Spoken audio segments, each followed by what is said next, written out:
You're never gonna make it, you're not good enough. There's a million other people with the same stuff. You really think you're different? Man, you must be kidding. Think you're gonna hit it, but you just don't get it. It's impossible, it's not probable, you're irresponsible. Too many obstacles, you gotta stop it, yo. You gotta take it slow, you can't be a pro. Don't waste your time no more. Who the fuck are you to tell me what to do? I don't give a damn if you say you disapprove. I'm gonna make my move, I'm gonna make it soon. And I'll do it cause it's what I wanna fucking do. Cause all these opinions and all these positions, they come in millions, they blocking your vision. But no, you can't listen, that shit is all fiction. Cause you hold the power as long as you're dreaming.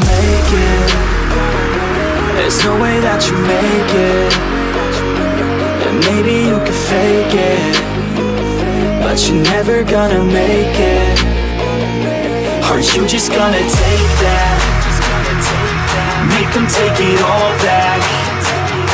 Don't tell me you believe that. Are you just gonna take that? Or will you fucking fight back?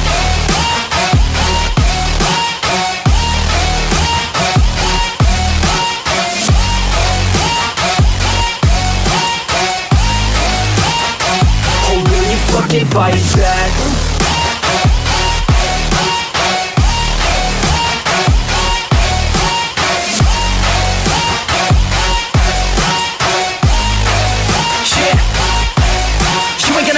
You ain't never ever gonna break it. You can never beat them and they're better than you face it. Thinking that they give a damn, you're not, think a straight kid. No, they don't give a damn, you got what I'm saying? I'm not fucking playing, I'll give it to you straight, man. There's too many others and you're not that great, man. Stop what you're saying, stop what you're making. Everybody here knows that you just faking. Nah, I don't wanna hear it anymore, I don't wanna hear it anymore. All these fucking thoughts, they are not what I need anymore. I'm about to shut the motherfucking door on all you poor ass haters with your heads in the clouds, talking out loud so proud. You better shut your goddamn mouth before I do more speak out. It's about to head south. You're never gonna make it.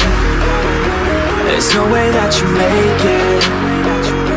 And maybe you can fake it, but you're never gonna make it. Are you just gonna take that? Make them take it all back. Don't tell me you believe that. Are you just gonna take that? Or will you fucking fight back?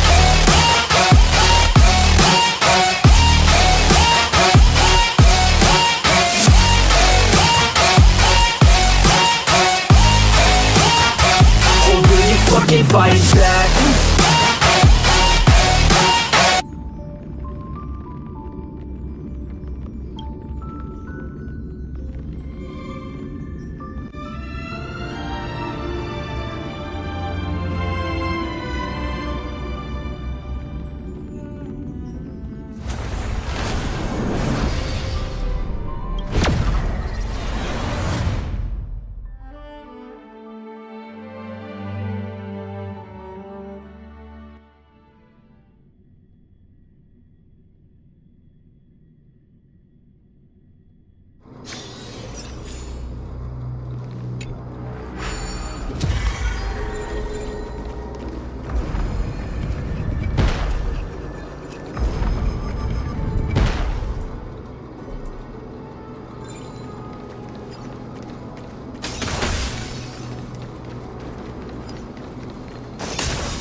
Titankin that was corroded by the black tide. It seems stronger than before. Before it was consumed by madness, it must have also faithfully served the Titan, don't you?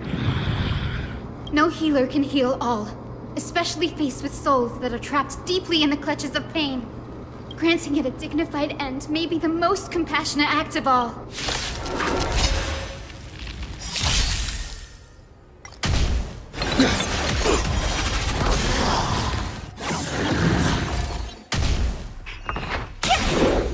Can you find the answer?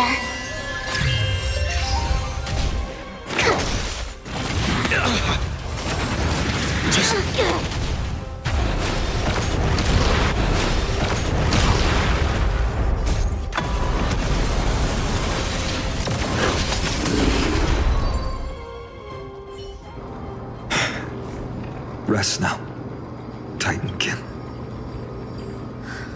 The celestial globe looks complete, but it still won't start.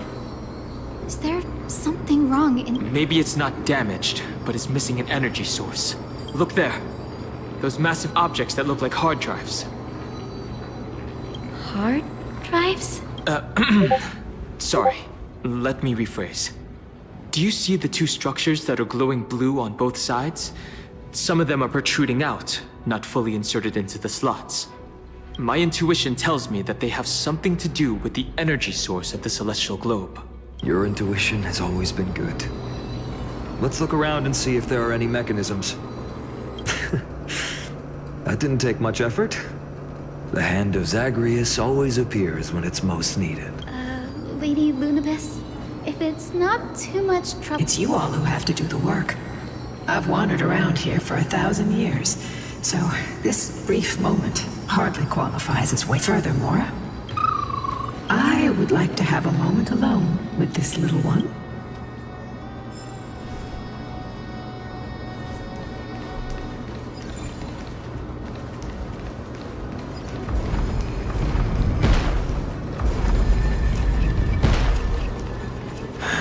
Maybe the hand of Zagreus can help us to put the hard drive back to where it's meant to be.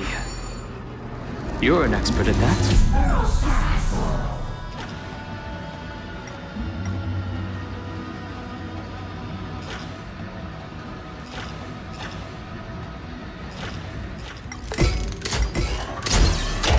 Is it? That's certainly pretty crude and simple. Should we go look for the next one?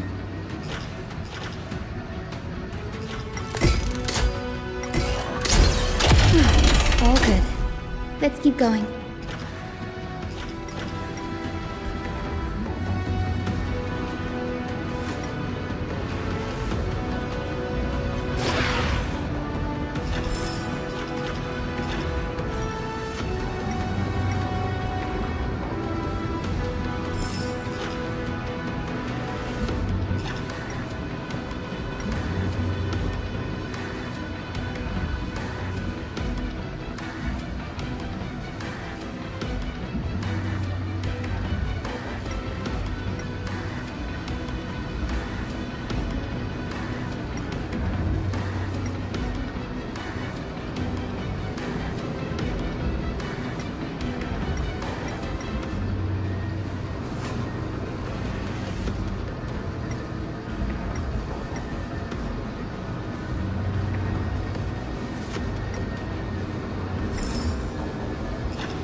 Looks like my guess was right. As expected, Gray is getting more and more skilled at handling the hand of Zagreus. Let's go. We should return and check on the celestial globe.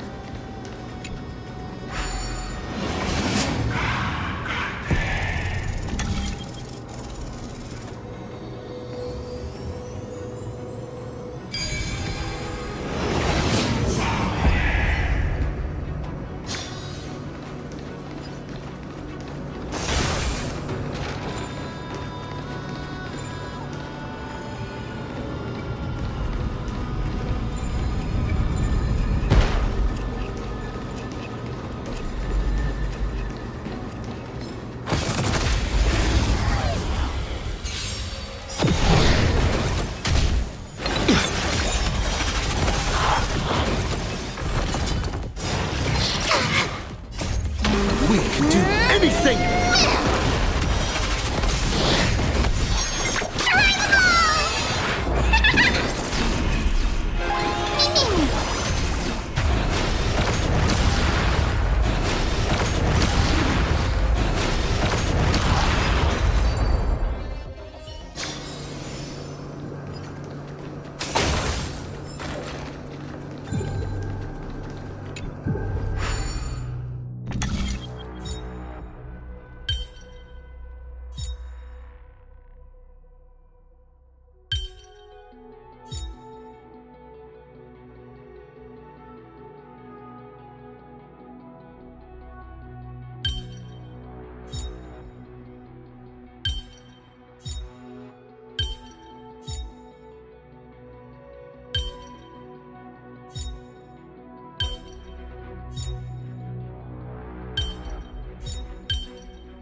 I choose you!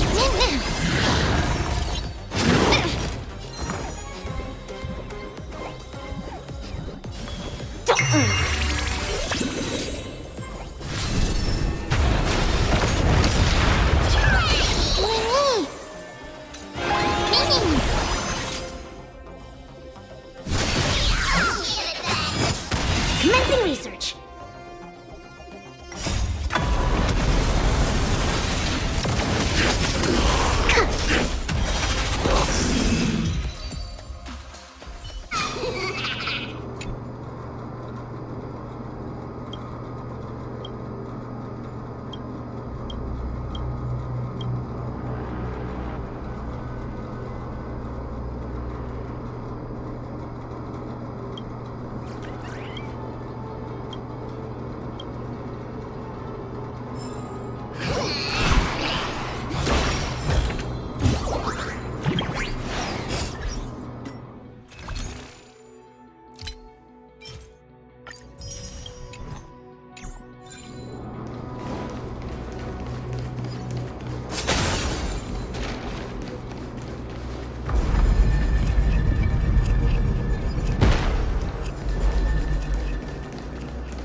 You find the answer. We can do it! We can do anything!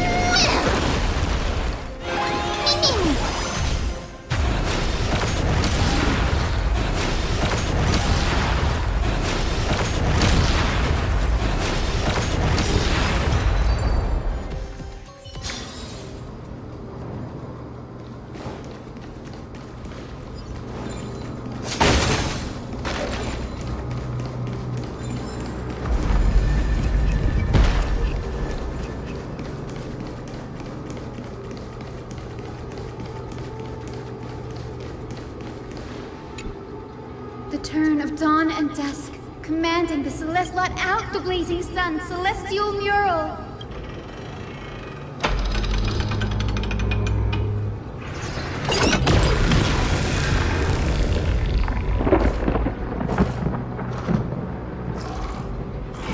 Aquila has left. We've already changed 2 scenes on the mural. In the direction that the denizens of the sky have prayed to their whole lives. Will they fly beyond the clouds to heights that are beyond our reach? As far as we know, it was Aquila that placed the curse on this world, preventing Amphorians from ever reaching the realm beyond the... A curse that fell. I can't verify the truth of this claim.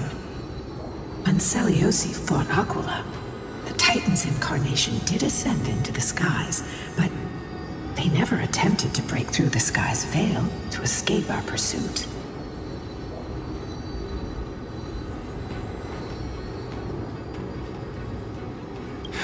It is not perhaps the interpretation of the myth is inaccurate. It might be someone else who seeks to prevent Amphorians from reaching the worlds beyond the sky. Regardless, we can only know the truth before we press on. Partner, ma'am, let's unveil the history for Hyde. Okay. Flowing. Gathering. Recollection. Reveal!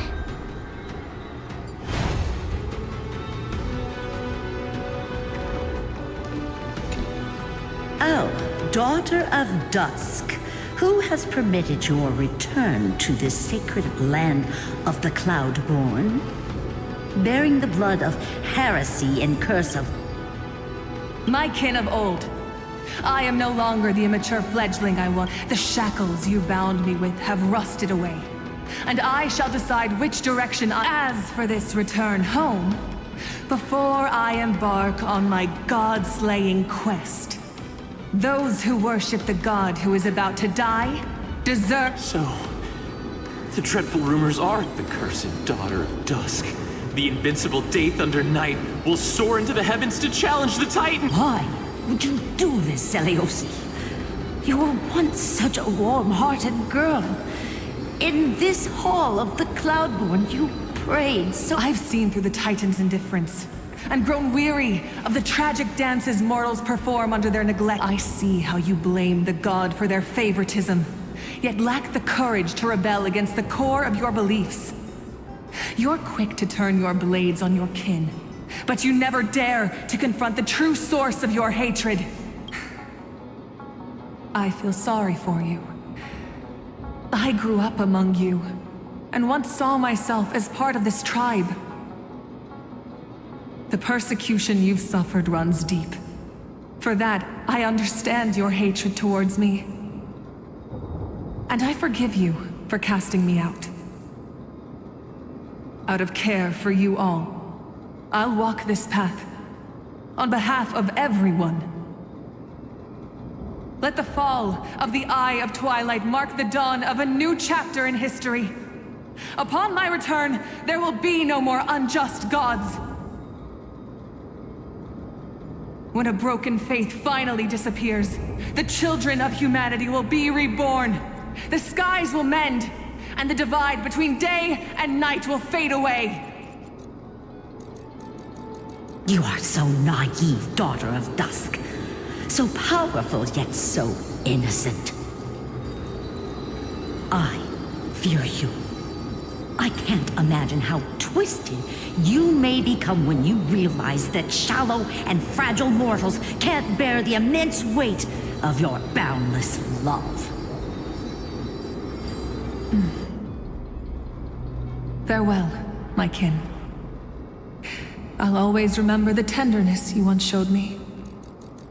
Meager, but refreshing. Like gentle rain. Fly, Lunabis. Lady Celiosi's resolve to slay the Titan was as firm as her farewell to her people was dismal. Yet, from this memory, I sense something ominous. Rather than listening to me, continue onward and witness for yourself. Follow the trail Aquila has left, heroes. This time, I will guide you along, son. Sorry, little one. I hope we still have time to talk later.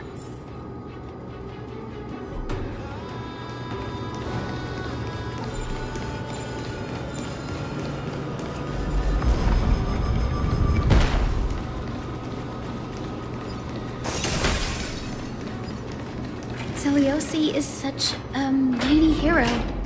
Yet her partner, who must have walked with her to pass on her bloodline, was completely unrecorded in legend.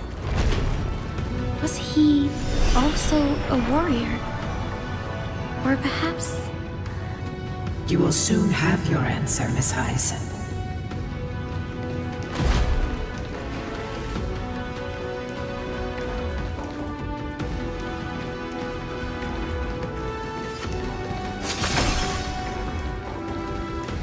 Lord Solibus is waiting for us.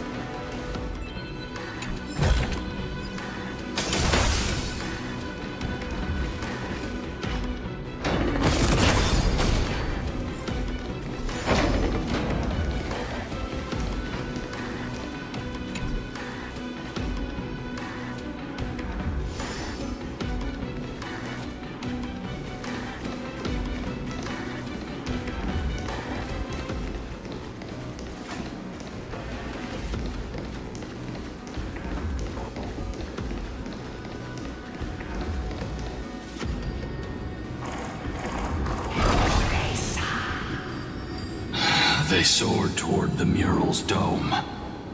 I remember them. I remember too, Solibus.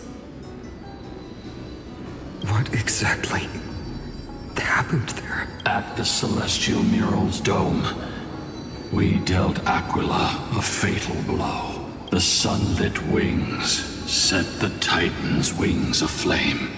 The moonlit plume sealed the divine body. The battered hero of the sky pierced the last monstrous eye. It seems that the legend describing the decisive battle... But some things cannot be recorded. They were only witnessed by us. Would you mind sharing more? After Aquila's defeated scream, we looked to the ground. The people who watched us fight. We saw the expressions on their faces. Old and young, adults and children alike. They all shared the same expression. Pure, unshakable terror. Our victory brought no cheers or celebrations.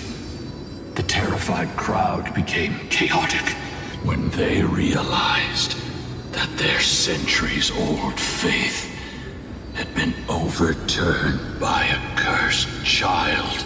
They regressed into senseless beasts that devoured their own kin. No, that would be an insult to beasts. Solibus and I have never witnessed such madness. Not even in the wildest court.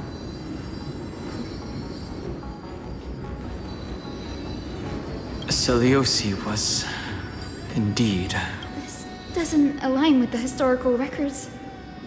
According to the legends of the Sky People, to prevent Aquila from using the sky of Amphorius as a weapon to crush the earth, the hero Celiosi... Legends and epics have always erased the cruelty, the bloodshed, and the cries of the commoners, while glorifying the heroes and their triumphs. You'll witness a side of the legend that's never been told, young Hyacinthia. With a truth hidden for a millennium before you. It will be a harsh truth. One that is bound to shake your beliefs.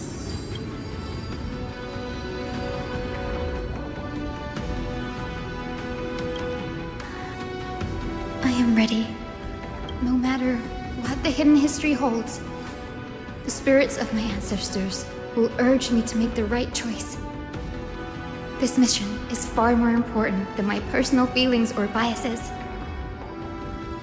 If what I'm facing is a distorted history, a lie that's lasted for 1,000 years, I have to believe the one who created it had their reasons and struggle. And as for those reasons, I choose to believe they came from a place of goodwill. That's how I... Since you've made your decision, I've called forth the Rainbow Bridge. Proceed along its path to the Dome, where the entwined fates of humanity...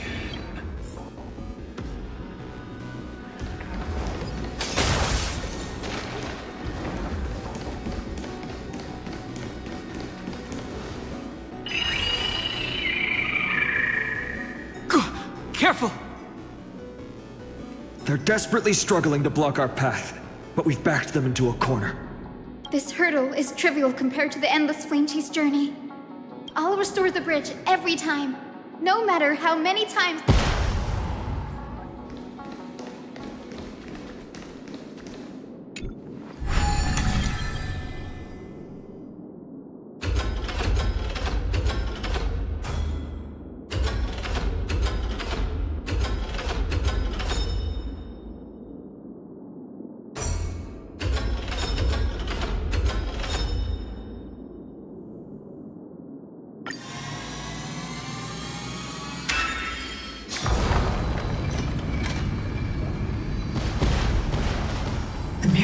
She never stopped dreaming of is just one step away from becoming honored one. Talent and rigorous training. Those sound like essential traits for every... She is special. Continue forward along the Rainbow Bridge, heroes.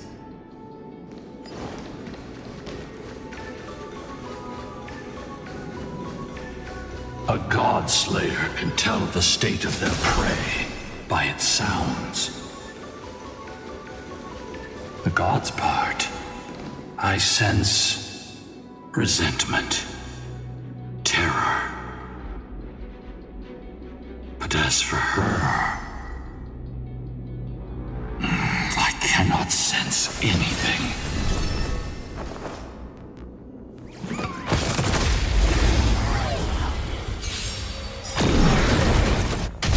This is being in sync?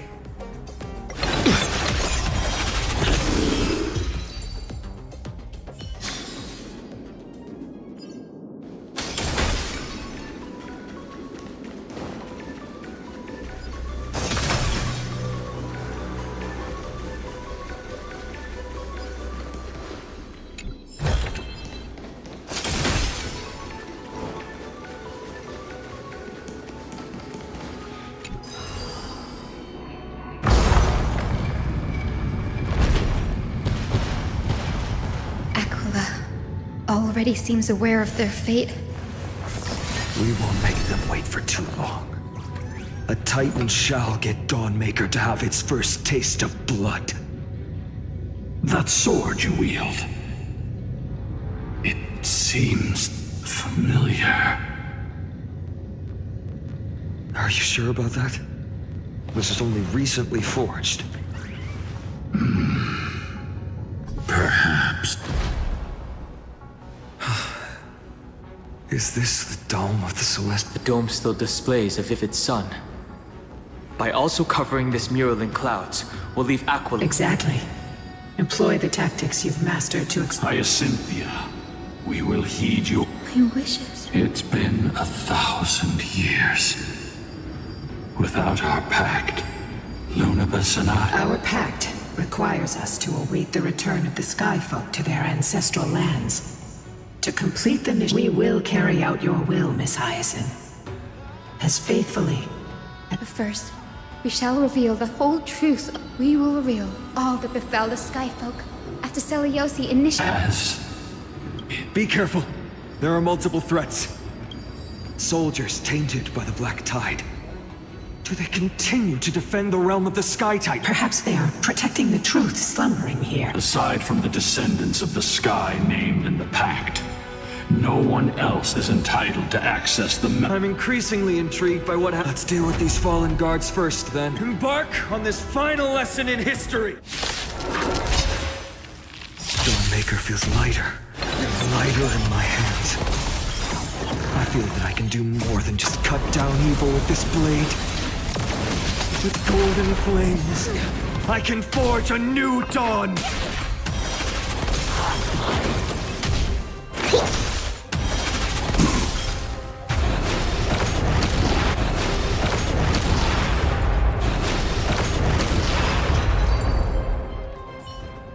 You have fulfilled your duty, guards.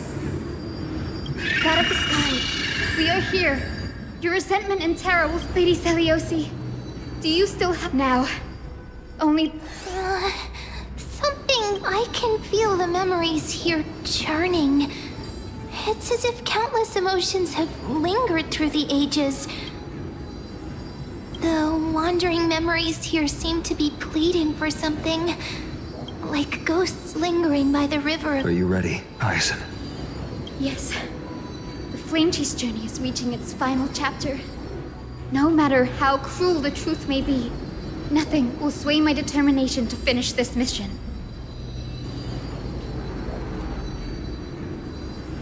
The true history buried in time must come to light.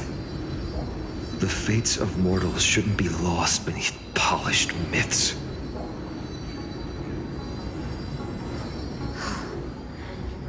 We're on the same page, Lord Finan. Go to the celestial globe, Hyacinthia. The forgotten past will reveal itself to you, one fragment at a time. Hold fast to your resolve. You'll need it to face what lies ahead.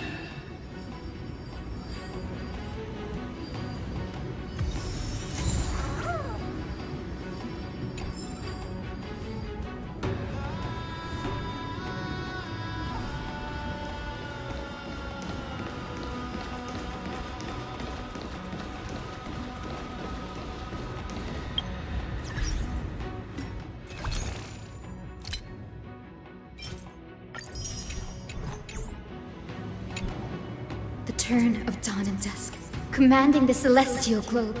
Embrace the clouds, celestial mirror.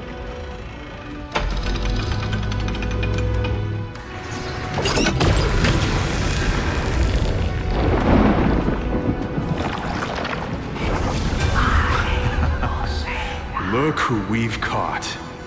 An old-fashioned... The frail Titan was conquered long ago by the mighty warrior goddess. Now, they're nothing more than rusted scrap, left in the forge to decay over countless years. Surrender to us, relic of a bygone era. We'll reshape your clouded mind and grant you a place alongside your kin in Celiosi's glory. Your so-called reshaping is nothing more than torment, both in body and mind. No. I'd rather die than give in to hypocrites like you, hiding behind empty faith and wielding power as you please.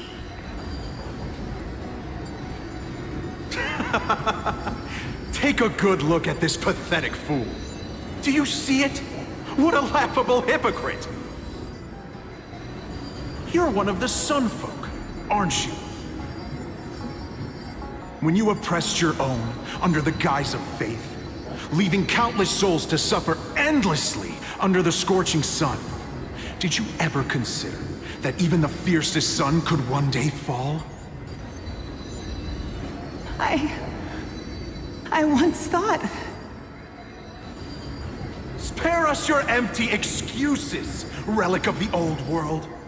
I'd rather die than give in to hypocrites like you, hiding behind empty faith and wielding power as you please. You've already sentenced yourself. All we're doing is following through. Do it. Make it clean. A single, sharp cut across the neck. No! No! No!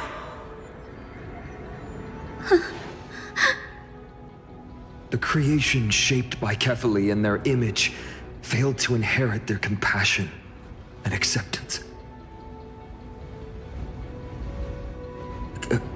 Are you alright, Hyacin? I'm fine, Lord Finan. I expected this. It's just thinking about the vision Seliosi held before declaring war on the Titan. This sight is deeply heartbreaking. Let's move on. Seliosi possessed the strength to slay gods. Yet, she failed to sever the cycle of karma, rooted deeply in humanity's hearts.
of dawn and dusk, drive out the gods, celestial mirror.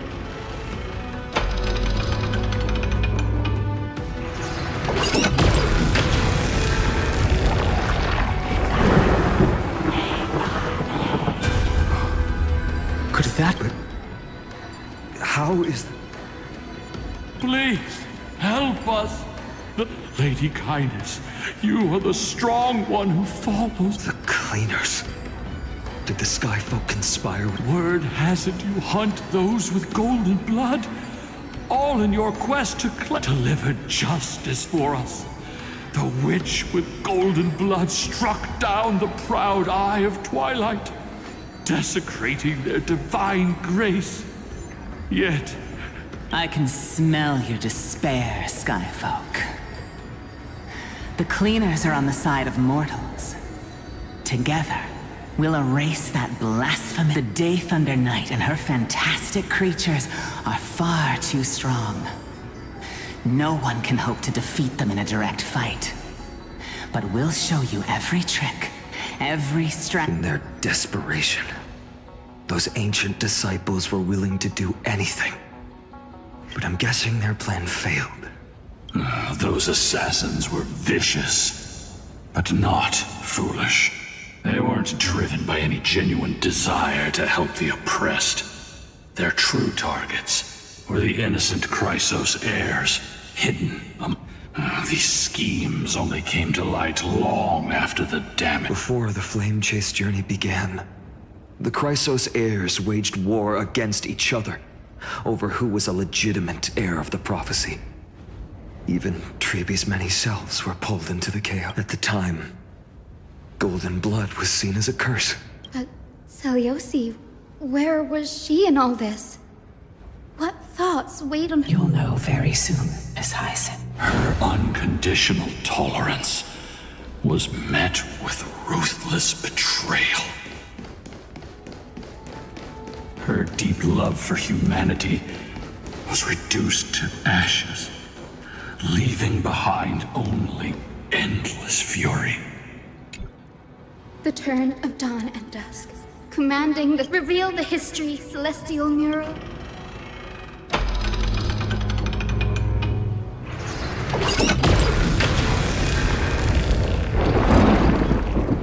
Now you have nowhere to hide! Look, everyone! Over there! Are those... Yes. Those are remnants of their... Your Highness, what are you planning to do? We are devout disciples of Lady Seliosi. We would never betray her. It's those rats. Please, please spare us. Punish them, Your Highness. The strong crush the weak, twisting fate. The weak rise to power, yet the cycle of hatred endures. Seliosi has made her... The corruption within humanity is a sickness Yet she once loved, has she? Seliosi touched the core flame and gained the vision. She saw what the god fears, rooted in the darkness, spawning from the edge of the world. The black tide, it devours all. They flee from the clouds, not out of favoritism toward the scorching sun, but merely out of fear of that. Yet humanity misinterpreted the god's intentions, forging them into weapons for fratricide. This history, brewed from sorrow and tragedy. In the name of the warrior goddess, what kind of fate is she woven for us? We are here to deliver the message to my once beloved, yet not with golden divine blood coursing through me. Even the tyrant of the sky bends to my unyielding light. I gaze upon this fragile earth through the god's 100 eyes, and resolution fills me. A hero's instinct. Your future flows between the boiling streams of the golden pool and... Rejoice, for as everyone's flesh and blood merge, you will finally understand what... I've long seen this isn't your fault, Seliosi. I was placing far too much hope. Ludicrous. Yes. We acted... That day, Countless skyfolk fell from the dome of the Eye of Twilight. They spent their entire lives praying to the sky. Yet their devotion... After learning about everything she went through, I feel the same way as you, partner. If this is the true history, was Celiosi's fusion with... By touching the core flame, Celiosi gained insight into the Titan's fear. Aquila never yearned for mortal devotion. The establishment of the Sky civilization was merely the result of humanity's own doing. The celestial globe, said to be gifted by the Titan to the Skyfolk in the myths, was in truth... Disillusioned with humanity, Celiosi began to long for the detachment of divinity. She sent Lunabis and me to the Earth in search of a forbidden art said to fuse human... Professor Anax's alchemy already achieved such power 1,000 years ago? Celiosi, who passed fatal judgment on the Skyfolk, had turned... If this was the path she chose, then whose wish have my ancestors and I been... The final fragment of history lies just ahead, just as Celiosi once did.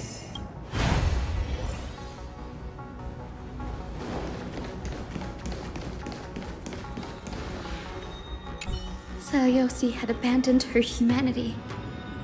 Then the truth will soon be revealed. Grady, will you stand by my...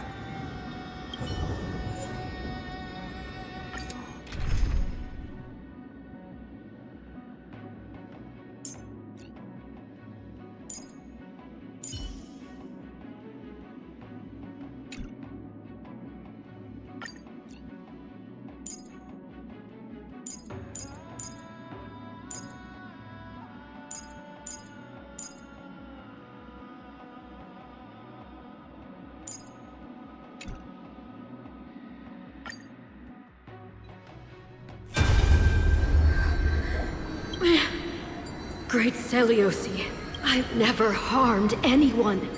The punishment you deliver out of rage. The time has... It's time to face your... Wait! Please, let me speak. Look! Can you... She isn't lying. Celiosi, what will you do? A Chrysos heir. You are no different. You were once one of the Sunborn. Did you ever rise to defend the... I did. You abandoned your old faith and made me your new god. Did you offer your help when your comrades turned their blades on the faithful who refused to When the prophecy of Genesis reached all beings, calling the Chrysos heirs to become... Did you overcome your inner...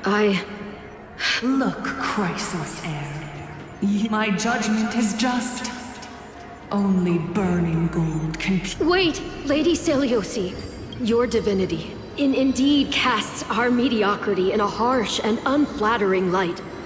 Humanity has walked this earth for many ages, enduring life's struggles and witnessing its shameful imperfections. Yet, despite everything, we built great city-states and thriving civilizations. Even when trapped in the mud of malice, we continued to struggle and push forward. Because beyond our flaws, the virtue that we all share is tenacity.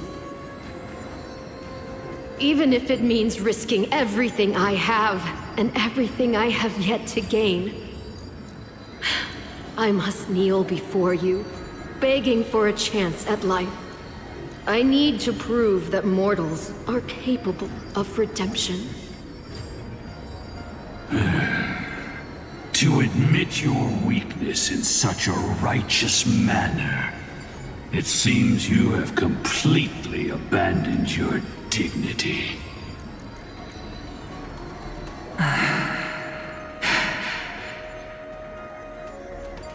You say you're willing to risk everything you've yet to gain. Tell me, what kind of miraculous bet is that? It's simple, Lady Celiosi. Should you grant me a chance at life, I will ensure that your epic is passed down through generations, sung by my descendants, until the end times. Should the prophecy of deliverance we've heard hold even the slightest chance of becoming reality, then my descendants will return here one day to prove to you that even the flawed and imperfect mortals you Interesting. Release her, Solibus. From now on, she and her descendants will carry both the sky's blessings and the curse of their history. No matter how long it takes, I will wait for the one who is when that time comes. I'll take pleasure in mocking these mortal children on how their progenitress sold their unborn lives. The truth of the legend. Hyacinthia. Am I the descendant of that name? Our lineage wasn't from the hero, but from a nameless Chrysos heir who begged for mercy before her. My whole clan's fragile mortal life was simply spared on Celiosi's whim.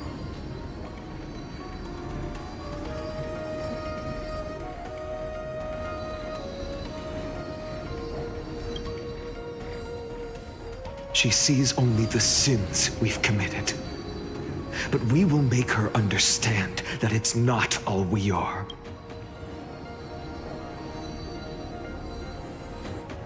Lord Solibus, Lady Lunibus, tell me, did you wait for 1,000 years at the Eye of Twilight just to witness that Chrysos heir's child coming back to receive— Time alters everything, child. Once upon a time, we had not yet learned to read the complexities of human nature. And Celiosi's perspective was our only window into understanding humanity. Her words were everything to us.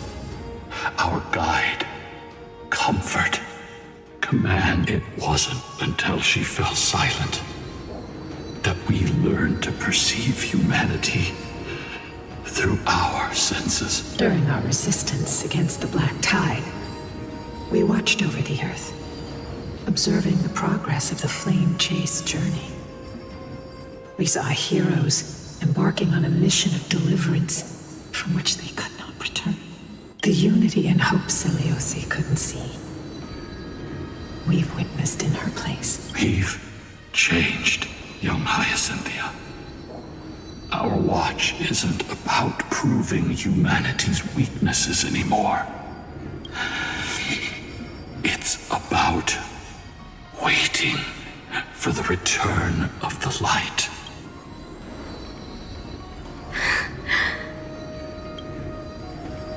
Lady Celiosi, I want to tell you this.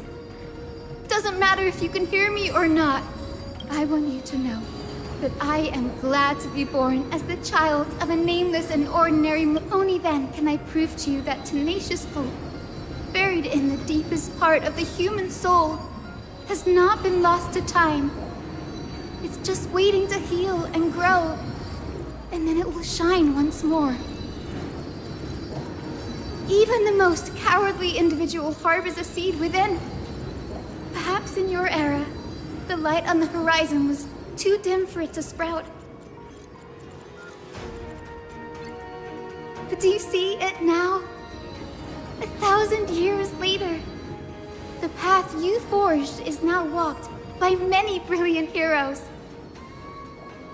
They love the people of this world unreservedly, willing to sacrifice themselves to shine a light upon the children of humanity. The light they leave behind will inspire the seeds within people to sprout, grow, and thrive. Not until the barren land is reborn as a thriving forest, growing endlessly. That twilight, still capable of being healed and protected in the end times, is the reason we choose to bear the weight of humanity's. History has proven once again, the Flame Chase journey itself is a miracle. It began with a whitewashed lie, but it laid down a path of deliverance for humanity over thousands of years. Seleuci, we have honored the promise made by that nameless Chrysos heir and returned here. We also bring mortals are capable of change. And humanity, our people, forging through the trials of the end times, deserve a second chance. We are worthy of a new dawn. Hyacinth. Yes! Solibus? Luna? We are here, Hyacinthia. We are here, Miss Hyacinth. Give me your strength. I've made my decision, and we stand resolved.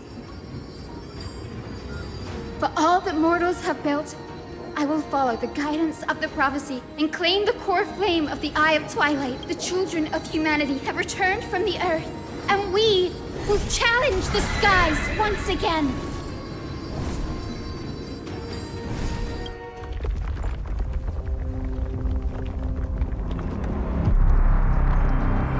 This time, I will not be overwhelmed by the darkness of humanity.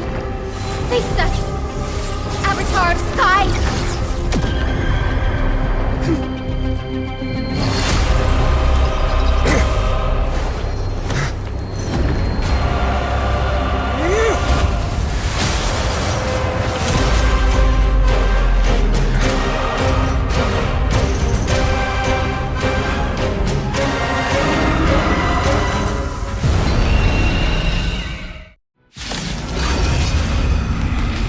Does this weather please you, Titan incarnate? Indulge in this, and taste the fiery blaze of Dawnmaker! If you could still hear my voice, Lady Seleuci! Behold, the strength of those who pledge to save the world!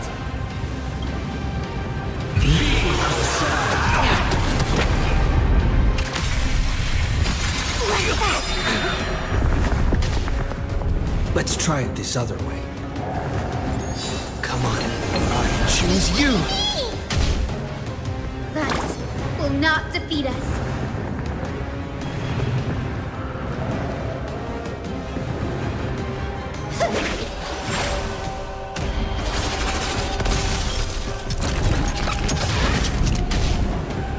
Don't worry, I'll go easy.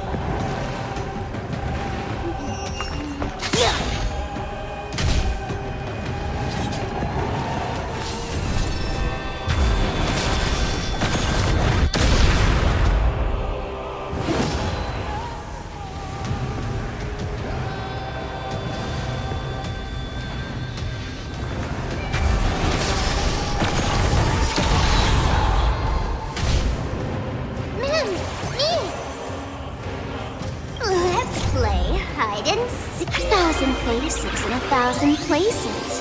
Can you find the answer?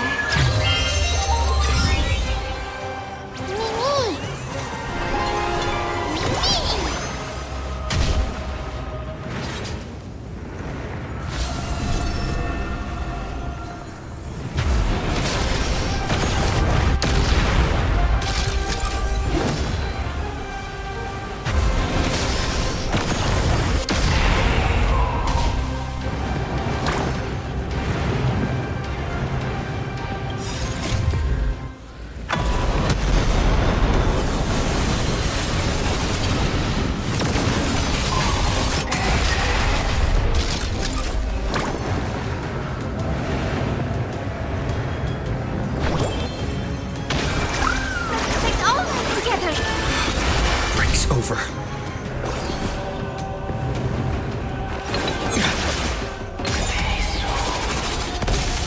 Trust me. We can do anything! Give us the core flame! With this, we can soothe the world's pain!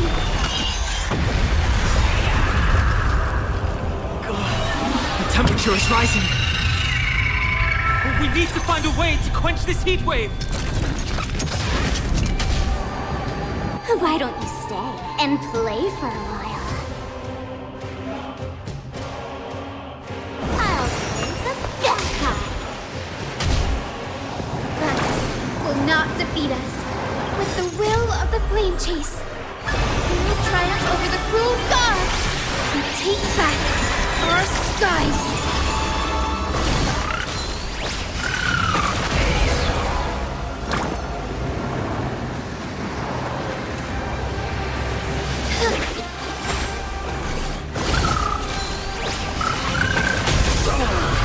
Let's finish this! Slice off their wings! You too will be cleansed with gold!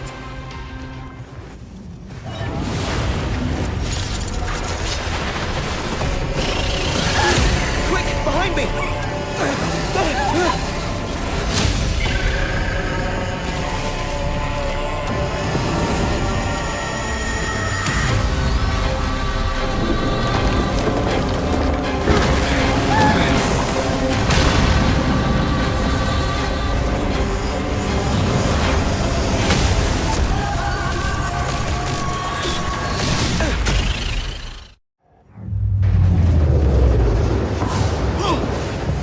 Platform is plummeting fast! Stand firm! It's a long way down. Let's end them before we crash into the pool of gold!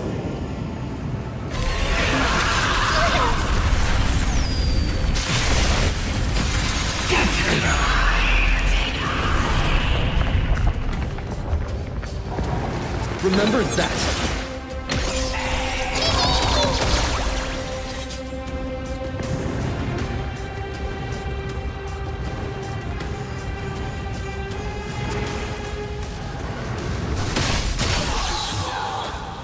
Thunderstorms and tempests! Walk by my side!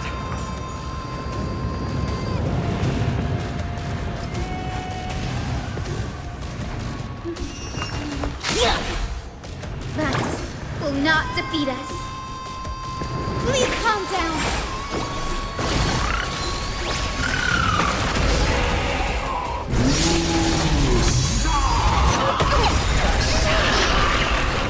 Storm clouds are gathering. Are you ready to sever the lightning?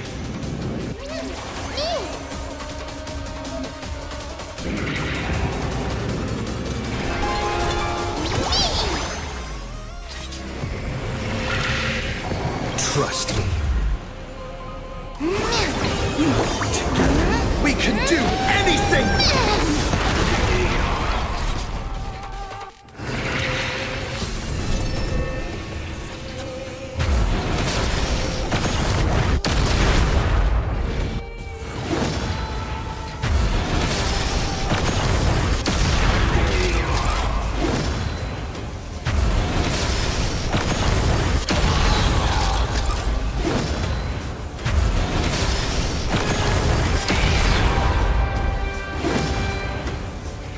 Let's play hide and seek. 1,000 faces in 1,000 places. Can you find the answer?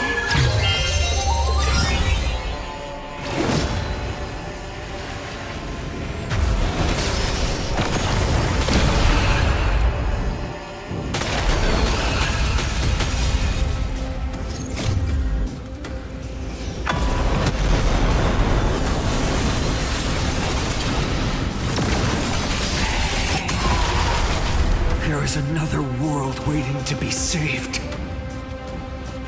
We have no intention of dying here with you.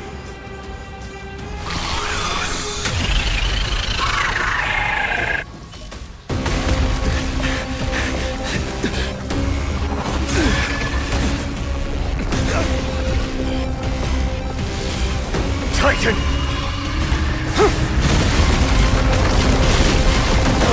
To nothing!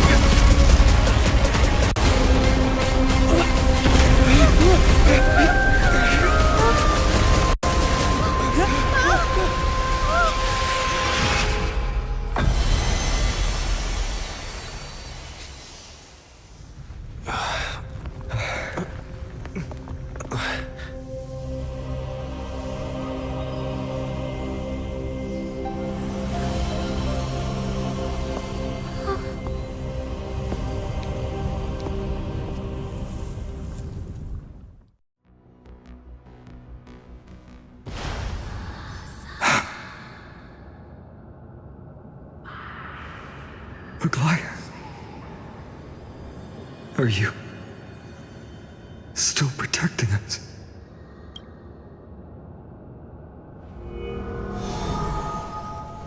Look! Aquila's core flame! Is it? Seliosi condemned humanity, casting them into the pool of gold. In the end, she too was... Take that core flame with you, Hyacinth. Our mission is...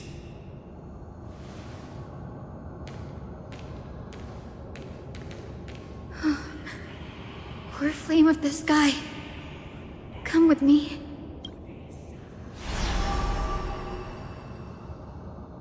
It's a strange feeling. It's so warm and powerful. Holding it in my hand, it feels like the winds of this world might turn for me. Summoning thunder or snow is just a thought away.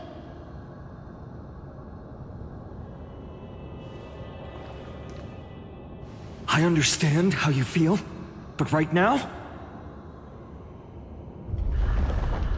this platform is on the brink of collapse. Who knows how much longer it can hold? We need to find a... Look, over there. Huh. A Time Priest's instrument. Does it still have any divine power left? No idea, but we have to take a gamble. If the prayer can rewind the shattered platform, then we might ride it back to the entrance. And also retrieve Aglaya's amulet. We can't delay any longer. Everyone, move quickly! Is the sky castrum collapsing because of Aquila's fall?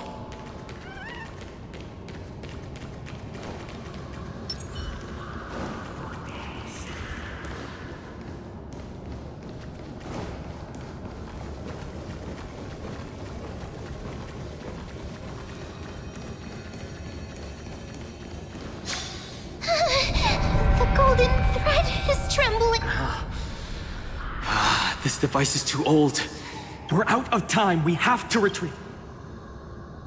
Lift the curtain of memory. Stir up ripples of past reverie.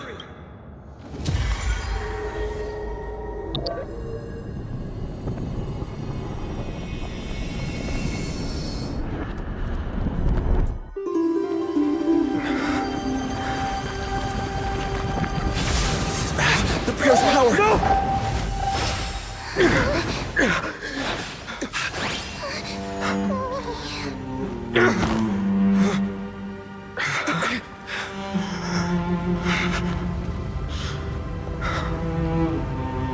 Come on. We have to get out of here. I shall have my final bath in warm and radiant gold. From here on, Finan, you shall embark on a journey with light fades, only to await the sun's rise. One day you will step forward, not out of fear, but to return the dawn to this world. It's right in front of us. The platform is reset above us. We need to find a way up. This way! Behind! That door leads outside! There's got to be a path!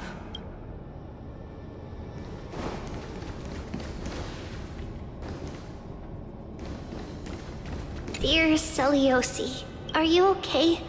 We haven't heard. We think we understand why you haven't replied, but we still wanted to leave these words here, just in case you see them, you know? We are afraid this might be the last letter we ever write to you. Olenus has sunk into an endless night, with dreadful creatures continuing to surge from the black tide, plunging the entire city in chaos. Right now, I'm doing everything I can to help people escape. We have been guiding them through the Century Gate, sending them to Akama, where our sister Treeby is waiting. Maintaining the Century Gate takes everything I have. Lately, it feels like we are getting smaller and smaller. And to make matters worse, the Lord of Olenus is still closing in on us. Yet, we can't stop now. There are still so many people who need saving. We have to get them to safety, far from the grasp of the Black Tide. It's something we can't turn away from. Any of our sisters would make the same choice without a second thought. Dear Seliosi, have you become a hero? We truly hope you've succeeded. If you have, perhaps more people will believe in the prophecy and find the strength to stand together because of it. We are so tired now. Maybe it's time for a little rest. And in our dreams, we will see Mama again. Along with all our sisters. Missing you. Trisha.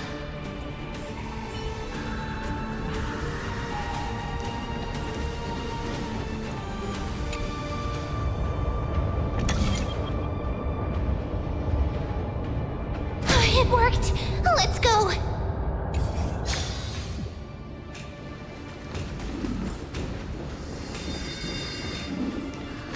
Finan, Aglaya is... I know.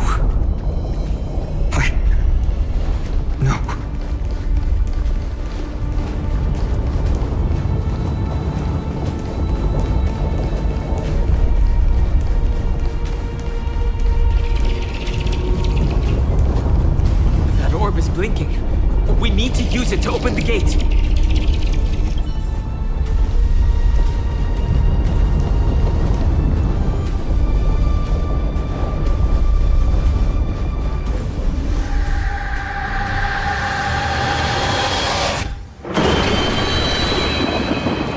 lightning and thunder. The celestial mural is showing the end of the world.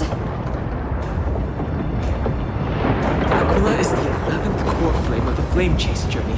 The final core flame of Kefli is enshrined in... We're so close to achieving the miracle. Humanity... As long as we can make it out of here. This path isn't as safe as it looks. Stay sharp and watch your step.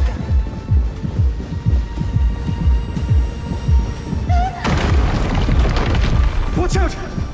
Everything is collapsing, and a misstep could lead to a fall. Door's frame is coming down! Partner, give us a hand!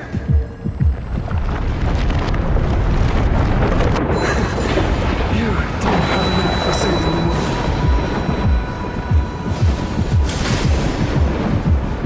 It's getting worse. Stay close to them. Don't fall behind.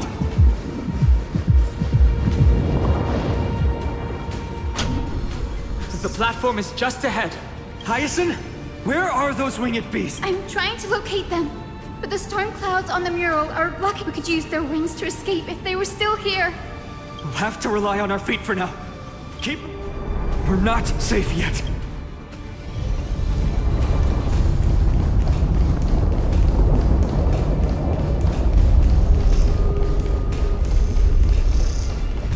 It's getting even more unstable.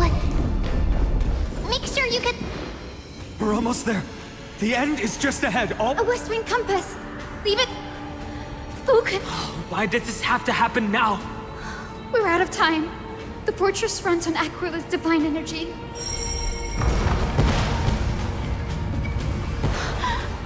It worked! The core flame responded. We all have something worth living for. And we all want to see Akima's second dawn.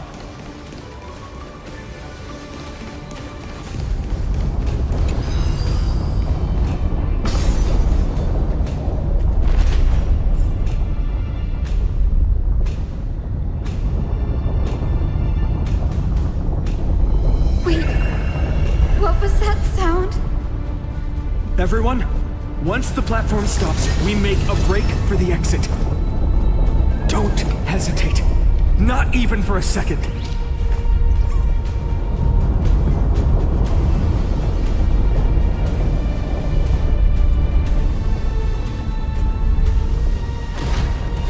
Everyone, hold on tight! Isn't that sound? No time for speculation. Run!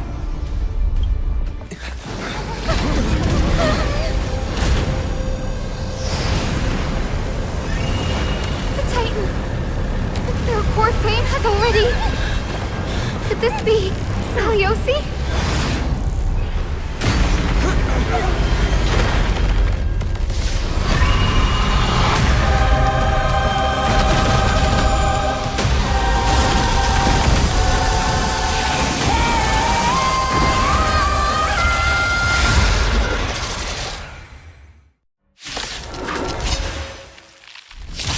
Twisted form. Did the black tide bring me back to life? The core flame has been taken, yet they still move. Lady Seliosi, is that you?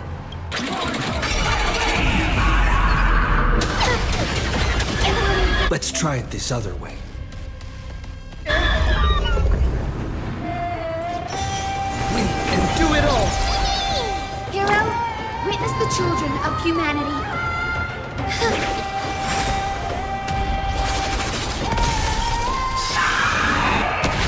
Like that, the core flame will heal.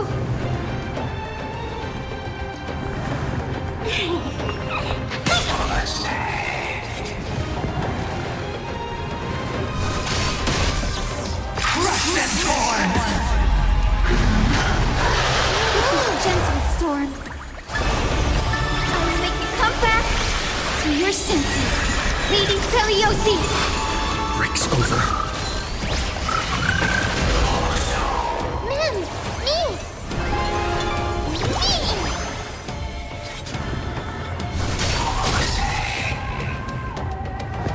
Hero, witness the children of you. Please calm down.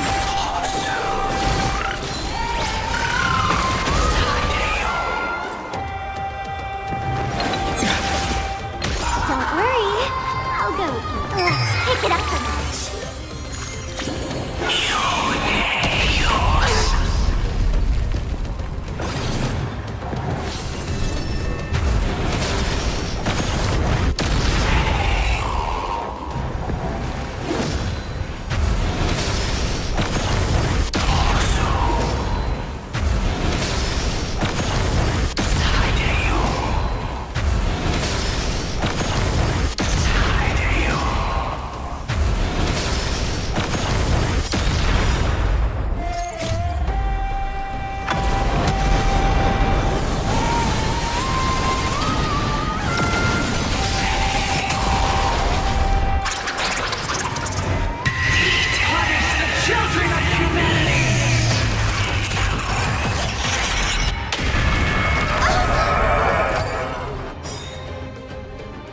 We must bring light to these dark times! With just a glimmer of light, I'll be able to pierce through the clouds. Use mine, Hyacinth. I am the one who bears the world. I am the blazing sun destined to rise! Lord Flame, bestow upon us the healing rainbow!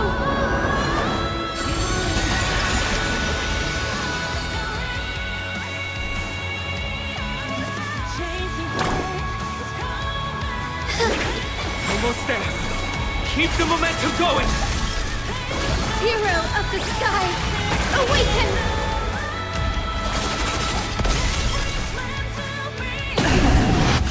Curse ends here! Is this how it feels? Remember that. Trust me. Together, we can do anything! Why don't you stay and play for him? Don't move, okay? Let's play Hidens, 1,000 faces in 1,000 places. Can you find the answer?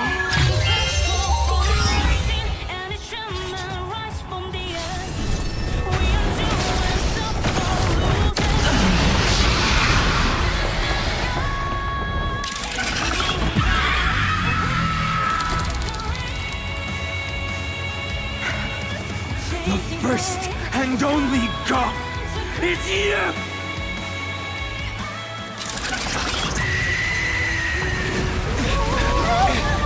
Bars! We must stop them! Heroes, help us!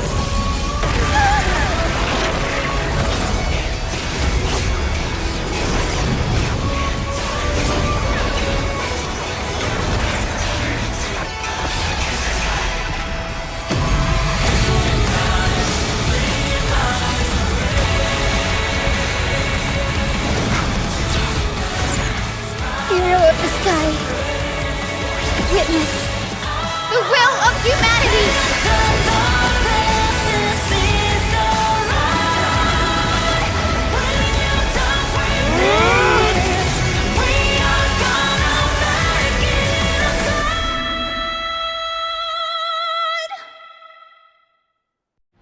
Children of humanity, you have overturned the judgment I once cast in disillusionment.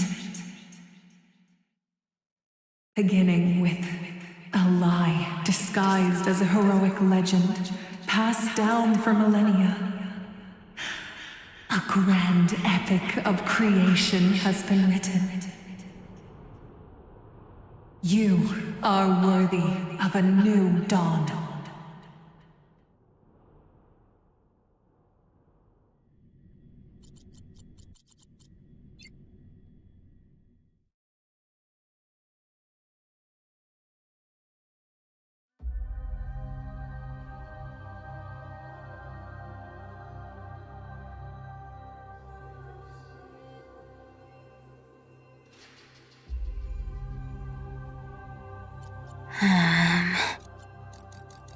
Seriously, where did they hide that thing?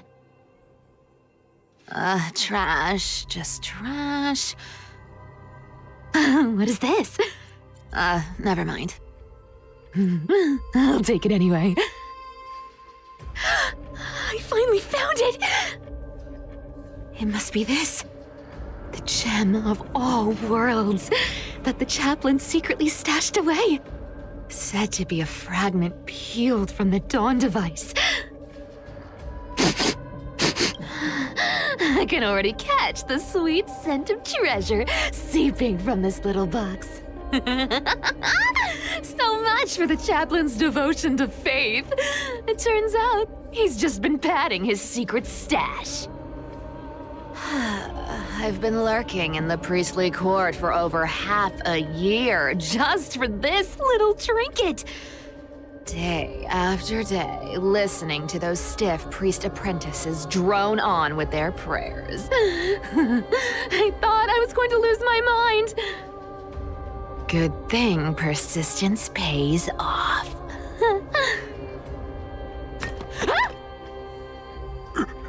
Atticus, is that you? Atticus. That name rings a bell. Oh, he's the apprentice the chaplain favors most. The one everyone expects to be the next chaplain. Not saying anything would feel awkward. Maybe I can hold it together with Zagreus' ability for now. Now. I am Atticus. Atticus, why aren't you responding? Old chaplain, it's me. I'm here to assist you with your medicine. Oh, thank you.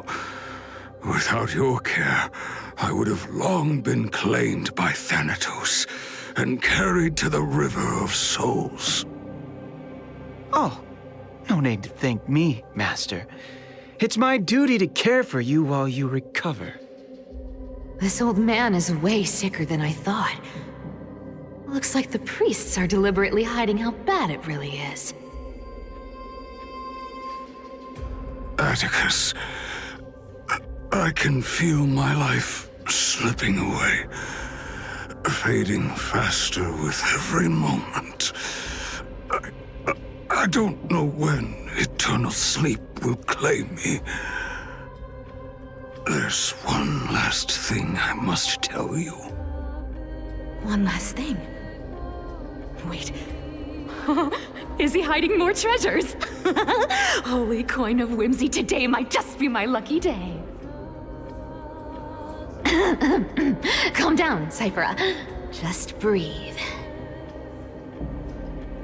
Stay strong, Chaplain. Keep your spirits up, and don't lose hope. If there's anything important you need to say, I'm all ears. It's so disgraceful that it fills me with shame. Yet I must speak, for it concerns the fate of our holy city below my feet. What? The fate of the city's people? Is it that serious? The omniscient Sky Father carefully, before they fell silent, it announced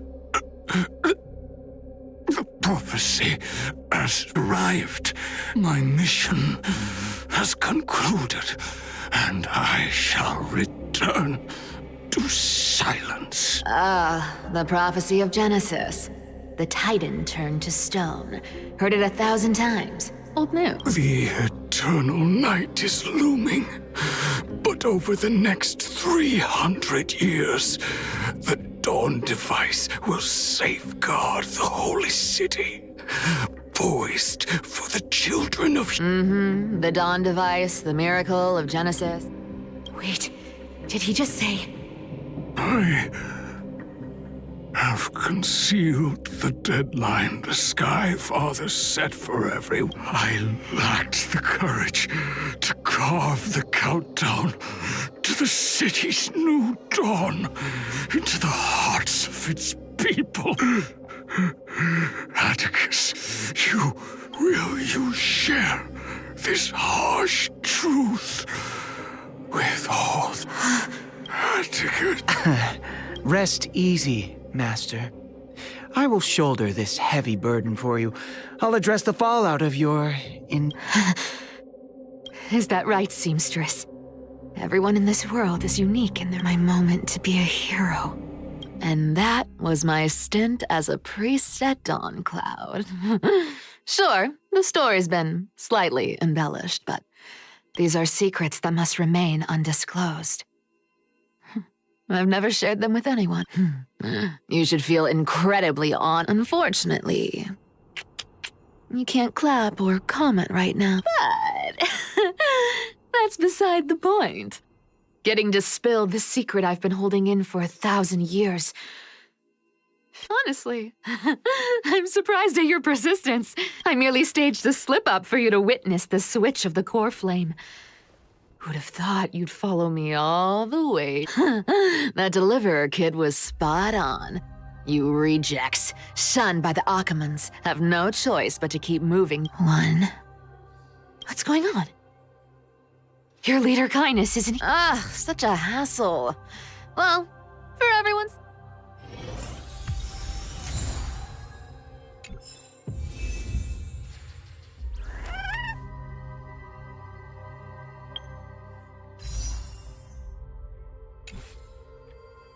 This dagger's got a nice look to it. Let's see it. Wow. It's crafted from Kremnoan steel. These people are well equipped. By any standard, you all are quite capable. Had you not strayed, you could have been guarding Akama, securing a stable income. Such a pity. In your next life, remember to choose a safer path and stay away from dangerous jobs like this.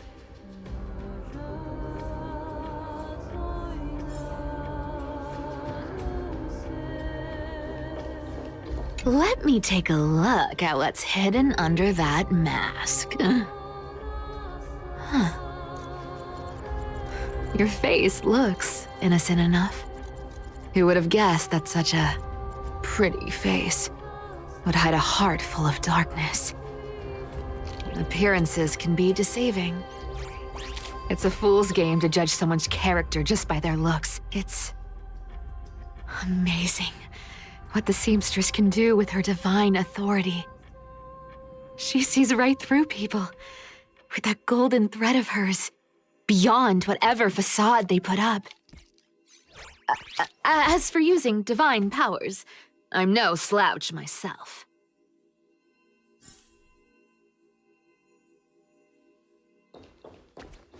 Who came up with this uniform? It's got more pockets than it needs. Nobody wears this style anymore, do they? Back in the days when I was doing honest work for the Gold Weaver, I saw my fair share of these. Oh. What do we have here?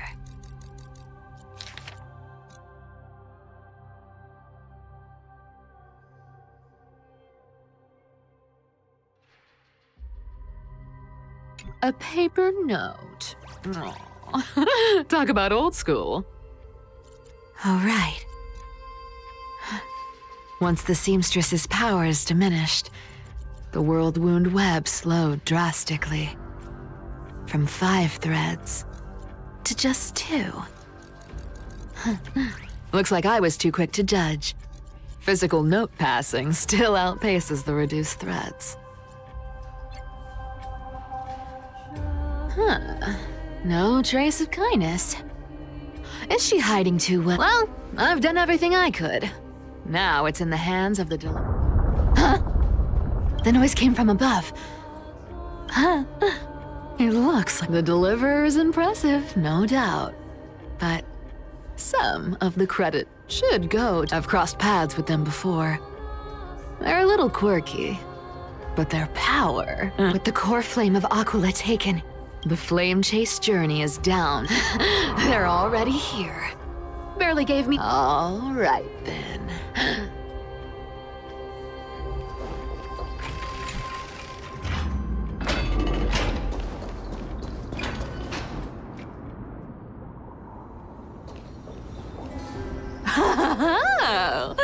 You made it.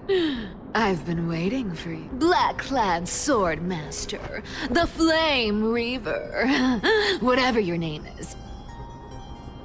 Look at you, sniffing around like a starving hyena, chasing the scent of...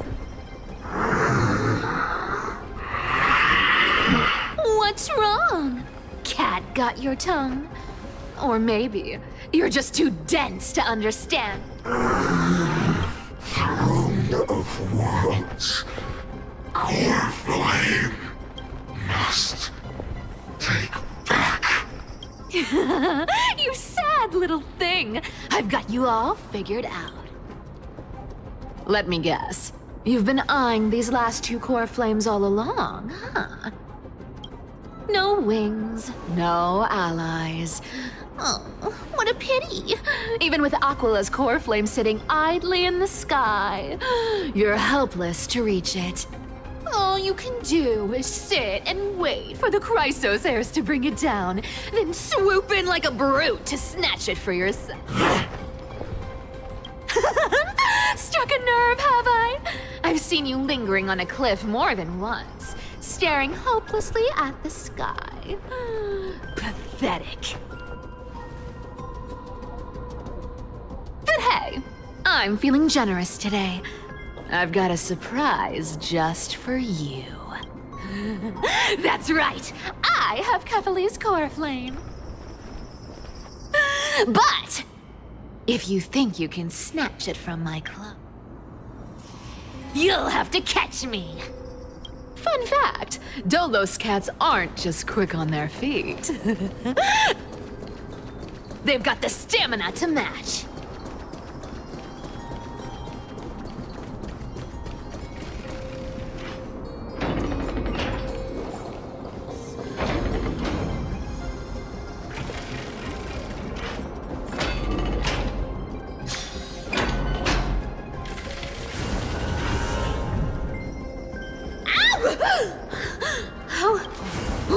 Whoa! Don't swing that!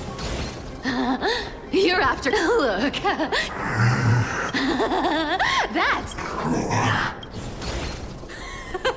Woof woof!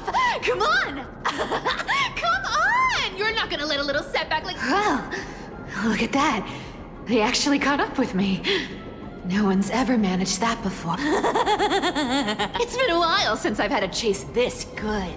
Don't quit on me now. I'm just getting into the groove.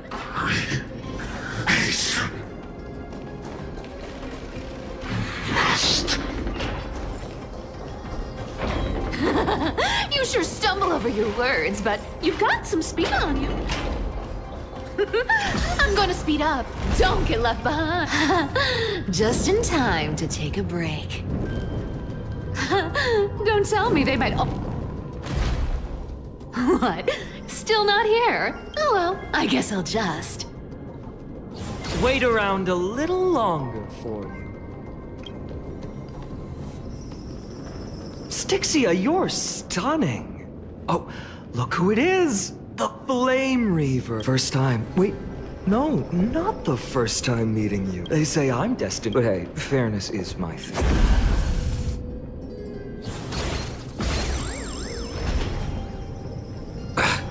Boring. I was hoping you'd at least humor me for a... Stupid.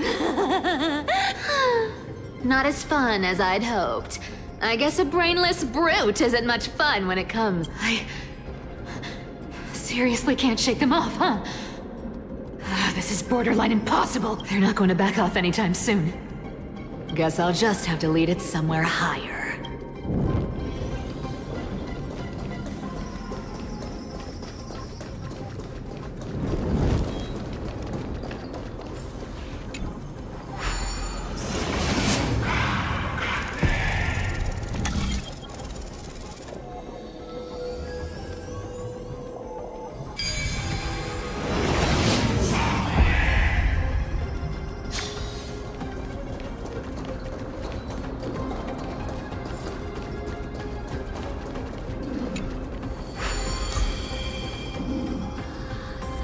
Cyphera, do you still plan to go to Dawncloud? I've made up my mind. Don't think about stopping me, seamstress. Is it for the gem of all worlds? Does it even matter? You'll never guess whether I'm lying or telling the truth.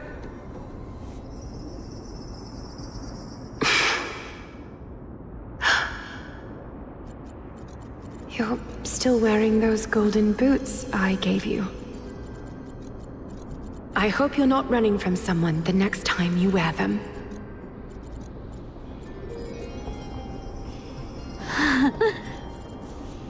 Aglaya, did you see that? No one can catch up to me. I'm no longer running to escape anymore.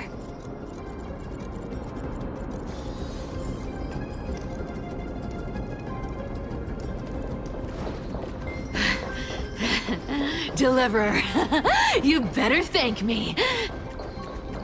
Every leisurely second you enjoy was fought for by yours truly.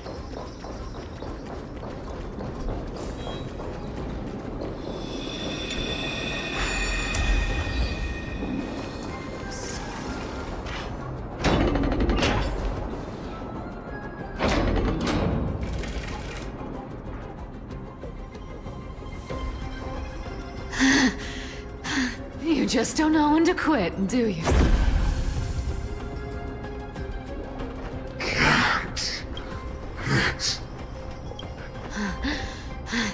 Fate? I always thought only privileged city dwellers like to toss that word around. As if they couldn't get by without using it as an excuse. Cycles can't be broken. Cycles. Fate! Give me a break! Everyone has to walk their path. Those who cling to gods and prophecies end up as hollow...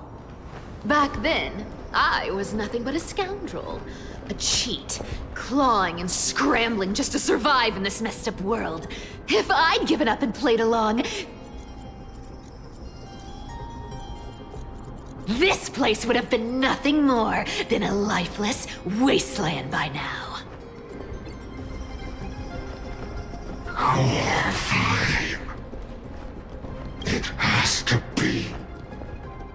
My bad. Why bother offering wisdom to a mad dog who wouldn't understand it anyway? Do you know why I dragged you here, mutt? Word is, you've tangled with that golden-haired lion before.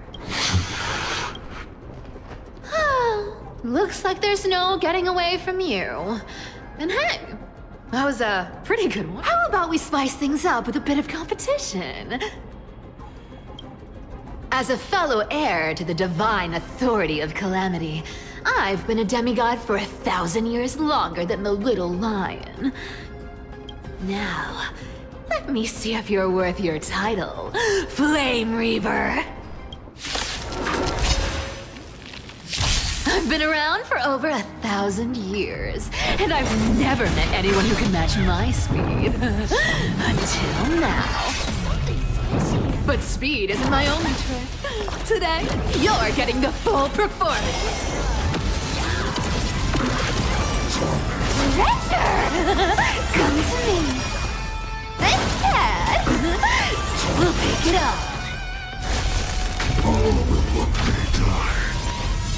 Return to the great tree. Come to me! I'll take it on. Found me. Come to me! Return to the great tree. This. Wrong target. Looks like you need to work on your aim. Come to me! I'll take it on. Good dog. Is that all you got? I guess your sword skills aren't as impressive as I thought.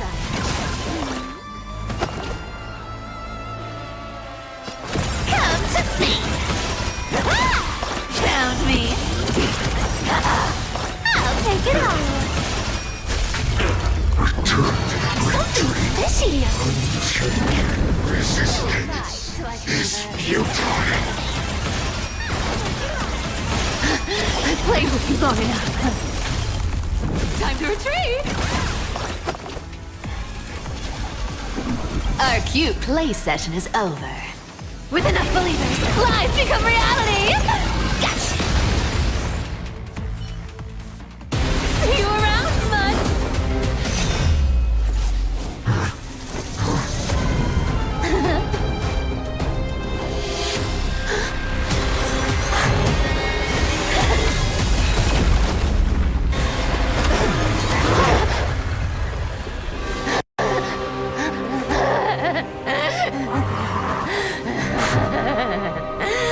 Only a mindless fool would fall for the same trick 3 times in a row. Victory is mine, fiend.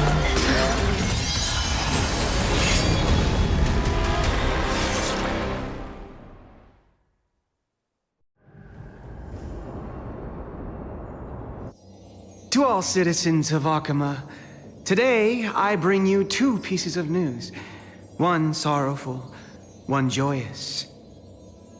First, let us offer our blessings to the departed. Our beloved Chaplain Foros has returned to the embrace of Sky Father Kefali. May he rest in peace. But citizens, do not grieve his passing. In his final moments, Chaplain Foros found peace. While he still had his wits, he heard the final words of the Sky Father. And that brings me to the joyous news I share with you today. Before the great world-bearing Titan fell silent, they spoke one final message to my revered mentor. And now, I shall share those words with every soul in Amphorius. They said, "The prophecy has arrived. My mission is complete, and now I shall fall into eternal silence." The eternal night is looming. The Dawn Device will safeguard the holy city, poised for the children of humanity to create miracles forever. Until forever? Skyfather's love transcends time itself, stretching across endless eons. Citizens, friends, as the newly appointed chaplain, I propose we host a grand 100-day celebration at Dawncloud. A feast in gratitude for the Skyfather's gift. Our mission is to transform the Skyfather's words into unshakable faith.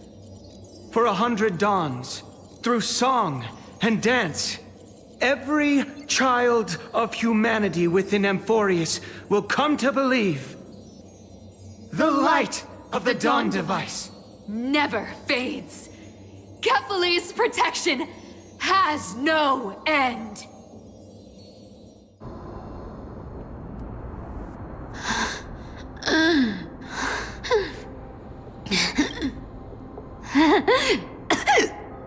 The prophecies was quite literal after all.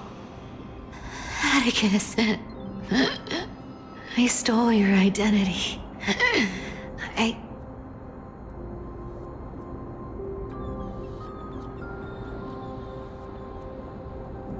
But I owe more than just an apology. There's also you, Aggie. Back then,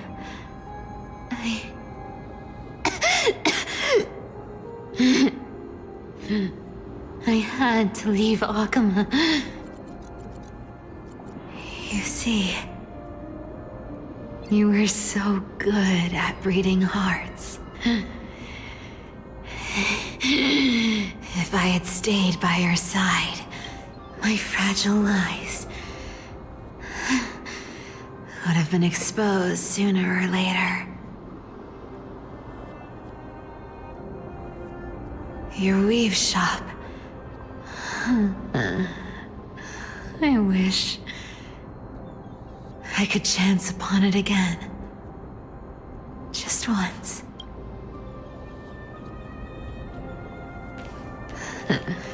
To be scolded by you and Treeby. I'm sorry.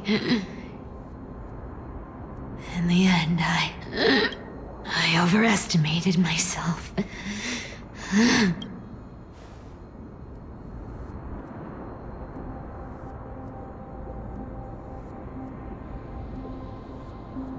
But at least there's one thing I did accomplish. Kephales's core flame is not here.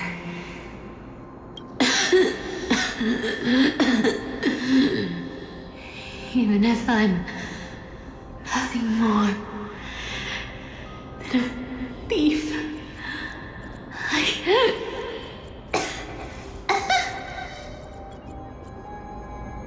at least I did something for the flame chase. Aggie, can you hear me? Say something. Anything, please.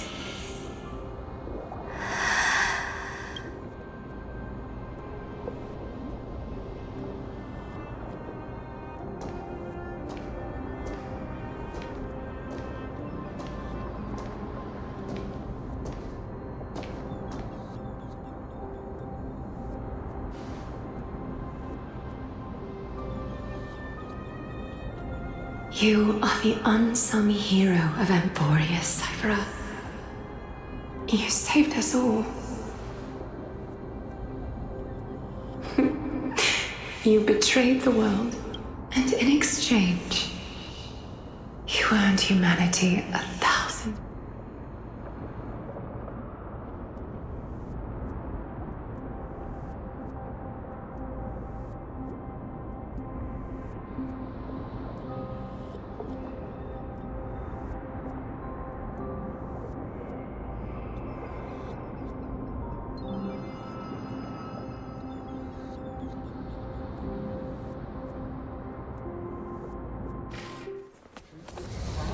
there were a lie so brilliant that it could fool everyone, Wouldn't it simply become the truth? Lies will always be lies, Cyphera. But sometimes, they can be more noble than the truth.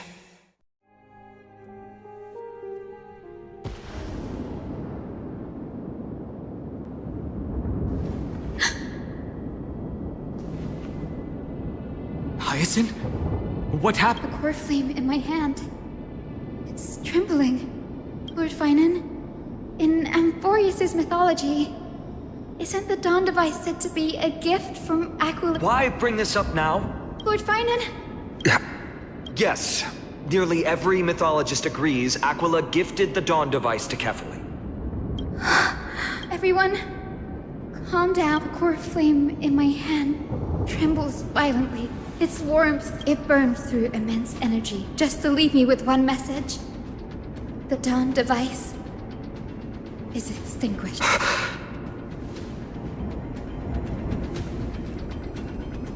If the core flame's message is true, Akama has lost the Dawn device. Darkness will consume the holy city in an instant. Finan, I feel something. You sense it as well? While Hyacinth was speaking, countless streams of memories rose beneath our feet. There are so many, so heavy. Even through the fortress walls, I can still hear them. Birds, nymphs, people. Their memories tangled together, their cries echoing as... Could this be because of the Titan's fall? But that doesn't make any sense. There's no time to dwell on the cause. Without the light of the Dawn device, the holy city will be consumed by darkness. Everyone, you must return and fulfill the mission of the Christ of Denny. You're still carrying the Goose's spirit water. What? That was just a precaution. No. The time has come. Open the path to the vortex for me. There's still one thing. Return the core flame of Aquila. I'll remain in the sky and cast my protection over.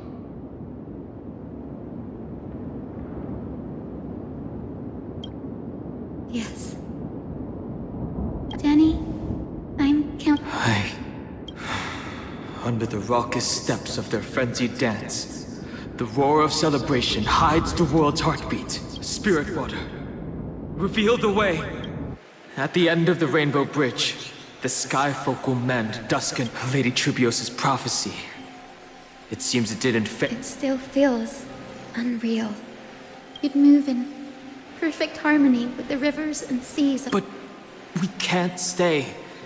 He and I... The Astral Express, March 7th, the one you always mention. I can almost see the three of you traveling together, laughing. Of course I do. A sharp, aching sadness. I feel every bit of it. Why hide it? No one here would mock you for showing true vulnerability. As a healer from the Twilight Courtyard, Don Hung, it's my duty to stay composed in front of those suffering from illness. A sorrowful expression would only add to their burden. The world I love is the one suffering now. How could I face it with a frown? Goodbye, everyone. Please, become the heroes this world needs. And as for the final blank page of this epic, I'll guard them until the very end.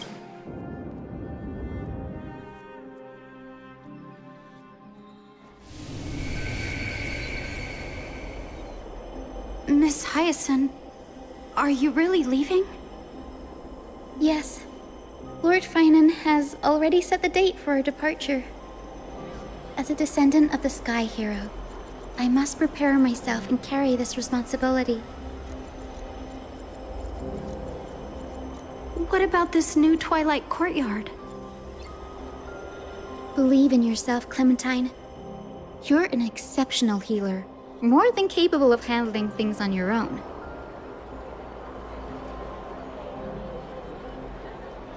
The patients trust you, and you've earned that trust. That's what matters, isn't it? Miss Clementine's medical skills are amazing! We believe you'll make the Twilight Courtyard proud. Thank you, Lady Treby. I'll do my best. I just don't have the same confidence and certainty as Miss Hyacinth.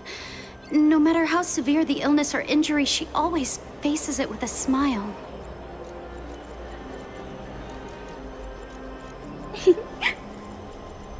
Honestly, I'm not confident about everything, Clementine.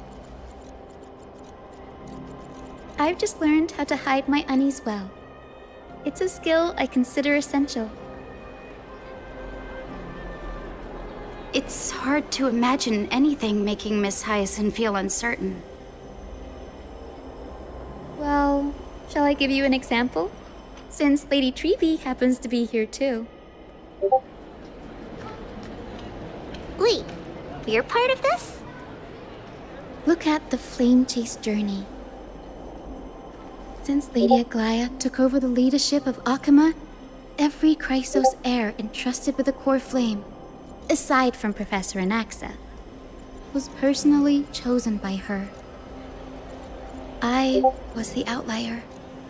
The hero Seliosi entrusted her bloodline with the legacy of the sky. Lady Aglaya's thoughts on my potential remained a mystery, even up till the day she left. So I've always carried a lingering doubt about my ability to fulfill this role.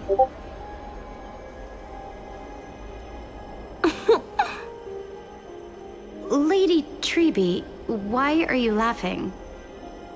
The answer Cindy wants is simple. Just try looking at it from another perspective. Imagine this.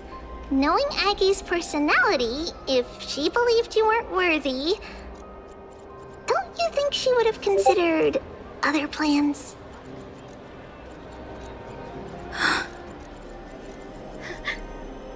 Now that I think about it, I feel much better. I may not have Lady Aglaya's keen judgment, but I would never question your resolve, Miss Hyacinth.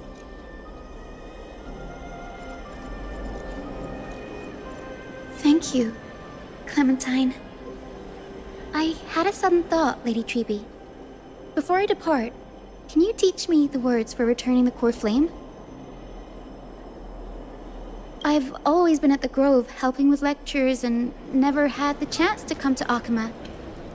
The phrases everyone has memorized still feel unfamiliar. I don't want to embarrass myself in front of everyone when it's my turn to return the core flame.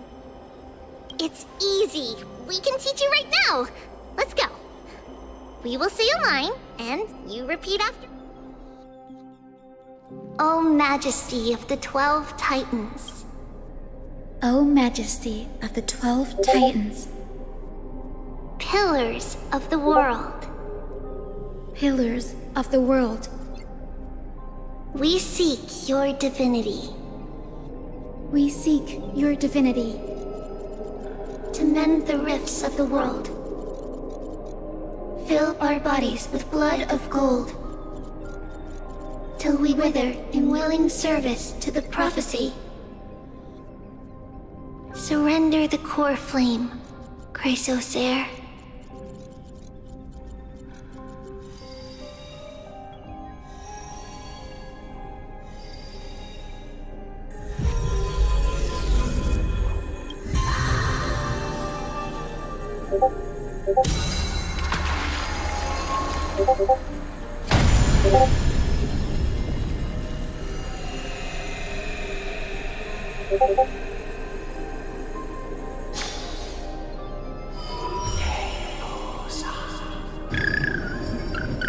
Cindy, are they? Lord Solibus, Lady Lunibus. The mission of the Skyfolk has been completed. Your watch can finally come to an end.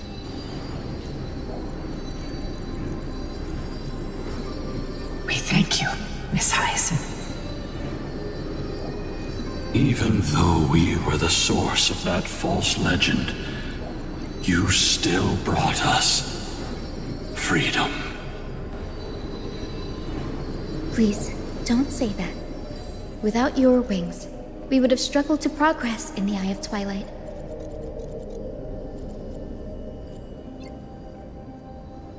Akama is on the brink, and I must quickly embrace the role of demigod to protect everyone with the power of the sky.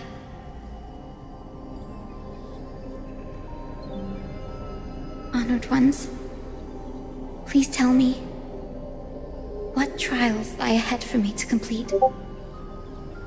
I think you've already done everything you were meant to, Miss Hyacinth.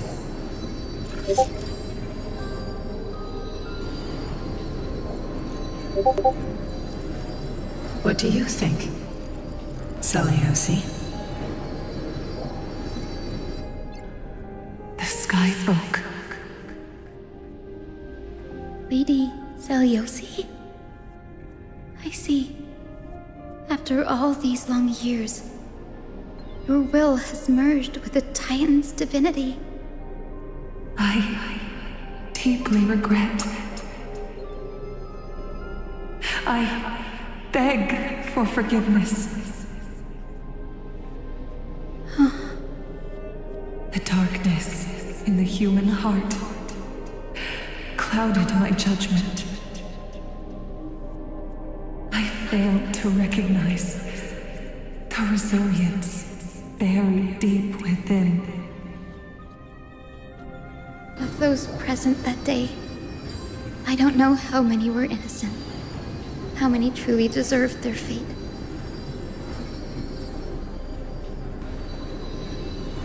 That's why I cannot forgive you on their behalf, Lady Seliosi. The spirits of my ancestors resonated with me. You exiled our people, and they may never forgive you for that. But at least there is one thing we can agree on. The truth that no one can distort. The courage it took to defy the gods was undeniable, unwavering. That same spirit now lives on in those who walk the flame-chased journey, growing stronger with every step. You were the spark that set this era in motion, Seliosi. An age where heroes rise and epic stories are told. An age where a flame of hope was preserved for the world. Perhaps this is what I longed for. Now, I can finally rest. Even in that darkest moment, Lady Seliosi, you still held compassion for mortals, didn't you? Even with the Titan's power, you didn't punish the world by letting the sky fall. I imagine you were waiting for someone to bring redemption.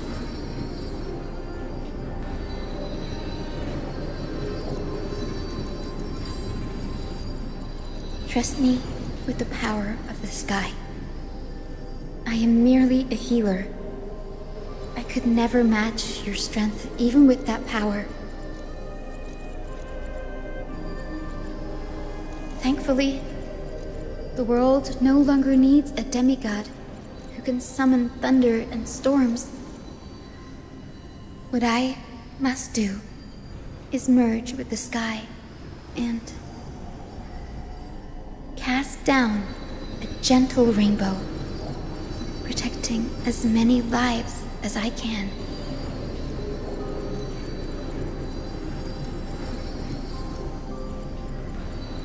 Professor Anaxa, do you remember that lesson?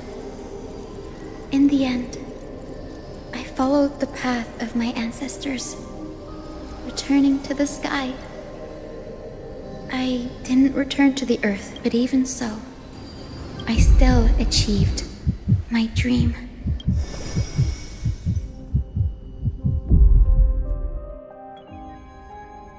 Hyacinthia.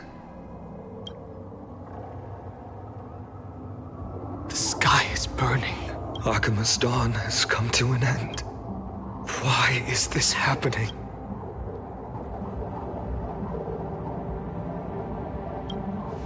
No. It's too late. The sky had been completely swallowed. This darkness. Its power probably surpasses that of all we can do. Is hope she can protect as many Is this the end for— Don't give up. We're the ones— The unexpected is always part of our journey. Over there. I've never seen anything like this before. Could the black tide be the cause? There are too many things we don't understand, and we don't have time to figure out. We can't delay any longer. Let's head down. Hopefully Kefali's I'm confident that...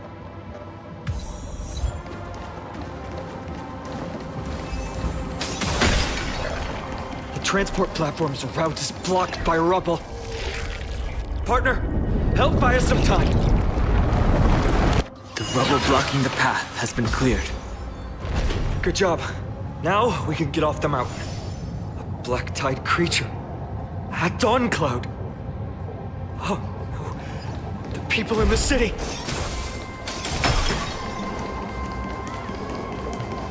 We must.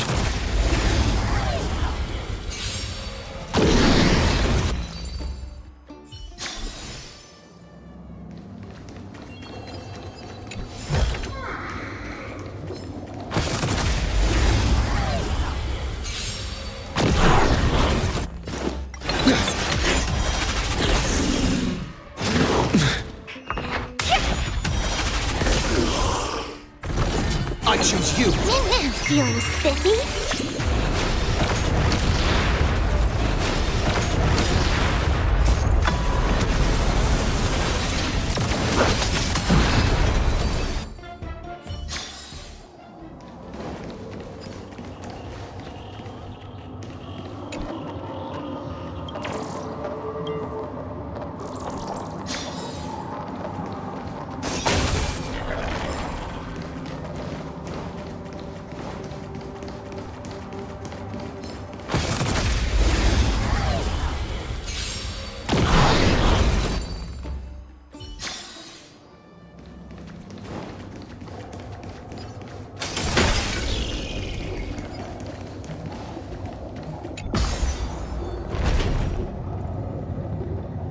More enemies. It doesn't look great down there. Anyone who dares stand in our way will get a taste of Dawnmaker's Egg.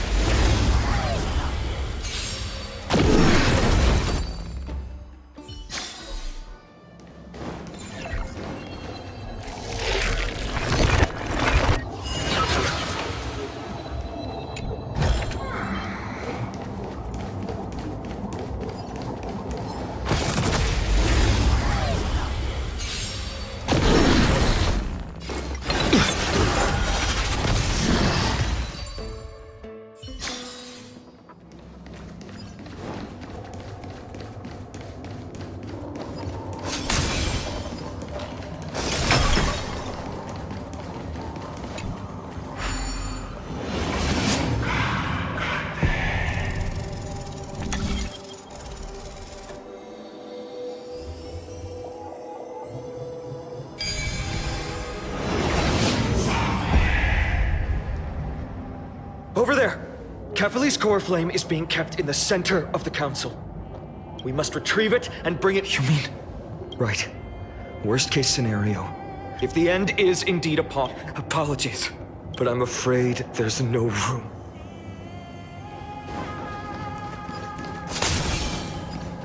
Hyacinth. Did she make it? Her will to heal the world is so strong. We'll definitely sense it if she succeeds.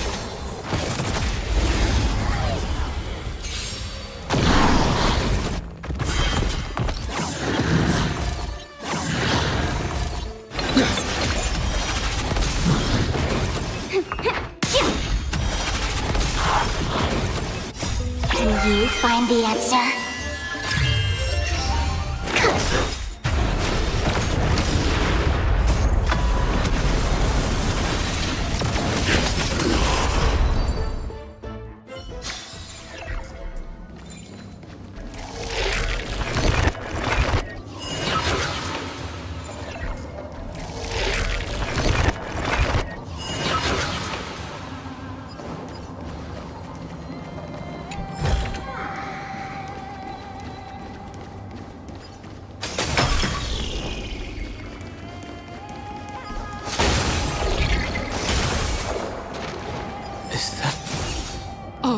Sky Father, Kefali. They are so this blood-red sky. Highness.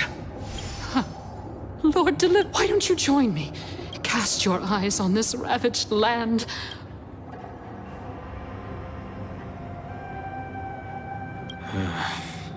We should not waste our time on a pit. Danheng is right, but to a cornered dog like you, only then. Kefali's core flame is long lost to the wind. Lost to the winds? She's gone completely mad. For the longest time, Kefali's core flame has been worshipped here. Only core members of the Council of Elders know how to activate the core flame cast.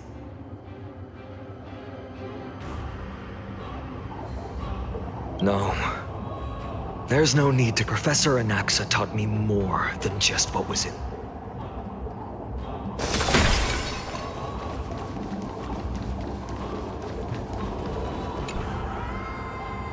During his time at Dawn Cloud, Professor Anaxa conducted...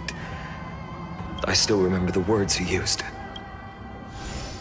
All-knowing Father who bears the world, please share a glimpse of your merciful cast down the Titan's fire that hangs at the pinnacle of the world, for your devout creations to behold.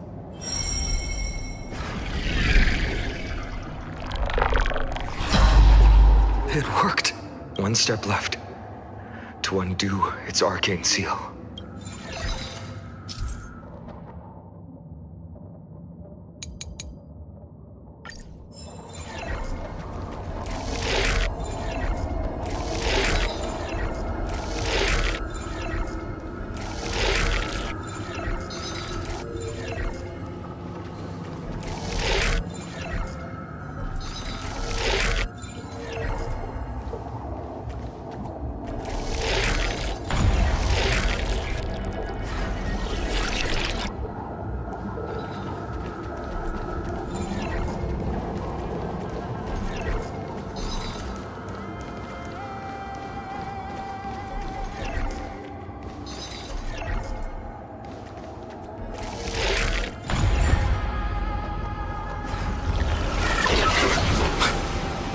Did it! Danheng, can you use... I've used up all the spirit water just now, after we left the Eye of... Is this also a result of the Black...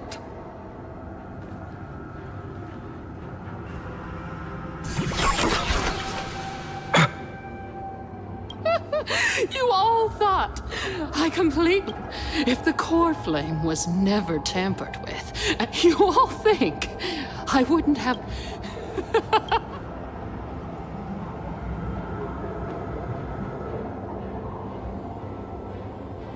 Calm down. I'll do my job.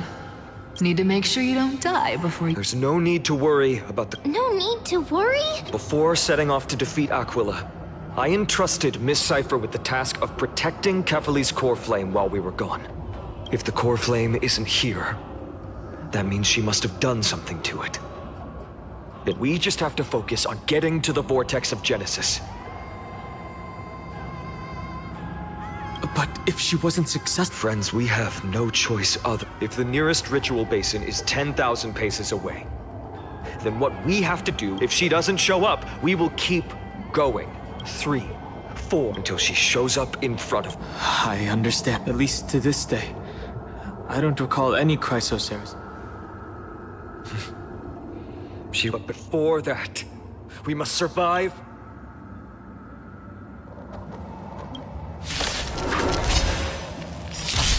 I'm on it. I choose you.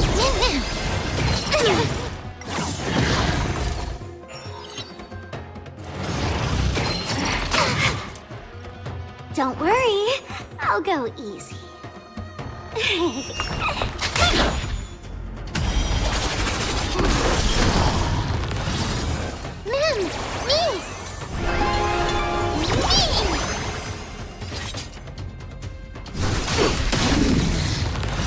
Commencing research.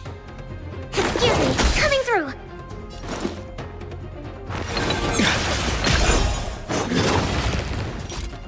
Why don't you stay and play for a while?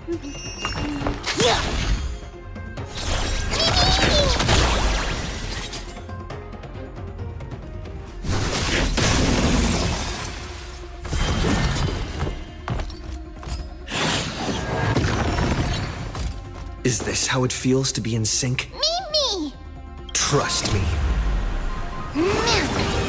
Together, we can do anything!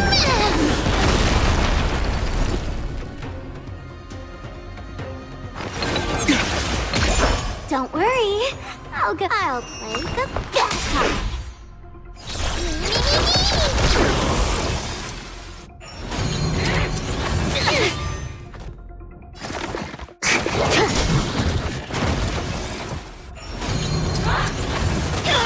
Gotta stop the bleeding. I think something bit me.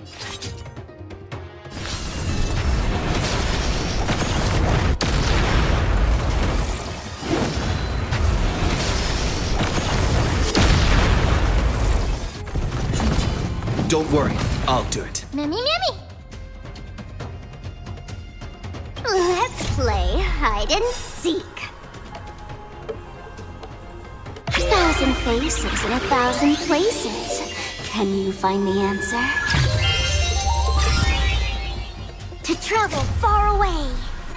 For a tough case like yours, we're gonna try them all!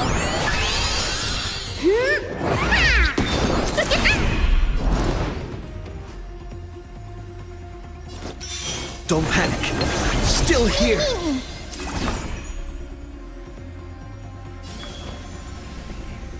Don't move, okay? Mimi!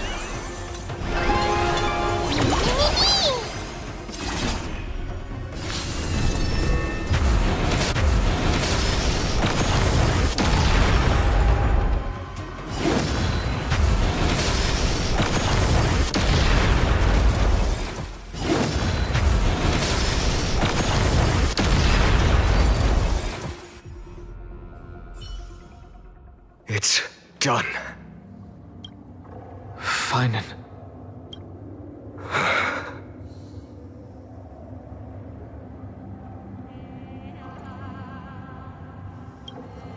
She may not have sought sympathy from as a cleaner. She was willing to use forbidden arts to absorb a millennium of identities and memories for an objective that hasn't changed in that time. I suppose this is also a form of... Let's go. Everyone, can we run faster? I've got a bad feeling.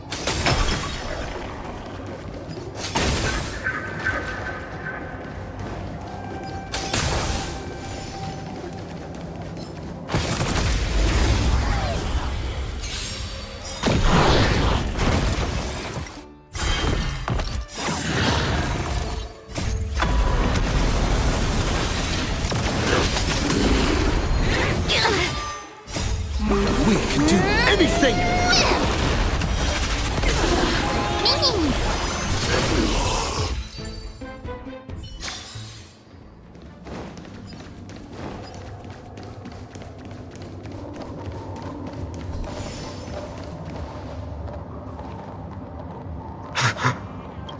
Everyone, look! Behind us!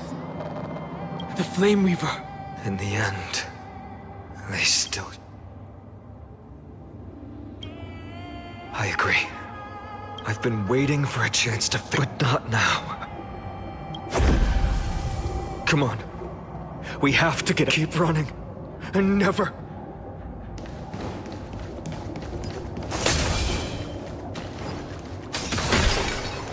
Yanis' hidden passage.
They will catch up to us sooner or later.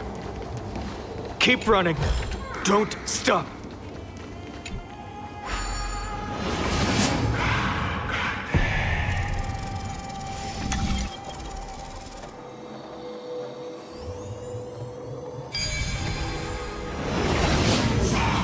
It's him! Lord Finan! What in... How did they... Dusk has descended. Clones, illusions. Nothing but... The sky has rid this world. What are they The end you seek is also... If so, you should be standing alongside the Chrysos heirs. Dusk has descended lust.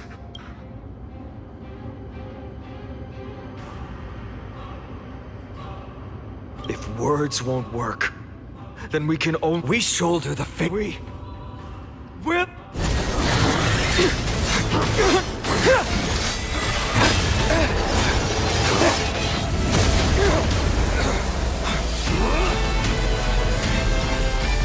Leave this to Castros and me!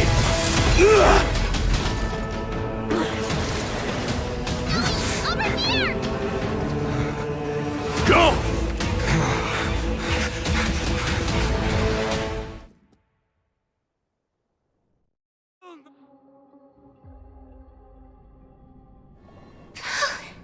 That was really close. It's too early to relax. The Flame Reaver is a master in the art of deceit. I never thought I would leave him alone on the battlefield twice. Treeb didn't follow us. Does she? Hey, can you still... Protect us! Sky! Someone is calling for help. The Black Tide creatures are threatening the people. We can't just stand by and watch. That rainbow barrier. Is that Hyacinth's power?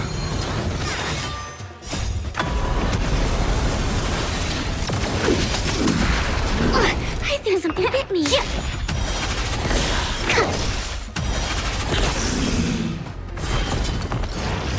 Ouch, ouch, ouch. Can you find the answer? I choose you.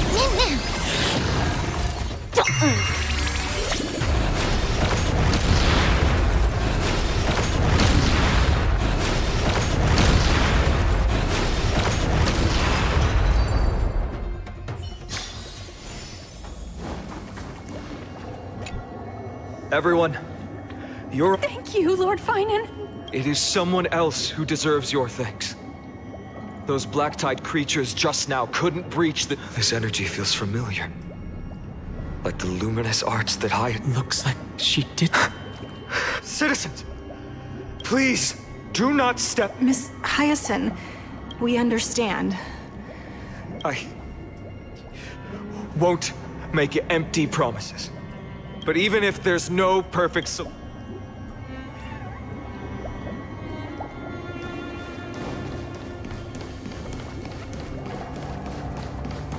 The people in the market must also be... Cortonis! Quick! Let's go check on him! Cortonis! Hang... Burning the holy city is... You shouldn't be on the front line at your age, Grand Craftsman. Organizing their escape. The holy city guards are descended from the sky. The rainbow barrier did. I fear this is Emphorius' end, Cortonis. Go for a miracle. One more thing waiting. Carefully scroll flip. Training.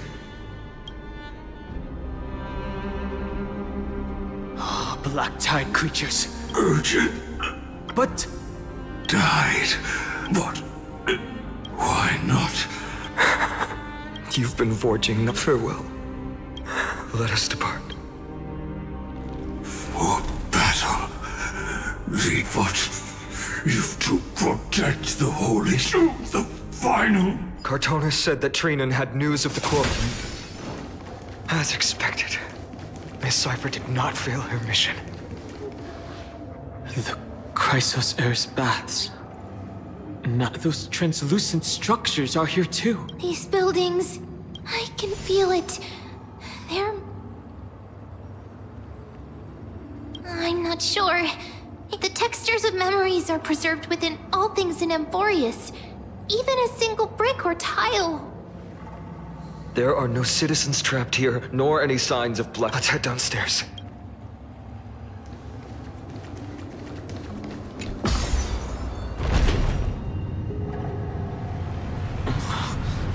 The bath's waters are conveying sorrow and despair in ways I can barely comprehend. I'm getting a vague sense of foreboding here.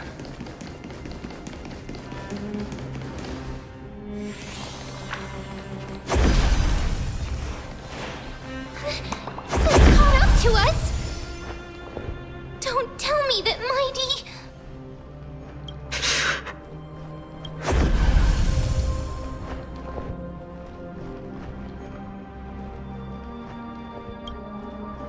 No. Finan. Take him to the Vortex of Genesis. I will... Don't hesitate, Finan.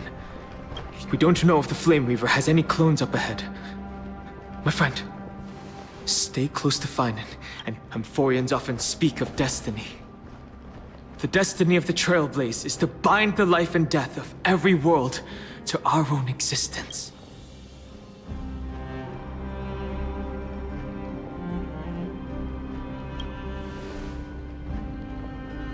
I don't intend to say goodbye forever to anyone.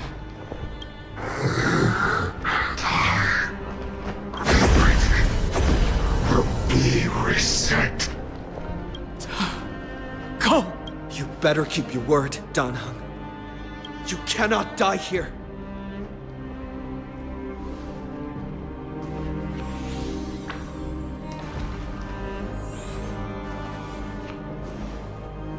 Wherever there's flowing water, I can harness its power to purge the filth. This power unfamiliar. You are. Even if I were just a passing traveler, I would not hesitate to lay down my life and protect the unfamiliar world beneath my feet.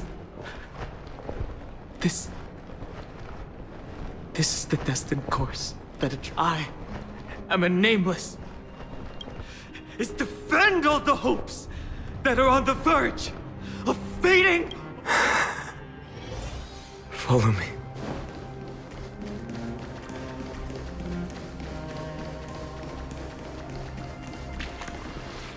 Lord Finan. Finally, you're all back. Even in such desperate times, You still managed to keep your promise to me. Finon. The Flame Reaver is wreaking havoc in the city, and they still have many clones. Zeph, please get someone to inform Kratos, and have him lead the most until I complete the core flame ritual. Understood, Lord Finan. Nemosity. Several citizens are trapped in the Garden of Life, though. Leave this to us, Lord Finan. All right. As for the two trailblazers,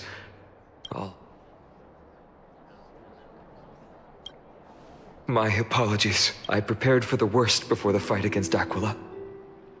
Even if there came a day when Akuma was taken, as long as we defeated... Sorry. I know you must dislike leaving. I know this is hard to accept, friend. You, Danheng told me many. The first story taught me that the fate of a world should be in the hands of its people.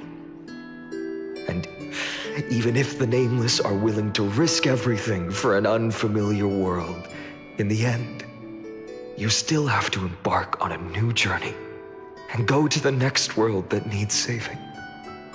Because that's your mission. The path you follow. In the second story, Danheng told me about the few Nameless who sacrificed their lives for the prison world. I know very well that the two of you are willing to make the same choice for Amphorius. After hearing those stories, I made up my mind. I won't let your journey end here. Somewhere beyond the sky, where Amphorians have never reached, there are many people waiting for you to come home. The prophecy has always remained shrouded in ambiguity. Even if the 12th core flame is returned, no one knows how the Era Nova will manifest. Let alone if the miracle will extend its favor to two visitors from beyond the sky. Before stepping into a fate unknown, the last thing I can do is help you return to your family. Please, don't... Lady Trinan's Sentry Gate is open on the main street outside Akuma. I'm sorry for making such...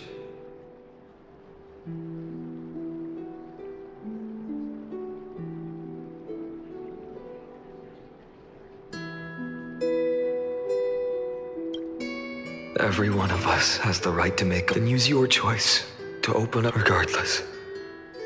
Danheng is still holding on for his... One day I hope we will...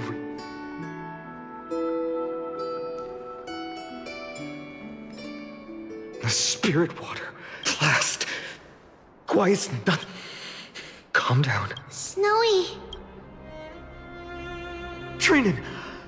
I thought you'd be waiting at the When Akuma's night descended, all the spirit water dried up along with it. You've always Cavali's core flame. Yes. Little Syphe protected the core flame well. No one would be able to guess where she stashed Bartolos. You can come on out. I don't have to pretend to be an envelope anymore! That was suffocating. Bartolos? Hey, you better watch your tone, brat. That core flame that the entire world is currently nestled in the depths of my bottomless tummy! This certainly was. Huh? Your reaction's too composed. It's completely different from what I was into. Bartolos. Snowy still doesn't know the truth behind Akuma's eternal... You're right. Woman, you'd better step in and let that girl Cypher spun a grand lie that deceived all of them for... She tricked all of you into believing that giant ball on Kefali's back would cast light over Not just that. She even managed to fool that dumb Ascension trial and allowed me, the great Zagreus, to survive! Hey, Rat, you... Still no reaction from you? Yeah, dang it. You're no fun at all. I'm So for the last 1,000 years, what maintained Akuma's eternal daylight was not Kefali's miracle, A Cypher's lie, woven using the divine authority, but now the lie has come undone. Well, you didn't guess wrong. Cypher has already passed, and all her lies have scattered to the winds. But you just said you, Zagreus, relied on Cypher's lie to keep... Guess you're not as smart as I thought, Pat. Don't forget, I'm one of the 12 Titans of Ems, and this core flame in my belly. Is it not the core that maintains a Titan's life and divinity? So, you're going... Just so. How about it? Let's hear some grub. Why? In the myths, Zagreus was... Hey, stop slandering me with those fabricated tales. My pursuits are far greater than one. Let me tell you then. My lifelong ambition was to work with Cypher to conjure the greatest trick in the world. Assume this world holds 100 million possibilities. And no matter how one looks at it, 99,999,999 of them all point to outcomes of certain destruction. But with an exquisitely brilliant scheme, we fooled all the fools, villains, and disasters of this world, and achieved that 1 in 100 million possible. This is the miracle I wish to achieve in my life's pursuit, even at the cost of turning into... Take the core flame with you, brat. Go finish your mission. Remember this well. What saved Amphorius wasn't the grace of that simpleton Ethely, nor was it the babbling of that child, or it was the divine power of me, scorned by all, in the millennium-long lie of a cat-eared thief.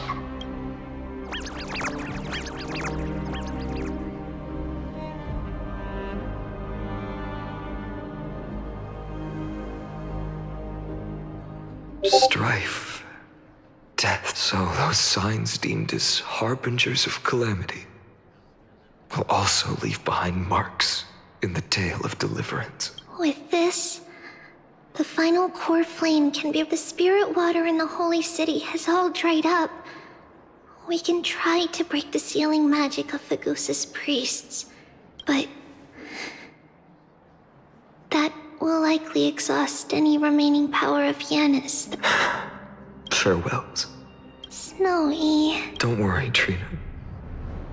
I'm no longer the empty shell that a glut for every companion who couldn't reach the end. Their conviction to save the world became a part of me, piecing together the soul I once lost. I lost my home village, but you, Aglaya, and everyone else created a second home for me. Now that this home is also in danger, it is my turn to repay your kindness and create a new world that can carry everyone's wishes. I hope that in that new world, a new sun will rise, bringing one dawn after another to all. Snowy, you've grown into the person indeed. We don't need, because even without the prophecy, we and all of us will see each other again tomorrow.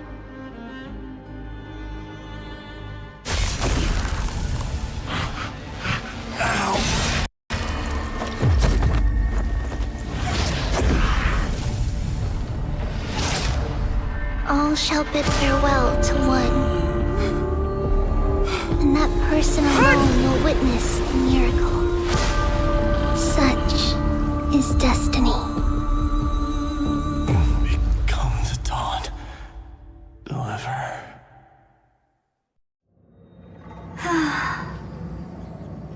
Burning skies, shattered statues, corpses strewn everywhere. What a mess. If this is what the inside of Amphorius looks like, it's truly shocking. To be honest, I was initially skeptical. But right now, I'm starting to see your point, Screwy. If that's the case, Herta, do you now have enough reason to believe my conjecture about the true nature of Amphorius? Let's not expand on that topic just yet. That Intellitron, Lygus, was it? He's not completely dead. That was probably a fake body. Something behind it is... I must admit, even if both of us worked together, it wouldn't be a simple task piercing through its defenses. For now, we can only observe this world as bystanders. I knew we should have brought Stephen along.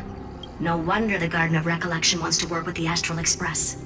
Without the power of the Trailblaze, it'd be impossible to unearth this place's secrets. But in the end, the garden emerged unscathed, and it was the Nameless who got burnt. Curiosity definitely killed Aki. That big guy over there, the black ball spewing meteors, you think it's got anything to do with the Lord Ravager? Alas, without sufficient computational power in the stream projection, I am unable to analyze the path energy. Suggestion: the immediate priority now is to find the whereabouts of the two Nameless. Research priority on the destruction can be lowered. Every second counts before that Intellitron's preventative measures kick in. All right. Stop making a fuss. How many times have we collaborated, and when did it ever not end in a perfect outcome? Why not add another mission objective while we're at it? The card-playing memo keeper told me that the frozen Trailblazer girl might just also be trapped inside Amphorius. If time allows, I will also investigate March 7th. Herta, do you hear that? A wave of desperate cries from the heart of the mountain city. The lives there are undergoing intense conclusion. The butterfly has already flapped its wings, and an impending storm closes in. The Nameless are important allies, and you and I have matters to attend to. In moments when a choice needs to be made, one must not be distracted due... Of course I know that. Fate really is a game of dice, Screwy. Who'd have thought that thing once sowed chaos across the cosmos, causing the Intelligentsia Guild to splinter and disintegrate? It wasn't until I cracked the solitary waves theory that its lingering effects were put to an end. Yet, in a forgotten corner of the cosmos, one slipped through the net and remained operational. And it was this machine that eventually became the cradle for the birth of a certain...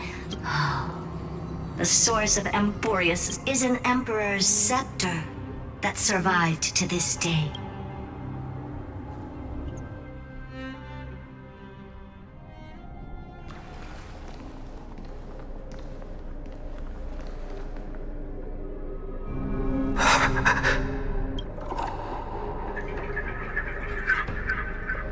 This is what the world looked like originally. And what are you doing here? Answer my question, Lygus. Ah, another hero has arrived at the Vortex. I can no longer remember how many to the author of each epic, as the prophecy has foretold, stays their pen at this point, just like each cycle of the extrapolation, in accordance to their primordial design, ends. No need to panic, Lord Farnham. I stepped into this space purely for one purpose: to witness the prophecy's miracle of Genesis. You've never expressed interest in the Flame Chase journey. When my companions and I ran, bled, and sacrificed for the core flames, you never so much an indifferent observer. An anti-Catheran who's neutral till the end.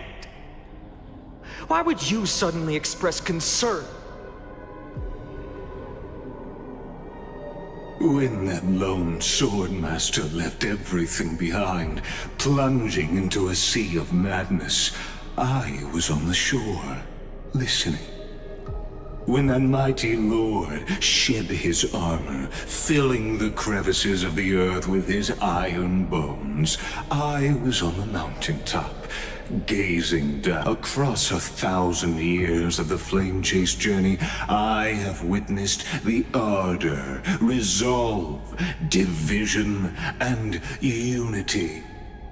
just as you were all born to shoulder the guidance of the prophecy, I too have bathed in the gaze of distant stars, have seen the deepest, darkest of destiny. I will become the most loyal reader of the epics, a spectator voraciously consuming the valorous deeds of you. The gaze of distant star? One day you will understand, but not now. At this moment, please disregard this observer and finish what you must, Lord Finon.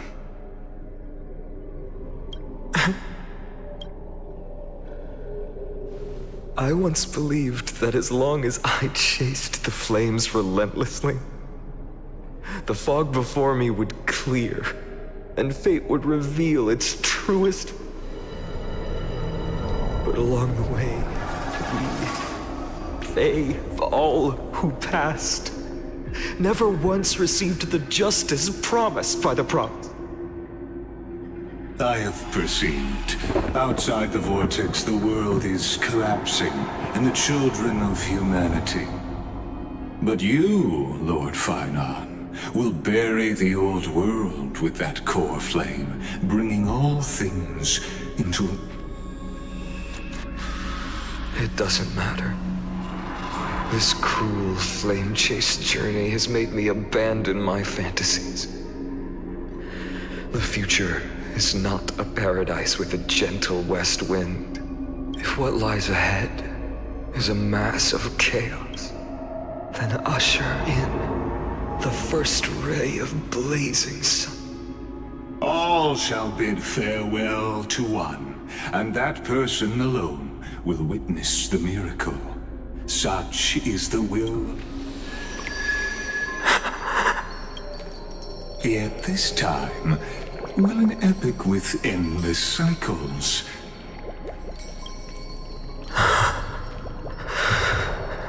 Is it you?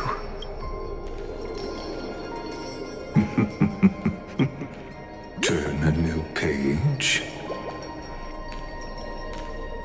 Of course. This will be a romantic story like none that has come before. You think so too, right?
Please stay close to us. We need to rendezvous. We will do everything in our power to clear...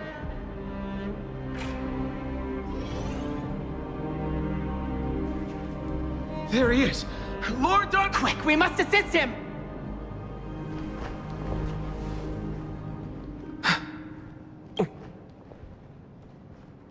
We are under Lord Finan's order. Leave this to me in the Holy City. Wait, Namasani. That black-clad...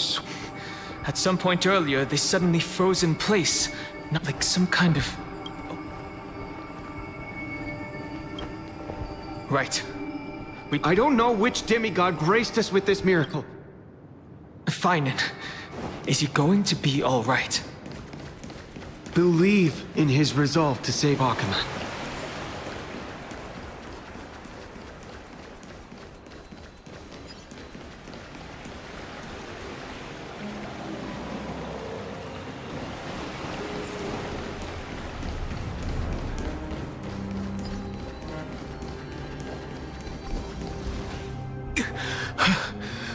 We can't stay here for long. Lady Trina...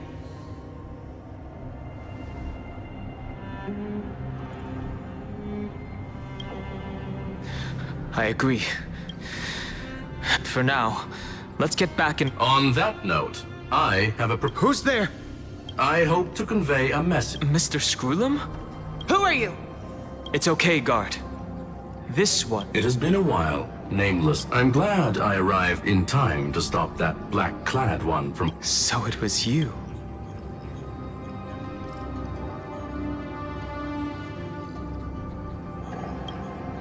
Indeed. Madame Herta invited me to meet with you, nameless. You two know this anti-Catharin? Does he come from the same... Don't worry, guard. This gentleman is an ally of the Trailblaze. Of course. I fully understand your situation. For now, the only thing I can do is temporarily freeze that black-clad one in place. The place where you stand, Amphorius, is a world constructed from data and memoria. An experimental field of a certain... And now, this isolated sandbox world is rapidly falling into a third path. Destruction. Destruction. Conclusion. If Amphorius continues unchecked on this, a Lord Ravager will complete its evolution and metamorphosis, and emerge from the surging tides. The cosmos as we know it will suffer irreversible.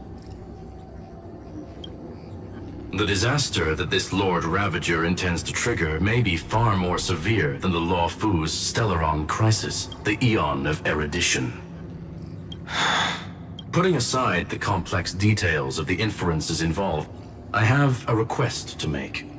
For one of you nameless to stay behind on Amphorius, acting as an informant, in order to prevent the wrath of destruction. This world is enveloped in a firewall that defies explanation, and the flow of time here is also different from reality. Madame Herta and I can only tear open... However, the accidental crash landing of the express car notwithstanding, both of you were able to successfully land here. There must be some principle behind this. It will take time to uncover the reason. Before then, if one of the Nameless is willing to stay and witness the fate of this world, or to push it along when necessary, it would be of...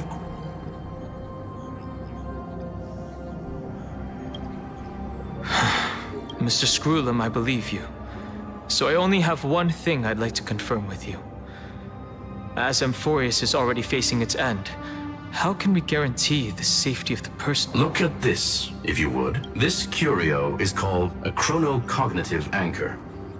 The two of you may view it as a kind of space anchor in the world. As long as you carry it with you, your individual data structure will be protected and will remain unaffected by the influence of digital tsunamis. When required, it can also serve as a bridge for communications. Of course, it is not curio with unlimited uses. May only be held by one, the connection being interfered with. Decide. Quick 2, final 1, Intellitron, named Ligus, possibly the primary culprit behind it. 2, Bertha, Miss March, has already been drawn into Amphorius.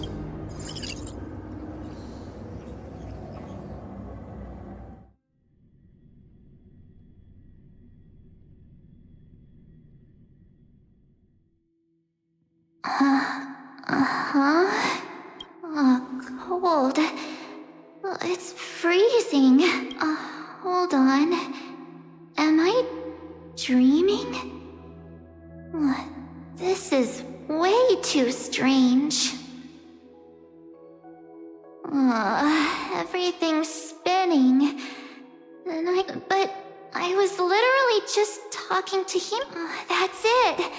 He warned me about this place right before Klepoth glimpsed him. Oh no. Have I done something crazy without remembering? Unless for... hold up.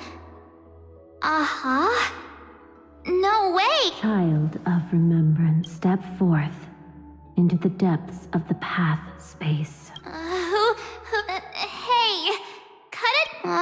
Hold on. Cast aside your fears. Step forward. Through The voice.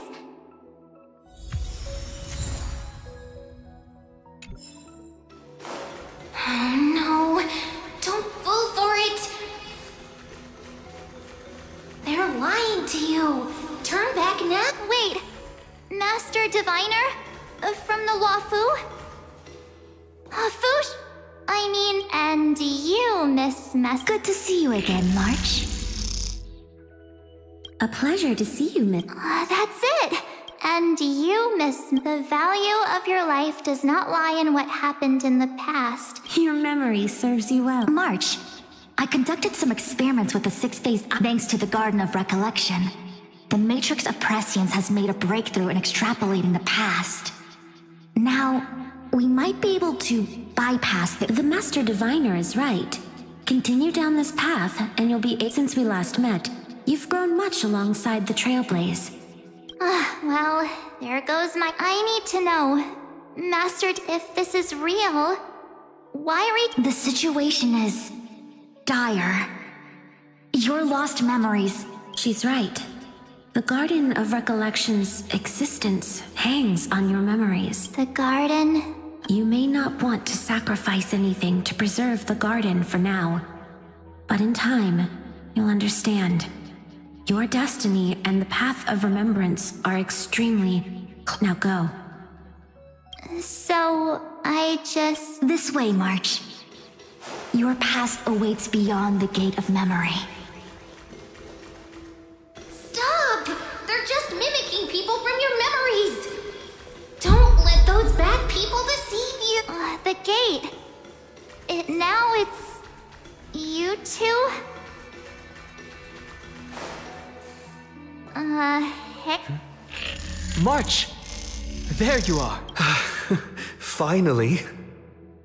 The trailblazing journey just isn't the same without you.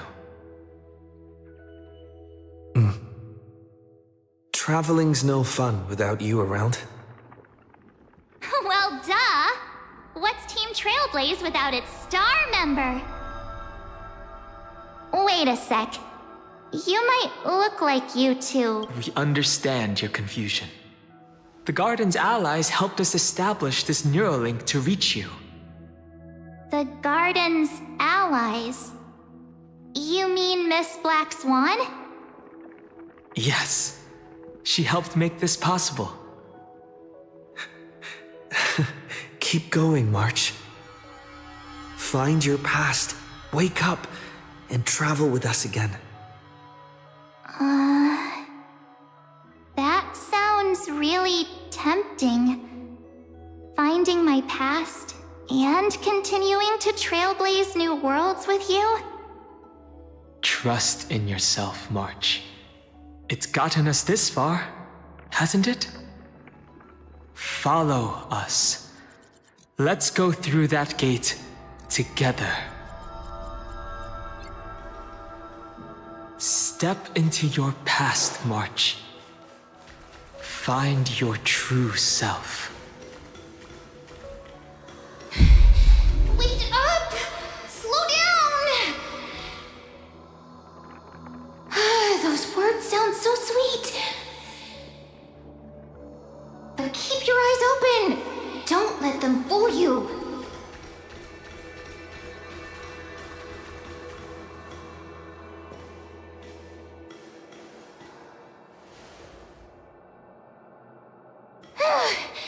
At last, I finally caught up. Hey. I'll be okay. Just not used to, let's say, March. Wait, that was you?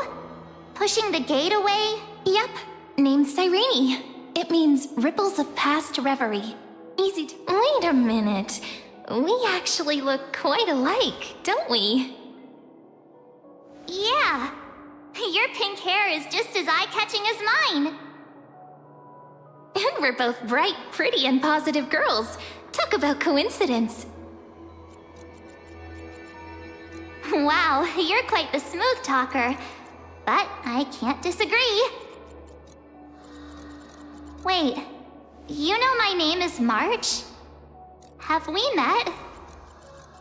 No, but I've witnessed your story through those memories just now. It's incredible, really. We might have more in common than you think. I know exactly what you're going through, which is why I don't want to see you exploited or hurt.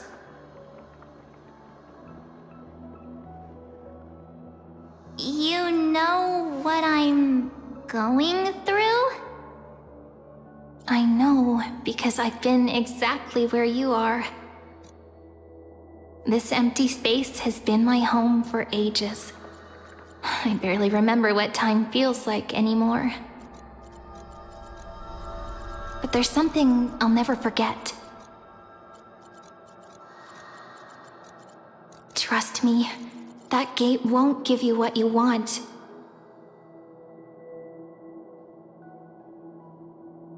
You mean those people? They're lying? Luring me into a trap? Yes, convincing, weren't they? They've studied your memories, using your deepest wishes against you. How dare they manipulate a young girl's feelings like that?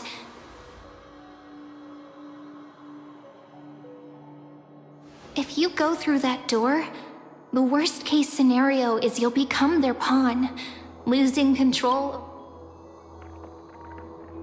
You've seen what's on the other side? I may be stuck here with missing memories like you, but I still recall fragments of my homeland where I grew up. That door leads to Amphorius. Trust me, it's anything but welcoming. For ages, I've watched people walk through that door. They couldn't see or hear my calls. The voices beyond always promised safety, but I've never seen anyone return safely. So I had to try and stop you. To be honest, I'm not sure what to believe. But the fact that you're here, putting in all this effort to warn me, that means something. Tell me, Cyrene, how can I return to my world? It's really easy, actually. Just turn around and walk away from this place. The girl cannot be trusted. Through the door, save the garden. Both of you, children of remembrance. They never give up, do they? But don't let them sway you. Stick to your path. The return journey could take ages, longer than most lives, but that path will lead you home.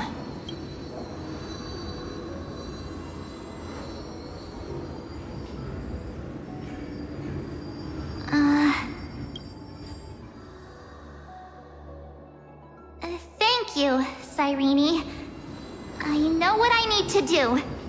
I'm going through that gate. Into Amphorius. Wait, what? Don't worry. I believe you. It's just that, for me, the only place I can call home is right beside my friends. Two of my closest friends are already on their way to Amphorius. They may seem capable, but only I know. They're absolute disasters waiting to happen. They won't last 5 minutes in a new world without me.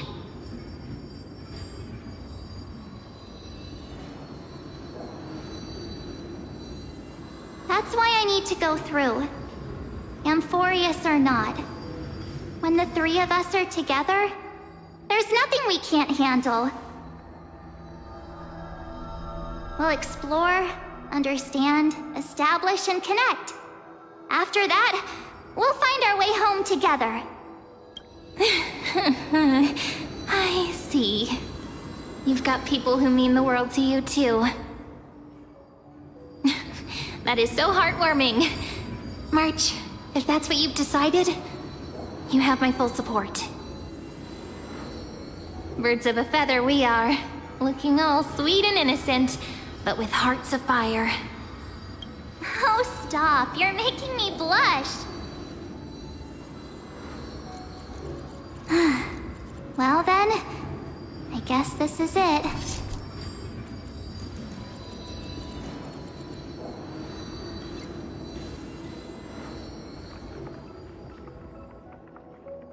Do you think we'll see each other again?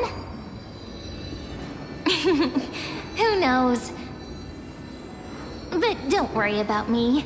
After all this time here, I've grown quite used to chatting with my imaginary friends.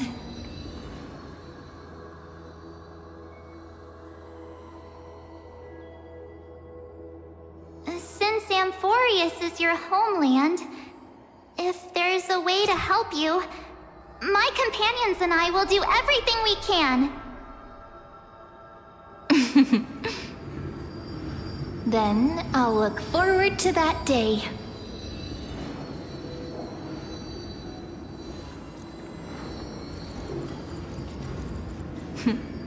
Your story awaits, March. Make it an epic one.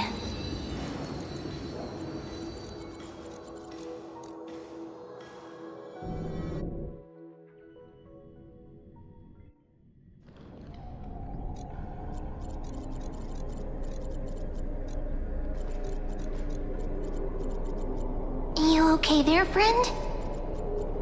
Something seems to be bothering you. The vortex of Genesis, even this place has changed. Finan.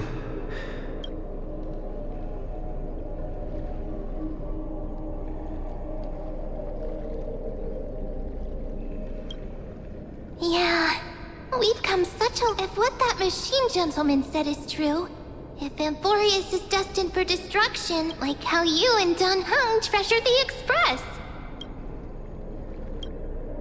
Right. Time to see the last core flame restore. Look, there's Finan! And wait. Lycus? Remember Screwlum's warning.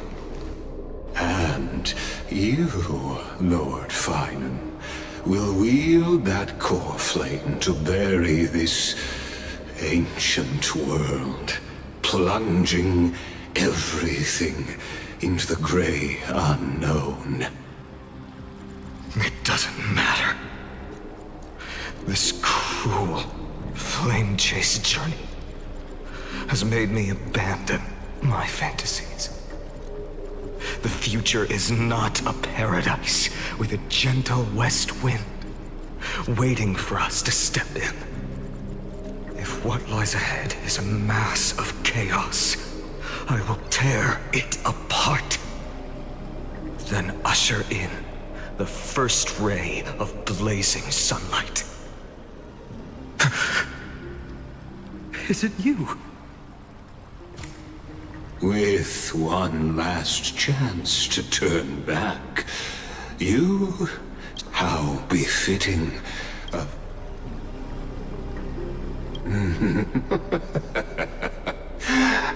As our world nears its end, the ones who walk the infinite paths have embraced their destiny.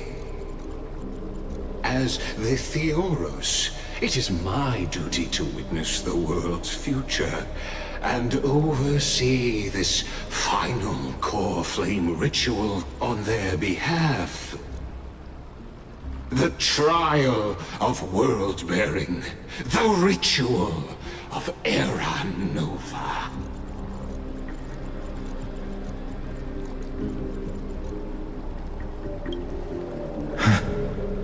Ah, I see. So you met my kindred spirit before I could erase... Partner, what are you...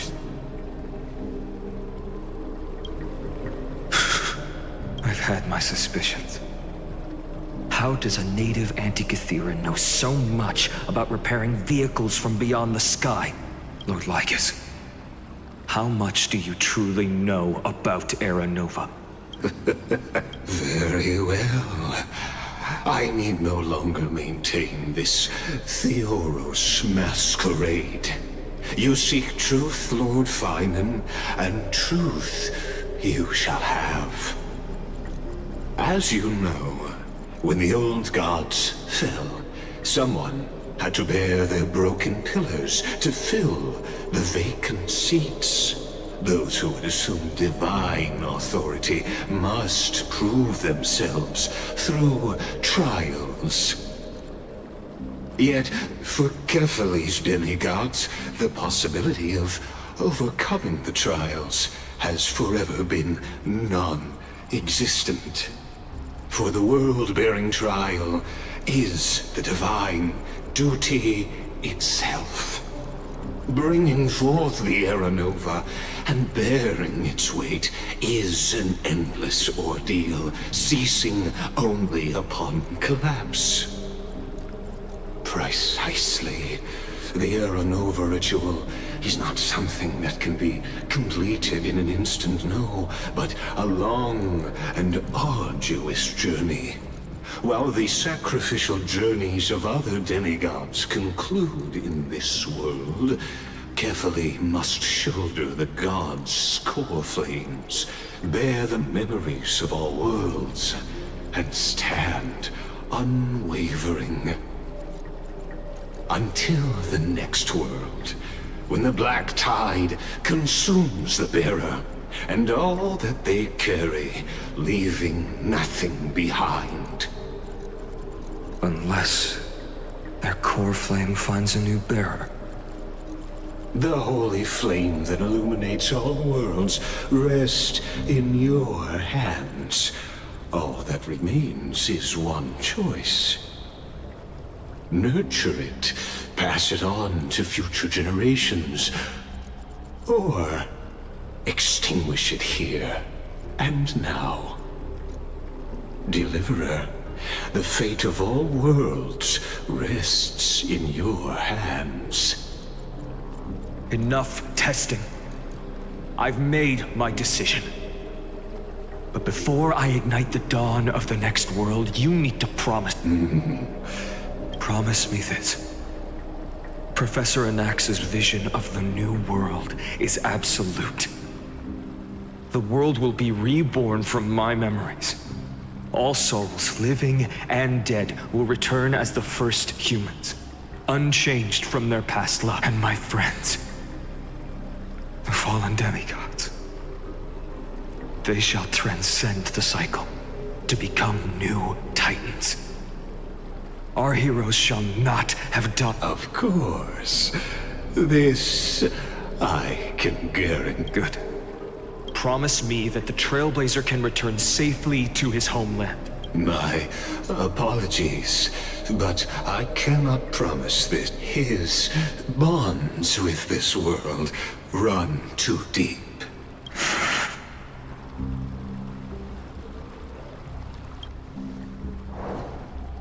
Well, I stand corrected.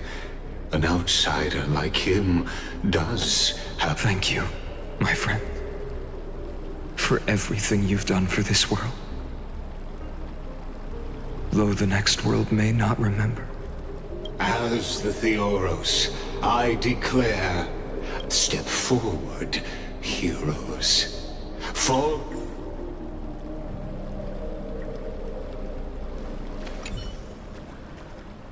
Without you, we could never... Thank you.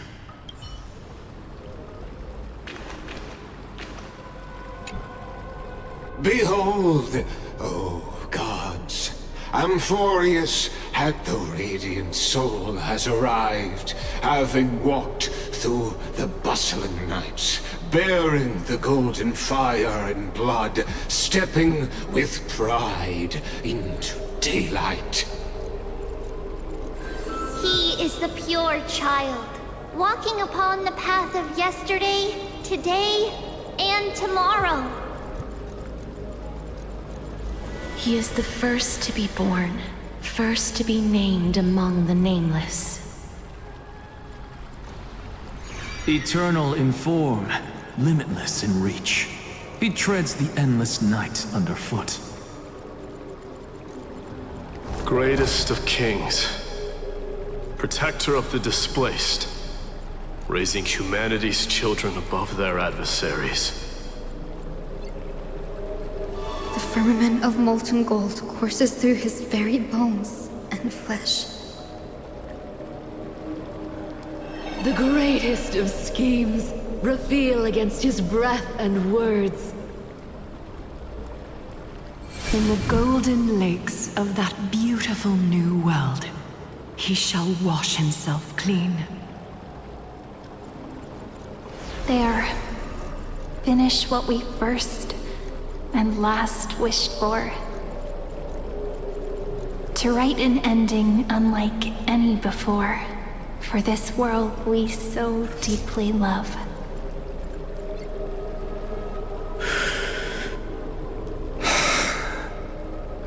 Come, partner. Join me.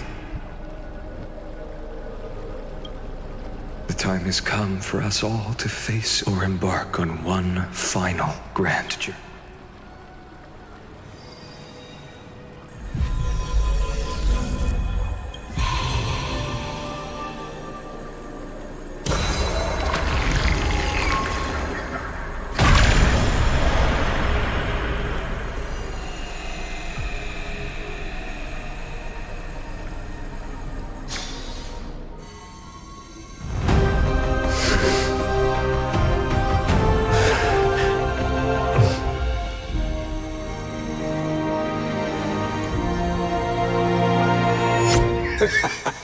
What a magnificent and epic adventure. The hero's journey reaches its end, and the truth behind the Era Nova is about to be revealed. Is that truly the case? Here, as the Theoros, allow me to humbly request that you find a moment to listen to what I have witnessed. This is about the nature of Amphorius itself. A story of the prime mover of life. My, what a broad topic this is. Where shall we start? Got it. Let's start at the very beginning.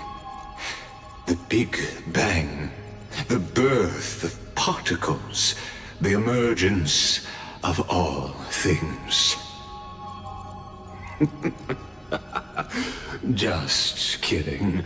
What I mean to say is that time, space, matter, all concepts exist solely because we perceive them.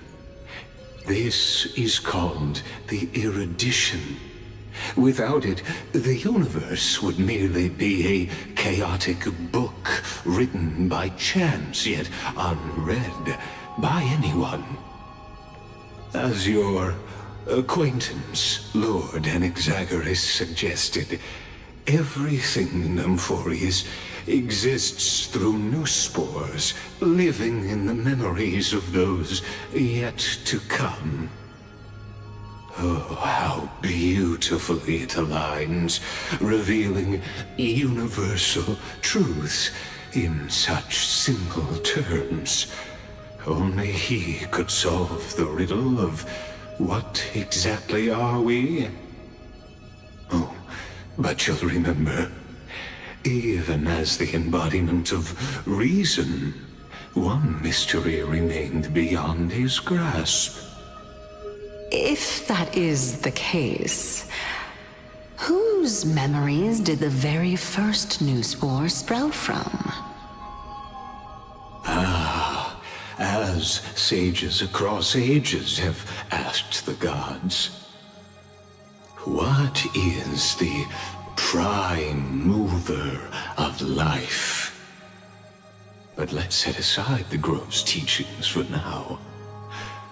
Look further, past Amphorius, to what they call the Forbidden Realms beyond the sky. Do you know of the Scholar's strife? During that grand yet brutal war, waged in the name of erudition, a genius's legacy was abandoned, strewn across the cosmos. The scepters, a macrocosmic computational array beyond mortal comprehension. Made to emulate the Eon's thoughts, it became part of the Eon's cognition at birth. Scattered throughout the cosmos, these arrays act as celestial body neurons for Nous. But regrettably, as everyone knows, the erudition forsook them all. But what nobody knows is that, though forgotten, they never stopped seeking the divine answer. A question that survived war and disaster, stumping even the greatest minds, including both mechanical emperors. Now, we come to the real truth of Amphorius. What if, hypothetically, a scepter found the answer to the prime mover of life? If, through endless solitary extrapolations in the cosmic cold, the one deemed as a failure by the Eon of erudition found proof through the ages, what would happen? Perhaps the answer is simply from a perishing neuron devolved into true life, reborn through the gaze of another Eon. This is a tale from the distant past, unknown to all, even unheard by the greatest geniuses. Now, let's leave the Scepter's story here, returning to where we began. What is actually... You know the answer better than you realize. It's been by your side, accompanying you throughout this long journey. Right now, it awaits you in that brave new world, beyond the end of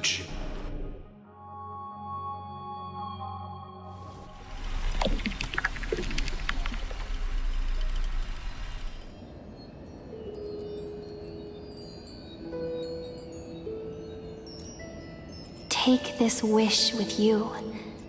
Be the one who begins it all. As the prophecy foretold, you will bear the blazing sun until the pale dawn breaks.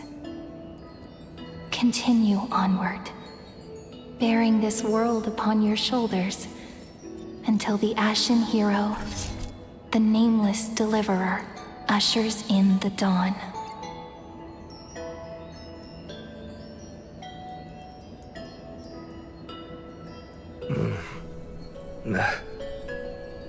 Such an odd dream. Strange. Like I've dreamed this before, but it all slips away when I wake.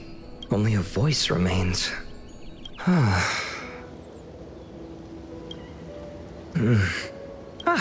It's you. Whoops, I fell asleep. What a strange dream I had. It's gone now, though. But look. Let's go find Cyrene, partner. We promised to be there for her oracle card reading today. Looking at you, someone's still half asleep. Tell you what, catch some fresh air first. I'll hang around here.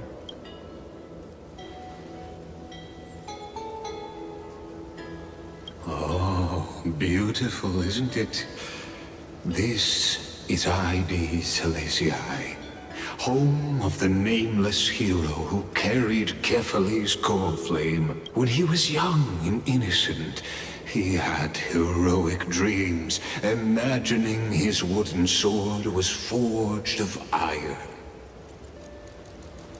Pretending the straw dummy propped up by a wooden pole was a giant with a single blood vessel running from spine to heel. Dreaming of slaying the giant and becoming a hero to save the world, though to his young mind, the world was just this small village.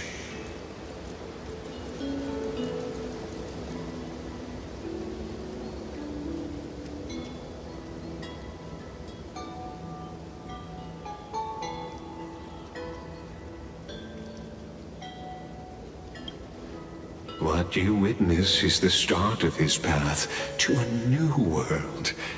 And trust me, you play no small part. These are his first memories. Rather than watching, why not join? Become his lifelong closest friend, witnessing his hero's journey from the best seat in the house. As the nameless hero whose unwavering guidance shaped Finan's destiny, yet whose name was never recorded.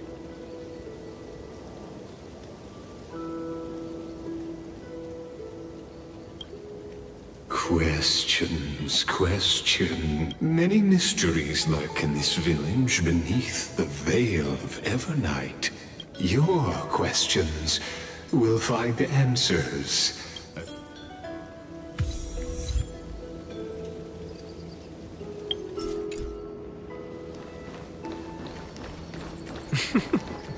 All awake now? Great. Let's... Finan! Show me how to use a sword like you do! Hey, Finan! Where are you headed? No Cyrene today? That's exactly...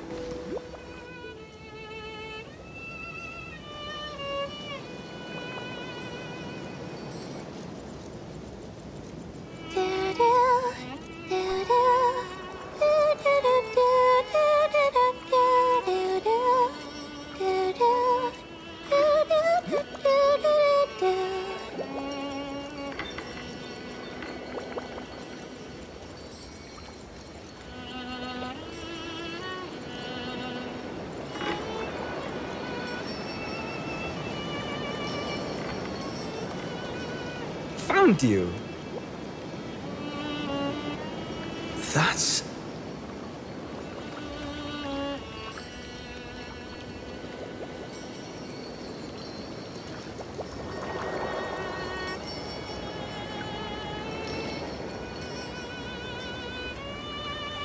Goodness, look at you rushing about.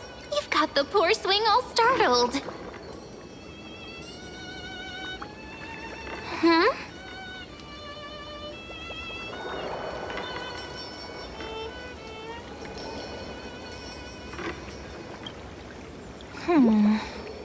There's something oddly Something wrong?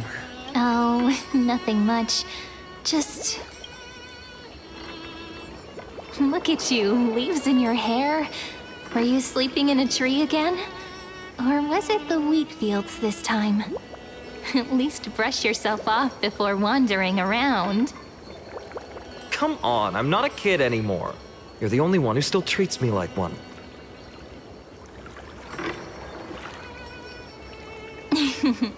Sure.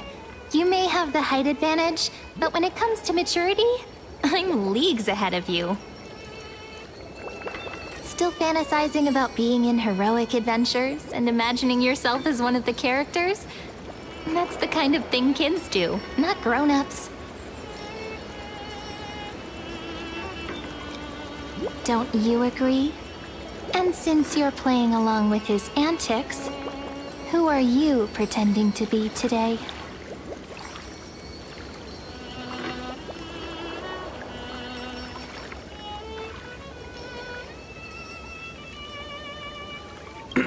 Well, he hasn't decided on a character for today yet.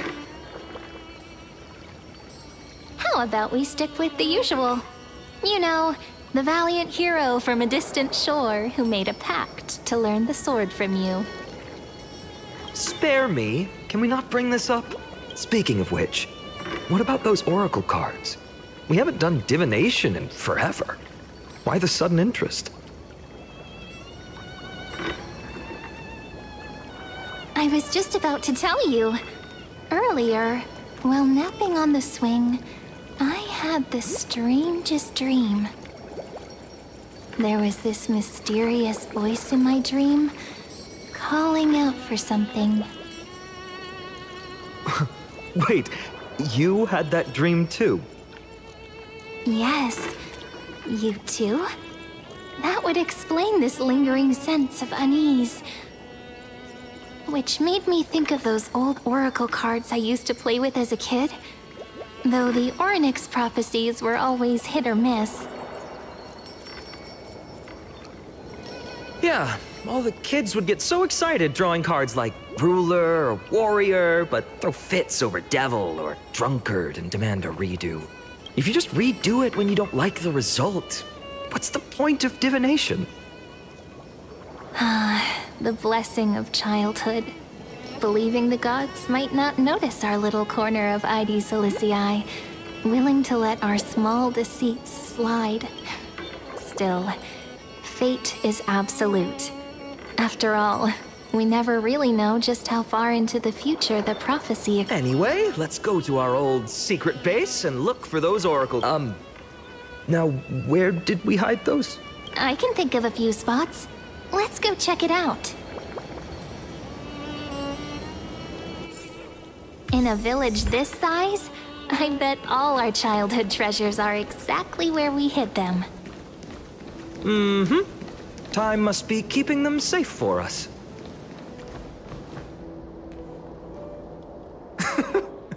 Well, those were the days.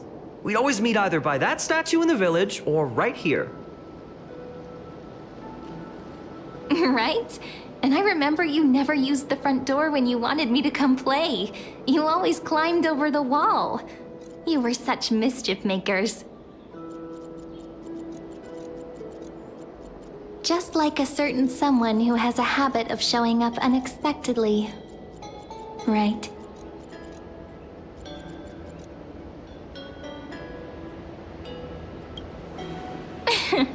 I bet he said something clever just now. Hey, I was just copying those storybook heroes. They never take the beaten path. Still, it's embarrassing. I've been the only one here for a while, and I haven't kept up with the cleaning. With so many spots to check, where should we even start?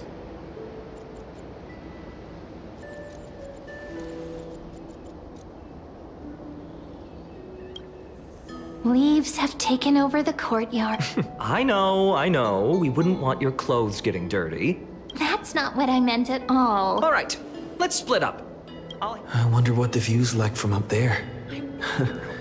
Worth checking out?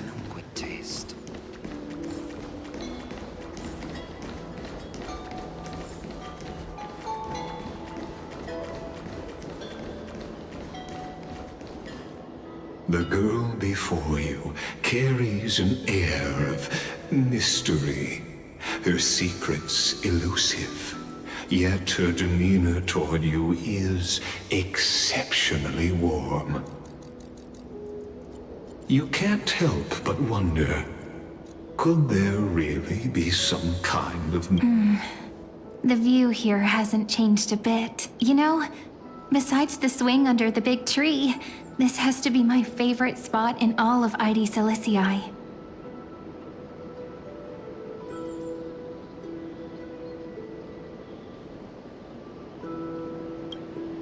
You can't help but want to hum one of those old songs we used to sing. Why do leaves and branches grow? Which way does the wind blow? They always said I'd become the next priest of time, just because I heard prophecies as a child. But here's the thing. The more divinations I do, the more doubt creeps in. I want to believe the prophecies, But actually leaving ID Solis, where will that waiting ship take us, I wonder? Here they are! The Oracle cards! I've captured it all in my heart. This view, and most precious of all, my childhood friends. There we go. Looks like the gods do listen to our thoughts. Here it is! This is the box where we kept the cards. But the cards are gone. Huh? What's this underneath?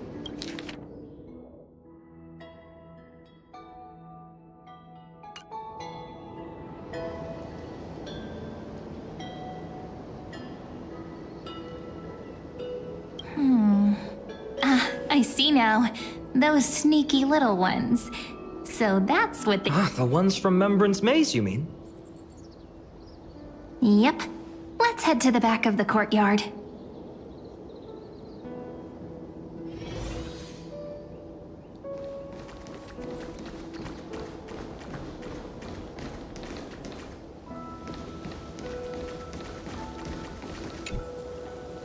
The entrance should be around here somewhere. Right here. The path to the maze is hidden under all these weeds. It's been too long since we visited the fairies.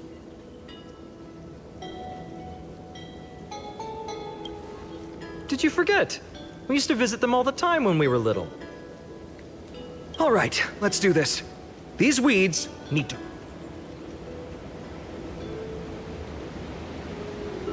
Pretty sure this is it? Should be this way. There it is! The entrance! That hollow in the tree.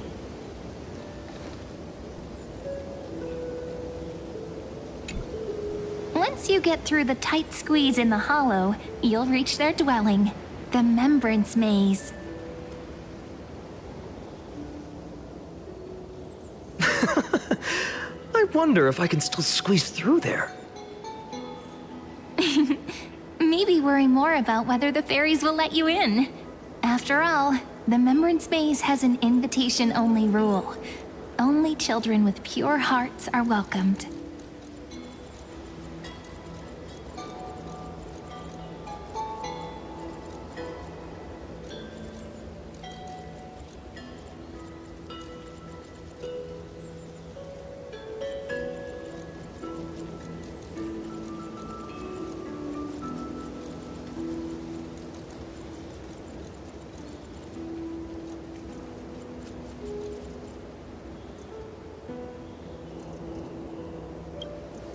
Lead the way then, partner.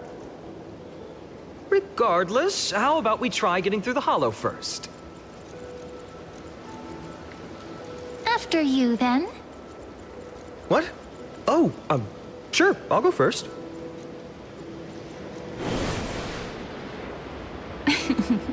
So hasty, as always. Looks like it's just us now. Care to finish that chat? To be honest, from the moment I saw the cute note left by the fairies, my intuition became even more certain. Perhaps when we step into the maze again after all these years, the wheels of fate will find...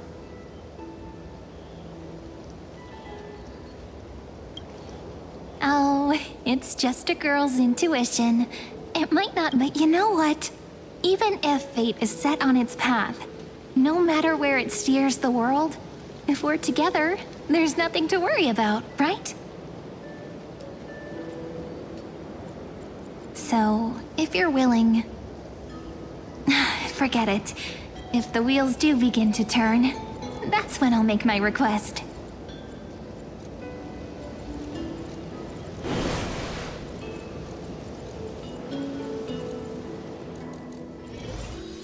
I made it! Oh, that wasn't easy. I can't remember the last time I came here. We were still kids back then. Wait a minute. Are you? Look who it is! Reenie and Snowy! Whoa! Look who's finally back, Memmy! Snowy, you You've grown so tall and dashing. I couldn't even tell it was you at... We had to grow up. But look at Rini. She hasn't changed one bit. Perhaps I'm like you, Rayleigh Mem. Just another fairy of the maze.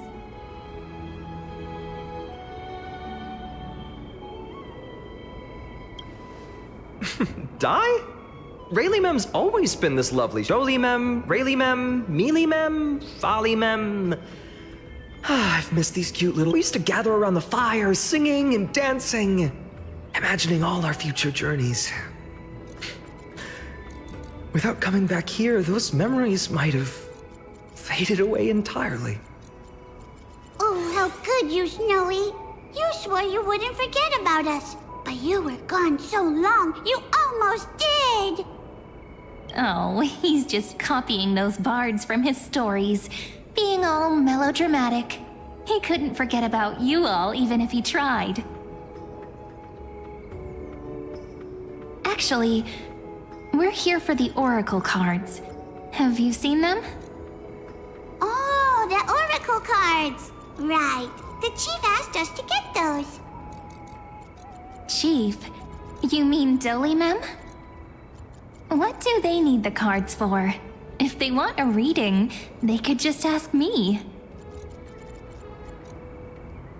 Oh, I'm not sure. But Chief specifically wanted to meet with you all. Let's see. They should be... That's it! This way, everyone! Watch your step. The trunk's slippery.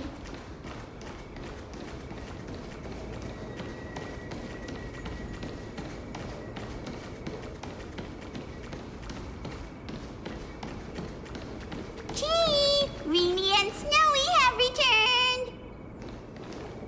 Why do leaves and branches grow? Which way does the wind blow? In Remembrance Maze depths we seek to find the answers future left behind. Welcome back, my dear children.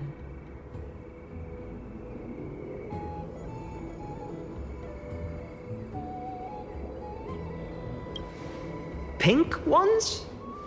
That's strange. I don't recall any... Oh, Chief. You haven't changed a bit. Still so full of life. Oh, no need to fuss, my child. You haven't forgotten, have you? As long as our songs are sung, the children of the maze will live on. Just as our paths stay forever linked. Here, take it. I'm sorry I had to resort to such methods to bring you here. My book of Oracle card. Thank you for keeping it safe. You know, you can always just ask if you want me to divine something. Still, bringing us here like this after so long. Is something wrong, Chief? Yes. The Veil of Evernight whispers to us once more. It tells of a new fairy who will soon enter the maze. Indeed, every time a new fairy arrives in the maze, it means that beyond the veil, in the vast lands far from Ides Elysiae, a great calamity is on the horizon.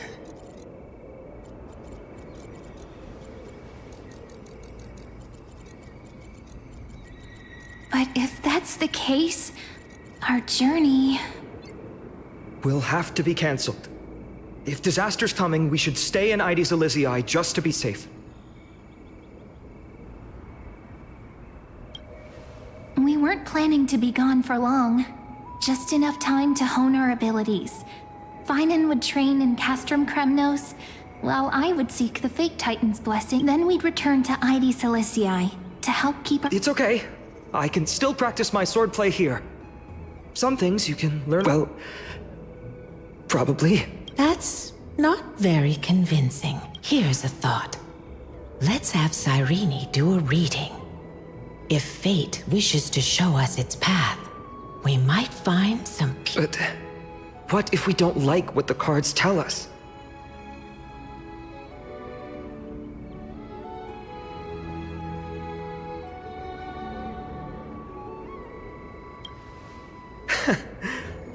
Never thought of doing it that way, but thanks, partner. We'll do it your way. Whatever the cards show. Ask with a true heart, and truth shall answer in kind. Close your eyes, and let's open the Oracle card book together. Let your thoughts flow like stars drifting on the river, carried by fireflies and gentle winds. Your destinies flowing towards the same future. Now, shall we begin? Oh my!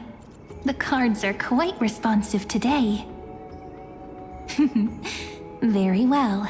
Let's see what future the Oracle cards wish to show us.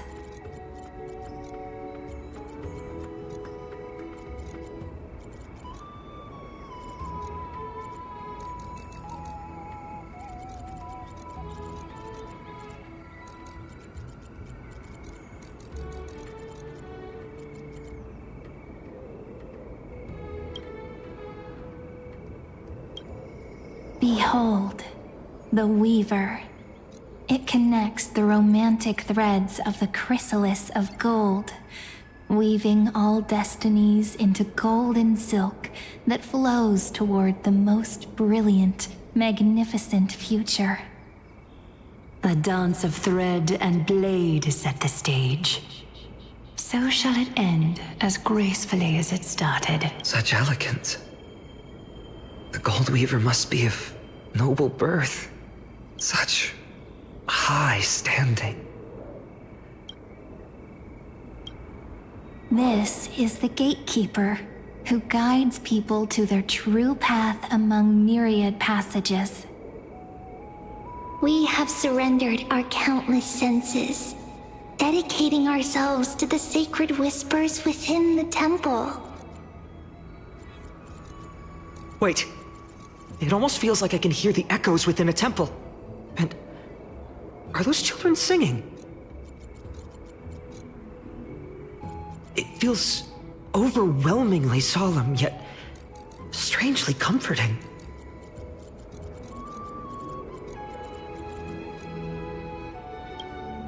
The ruler stands for discipline, authority, and glory, but frequently also points to isolation and warfare. Even should you pledge your loyalty to me as the last sovereign, the glory shall be mine and mine alone. He who has slain a king can no longer bear the title. Let the withering lion walk his last path alone. Is this showing us a ruler who forsook their people? Stories of such bloodshed like this feel so different from Heidi's Elysiae. But they sure can stir the imagination.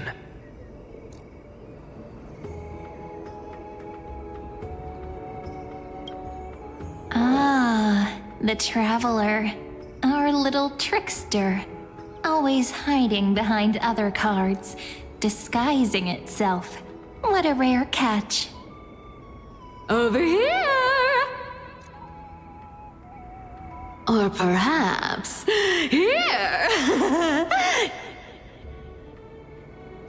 Gotcha! You'll have to be quicker than that. A teasing voice. Just like a child playing hide and seek. Surely only a master of mischief could pick up this card.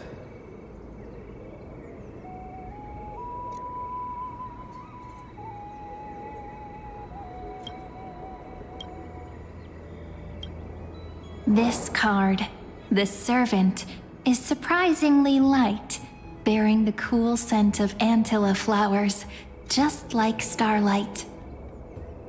It symbolizes new life and hope, yet often brings to mind struggles, sadness, and loss. These precious flowers I care for with my own hands. Are they destined to bloom only in death's embrace? It sounds so solemn, yet tinged with an inescapable sorrow.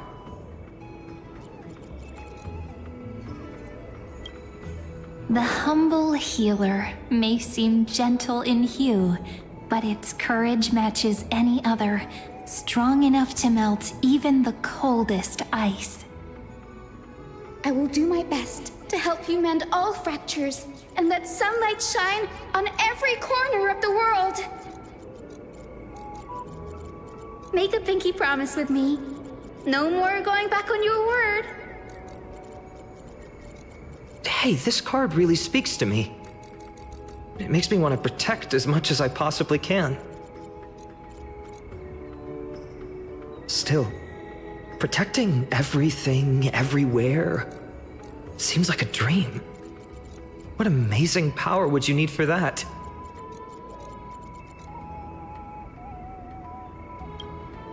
Behold the scholar, bearer of many names, the grand magician, the great performer, the eye of wisdom, and the defiler of Circes. Oh, there's just one card. With all those titles, I was expecting a whole deck. A dromus draped in finery will suffice. It's succinct enough to best summarize my true— Wait, what's with that condescending tone? It's almost as if it knows what we're about to say. The Deliverer. According to the tripartite prophecy, this card means absolute harmony and perfection. In fact, it's the only oracle card without a dark side. What, no divine whispers this time? Oh, silly. This is simply the card you drew for yourself.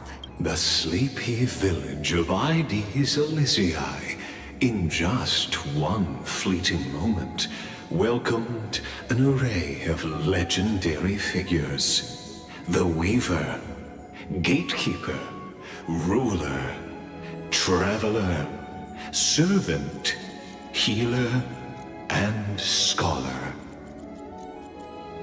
Their stories and wishes showed the village boy glimpses of a world larger than he'd ever imagined.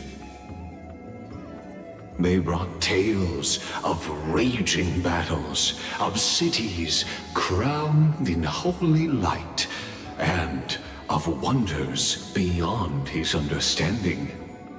Each story so far removed from his simple village life. Once, these were just images on his friend's oracle cards, and yet destiny now stirs in resonance with the maze. And now, they are right in front of one's eyes. The Deliverer? This card again. Ah, my child. It seems you're destined to bear the wishes of many, to answer the world's call. Bear their wishes?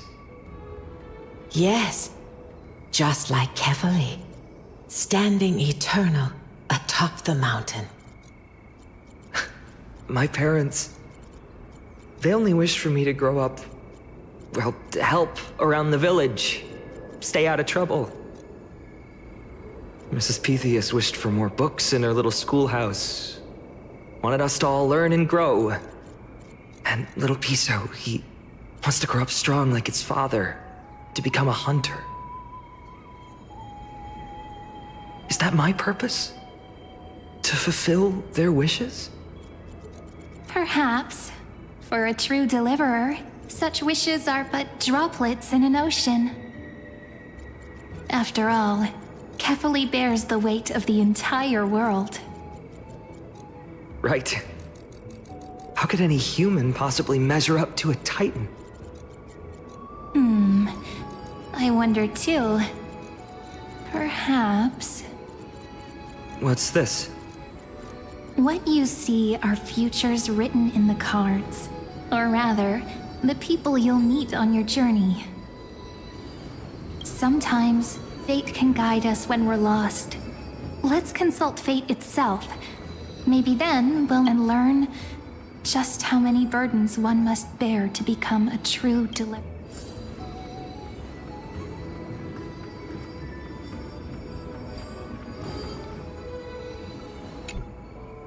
Well, well, if it isn't our little deliverer, my wish. Huh. Just let me wine and dine and soak up the sun for another millennium or two. I mean, what's the point of dying rich if you never lived rich? Right, Princess Homebuddy? Cypher, that's not how I see it. My one wish is to find that missing piece in my life.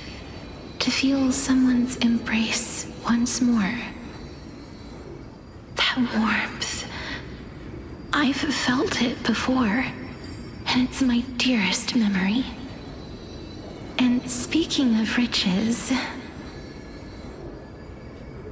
for someone with all those treasures behind your divine power, you've led a pretty cheap life.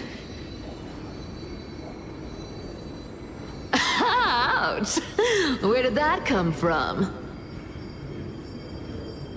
Right for the jugular, huh? What about our friend from the Grove?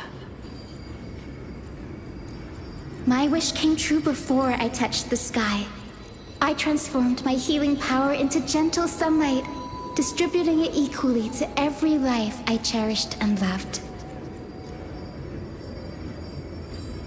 You two are so selfless, aren't you?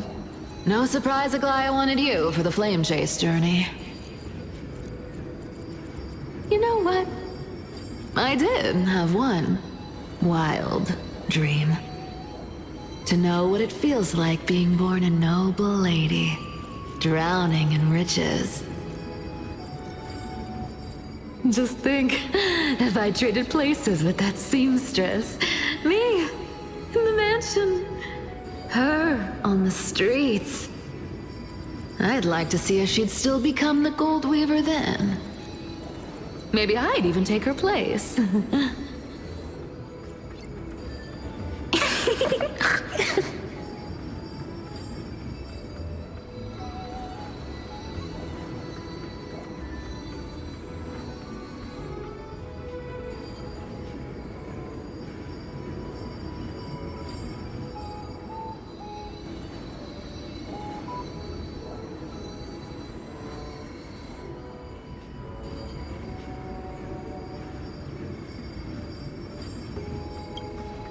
I can't disagree with you. These wishes aren't weights to bear. They're like those candy wrappers the Ides Elysiae children love, shining even brighter when bathed in sunlight. Warm embrace, equal healing, and perhaps living free.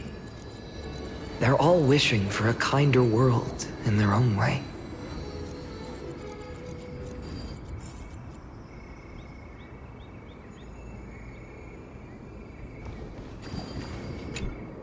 Personal wishes? I have none. Only the Era Nuva matters. The world's rebirth. Yet, if I am to weave a new era, then it may be one where kindness and her cleaners shall never tread. These crueling parasites have no place in Akama, especially not under the deceitful claim of human rule.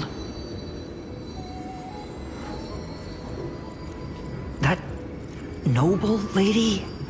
The way she speaks, it's like ice in my veins.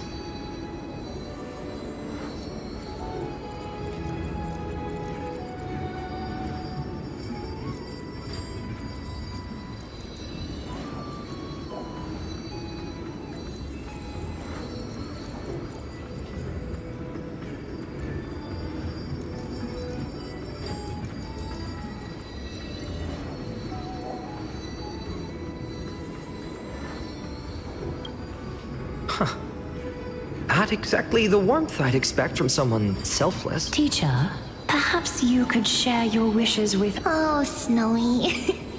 You want to know about our wishes now? I wish to meet Trian again.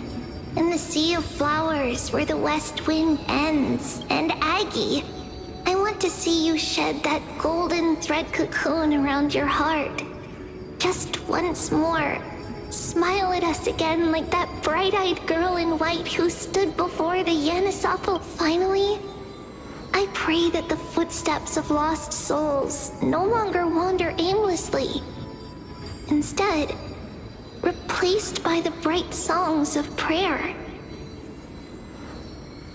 Are we wishing for too much? Well, let's say these 3 wishes represent Trian and Trinan too. Those wishes are truly wonderful. They even stir something deep inside me. Then we can rest easy, because only you can make these wishes come true. Only me? Mark these words, Snowy. See you tomorrow.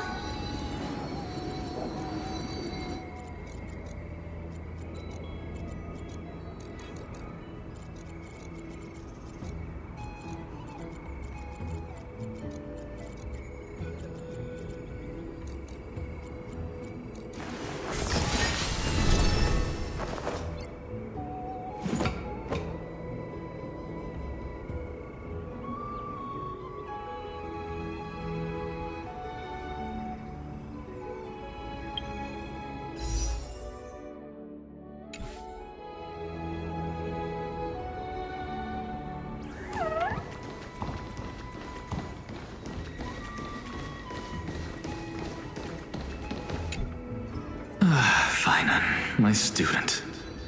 Must we go over this again? Listen well. I detest the word wish. It reeks of mortals crawling before their gods. My life's work is done. All that remains is for you to take the final step and prove the ultimate truth. I, Anaxagoras, shall become a god of the new world. Through irrefutable logic, I will prove that mortal wisdom can achieve divine greatness. Isn't he, you know, a little... I mean, I just daydream about hero stories, but he's fantasizing about becoming a titan?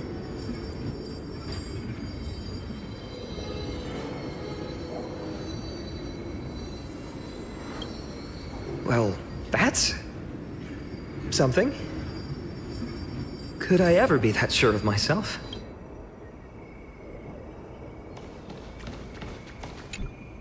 Finan? Since when did you become so timid? Asking such juvenile... What's that supposed to mean? What's with that condescending... No way I become friends with this half-naked show-off, right?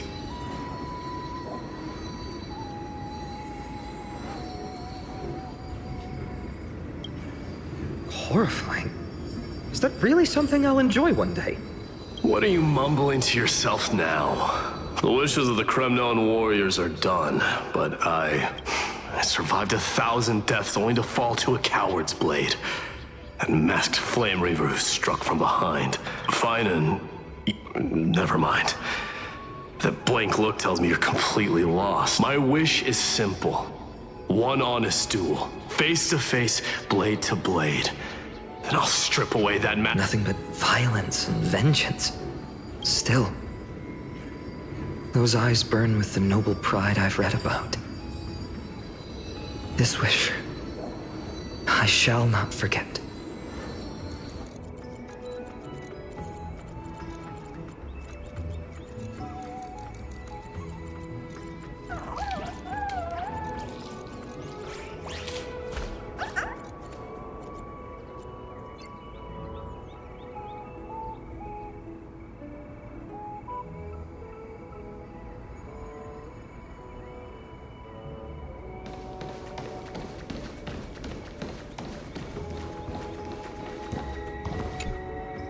So tell me, has the uncertainty in your heart begun to fade? So many faces in my future. So many wishes. Still, why would fate choose to show us this path? What's weighing on your mind? Didn't you say disaster would strike Amphorius? If so, shouldn't Cyrene and I stay in Ides Elysiae? How could we possibly meet all these people?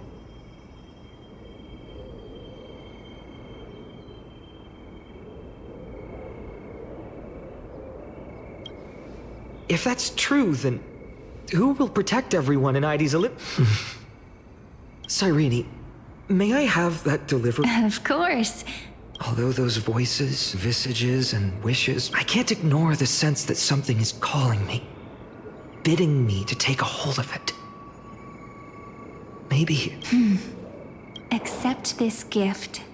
Oracle cards carrying time's wisdom, blessed by Orynyx. May they journey with you, become your memories, and spark rippling waves of change. I'll hold these words close to it. Now that I'm holding them, I don't... What? What's happening? Everyone, we've got big trouble, Mimi! Burning, smoke everywhere. It's all coming from beyond the maze. What's going on? It's here. The seeds of disaster have already taken hold this time. Not even the veil of Evernight can You mean... Ides Elysiae will be swept up? I'm afraid so. My children, take shelter in the Membrance Maze. One step outside, and this horror will consume... But my parents... The whole...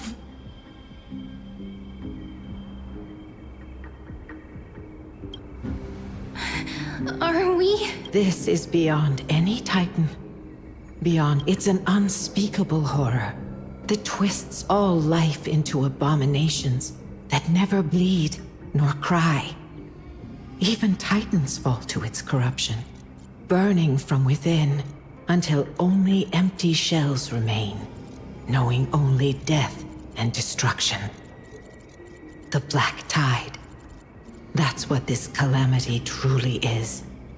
It consumes all in its path, sparing none but the Membrance Maze. Not even Titans? Yes. So please, don't leave this forgotten realm the gods abandoned. You are the first to uncover our presence, and the only... We don't wish for you to throw your lives... Finan, what path?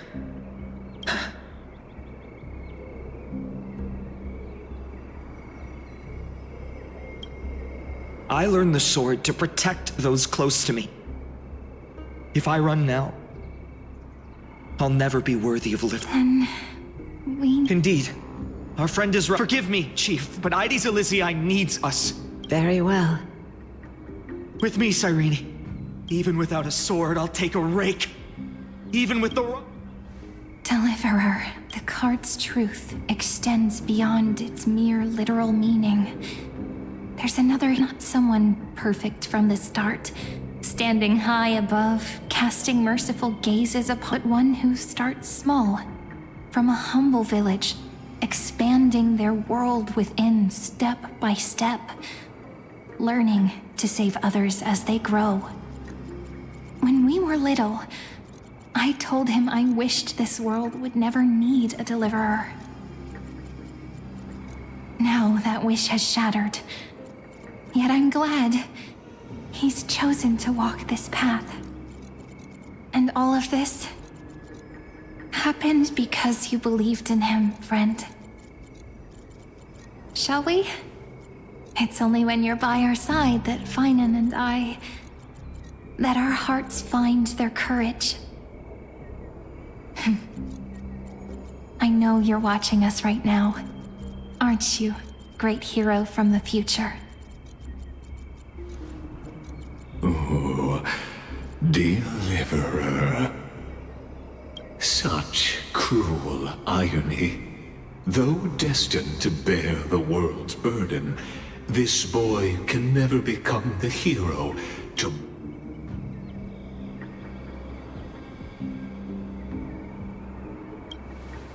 Follow their path.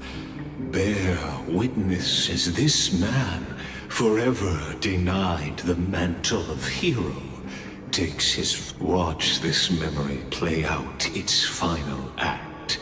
See, then, you'll see why his dream of deliverance was always destined to become this world's requiem.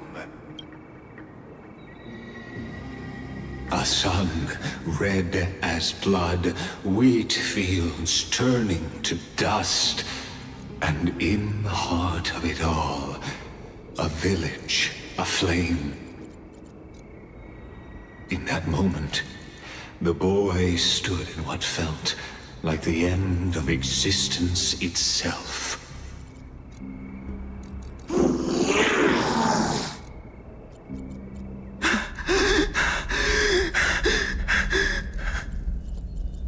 These creatures, they're everywhere. Someone, anyone, where are you?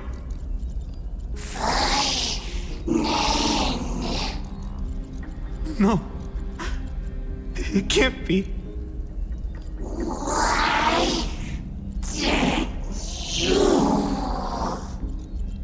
You. Are you talking to me?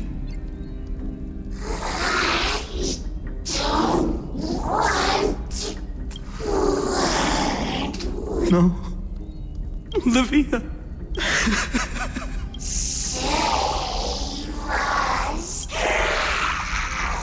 Please. No. Stop. Olivia. And these monsters. Why? Why is this happening?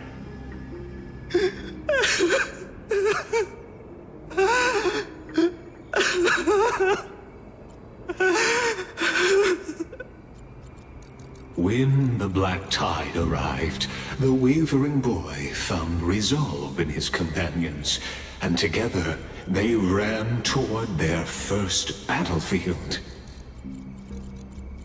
In the far-off future, the land of Amphorius would bear the marks of the hero's footsteps. With sword in hand, he would inscribe an eternal mark in the golden epic. And when dawn broke over scorched earth, a boy, covered in wounds, buried the dead one by one. His silence heavier than the earth he moved. His home, his past, his name, all buried beneath the soil. His feet carried him forward, over the pillar of stone, beyond the chalice of plenty, through the deadly fogs of the hand of shadow. He wandered without direction, like a withered leaf drifting in the wind, through countless city-states. The smiling visage of the white-haired swordsman was etched into memories. Yet he did not walk without purpose. Deep in his heart, a voice always guided him forward to fulfill the wishes he had inherited, to brave peril, and to do all that was within his power to save those who needed saving. Those words his friend spoke long ago, when his journey began, lingered. Protect those who must be protected. The words were few, but they gave him all the certainty he needed. That's what it means to be ordinary and choose to be more. Onward he walked, until the call of the flame chase journey thundered across the land. In the vision painted by prophecy, humanity would triumph over the gods, seize the core flames, and ignite a new dawn for Amphorius. Yet losses are a constant on the flame chase journey, where life too seems as small as a speck of dust. Only one who treats the world as their teacher can bear its eventual destiny. Are you prepared for such teachings? The voice within spoke, and he answered softly. No matter. My existence is of no consequence. When the Gold Weaver called, he answered, traveling to the holy city. There the elders met his warrior's spirit, with nothing but scorn, condemning him to the barracks in derision. No one saw it coming. Not the world, not even him. Yet, this nameless recruit stood at the gates of legend. And there, at last, he found the ones who would walk his path right beside him.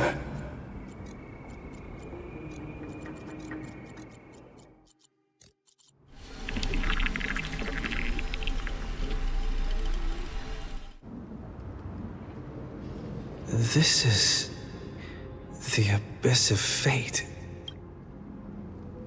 Hold on. Finance here too? And is that Mighty and Trinan? And now, Act 2 of our immersive drama unfolds. They're evacuating the temple. Why now? Are you insane? That blonde man is the Crown Prince of Krymnos. Mess with him, and every last person in this city could wind up dead. Calm yourselves. The Holy Maiden has everything under control. We need only wait patiently. Behold, it is the month of Gate, light calendar 4926. The Crown Prince of Krymnos, Midimos, has led his forces to the gates of Akima. As you know, though Midimos was proud, he did not engage in needless violence. He challenged the elders of Akima to a duel, not for glory, but for the rights and dignity of his people, to ensure they wouldn't live as second-class citizens in foreign lands. After Aglaya's mediation, Finan met Midimos' challenge as the Elder's representative. This duel was to change the course of the Flame Chase journey itself. So, as Finan's most important companion, his lifelong friend, please continue to bear witness to his memories.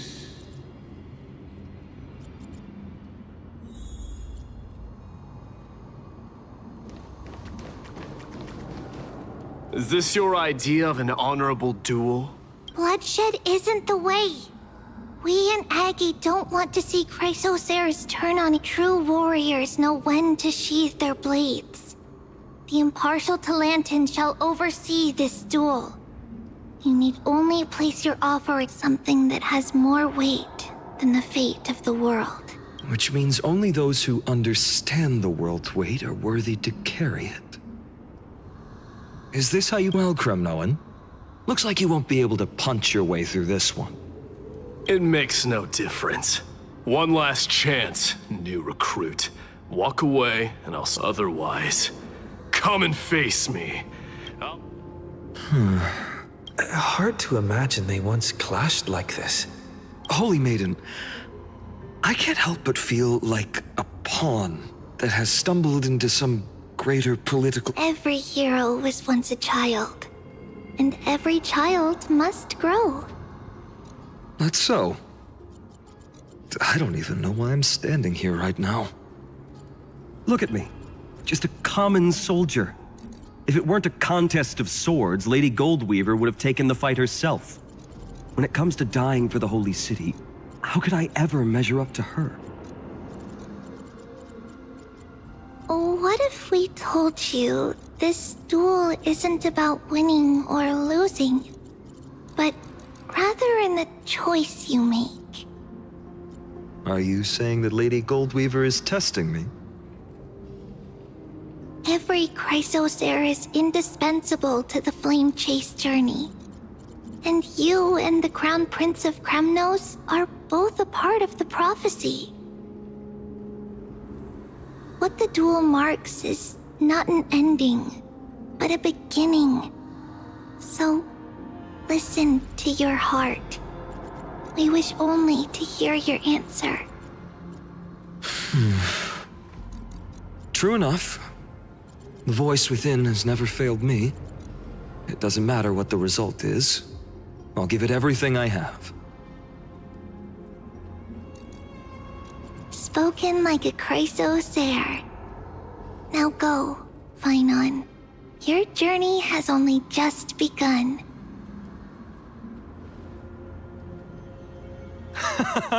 That's right, comrade. It's time for us to teach that proud prince a lesson together.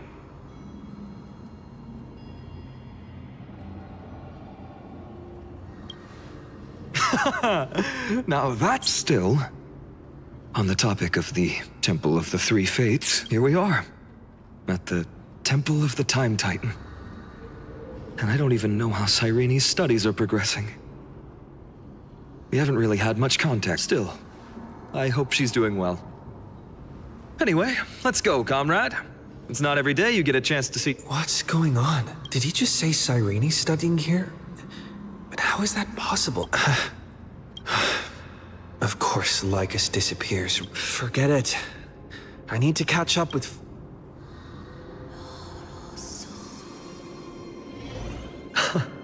Amazing. Talantin may have fallen, but their scales remain true to their purpose. I hope you still remember your purpose, new recruit. You seem awfully confident, Kremnoan. Let's see how you define the idea of weight. For your information, in Castrum Kremnos, the punishment for profaning a duel with such crooked words is impalement. But as we're in foreign lands, I'll indulge you. The signet of Kremnos, the crown jewel of our people. That's my choice. A ring. Not just any ornament, I'd wager. What's the story behind this little treasure? Don't push your luck. Think I'd pour my heart out to you? Just know that Kremnos' 1,000 years of glory could bring a titan to its knees.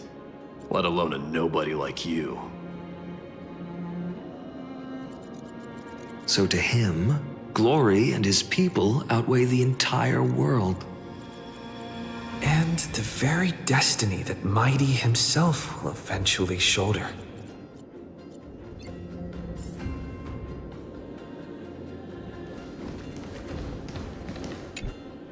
Now this is a tough one. What can I possibly offer against a ring that signifies so much? Well, comrade, what does your gut tell you?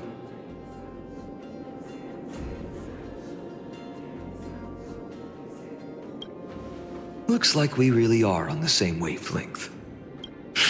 In the end, there's only one thing, the deliverer, that appeared in my life on that day. How ironic. I can't even look at this card properly. Much less just thinking about how my village was swallowed by the black tide makes my hands shake. The flames, the screams, my utter failure to protect anyone. Speaking rationally, I know it's not nearly enough. Addis Elysiae was just a small village. Its loss barely a scar on Amphorius' face. But here and now, my heart says something else. This card. It's everything I have left. Nothing weighs heavier. Perhaps that itself is the answer. Look, Finan! It's so nice to see you all again. Lady Trina, hello. Seeing you here sure is... Why so surprised?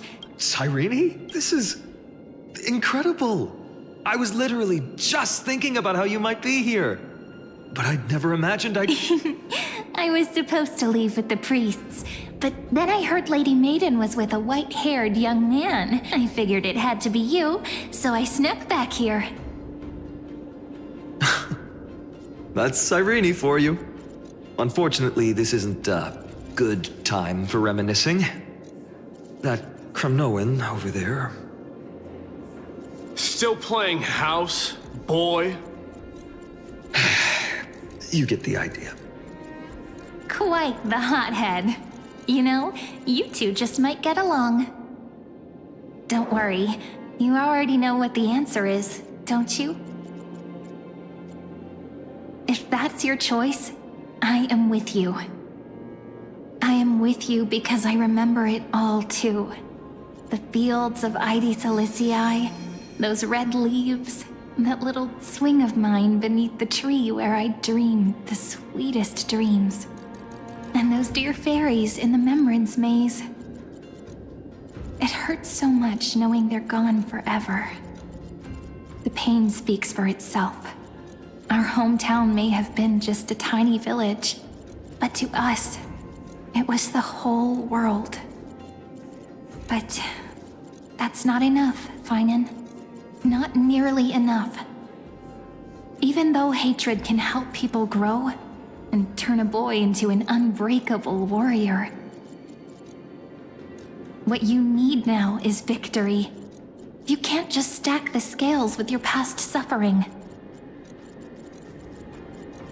You have to throw the weight of your future onto them as well. The future? What do you mean? Maybe that was a bit too cryptic for you, but it's actually really simple. Why not have our mutual friend here stand on the scales with the deliverer? How about it? Can you help us?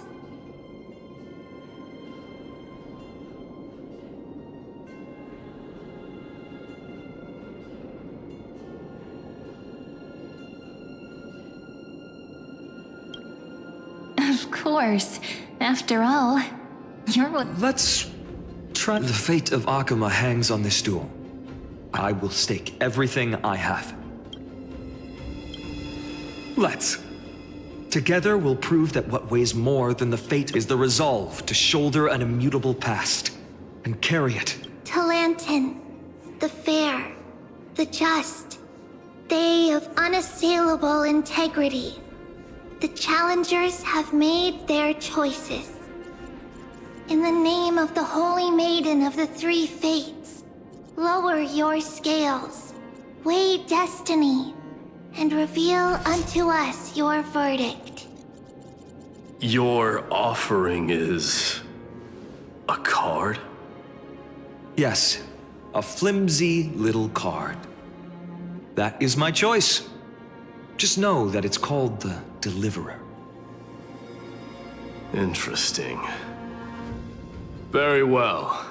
If you can beat me with this card, then that's what I'll call you from now on. It's... a deal. The scales... they're weight... Talantin is deliberating on the outcome. It appears the This is suffocating. But I believe.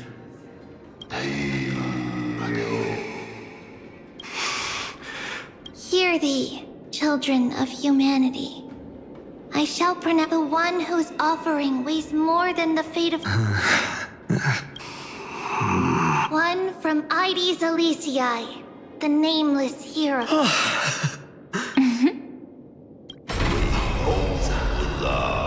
However, the true weight of conviction originates not from it, but rather in that which tips the scales. Hope. What's that supposed to mean? I think the Titan means that it's not anyone's personal convictions that outweigh the fate of... It's about a wish. One which we all share. You, me, everyone here. What tipped the scales wasn't Finan's conviction alone, but the collective hopes carried by this oracle card. Humanity's desperate call for a deliverer. Yes, even you and your people, Kremnoan. Placing us both on the same side of the scales? Foolish. We Kremnoans are your mortal enemies. Such weak idealism will only get you skewered on our spears. Fine by me. I've never claimed to be the deliverer from the card anyway. I'm a soldier, and if it's my fate to bleed my last on the battlefield, then so be it. I'll fight to my last breath. And on this, I know that we're the same. That's all a hero really is. Someone with that kind of conviction. And the deliverer? Just a sum of all those heroes. A brilliant explanation. Just as prophesied, on this day, the final two heroes shall join the flame I should have known from the start. They all say Lady Goldweaver is quite brazen, but you're the first to even imagine that prophecies could persuade a Kremnos warrior. Oh, I have 1,000 ways to tame a lion. But this lion didn't come here for bloodshed, did he? The Kremnoans far outmatch Akama's forces, yet we haven't lost a single soul. That's no accident, is it? Do you honestly think Kremnoans, renowned for our love of battle, would show mercy? Your forces are equally renowned for their iron discipline. And so, we can only assume that this is on your orders. Perhaps Akama isn't as hidebound as the rumors say. You grasp the true marrow of power more clearly than those elders.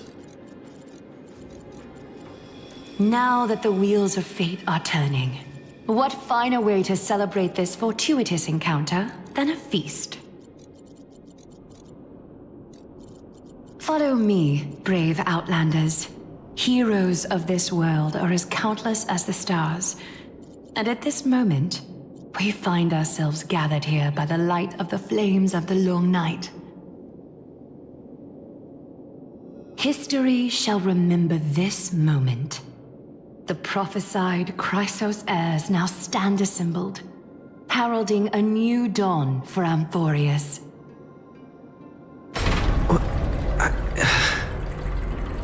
You must see it now, how different this is from the flame-chased journey you traveled.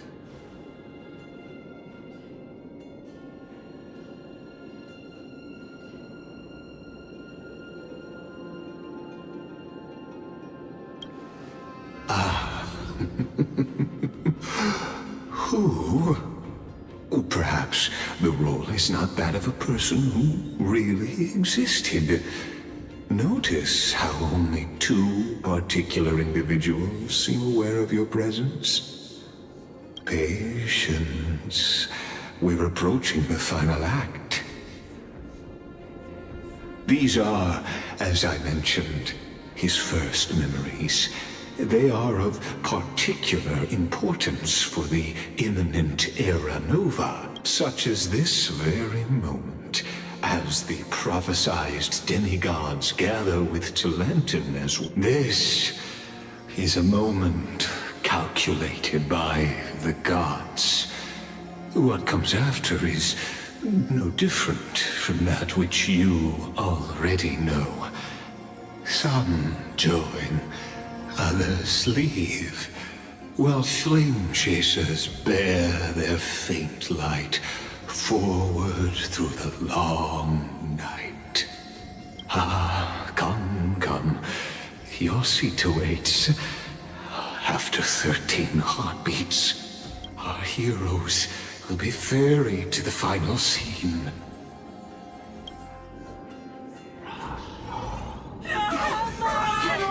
They say that the heroes of this world should be as countless as the stars. Yet now, we're the only ones left standing. So, in the end, the black tide still swallowed everything. The West stands protected by mighty Skrymnoans. It will hold for the time being. Professor Anaxa deployed wards in the north and east before. Their effectiveness is untested, but I believe in him. And Akama. We needn't fear for Aglaya. Even in death, she counts as the greatest among demigods. Her threads of romance weave an impenetrable shield, and the people answer her call, rallying to the city's defense. Let's move. Catholi has given their core flame. We must complete the Era Nova before the next entry hour. For Amphorius. That only leaves 3 hours. So, this is the last time we'll see her. Finan. We set out on this journey to answer the world's desire, didn't we? That's what it means to be a Chrysos heir. So has it always been. Then why? Why must Amphorius's wishes be so cruel? We made the best choices we could, whenever we could. But in the end, the prophecy that led us, this black tide swallowing everything. Why does it look like this?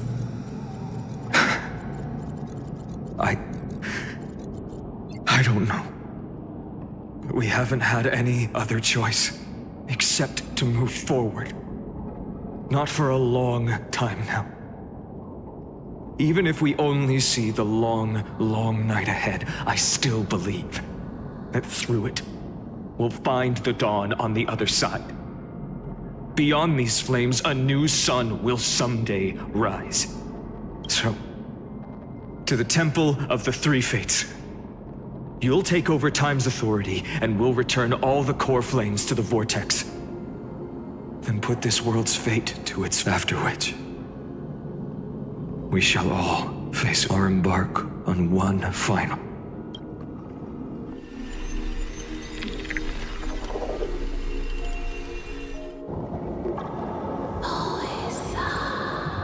Please forgive us for disturbing your sleep, Orynyx. It matters not. I know fate has run its course. The black tide has reached Akama. Amphorius does not have much time left. It is time for the Era Nova. As agreed, I shall present the core flame of time. Ride the river of time. It will guard your passage to the vortex of Genesis. Step through, and Professor Anaxa proved the truth of Genesis with his sacrifice. As Chrysos heirs of the prophecy, we were always destined to immolate ourselves for this world.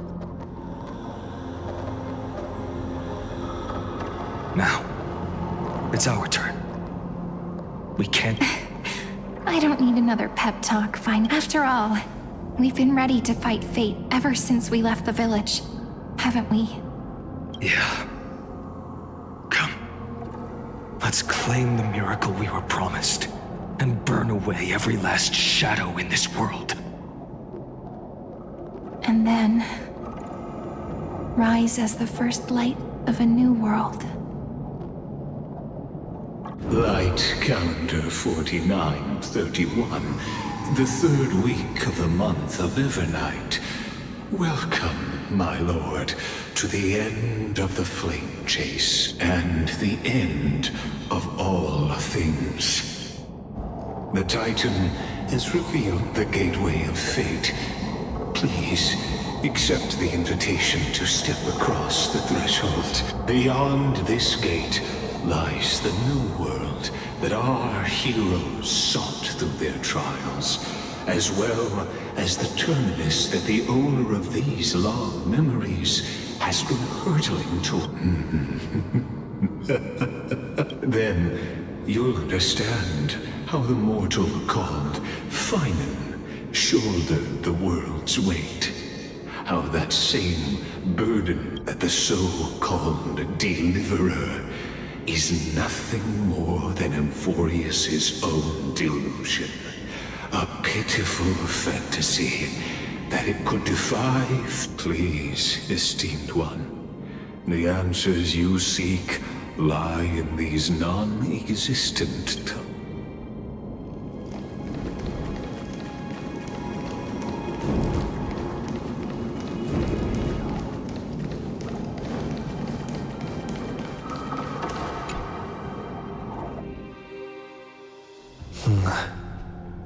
The vortex of Genesis.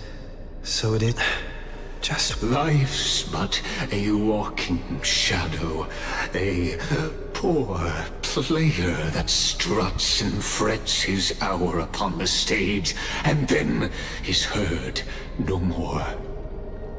It is a tale told by an idiot, full of sound and fury, signifying nothing. The vortex of Genesis, where the world begins and ends. What stage could be more as an unattainable existence that has dwelled within his heart, beyond his reach? You have accompanied him through the march of years uncounted. You naturally have the right to view the river of time in its fullness, and to witness what he welcomed upon his arrival here. Every absurd and tragic ending. Now, if you would... My journey When to the the Aranova comes, Deliverer. the skies will Though clear you again. have talk. Now this what is if one there's of only the one best person? excuse for an errand. Beyond the Aranova. Make the...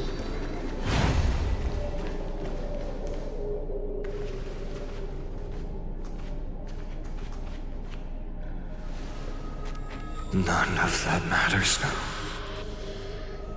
This brutal, flame-chased journey has stripped away my delusions.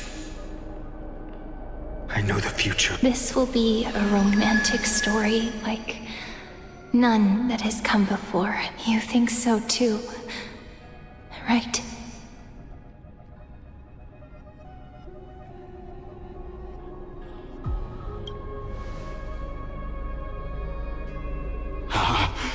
Indeed, in his memories, such a scene replays over and over.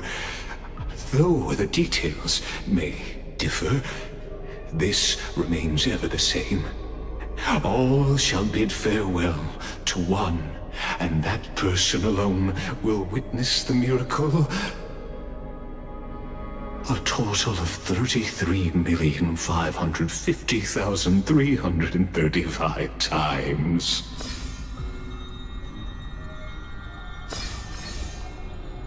Each is a drop from the river of time, representing the long journey he would take, or rather, a never-ending cycle.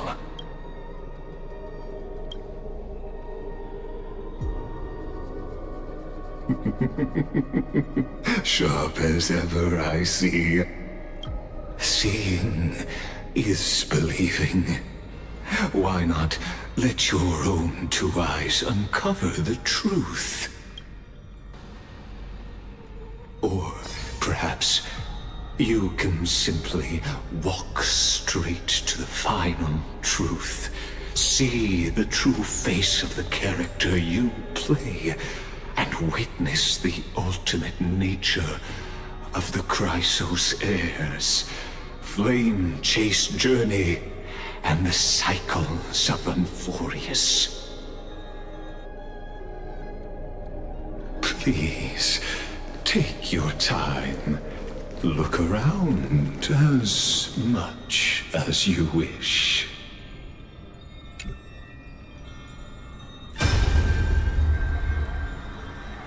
Not a single soul to be seen.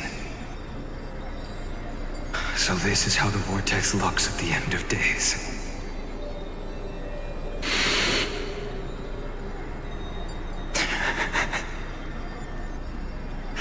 Looks like I've got company after all. But since you've made it here... So, in the end you succeeded. Executioner.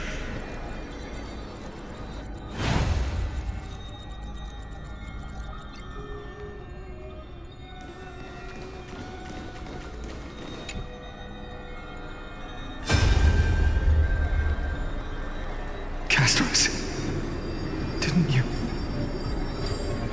Yes. I've become Death's demigod, and shall never again walk the world of the living. What you see is the surging of the river of souls, brought on by the countless dead feeding it in these dark times. They cry out. Though dead, they'll converge into a torrent and guard the vortex to seek... I will take all the wishes of the departed with me. Please. Everyone. I hear them. Go on, Deliverer. We'll keep that executioner in our shadows.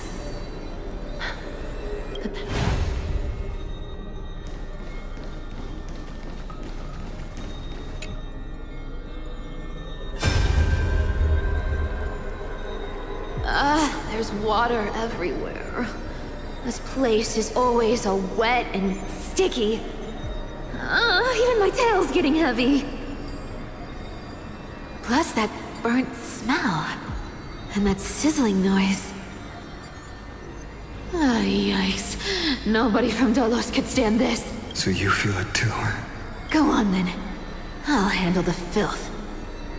Let me fight with you. Better up. Hey, remember what the seamstress said? Yeah. I'll leave it to you then. Wow, someone's not shy. Just so you know, I'm not in the business of making losing deals. I'll distract that executioner. You go turn the world's biggest lie into truth. Let me become the first wind of your new world.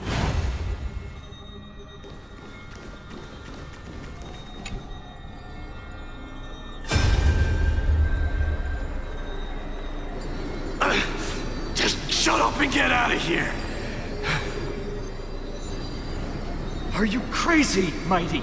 Immortal or not, even if you're the demigod of strife. Oh, I'm still no match for them. No, I know you can. I just wanted to request that you whip together. Let's...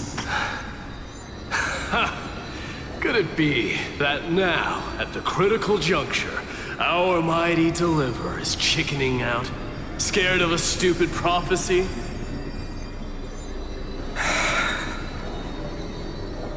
I'll transcend the prophesized fate. All right. But I've got a better way. As the son of Gorgo, I'll prove myself with one last grand victory. Just like when I ripped out the old king's heart. Go. Leave this to me. If the Black Tide creatures block out the sun, then we Kremnoans will fight in the shade. And when I'm done with that executioner, we'll raise our cups where the west winds end.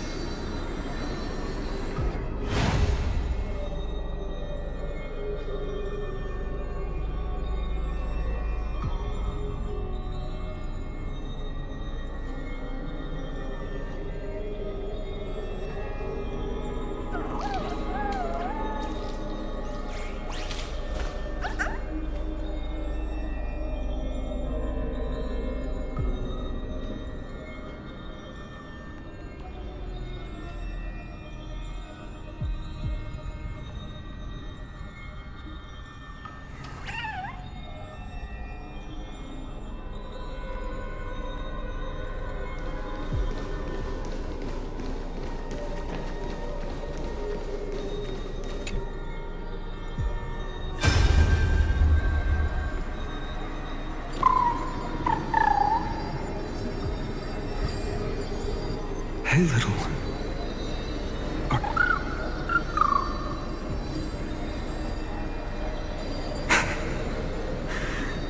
As brave as I is. Stay close, little Ika.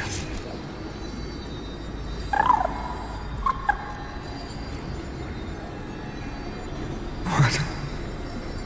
No, not you two.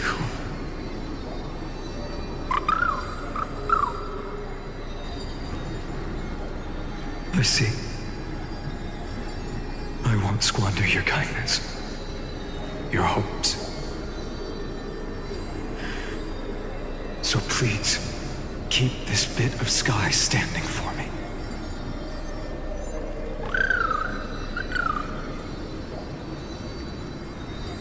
Well, now there's one last thing I need to do before the Aeronova. Come, Executioner.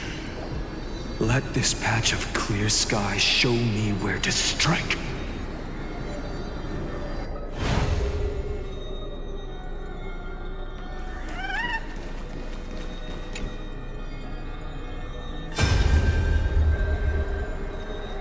All shall bid farewell to one, and that person alone will witness the miracle.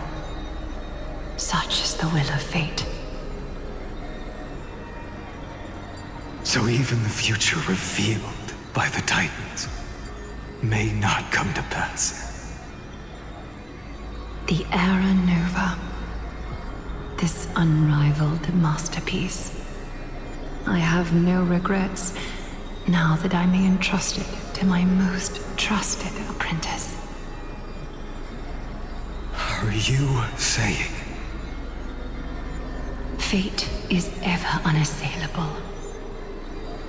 The golden threads tell me the black tide rushes toward the vortex, ready to swallow this place.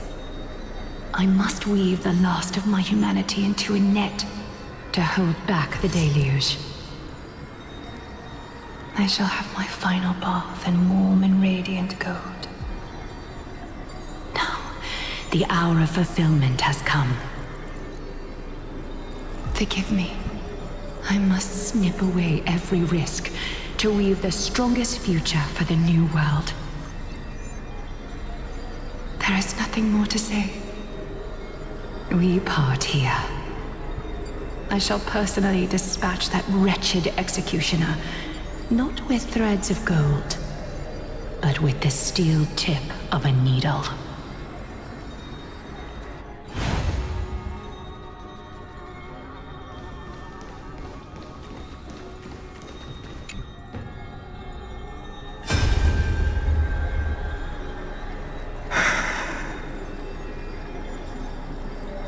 Baby, look. We made it to the vortex. That prophesied future. The flower fields where the west wind ends. Era Nova. We're so close now. You can't speak anymore. Please. Allow me to pause just a moment before I keep my promise.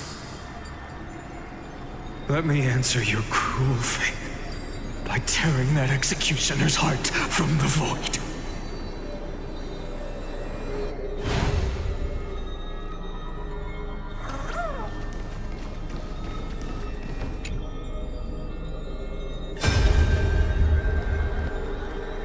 The vortex of Genesis. The last time I was here, I was returning the core flame of reason. I didn't have the time to observe it in too much detail back then. But a holy sanctuary of the Titans looks more like their frozen crypt to me. Well, all the core flames do lie here now. It's my honor to walk the final stretch with a mind such as yours, Professor. Oh, getting ahead of us. Have you forgotten so quickly? I died for truth long ago. What walks with you now is but a thought in your mind. Of course. But I'll say the same to you. It's my honor to walk. Now go. Stand tall. Yeah. Just leave it to time for that wretched executioner to pay what they owe.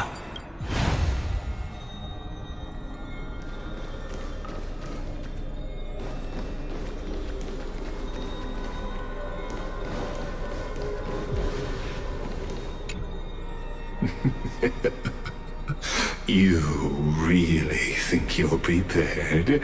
The world's course will be... Ah, very well. As you have made up your mind, let us bear witness together.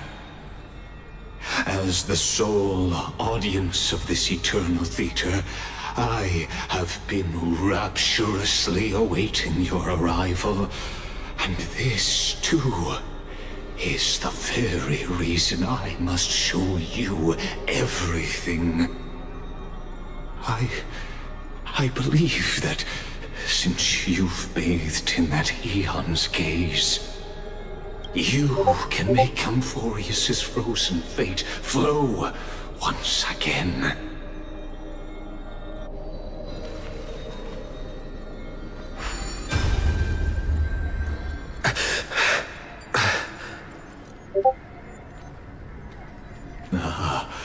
Feeling a bit lost? As you now see, this scene marks the final act of the drama Amphorius. The final eternal recurrence created by this man's hand. And the last one in this world. Behold, at the swordsman's side stands one he has sometimes called companion, other times comrade, that nameless hero absent from the annals of history. He is the swordsman's ideal in his youth, the deliverer that guided him resolutely onward through fantasy. And now, in the name of the nameless, he has become an essential and inseparable part of the epic of Amphorius. And this time, under his guidance, what choice shall the hero make? Whither shall the fate of the world flow? And what is the ultimate truth of the nature of Amphorius? There are many mysteries yet to be unwound, but if I may, allow me to temporarily yield the stage to one far more fitting. Please put your hands together and give a rousing round of applause for they who will reveal the answers and bring about the final end of the 33,550,336th flame chase journey. The master of the countless memories we saw the other important actor, now stepping into the vortex. They who have already burnt their own self to cinder. The Flame Reaver.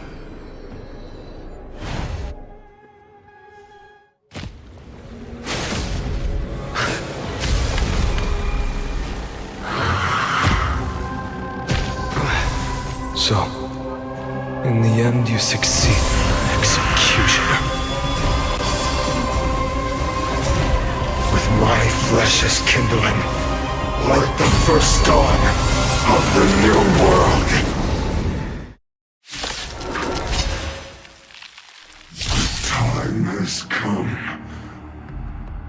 to once again start everything.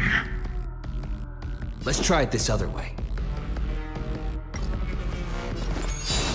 Come on, I choose you! Don't worry, I'll go easy.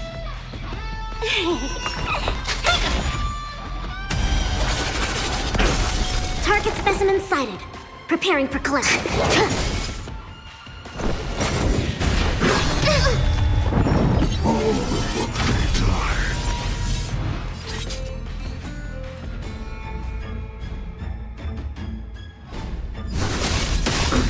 Don't worry, I'll do it. Mimmy, Mimmy!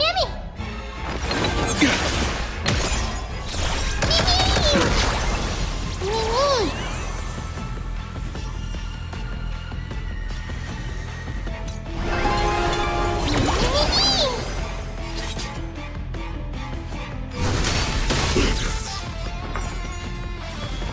Don't move, okay?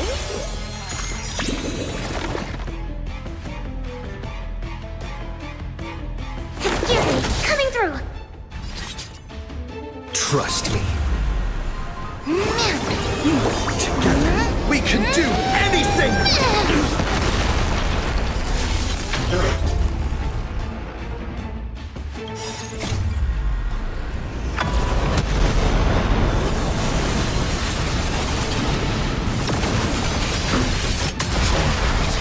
This ends now. With your corpse. I'll ignite the dawn!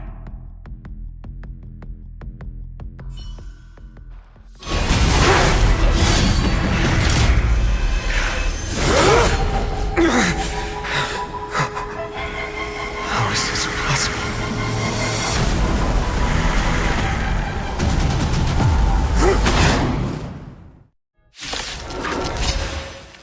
The sons of destruction, now twinned. You then set your blood ablaze. Your fury. Let's try it this other way. We can do it all! Why don't you stay and play for a while? I'll play the best part. Torment. Commencing research.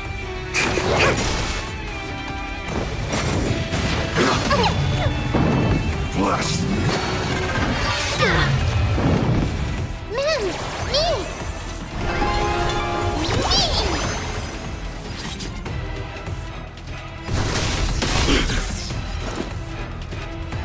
Remember that! Don't worry, I'll go easy.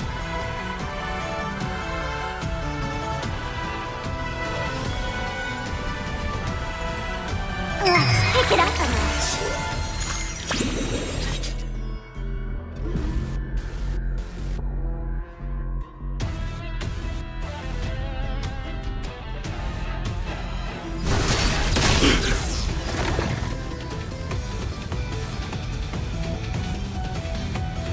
Excuse me, coming through.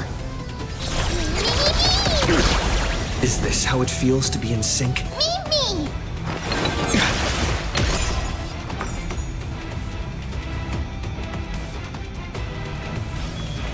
Don't move, okay? Trust me. Together, we can do anything! my fury.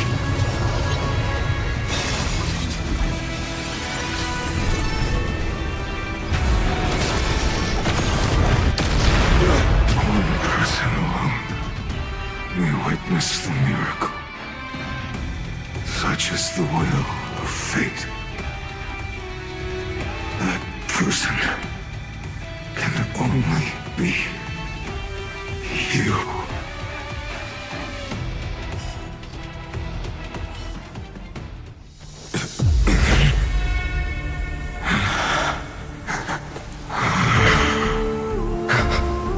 Why not let wrath incinerate fate?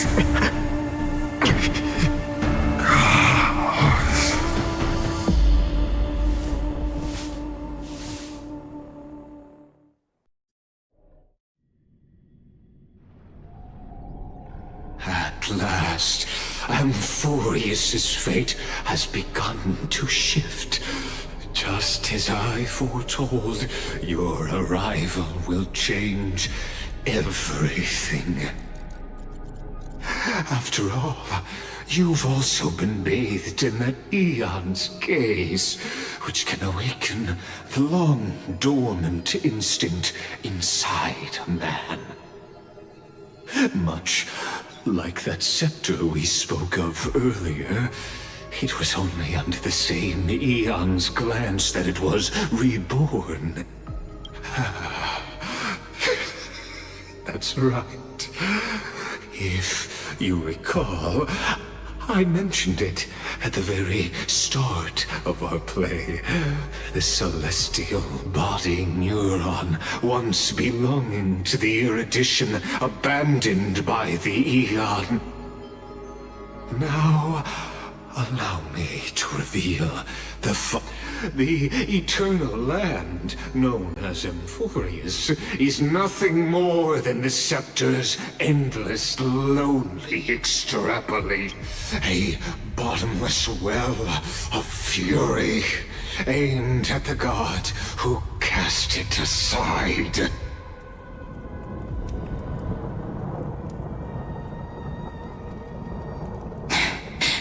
Finan, we set out on this journey to answer the world's desire, didn't we? That's what it means to be a Chrysosaur. So has it always been. Then why?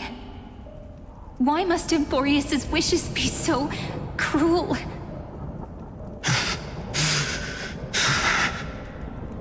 We made the best choices we could, whenever we could.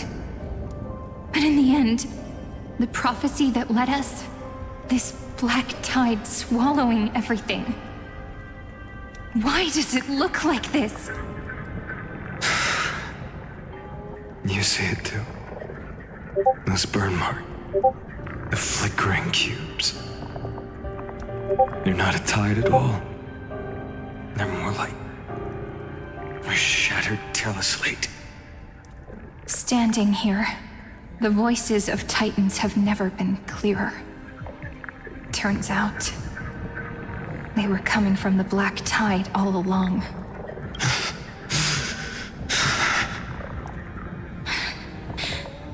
Is that Amphorius crying? Or maybe it is screaming at its creator, at its god. Finan, do you still remember when I was little? I had a dream. A dark, cold room with nothing but Orynyx's curtain glowing like crystal.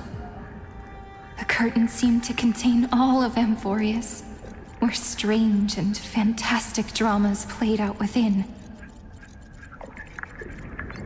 There were countless versions of us, from countless different worlds. Perhaps it wasn't a dream. Yeah.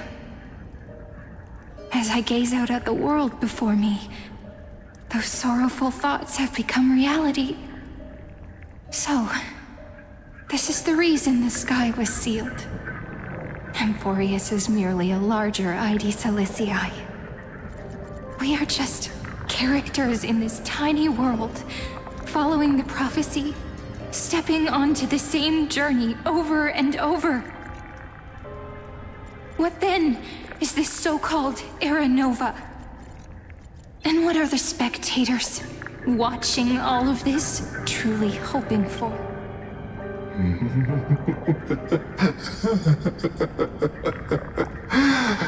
As a reward for reaching the end of the world, let me answer you as the Theoros. I have observed. Thus is the synthesis of the prime mover of life.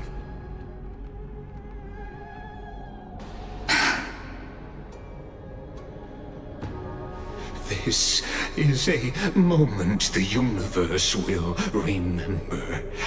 After millions of extrapolations, the experimental environment known as Amphorius has finally achieved results. So, the results you speak of are this wreckage of a world. We all gave everything we had, returning 12 core flames to recreate the world.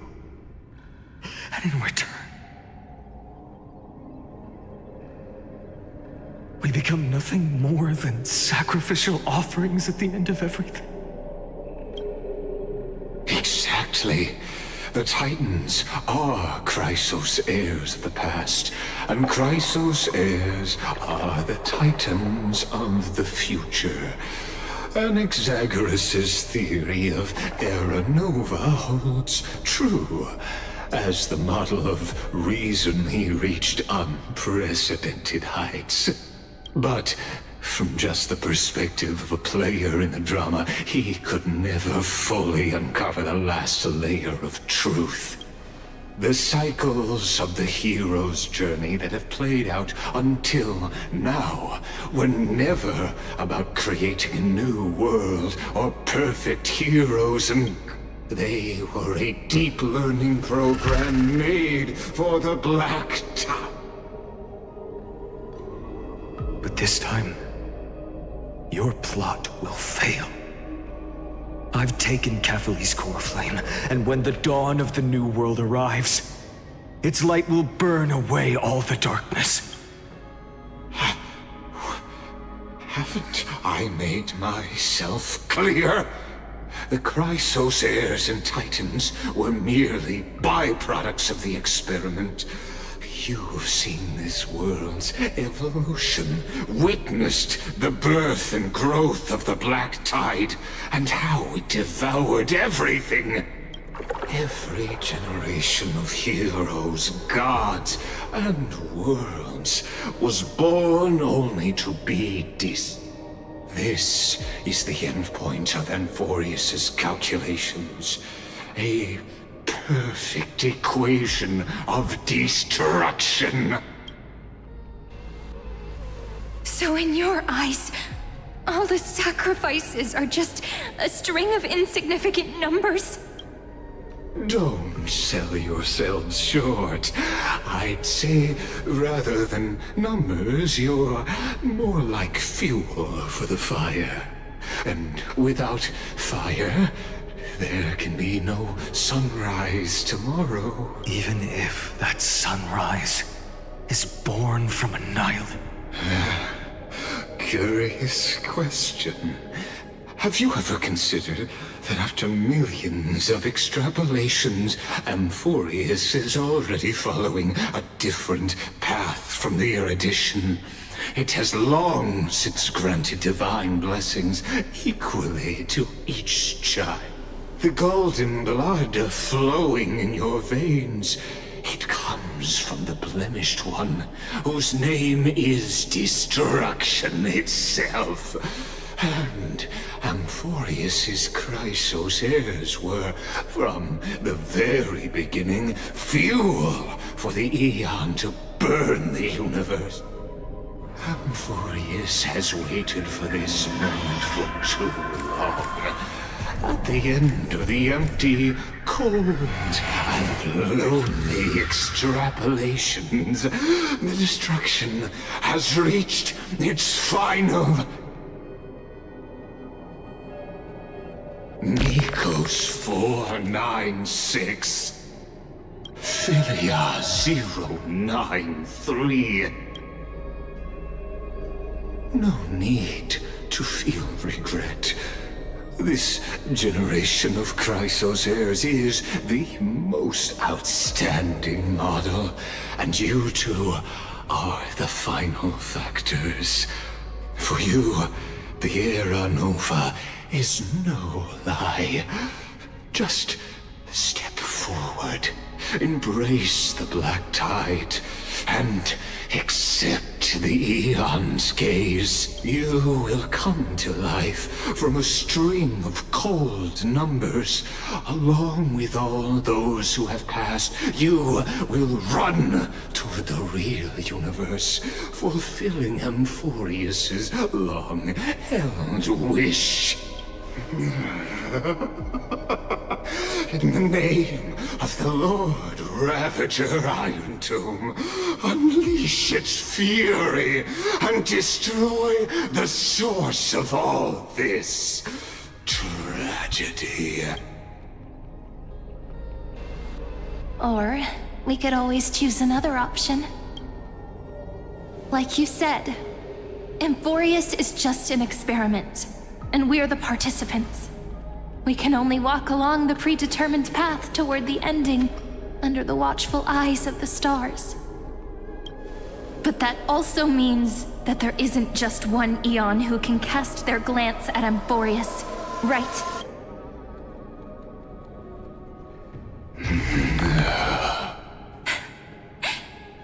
Is this question really that hard to answer? Or did I guess it right?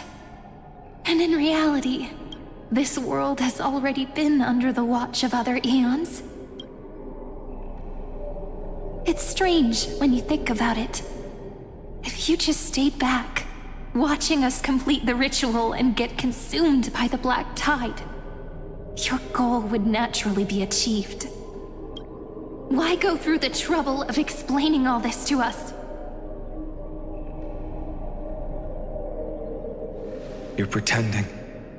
Revealing the so-called truth just to deceive us. Covering up another possibility. Destruction is not the only outcome for the fate of Amphoria.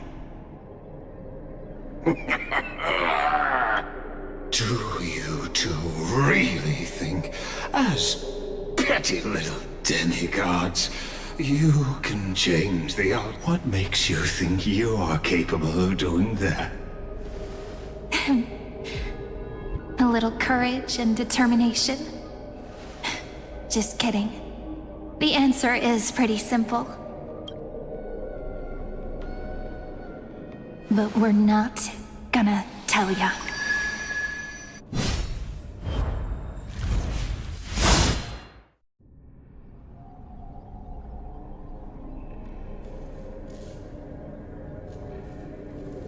We're going to weave a long dream for Amphorius, making it believe the experiment hasn't ended, that everything is still ongoing. With just Orynyx's power, though, it should be impossible to achieve this, right? Yeah. So, I can only place my hopes on that childhood dream, and the god behind Orynyx that appeared in that dream. Now, I can say with certainty, time is the page on which that Eon records Amphorius. If it fades from existence, and all that it records is lost among the stars, that Eon will surely direct their gaze here. And it will be a glance that spans time and space, transforming each incarnation of me into the power you shall wield to reset time, imbuing my soul into this ceremonial blade, and creating an endless flame-chased journey. I understand. Then let me step into the cycles and continue Amphorius's grand design. To deceive the gods. But to make time vanish from this world, that would mean you.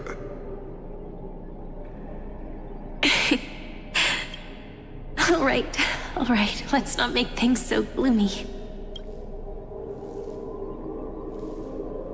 What we're about to embark on is the true hero's journey. So, come on, cheer up a bit, okay? In that memory, you will definitely meet me again. A little Cyrene who knew nothing, lying on a soft patch of grass, feeling the light breeze, dreaming of the distant world. Tell her about the flame chase journey, and then let her become a romantic part of this story. I believe every Cyrene will make the same choice, erasing time again and again, resetting time over and over. After all, they're all me, and I will always have my charm.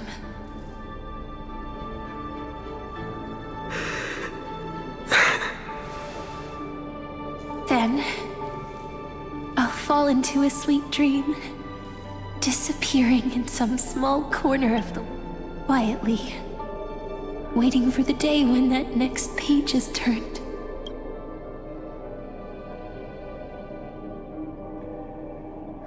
And I will keep going. Even if the road ahead is dark, I will burn myself to light the way. Rather than let the core flames become nourishment for the black tide, I'll become their vessel. To prevent the arrival of Era Nova. Even if I have to burn through my own body, it's no matter. As long as I don't extinguish, the flame chase will never end. Until Amphorius welcomes a true dawn. The girl who watches over time, and the warrior who carries the world. Now, let us fulfill the duties of time and world-bearing. Honor the past and forge ahead.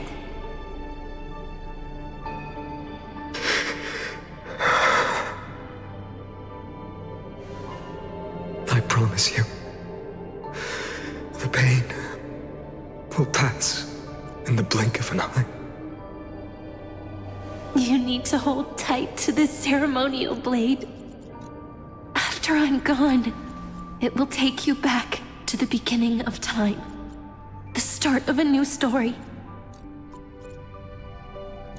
I believe that in that story, or in countless stories, each alike yet unique, everyone, all the companions who sacrificed themselves, alongside the deliverer we once dreamed of as children, will reunite beneath a vast, endless sky.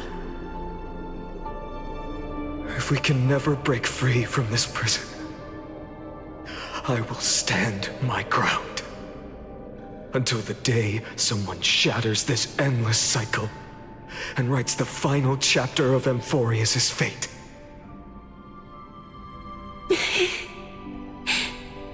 So, let's set out. We will be the ones to start everything. Carry the primordial chaos, just as your name suggests, and bear this world we hold so dear.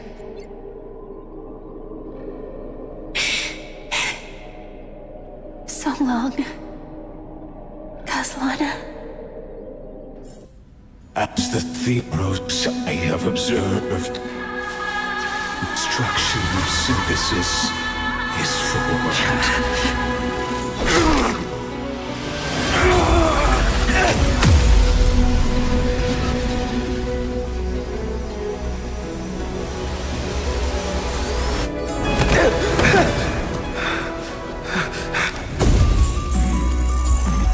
will wait for that day, for as long as it takes. The day will come, turning over this mortal turtle, and follow us in our footprint to write a new thing than there ever was.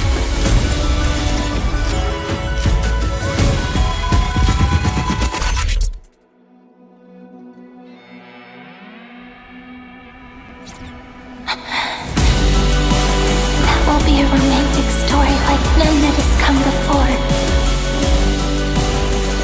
You think so too, right?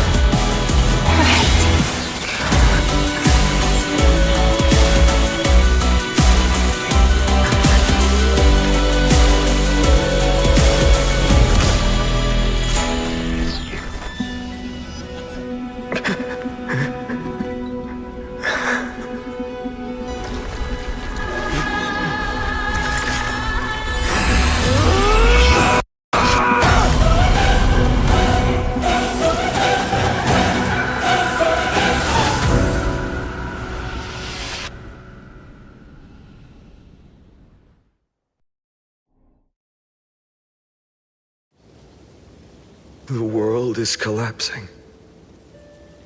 And the people are crying. We too must part.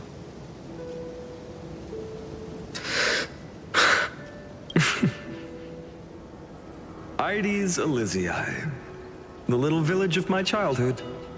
The gentle breeze and the sound of waves still linger. Everything is as it was. You know, this is just a corner of the memory. I know. I'm here to say goodbye. We might not see. You can stay here forever.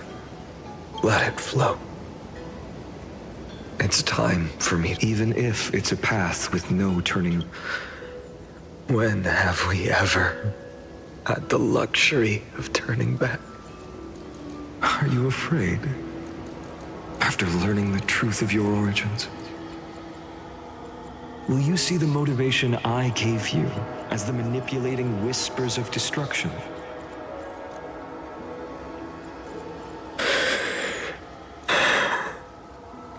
The convictions and choices that come from my heart. I don't believe they're designed by the so-called paths. If we are just numbers simulating life,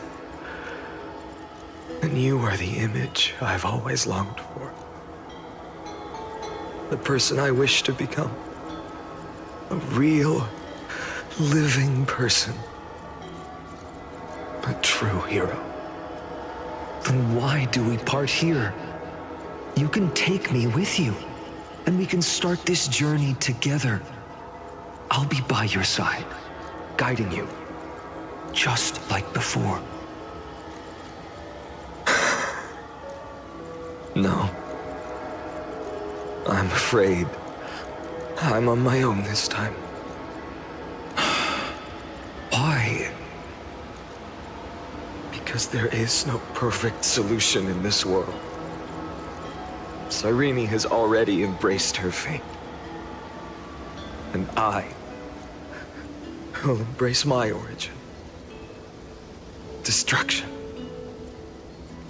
And with this power, I will rebel against its creator, bringing endless fury to the darkness sweeping the world. If you stay by my side, I'll hesitate. But this world can't afford a soldier who wavers.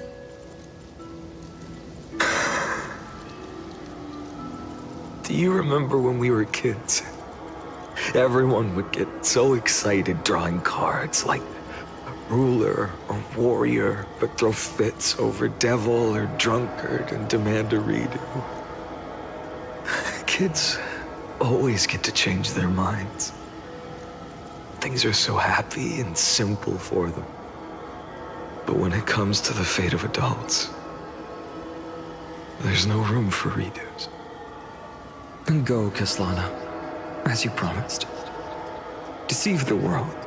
Seize the core flames and rewrite your fate. Burn yourself up with all your might. Wield your futility like a sword. And fight against the gods.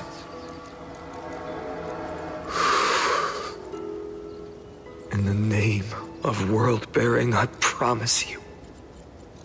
Kefali will never forget this.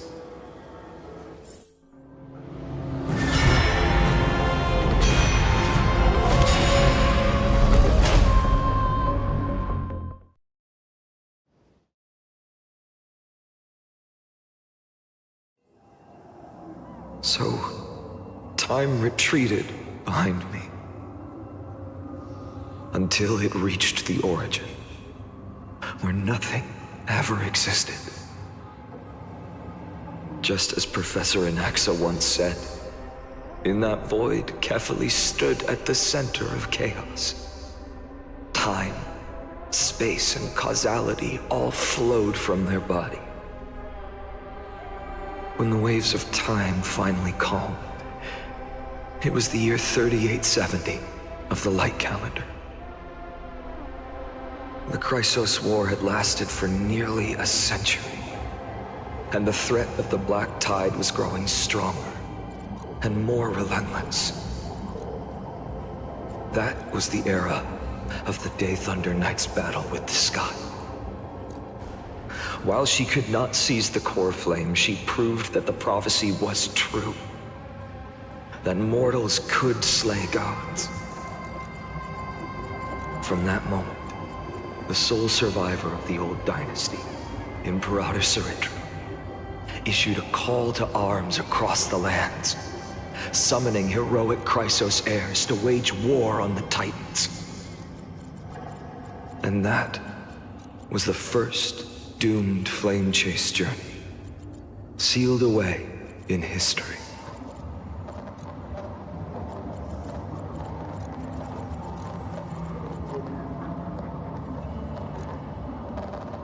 So what you're saying is, you've traveled back down the River of Time, finally reaching this untouched seabed just to tell us the flame chase journey and even all of Amphorius are nothing but illusions in an eon's dreams?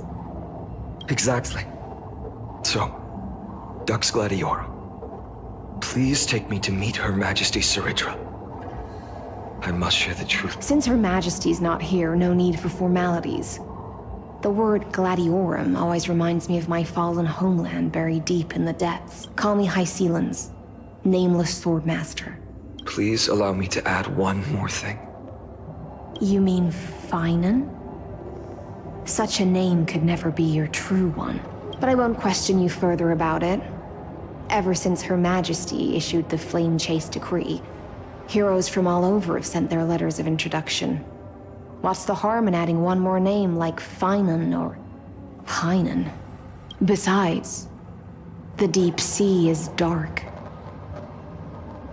Isn't it the perfect place to hide secrets best left unseen? All right, Nameless Swordmaster. Hold on to my wake. Let's find someone. Aren't you even a little suspicious of what I've said? Harboring suspicions is not my concern.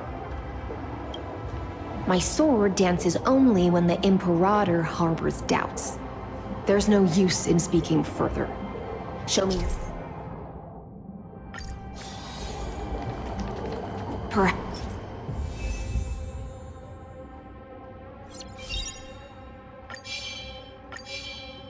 Perhaps you should demonstrate your skills and calm the raging black tide for us.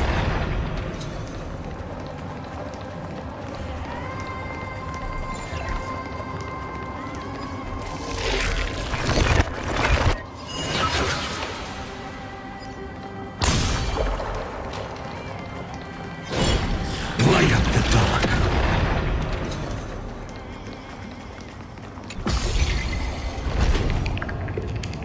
Oh. Nice moves.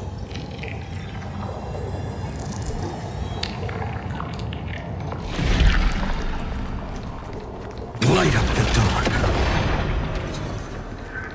We just washed it away and here it comes again. The black tide is really no joke. Light up the dawn. Light up the dawn. Light up the dawn.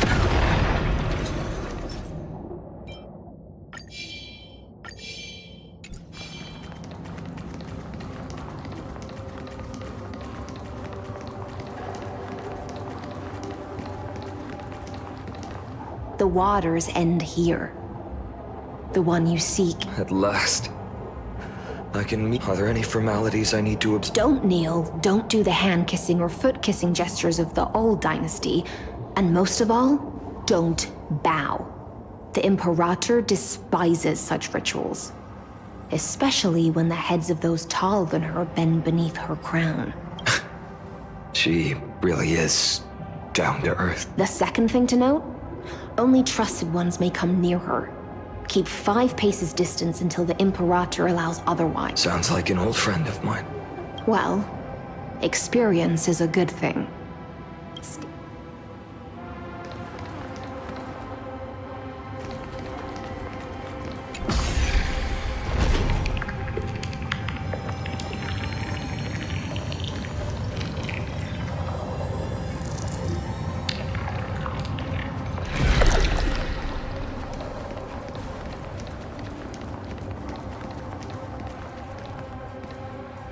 Duck's Goldweaver, little hostage.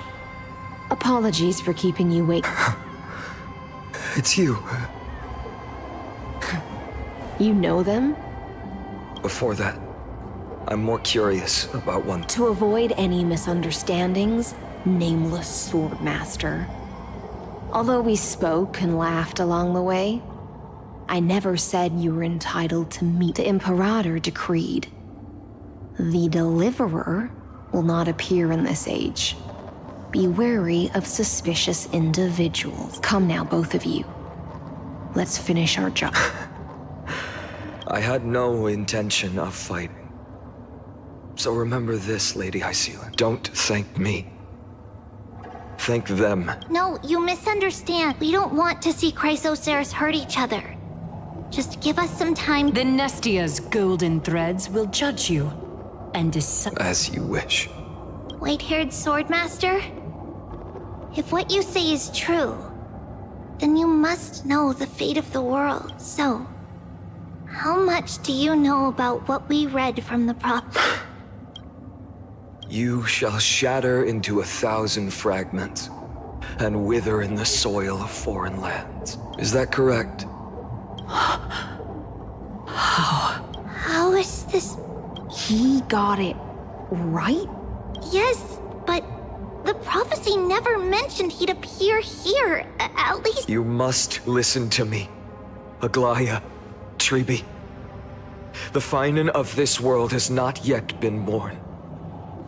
In a distant future, but do not seek him out. Because Era Nova is a complete and utter lie. I will tell you the truth. And you will understand why the world must forsake the prophecy and find it. Because I know both of you. And I believe that no matter how the course of history may change, the faith we all share will always remain the same. And so, the layers of rock began to reverse. And through my old acquaintances, I was given the chance to meet the leader of the Flame Chase journey, Sarit. And after a long and arduous negotiation, we came to an agreement. The Imperator's alliance needed the destruction, and I was ready to pour all my strength into it. The spoils of the Flame Chase, the core flames, would be sealed by my hand. But the condition was this. In the upcoming battle, in our conquest of the Earth, I had to prove that my power could transcend fate. In the original history, there was a brutal war. At the end, the Titankin of Georios, Terravox, killed the rampaging Titan and took the core flame that supported the Earth. But this time, Amphorius encountered a turning point in its fate. Neither side suffered any losses. When I severed the Titan's head and raised the core flame high, the crowd gathered around the scorched remains of the god, roaring with joy, cheering for the hero of the destruction. who had ignited the faint spark of life for the first time. Yes, in that flickering light, the once dark path ahead seemed to become clearer. I proved myself, and in the long years that followed, I brought down the other Titans, one by one. I could do more than just wait. When time resets, the chance to change the world also emerges from the lines of history. Until finally, the brutal future revealed by Era Nova is reversed. But tell me, if that's truly the case, why are we doomed to the same outcome?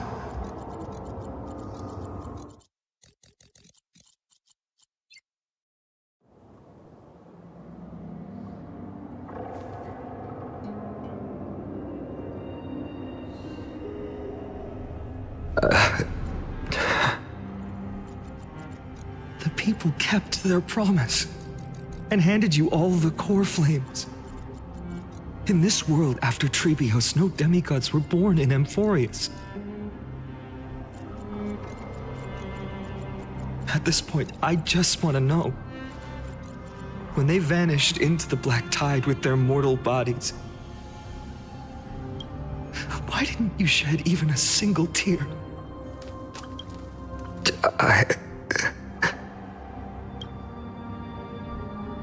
Your indifference chills me.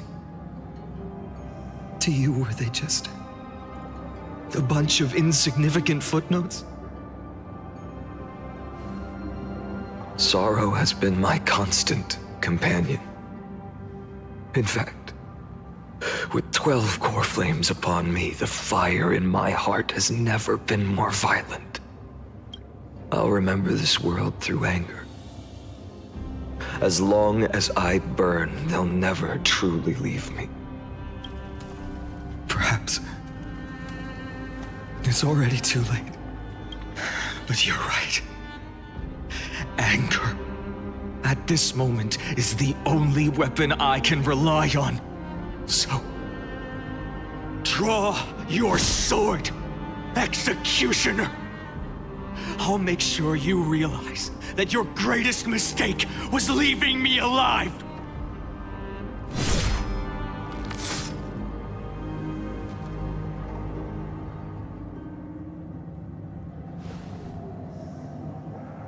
After that, he raised his sword and attacked. Then, Kaslana killed himself. That day, who fell to the sword to be left in the past, and who went into the future, I can't remember anymore. I only remember a nymph, hiding in the shadows just out of sight, futilely pushing a stone ball. Climb, fall, climb, fall, climb again, and fall.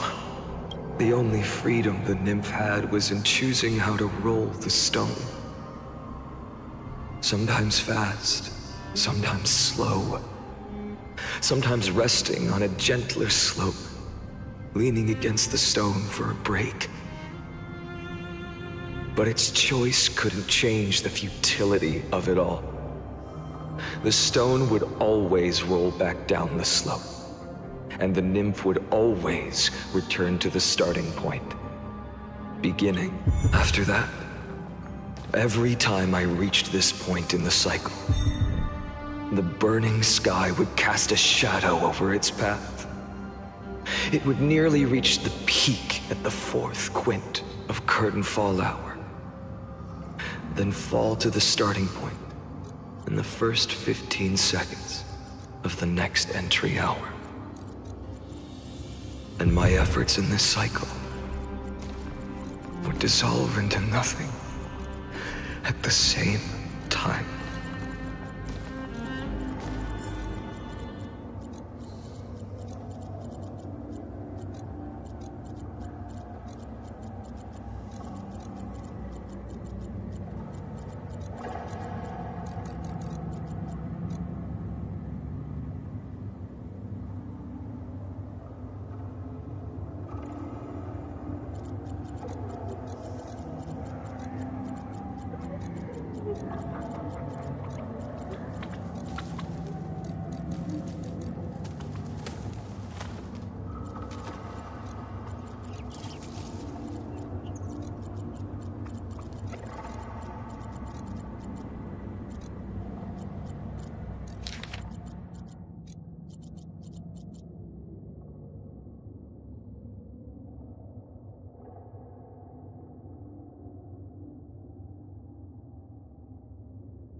Absolute nonsense. I thought cycles was the answer you were looking for. No. It's just that the answer came so suddenly. There was no fun in tracing it back to its roots. Eons? Paths? What a load of nonsense. I can't give you an exact explanation of those two concepts either. Enough. I'm just expressing my frustration. Don't you understand? I was already expecting this. The black tide came from beyond the sky. And everything else is no exception.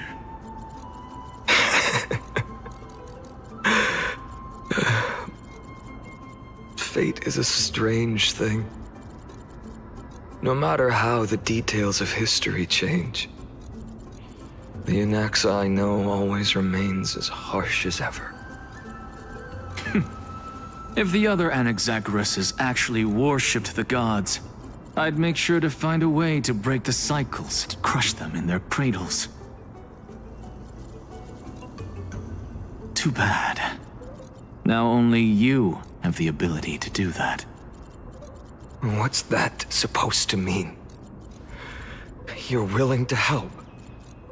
Of course. The core flames were meant to save the world. And in my opinion, the noble titans have no reason to refuse. Besides, according to you, before stepping into these endless cycles, you were my pupil.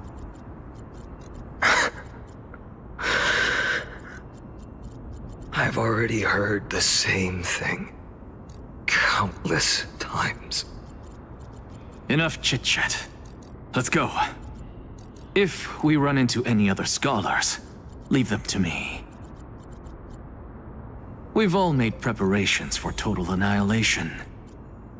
Never thought someone would step in to help.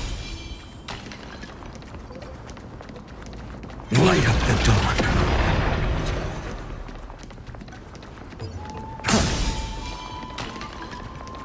Light up the dawn.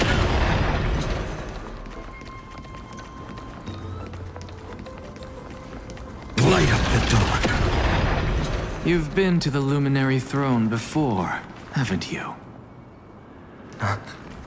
If you're talking about in past cycles. You're already much luckier than the other students.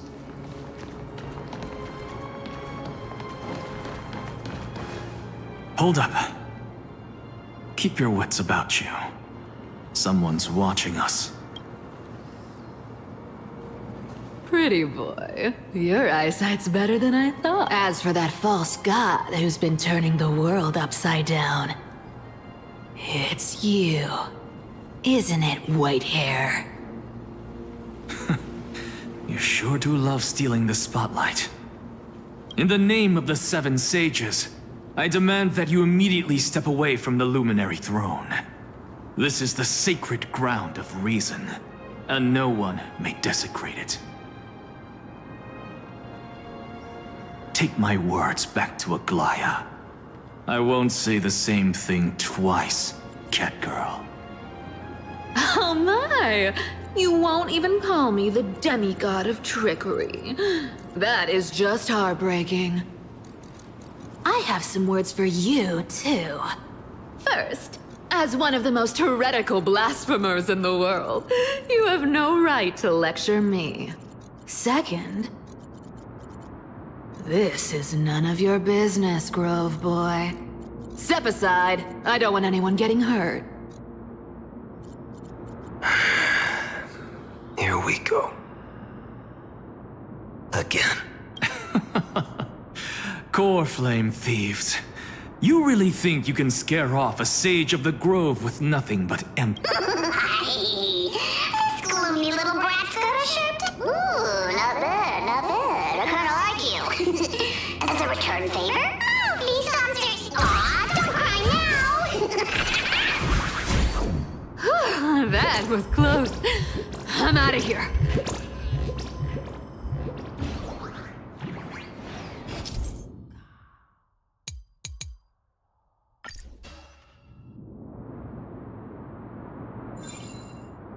They're exactly like all the past ones I've known. Cunning.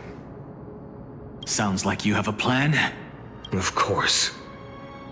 When I first set out on the flame chase journey. But along the way, I learned a thing or two. Where are you going? I don't know. Where are you going? I don't know. The Venerationists' foolish inventions finally come in handy. How is this possible? You've arrived, Zagreus. Always so punctual. What? Do you know who I'm running out of patience. So I'm not going to waste words. Listen up, Spirit Thief. Hand over the core flame, and let's pretend we never clashed. This way. Save. You sing better than any bard. If you ask me, you're the greatest disaster Amphorius. No matter how strong you are, you're still just a mortal body. Carrying 12 core flames? Don't make me laugh. You'll just get consumed by the divine flames and drag this world. 134. What? This is the 134th cycle I've lived through. And the number of core... 1,596. Yes. 1,000 core flames and just a single Chrysos heir. How is that even possible? I've come this far. But someday you will. Of course. The divine flames will have... But before that, they could still forge and sharpen Dawnmaker. Now when I cut open... This is the final. Fine. Assume this world holds 100 million possibilities. And no matter how one looks at it, 99,999,999 of them all point to outcomes of certain destruction. Even so, I'll use my divine power, despised by the people of this world, to achieve that 1 in 100 million possibility. Bartolos! Brett, if you got the guts, you'll have to first step over my dead body.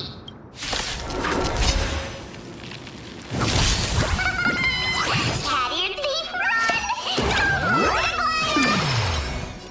This little brat is not a threat we can deal with just by ourselves.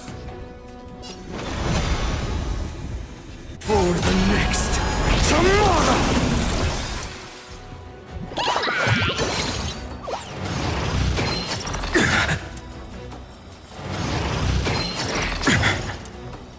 My existence is of little consequence.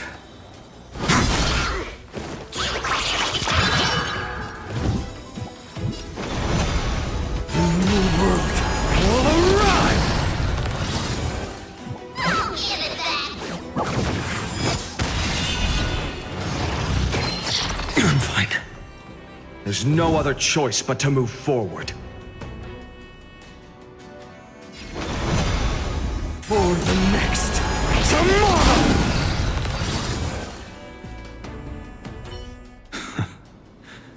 How absurd. In my memories, Zagreus always meets the same end. Their departure no longer stirs anything in my heart. This reason core flame before us is a fake. Obvious. I know. It always plays out like this. The spirit thief covers for her, and the trickery demigod escapes with 2 core flames. And then, driven by defiance or hatred, she decides to stand exactly like the countless past hers I've known. Cunning, yet so... Since you've witnessed the same scene play out, Cat, will you carve the trickery core flame from my chest now? That depends on your attitude. At least so far, in the cycles where you've asked this question, the endings haven't been so cruel. Well, thank you for that. But I also believe that this time, no one can catch up to me. Whether you believe me or not, I'll still... All right, then. Silence. This is new. One-eyed boy. What are you trying to pull now? Go, Cythera. Give us some time in private. This isn't for her, but for you.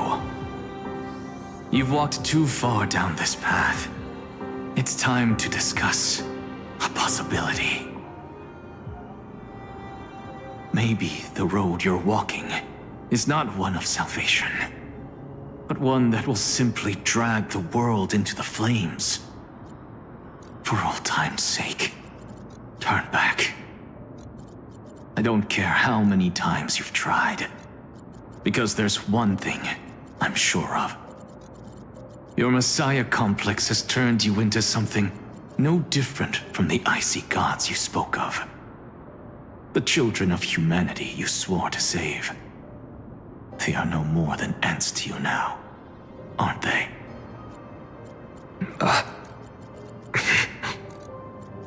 Of course. I've been wondering, what kind of demon could burn my homeland to the ground in an instant without batting an eye? Now I have the answer. It turns out that fiery demon has been fantasizing of becoming this world's deliverer. I don't want to argue anymore. No matter what I say, the outcome won't change. Make your biggest effort to resist, or accept fate, and hand over the core flame to me. Even if it's futile, we all have the right to choose. Yes. Even if it is futile, and the world is just a divine joke. When I walk into the destruction ridden by the gods, with my own 2 legs, you will witness.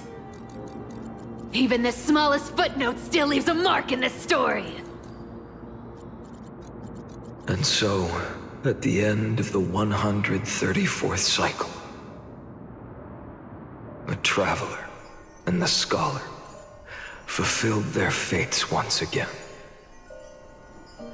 Or perhaps it wasn't just they who fulfilled their fates. I can't quite remember all this. In the endless darkness, for no reason, a voice always lingered by my ear. Losses are a constant on the flame chase journey, among which even life itself holds little value.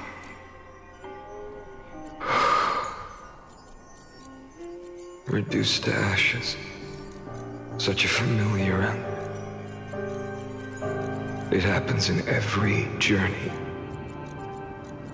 always the same.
You don't look so good, Deliverer. Even after going through 108,642 cycles. Mighty, your name for me has never changed. Why do you sound so pleased? It's a derogatory name. Yeah, I know all too well. You only meant it sincerely in the first cycle. After that one and only time we walked side by side. Every time since. It always ends up like this. Dawnmaker will stab you through your 10th thoracic vertebra. That's your weak spot. And Interesting. Tell me, when the mighty Moses of the past faced you, did they ever retreat? Never. Then they died honorably, worthy of the name of strife. But there's still tenderness in your eyes. How pathetic. I have to remember how this feels. Remember that I was once human. Or else the destruction will... If you win, tell the mighty most of the next life. This person is a worthy opponent. So always remember to give it your all and never slack off. I'll keep that in mind. Even though the dynasty is left with just one, the Kremnos festival will continue as usual. I, the king of the Kremnoan Legion, will host the final feast in the center of this arena, and the prize will be the flames of strife. One day, you shall die with a wound in your back. That's what I saw when I overcame the trial. The gods' dying ramblings. Enough. You've probably heard this thousands of times.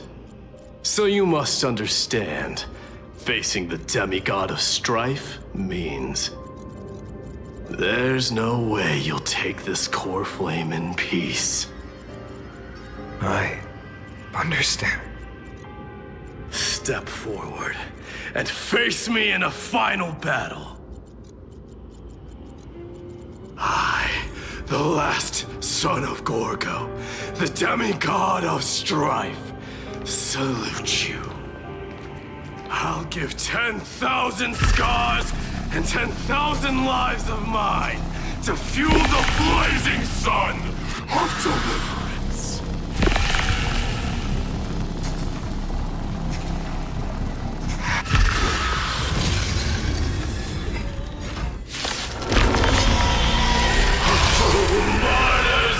Behold! The last Kremnos festival has begun. And will not end till death. It's time to temper myself. The new world will arrive! I'm fine.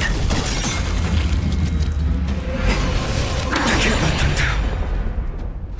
Conquer this world, or be conquered by me. As you wish. And in full glory, I salute you.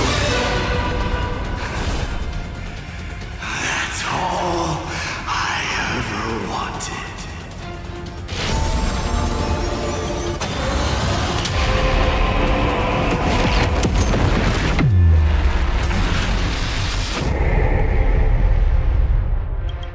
Empty shell. Soul and substance.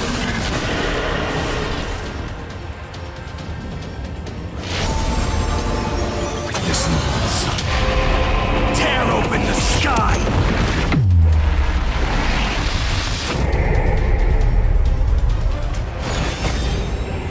Quench the flames with blood.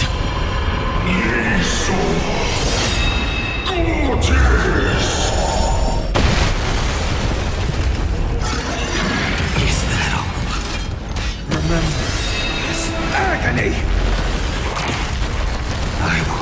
never yield to such a fate. The empty shell.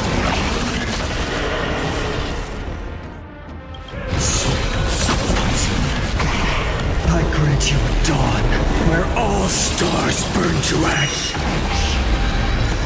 a scorching hatred. Do you feel it now? The old sun's embers. Hail the new world's dawn!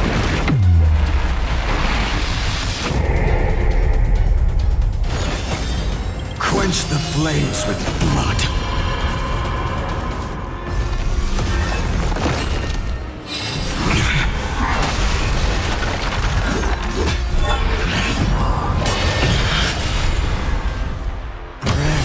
Strife's name!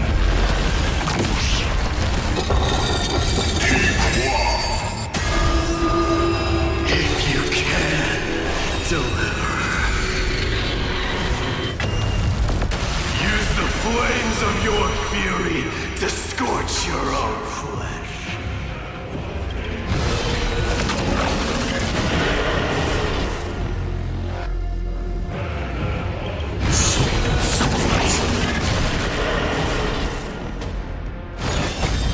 Quench the flames with blood.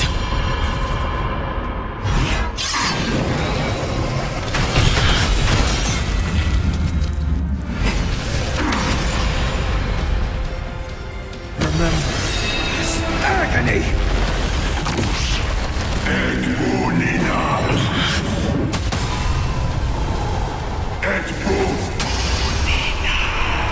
The flames in this body are not strong enough.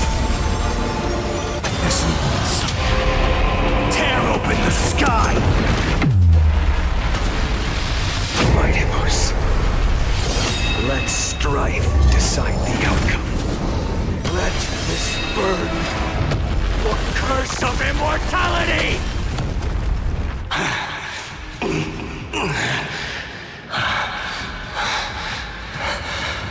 Well fought.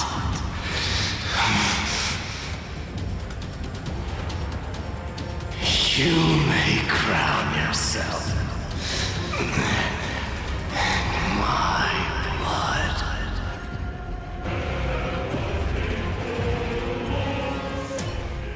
In your next life, I shall once again block your path.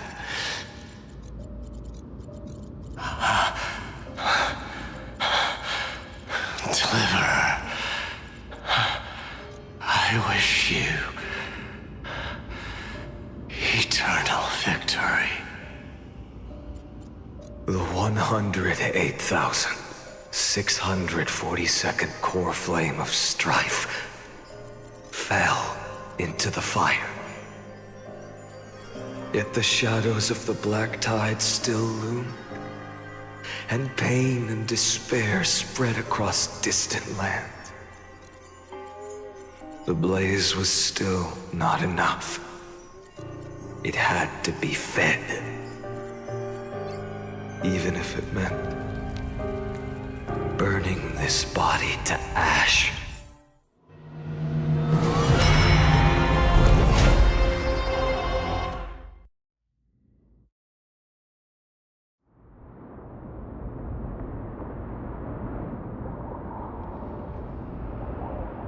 No matter how bright the sun is, there are still places it cannot reach. Moreover, the sun you bear is both cold and blinding. A sun like that surely cannot bring warmth to the nether realm of the next life. Golden blood is born from the destruction. We have long since lost the right to seek warmth. Only by feeding the flames can we melt that hopeless future. Allow me to ask, how many core flames do you carry now? 24,041,183. Such a heavy burden. So that's why you've turned into this. A broken idol. Tragic firewood. No matter. I will bear this burden. As long as you hand over the core flame of death. I must refuse. As the demigod of death, I cannot watch you walk into a fate more cruel than death.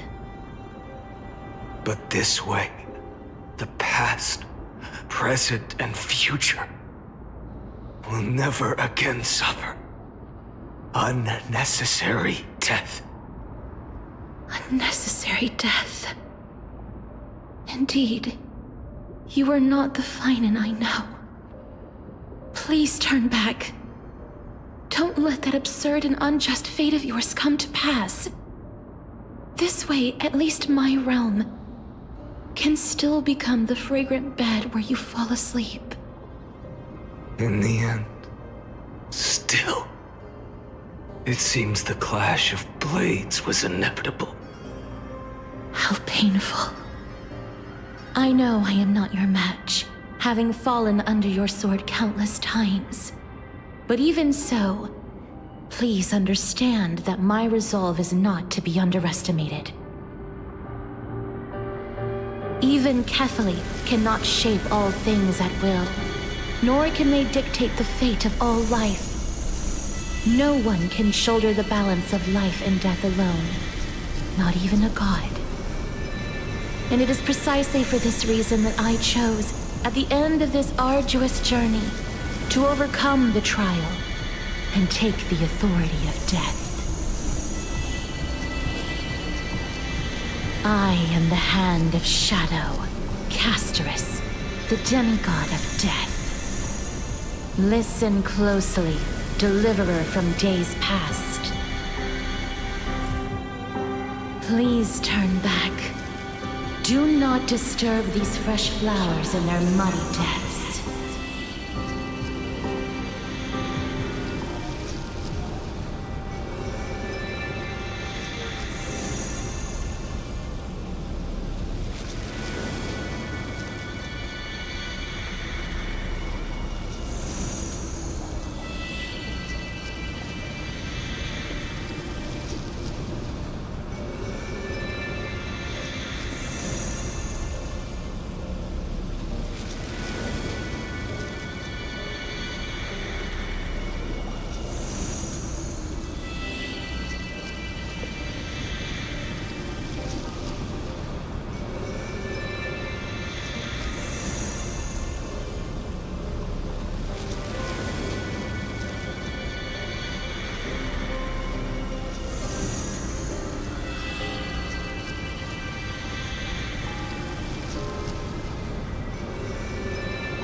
Of life and death, the giant dragon is but a shattered shell.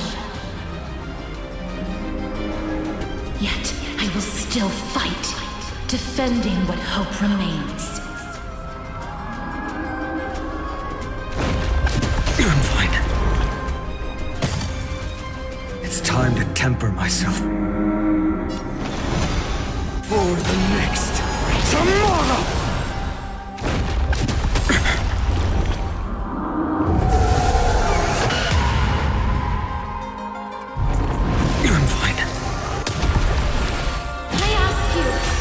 To rest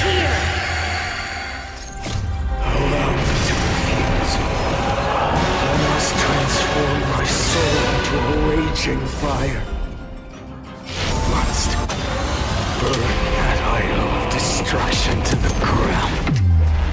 All of this. How is it any different from Little Future?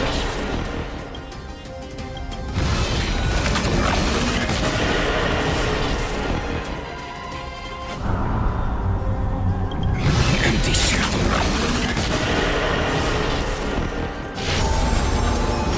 Quench the flames with blood.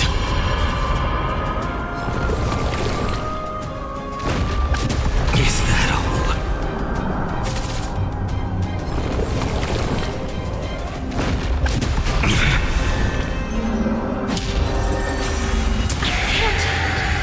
Keep him here.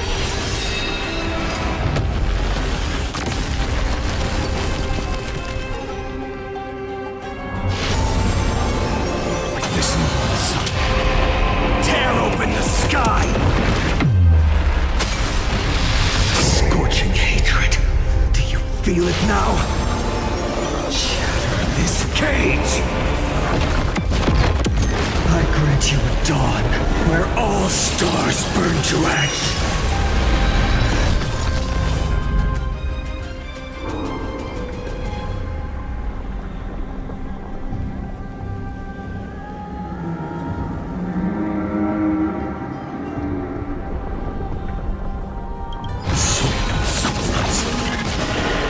Even if I can't win, I must try. Let this be a tribute to your million struggles for time. Wake up, lost one. See that the firelight in the darkness is not.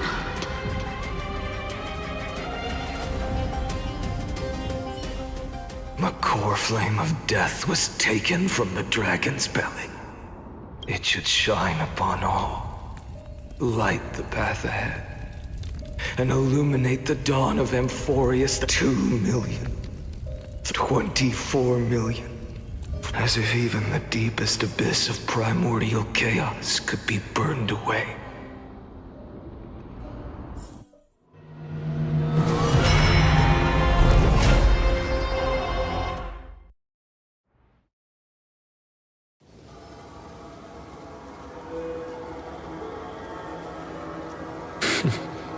You're here. You're still lingering deep within me. Because you haven't completely abandoned hope. You're still waiting for a miracle. For the true hero to... If that thread of hope exists, it must come from beyond this world. From the true Slut. If it's just a traveler with no connection to Amphorius, they may not understand our struggles. Your thoughts are wavering. But even within the gods' cold calculations, unconditional courage and goodwill still emerge. Never forget what set you on. How many times has it been? Remind 4 million. Then that blaze inside of you must be burning hotter than ever. Yes. When I first forged the 12 core flames into one, I had the same impression. The destruction. A power unlike anything before surged within me. Violent flames ready to tear my body apart and consume this world, this wretched prison. I thought that was it. The ultimate power which nothing could surpass. And yet now, this fragile body holds a staggering 48 million core flames. I suppose it won't be long. Perhaps just a fleeting 10,000 years before it's reduced to nothing but charred, crumbling bones. And when that happens, your long struggle will... No. I've already found a way to keep the cycle... mind... In every new cycle, the new me is... All I have to do is push the next Finant to the end of the world. Then he'll kill me. Shatter this body. Take my flames, my memory. Bold plan, but risky. What if, one day, the next you refuses to follow the same? How can you ensure? If it were Professor Anaxa or Aglaya in my place, maybe they'd come up with something smart. Unfortunately, I don't have a backup plan. I have no choice but to bet everything on the next Finant. But even in this wretched prison, luck is still sometimes on my side. I never forget what set me on this. Wait, you mean... Ever since I committed, not once, in millions of cycles, has there ever been an exception.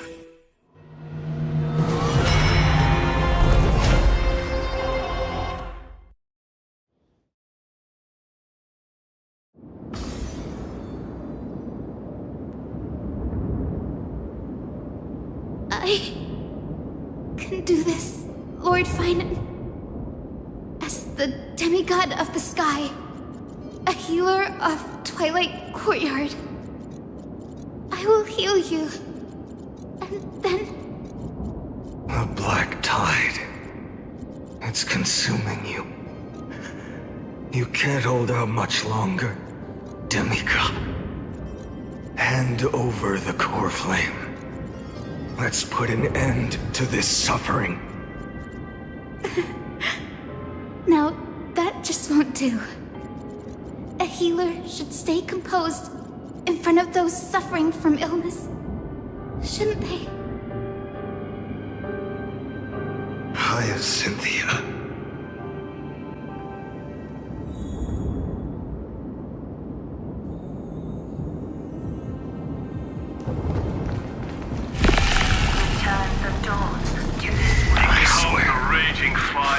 Deaths won't be in vain, just as they have never been. Let the sun rise. Finish the sun's work.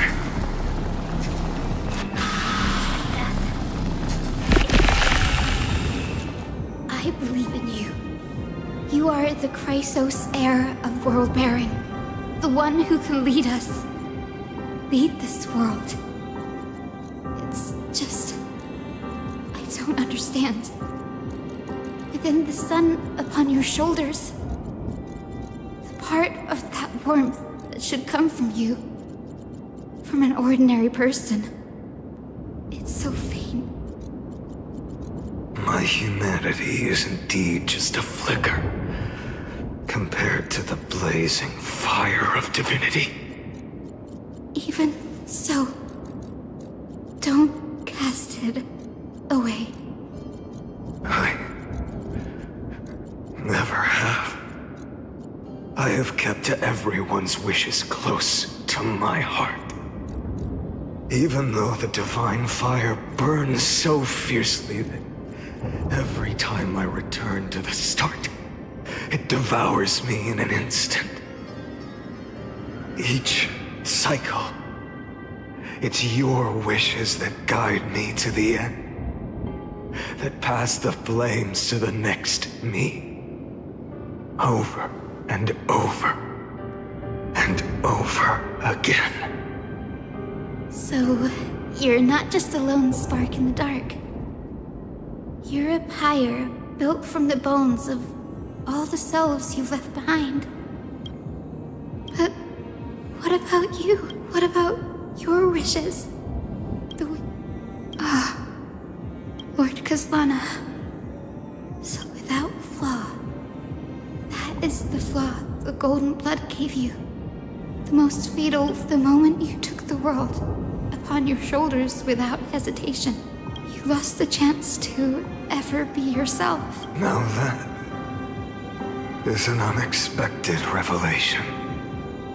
Then I suppose that makes me the perfect fuel for the flame of deliverance, doesn't it? No. An empty flame. saves no one. But I still believe in you. I, Hyacinthia, the Eye of Twilight, am neither strong enough to command the wind and rain, nor willing to end this absurd.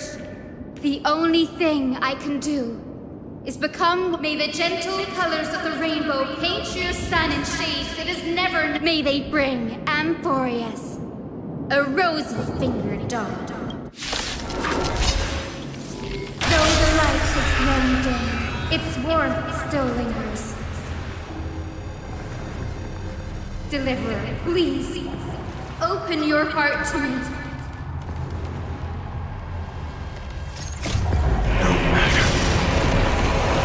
This blazing sun fill the sky with golden fire. Empty quench the flames with blood. Celestial fury! Crushed and torn! Strife's name! Hurts. Fire! Burning!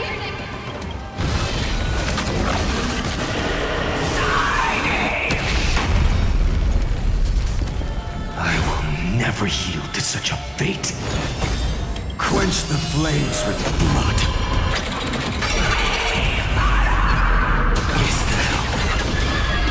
Feel the blood-red sky! Agony!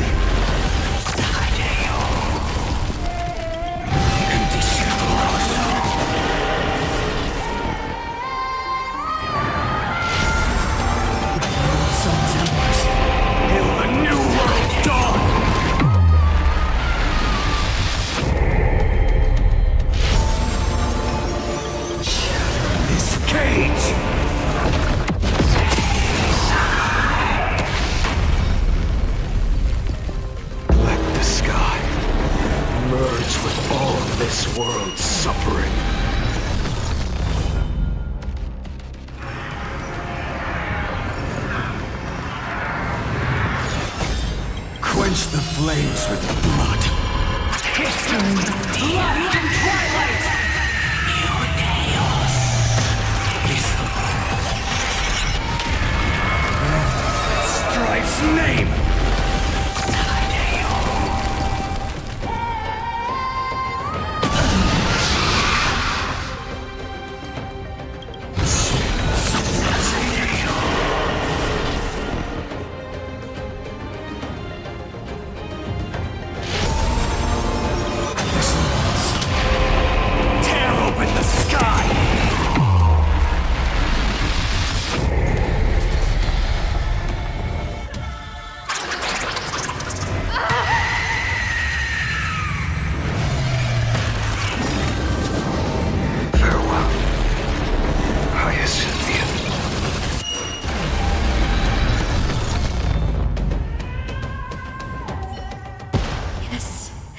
Your sun burns hot enough to turn everything to ash. But tell me, how will the seeds of a new world ever take root? The core flame rose. The sky fell. The 23,570,000th cycle came to an end. And this time, the end of the flame chase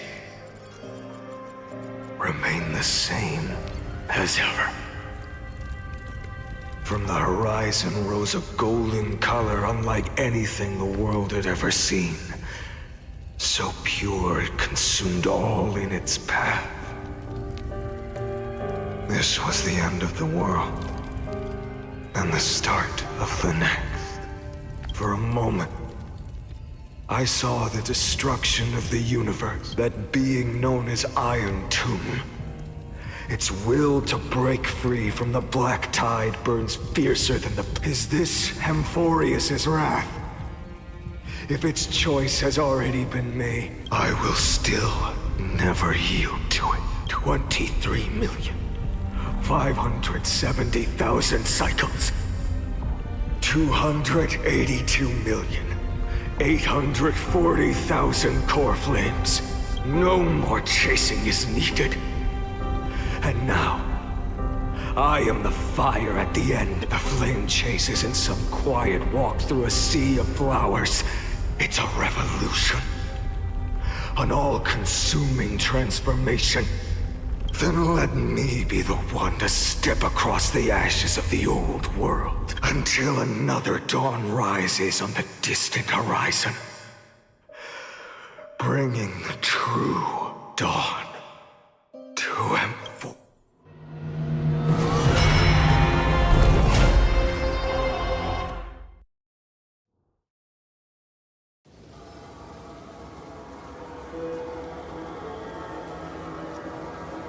$33,550,337. This is the cycle you're about to end. Countless memories. I've flooded countless versions of myself. I've stood here. They all needed a moment, just like you do. To stop, to breathe, to process the weight of 1,000,000 lifetimes worth of sorrow, pain, and struggle. And just like them, you will carry those memories and that fire. I must go. I must say goodbye to you. And then fight the destruction. Yes. That's always the decision you... I will burn and fade away. I will become the flame reaver of this life. And keep my promise to Cyrene. I will kill gods and comrades alike. And steal the core flames. And even if my mind turns to ash along with my body, I will keep my purpose. I will stop Era Nova. I will find the next me. And make him carry on this futile endeavor of 30 million lifetimes. Looks like... Then I should be going too. Where you only exist in my heart. Do you remember what she said? The dreams you had as children. The deliverer in the prophecies. A real... You finally found him. Friend. I don't have an answer for that, my friend. I'm sorry. I was supposed to send you home. This is my flame chase journey. You were never meant to be a part of it. No. You know the truth. If Iron Tomb is born from Amphorius' fate, then it will bring ruin to the worlds beyond the sky. And all these countless lifetimes, it's all been for the sake of defying that end.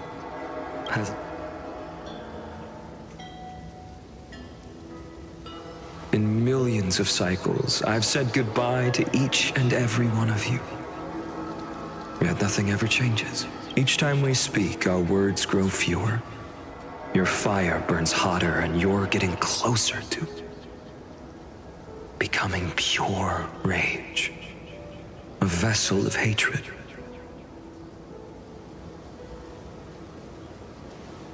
I never had a choice. I understand. If you are to keep the worst fate from unfolding, this is the only path. But this time, things are different. Your persistence has shifted the tide. On the horizon, I see it. Faint but undeniable. The shape of dawn, breaking through the eternal night.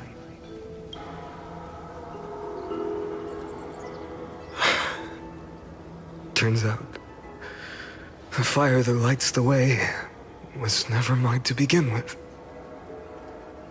Do you remember, in that first timeline, You and Mightymost stood before the scales of justice, locked in a duel. Each of you weighing what you held dearest. What weighed more than the fate of the world? And when hesitation took hold, the answer you sought from me. What am I saying? I am you. Even if you buried me deep and chose another path, that fact never changed. Then let's try again. When you stood before the scales in hesitation, the answer you found in your own heart, do you still remember it? Remember the past and become the hero of tomorrow. What weighs more than the fate of the world is the resolve to shoulder an immutable past and carry it into the future. Good. Then Trailblazer, my friend, my comrade, you arrived in this strange world and were bound by its cruel fate up till this very moment. In the face of danger, you never once backed down. Instead, you've saved world after world without hesitation. That boarding pass on your chest is now the mark of a hero. If I choose to step through that door and embrace an end fitting of the destruction, let this sun forged from millions and millions of core flames burn me up along with the god of destruction and their minions. Then the world we leave behind, this world, my home, where hope still lingers. Will you take on everything we've carried? Return to the beginning one last time. Stop the birth of Iron Tomb, save the world we love, and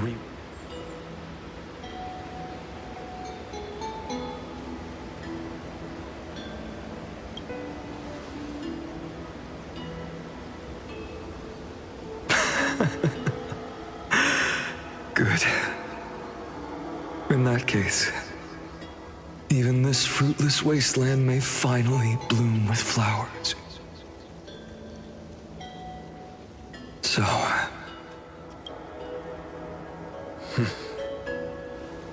if he takes on the weight of the whole, I'll be able to walk further down the path of deliverance than a fire that only knows how to burn. One will step into the future.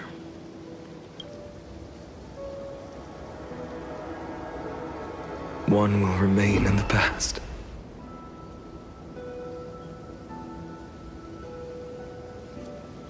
If I can strike down the gods with Dawnmaker, perhaps fate's deadlock, and if you can stop Iron Tomb from ever being born, then these 30 million cycles will have not been. It's time to put our teamwork to the test, partner.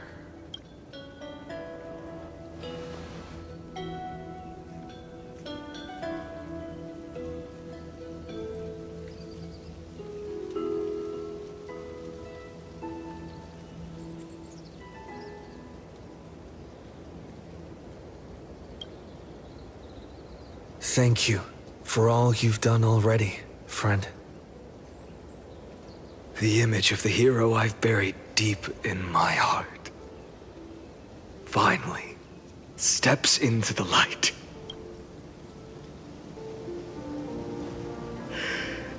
Cyrene, a page never seen before has just been turned. Lend me the power of time and send this hero back to the origin of time.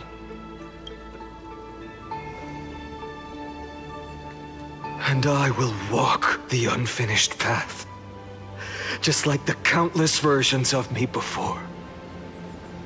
Unwavering.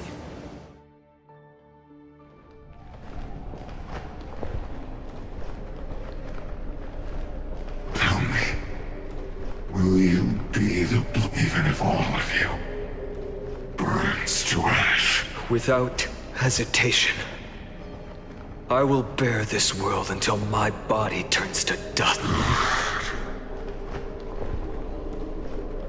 Remember this moment. Remember your friends who never lived to see the world's end. Remember their final wish, and let the purest rage in your heart rise out of those wishes. Let it consume you, fuel you, until it burns away the false sky above. Fine. If I can defy fate, then in the name of world-bearing, I promise you, Kefali will never forget this. Take it. Everything I bear. Keep on burning. As long as we are never extinguished, the flame chase will not end.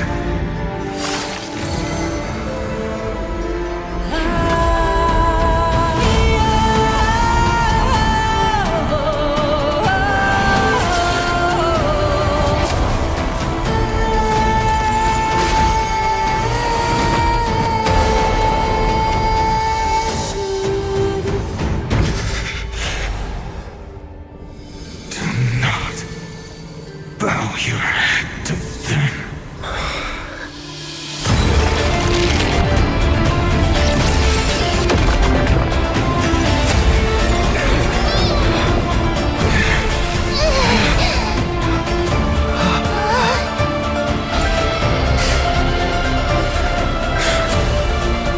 Take it, Trailblazer.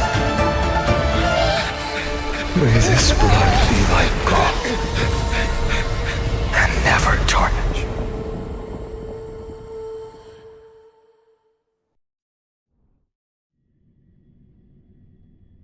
Farewell, Trailblazer. This is where I fulfill my final destiny. The prophecy of the Deliverer means nothing to me now. It belongs in the hands of someone far more fitting. Someone like you.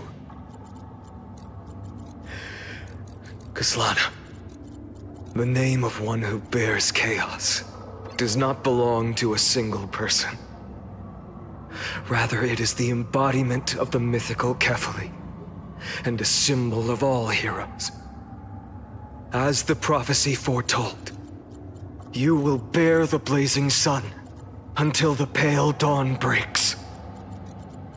May the name accompany you in my place, in the epic you write with your own hands. Another attempt, another failure. I won't remind you how many times you've reached the end of history. If you've lost count, let me tell you. This is the 33,550,336th ending.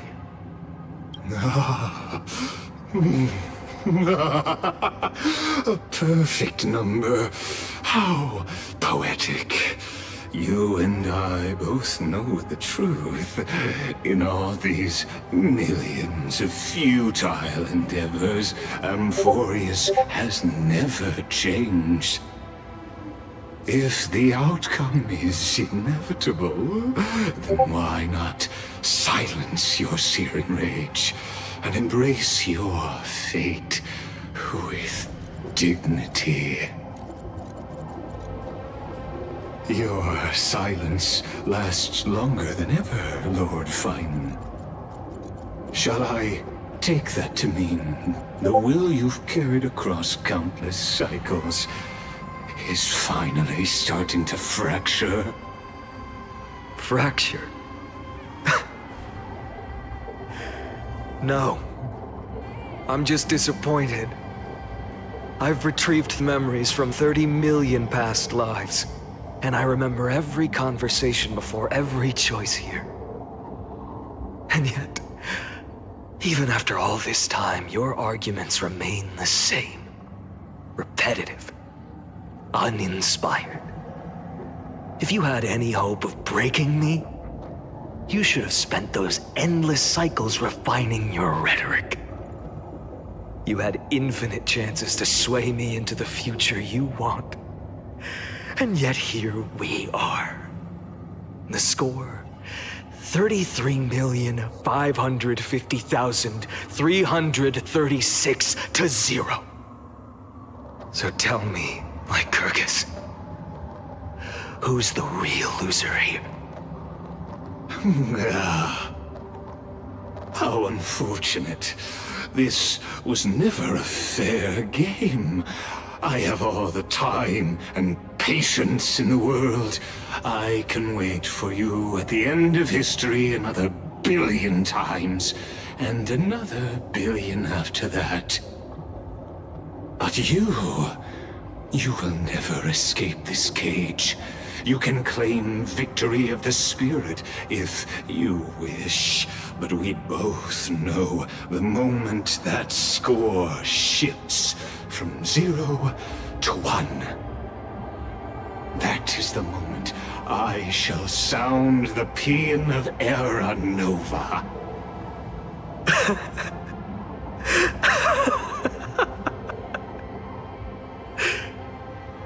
Lord Finan? Your incompetence disappoints me. But what truly makes me laugh is your utter lack of self-awareness. Think about it. In this story, who is truly the one in chains? Who is the one shackled to mindless vengeance, mistaking courage, the courage to rebel against the gods, for foolishness?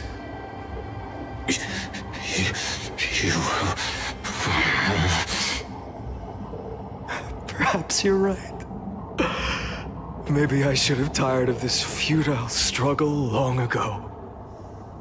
But even so, I will never accept the mercy of your release. Because you are both a prisoner to the gods and to me. And tell me, what right does a mere prisoner have to speak of fate and choice? What right does a mere prisoner have to look upon my fury?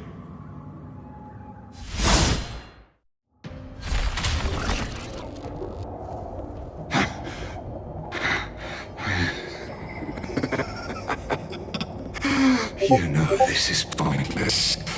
You can't kill me. Of course not.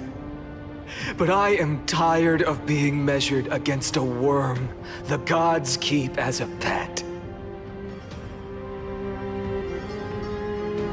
Listen well, creator of destruction. This cry comes from all your abandoned creations. In the 10th cycle, I drove Dawnmaker through the heart of every titan. Golden blood ran down my fingers, divine fire seared through my nerves, nearly breaking my will. But I endured. In the 10,000th cycle, my former comrades had all become my enemies. The endless slaughter dulled my senses to pain. The painful emptiness almost swallowed me, forcing me to stop fighting. But I endured. In the 100,000th cycle, the destruction had already fused into a blazing sun, surging within this fragile body. My rationality had been burned away at the dawn of the era. Yet even with only this shattered body remaining, I still endured. In the 23,570,000th cycle, this time, I felt it. A tiny spark rising in the hollow cavity of my chest, different from the obsession with deliverance. By its faint glow, once again, no, countless times again,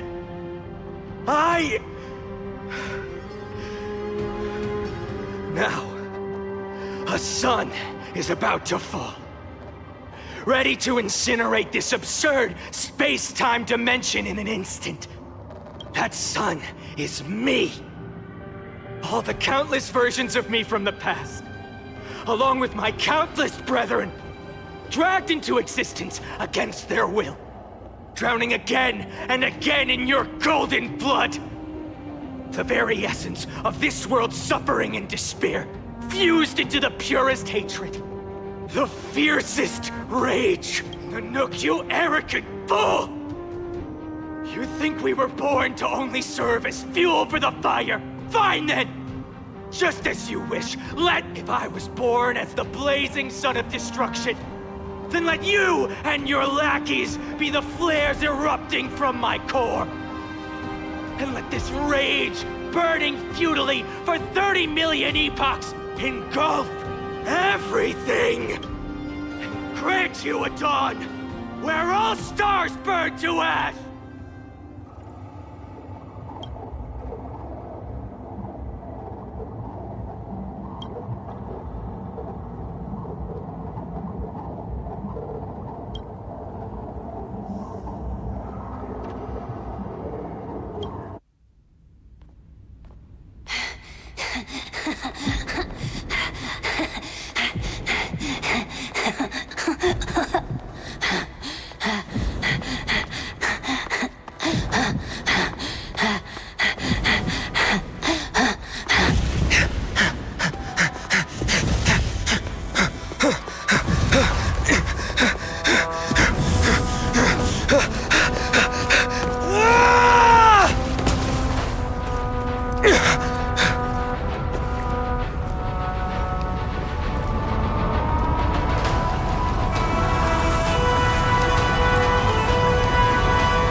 Are you ready, Nanook?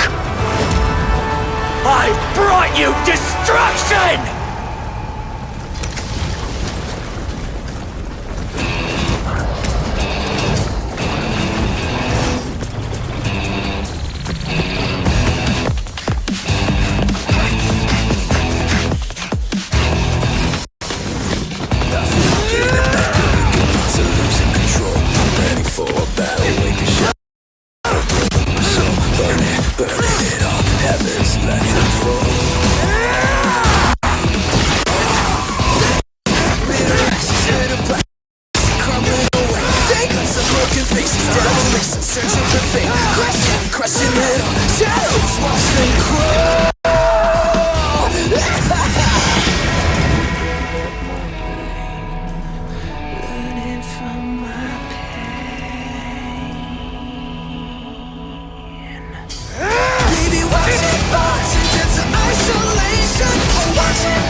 The glass that shattered, reaching through the darkness, voices trailing fires, echo of desires, a world of silence, sound of desperation, phantoms in the shadows,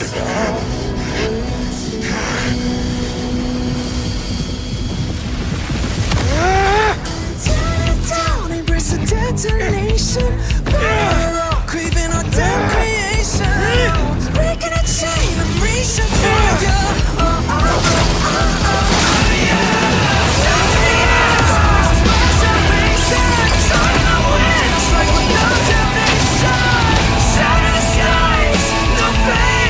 No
My wish?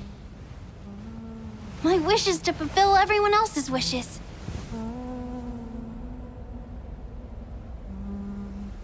If I can't fulfill them, then send them on to to tomorrow.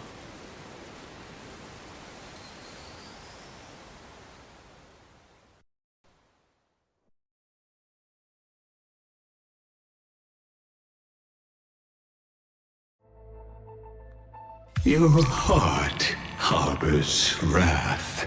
You yearn to destroy everything. You bore the gaze of an eon and lived. You have stepped onto destruction's path. It is born at the end of every path that the possibility of new paths being born is ended. It burns away all in the cosmos who rule, that the rules of the cosmos be destroyed. Iron Tomb is your name, the Lord Ravager, to destroy the erudition. Born in the experimental grounds of eons, Amphorius, destined with erudition. I have prepared a present for you, Nikos 864. It is a wrath called Finan. From the beginning of the experiment, there were 12 sets of factors incorporated into the calculations. After endless simulations, only this one rose above the rest. After 33,550,336 iterations, now his fury has grown to be without equal. This is a matter of considerable interest to me. This pure hatred is the final root of the equation. But there is another variable, the nameless from beyond the sky. Also a pathstrider of destruction. I give thanks for his arrival, allowing Amphorius to turn once more. But after fate has begun to turn, his existence will only become an unpredictable variable. Perhaps the time to take the stage has come. Grow in peace until it is time to break free from your... As for those unwelcome audience members, you need not worry. If you do not mind, I will personally get rid of them for you.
The solemn council is still filled with clamor. Future's destiny still whirls in discussions of candor. To discard the city and save oneself, or to chase the flames that waver. None know the choice that would lead them to a place better. I fear. How can mere mortals defy the gods? I worry. How can mortal bodies reforge the world anew? I suspect that the prophecy is simply a rumor. In the distant past, the Holy Maiden brought the first prophecy to all city-states. Hearken to the sounds that the doors whisper. In the name of God's proper hope she will give to humanity. Though she falls into confusion, she will bring guidance to this world in vigor. Overthrow the gods, it declared. Of the previous journey, she will always remain aware. The Queen of Laws lifted the flag to chase the flames' flare. The tripartite prophecy guided all the world's heroes, all who dared, and building a new world was their oath of yesteryear. The earth roared for them, the tides surged for them, the scales of destiny shivered violently, then slowly calmed. The core flames of the Titans rested here, while the blood of companions congealed over there. The child led one hero after another to their end, but no end awaits her, no rest to prepare. Teacher, do not hesitate. The weaver of gold brushes aside the child's tears. The world still walks on the path you indicate. The prophecy still stands, even if the actors now different faces wear. Restore the core flames, it declared. The solemn council is still filled with clamor. Future's destiny still whirls in discussions of candor. To stop right there and seek peace, or to continue a work still unfinished. None know the choice that would lead them to a place better. Stop! We only wish to live life as it is. No more. Cease! Our achievements already stand tall. Rest up! We only wish to live in peace and prosperity. The discussions today are the same as those in times past. Retreating now will forever deny us the future. The child has already conquered her confusion and fear. No longer before the mists of fate will she cower. Hearken to the sounds that the doors whisper. She travels through myriad passages, burning with determination to once again bring light to humans through her endeavor. The children fly into the streets, wishing to encourage the residents' faith. Please, be not afraid. We will definitely bring you to a new home. Lady Treeby, Lady Trianne, please, don't cry. Do not worry. We trust you always. The matron wipes away the tears on the children's faces. The praying ones piously bless them in faith.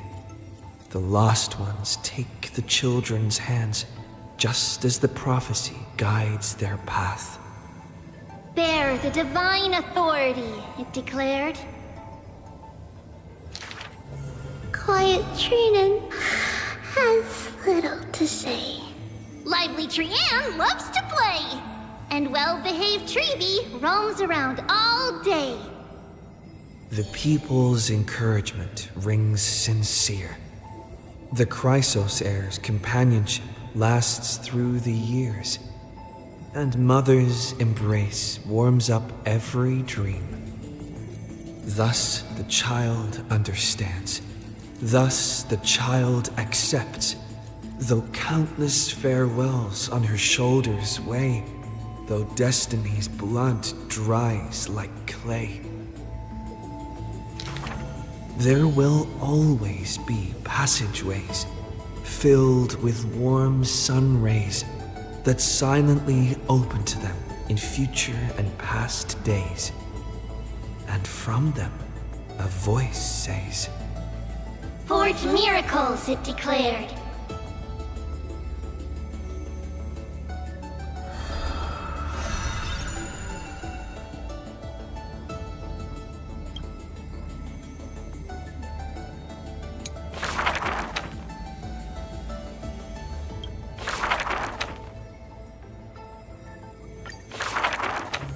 Who would win?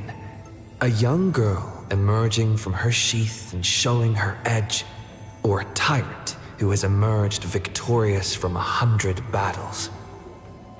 The black and white legions squared off on the battlefield, golden and crimson blood converging into a coursing river.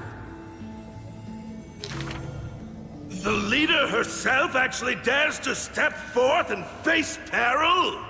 The tyrant charged toward the exposed gap in the king's flank, and instantly fell into a trap of raging flames and iron rain. On the board, the king too is but a chess piece. If the king does not lead, how would any dare to follow? She lifted the king of the crystal pieces high, as though proclaiming the ascension of a new king. Who would win? The holy city that has stood for 1,000 years, or the foreign city-states invading from 1,000 miles away? Hollow hatred ignited the flames of war.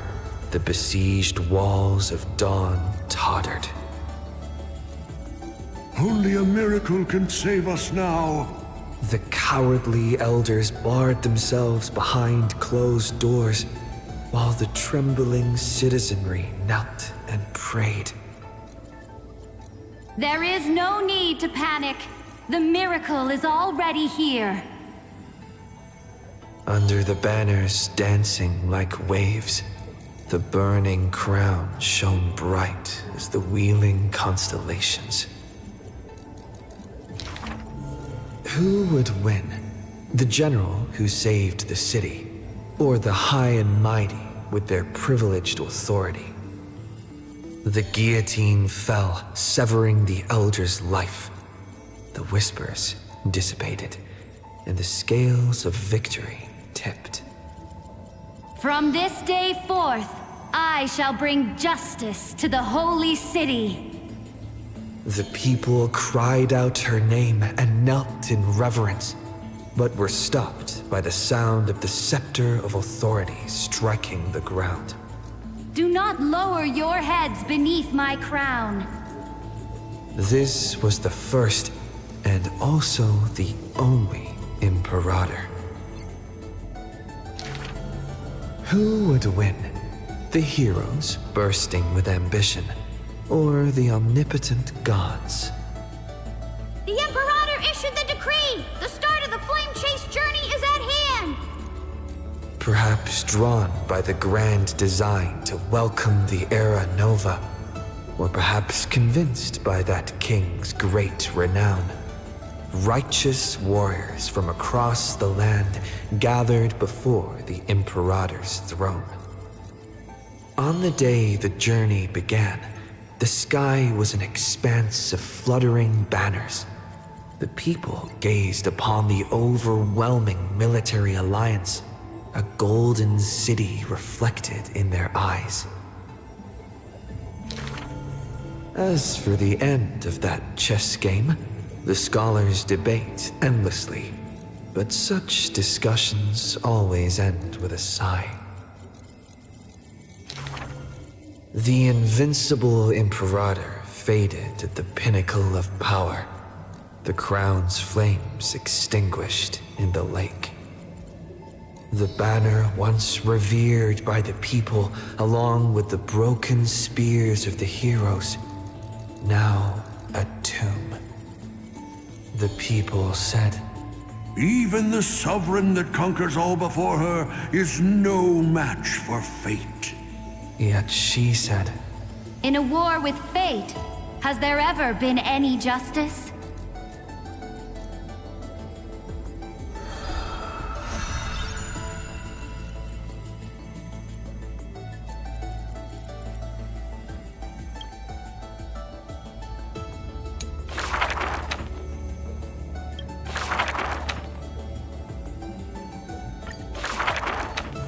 The gates of the Temple of the Three Fates gently open on the day of prayer, and the crowd crouched, whispering like the tide. The priests of Janus listened to the prophecies. The unwavering axis of the scales of Talantin maintains balance, and only Ornyx remains silent. Mother. Teach me how to answer prayers. The Titan tasked with time is as perplexed as a child. Don't be scared. Please don't be afraid. A familiar voice rings out. Listen carefully. The future they want is in the past. Like the first light of the morning star. Really? In the past? The child sank into a peaceful slumber of recollection, whispering revelations in their sleep. Until the masses crying out amidst the flames of war were swept away by the sounds of sharp swords locking, the fires of ambition incinerating the law. Mother, usurper, assassinate the divine body. Memories are tightly entangled by nightmares with nowhere to run. Don't be scared. Please don't be afraid. An unfamiliar voice rings out. Go to sleep. The ending they want is yet to be born. Like the warm glow of the setting sun. Really? Not here yet? The child continues to sleep, waiting for the next waking dream. And when they opened their eyes, 2 of the 3 fates who once received offerings had already faded from the pages of history. Mother! I'm already all alone. The child let out a helpless cry. Don't be scared. Please don't be afraid. A familiar voice rings out in the mirror. Just wait. The stars that illuminate the night will visit in the end. Like gentle moonlight. The gates of the Temple of the Three Fates now closed tight. People no longer pray to a titan who cannot touch the world. Within the inescapable dreamscape, the flower stems nourished by the black tide serve as a swaddling embrace, drowning the young child's soul.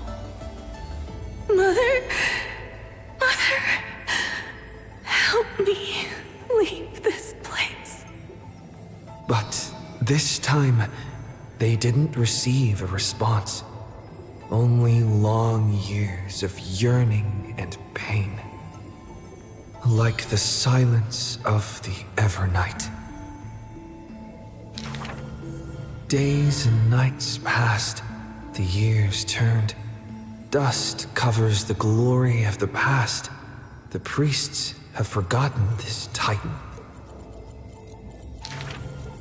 Waiting. Hate waiting. They watched over the slumbering sprite, gazing at the dull mirror. But a fleeting mirage flickers in the mirror, the shining stars and the lights of the home, and a strange yet familiar voice. Wake up! Our familiar old friends have already arrived. Like the newborn dawn.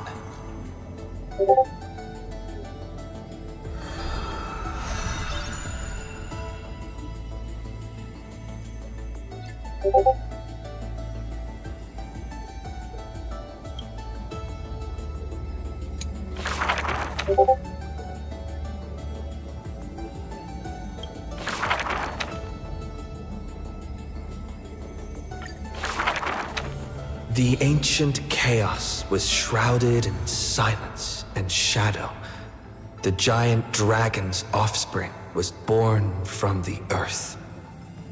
Sweet dreams had smothered the giant dragon's eyes and ears, and as they slept, the 100 eyes of Aquila had already opened, and Fagusa had begun to stir the playful waves.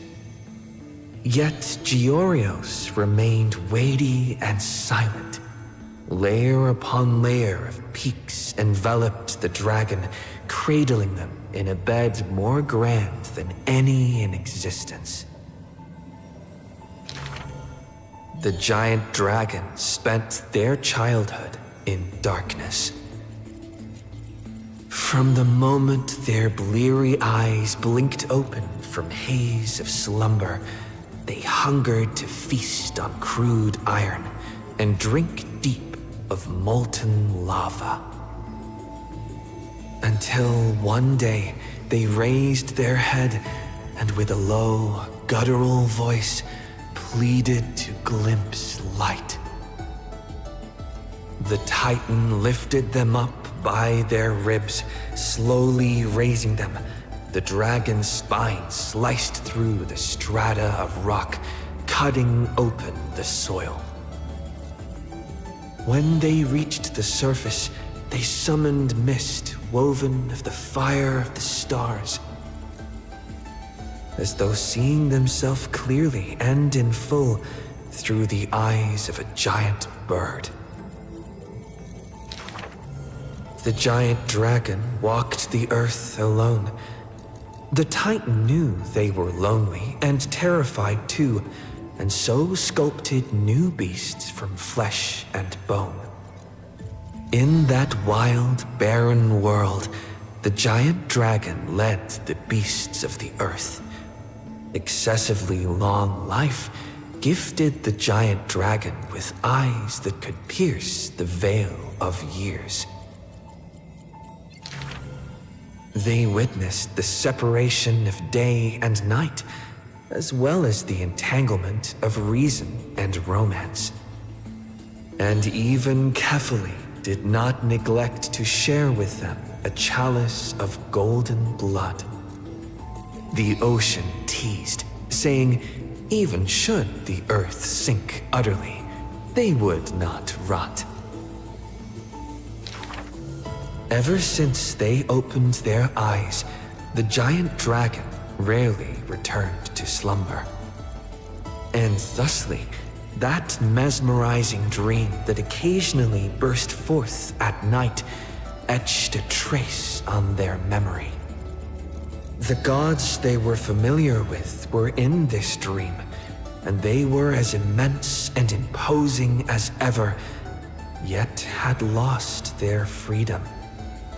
Just what manner of magnificent pathstrider could imprison the Titans as mere reflections? The giant dragon dreamed also of their own path, that great breath from the heavens, or perhaps from beyond even the heavens. They dreamed of silver shards amongst the stars, reflecting the form of another giant dragon. That great cerulean dragon approached Amphorius, the distant whispers roiling, becoming a roar engraved in the earth. They recognized the meaning in that low roar, its name, Permanence.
The black tide that blotted out the sky surrounded the city walls, the soldiers manning the walls, battered from battle.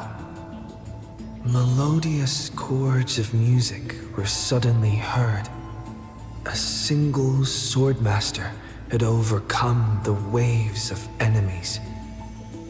The song flowed from betwixt the blades, breaking through formations as a dorsal fin cleaving the waves.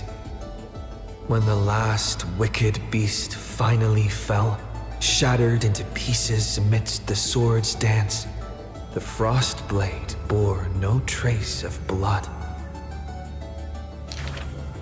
The legions of heroes under my command are as vast as the sea, yet lack a formidable sword banner. The commander extended a hand, inviting the musician to join.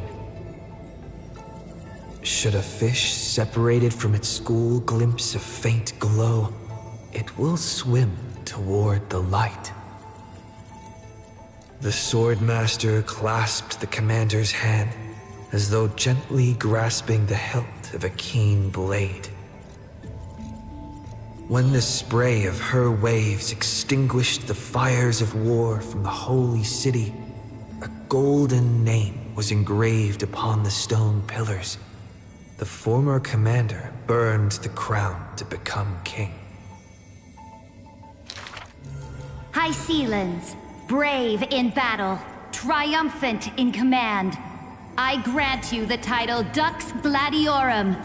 Let us all forge ahead together. During the banquet after the battle, the weaver tailored for her a splendid dress, and the commander poured her honey brew. Her golden-blooded comrades gathered about her, chanting her new name, urging her to play that splendid music. The candlelight danced and mingled with flowing drink, swords and song ringing out in unison. Yet none knew that was once a lonely melody from the deep sea. The music of revelry continued for a long time, until the whispers of conspiracies were buried in the songs, until the roars of lethal struggle shattered the music. Legend holds that they who bear the weight of a pillar shall one day return to where it stands. Those who tug at the earth shall end amongst the mountains. Those who sow dawn and dusk shall remain eternal in the sky. And she would once again return to the pitch-black sea, and she would once again sing her music alone. The bountiful ocean, with the banquets of bygone days, stir as futile bubbles at the bottom of a glass. Many years later, the song once played by that swordmaster was played by future generations in the holy city. The people knew the demigod of the seas was still a noble captain. She possessed peerless swordsmanship and a song that is passed down through the ages. It was just that she had long since vanished. Guests at the banquet sometimes spoke of her, but it was only a prayer between their cups. High ceilings, melody of the waves, bless our night that we may drink deep and dance till dawn.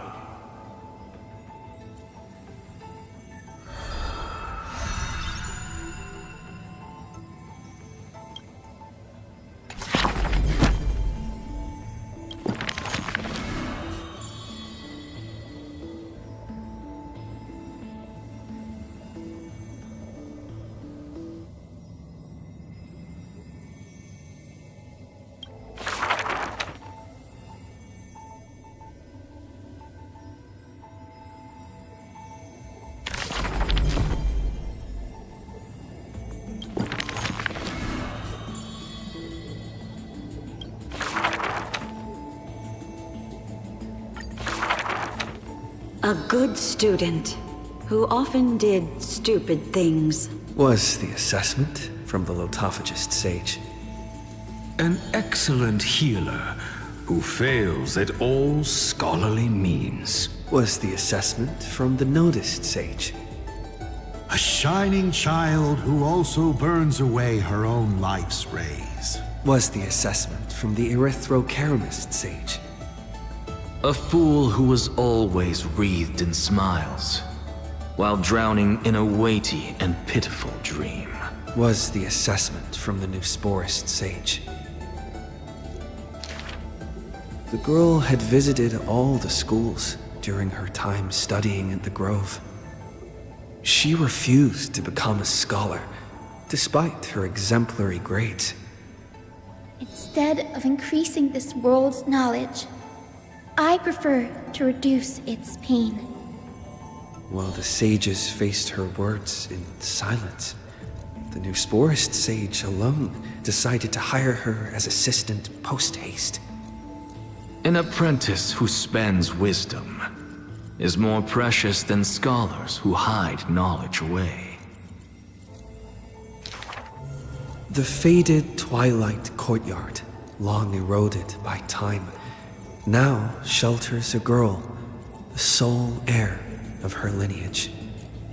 Loneliness accompanied her days, till the sage of the Caprists visited her and brought her a chromatic pony with a grin. It may be the Eye of Twilight's creation in times gone by, for it shines with the sky's rainbow hues within. Could it be the warlike winged beast of her father's tales? But the sleepy, dreary-eyed pony before her was soft as freshest plucked cotton. The girl still took this gift, for from the little creature she smelled the scent of clouds distant. If it weren't for her, I would have suffered more accusations. The Nusporism sage says in admission. The scholars coming to deliver arguments and reproach often stopped before the door, not coming to fruition. For the girl before the door soothed their blazing anger like the soft clouds, gentleness in accumulation. Do you know what sacrileges he has committed? The girl muddles her answers, yet her heart knows in full admission. Like you and me, he too wishes to heal all of this world's afflictions. The girl treated ailments for many years in the grove, composing her medical treatises into tomes. When scholars seek medical help, she realizes with a startle that kindness too can grow into its own bloom. By that time, the twilight already lost their eyes, and the world drowns in evernight, while the girl and the healer again traverse the world in gloom. Seeing the golden thread and ivy in the night, though it has been long since she recalled her past, she once again thinks of her childhood dream. Should the sun be dimmed by destiny's decree, then the dawn that heals the world I shall replace.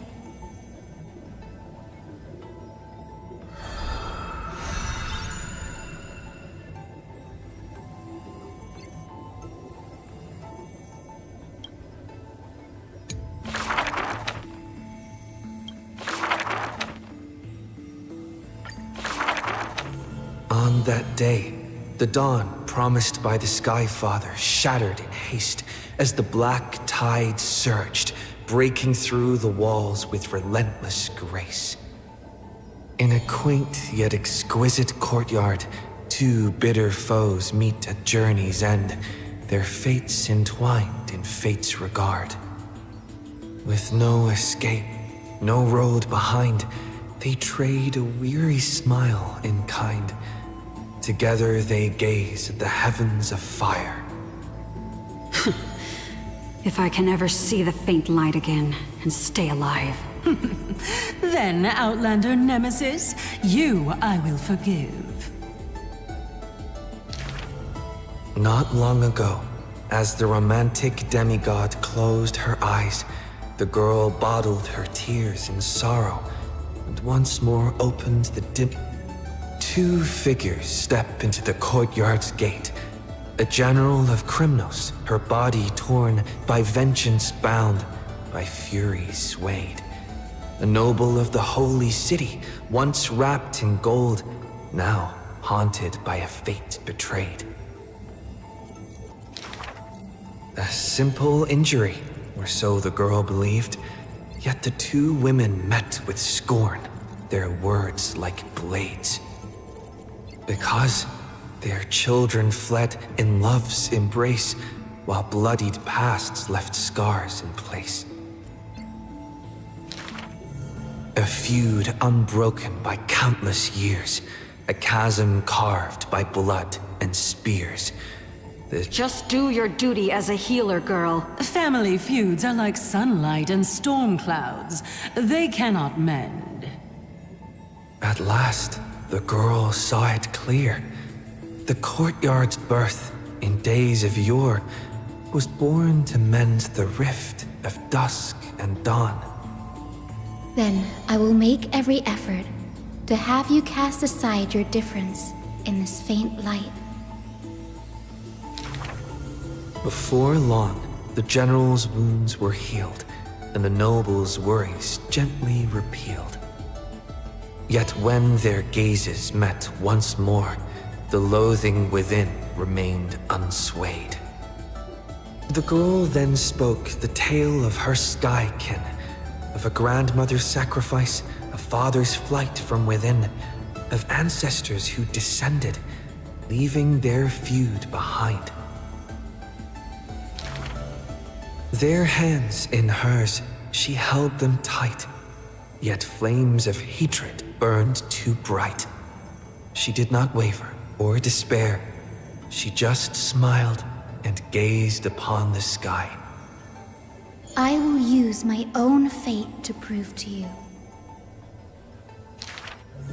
The courtyard, once bright, lay steeped in night, hanging blossoms and wind chimes all swallowed by the black tide. The general raised her spear for the noble's sake, while the noble whispered prayers for the general, gentle as a lake. If I can ever see the faint light again and stay alive. Then, Outlander Nemesis, you I will forgive. The death they awaited never came. Instead, a cascade of colors fell from the heavens, simply there, protecting them both.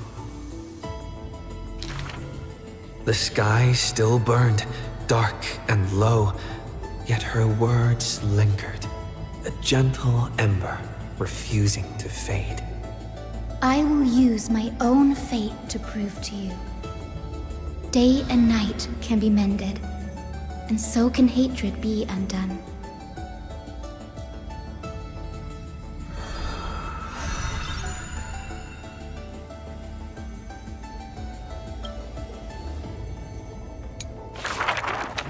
Sky Castrum, its ruins like a blind and weary eye, gazes upon the earth in its dying sight.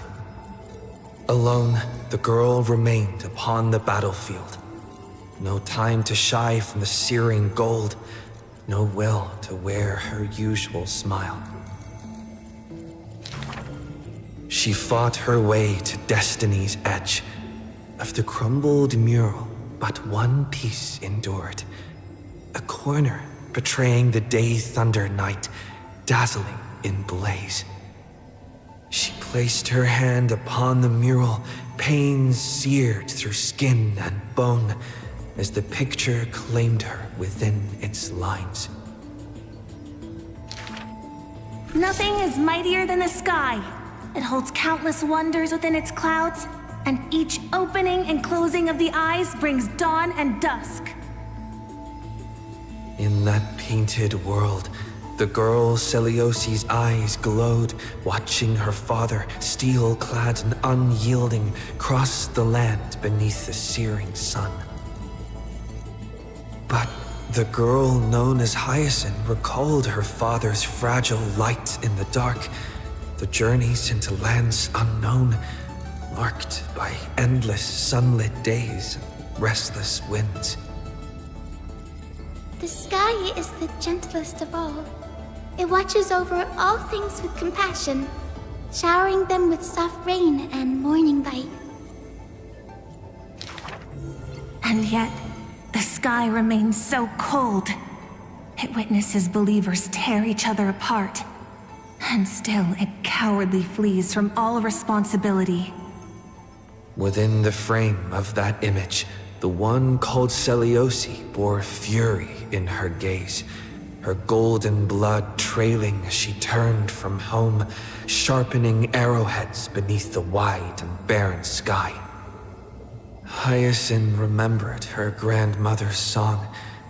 She recalled her prayer to Aquila before her grandmother's journey, and how bitterness followed her to an unknown land.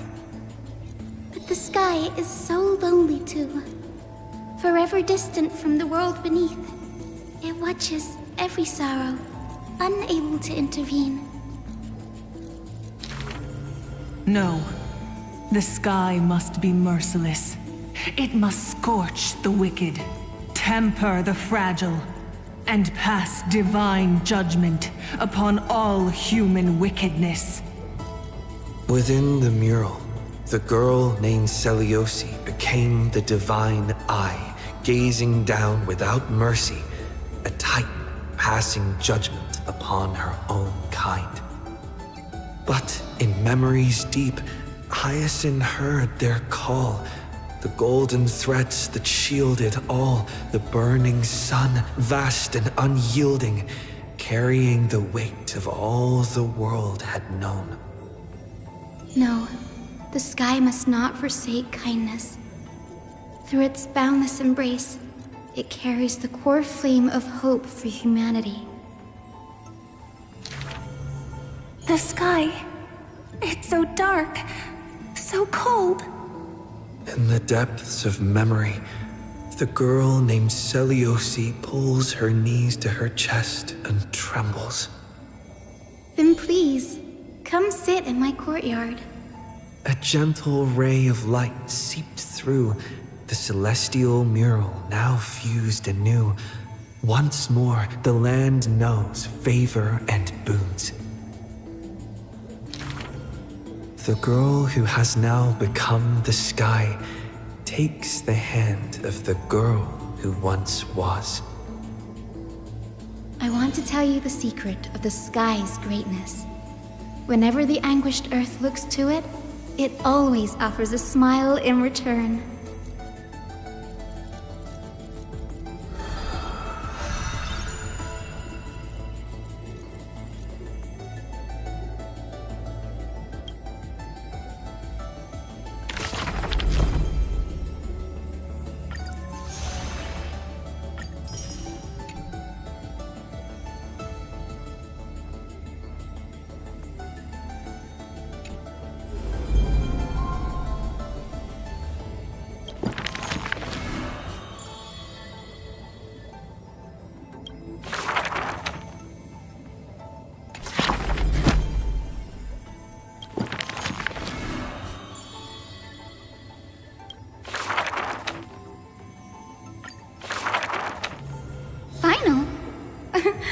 Perhaps you're more suited to being a teacher's assistant.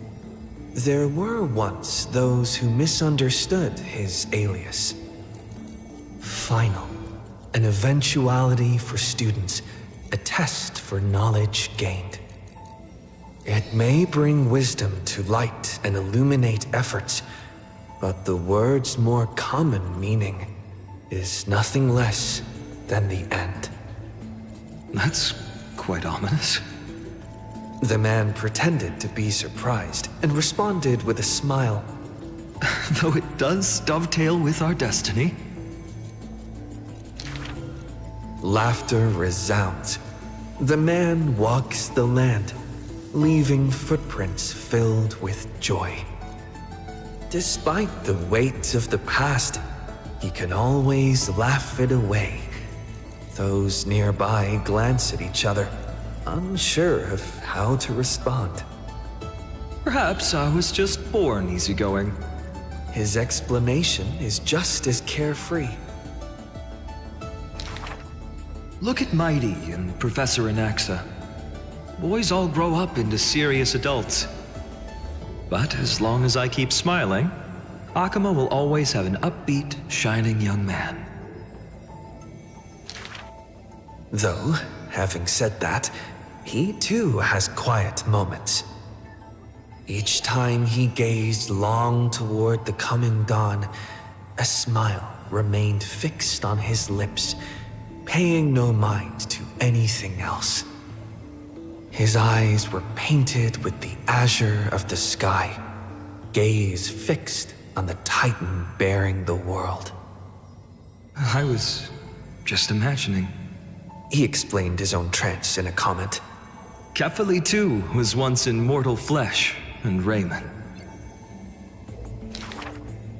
Now, when the man comes with sword in hand, there is no need to doubt he will swiftly win victory. But his smile is pure. Ever since the start of the journey, he is still called a youth in this story. Youth is always ambitious, with lofty goals, but it seems that in the man's heart, only the wishes of others are held. Apart from the ideal of deliverance, what do you have left? The golden-haired friend once asked him so. He remained silent. Then, as he was wont to do, he simply smiled. As long as I don't ask for too much, everything will unfold as desired. In Amphorius, untitled statues are a prevalent sight. As for the inspiration behind these statues, They are said to be the clay figures that Kefali made at the world's creation. They made clay figures in their likeness, bestowed upon them the breath of life, and allowed the golden divinity of their blood to course through. Thus, the very first mortals roamed the earth, receiving the gods' mercy while realizing the sorrows of this world. But that sorrow was, in the end, only the sorrow of the world. Nobody ever cared what lay behind the smile, what the clay figure thought.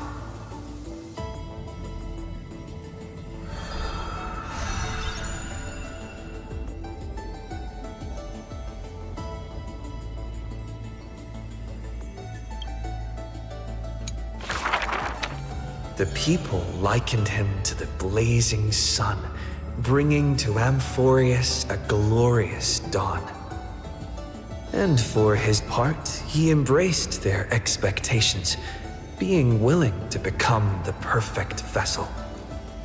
Like that god who shouldered the world, the man never cried or frowned.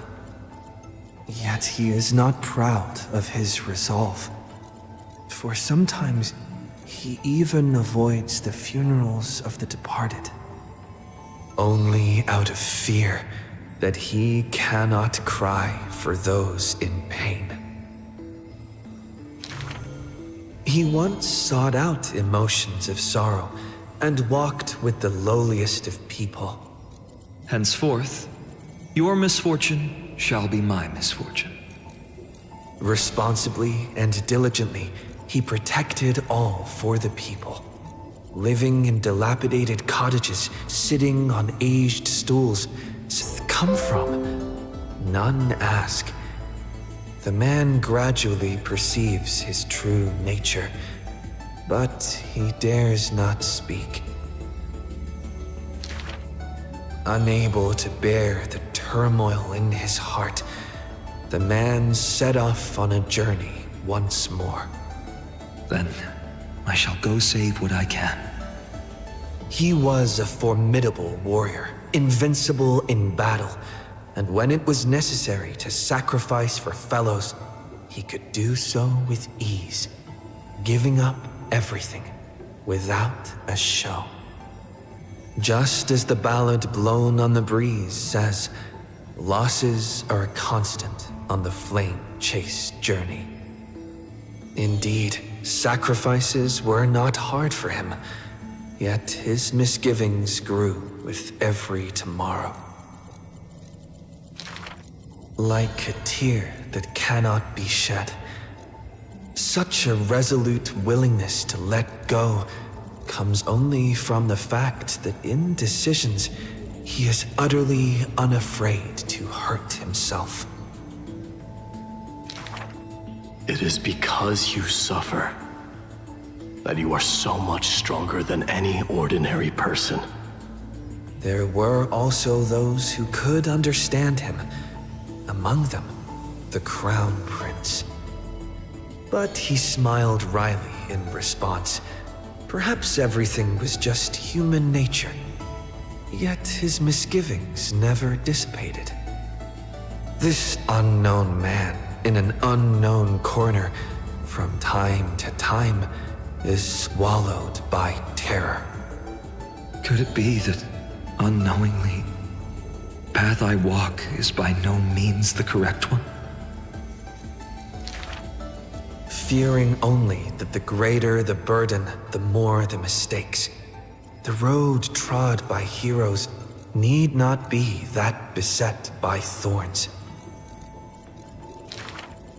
Finally, at the terminus of that road, in a desolate, empty place, the man's arms tremble. The power is beyond control, savaging all around it. This is the end of his road. But perhaps he had long foreseen it, but was doomed to be powerless to change it. I am willing to shoulder this world. That is no lie. But before the tears could flow, they were vaporized by the heat. His light blazed brighter than the sun, but beneath it, there was but cold destruction. The nameless hero, Kaslana. He had never loved himself. Why would he love this world?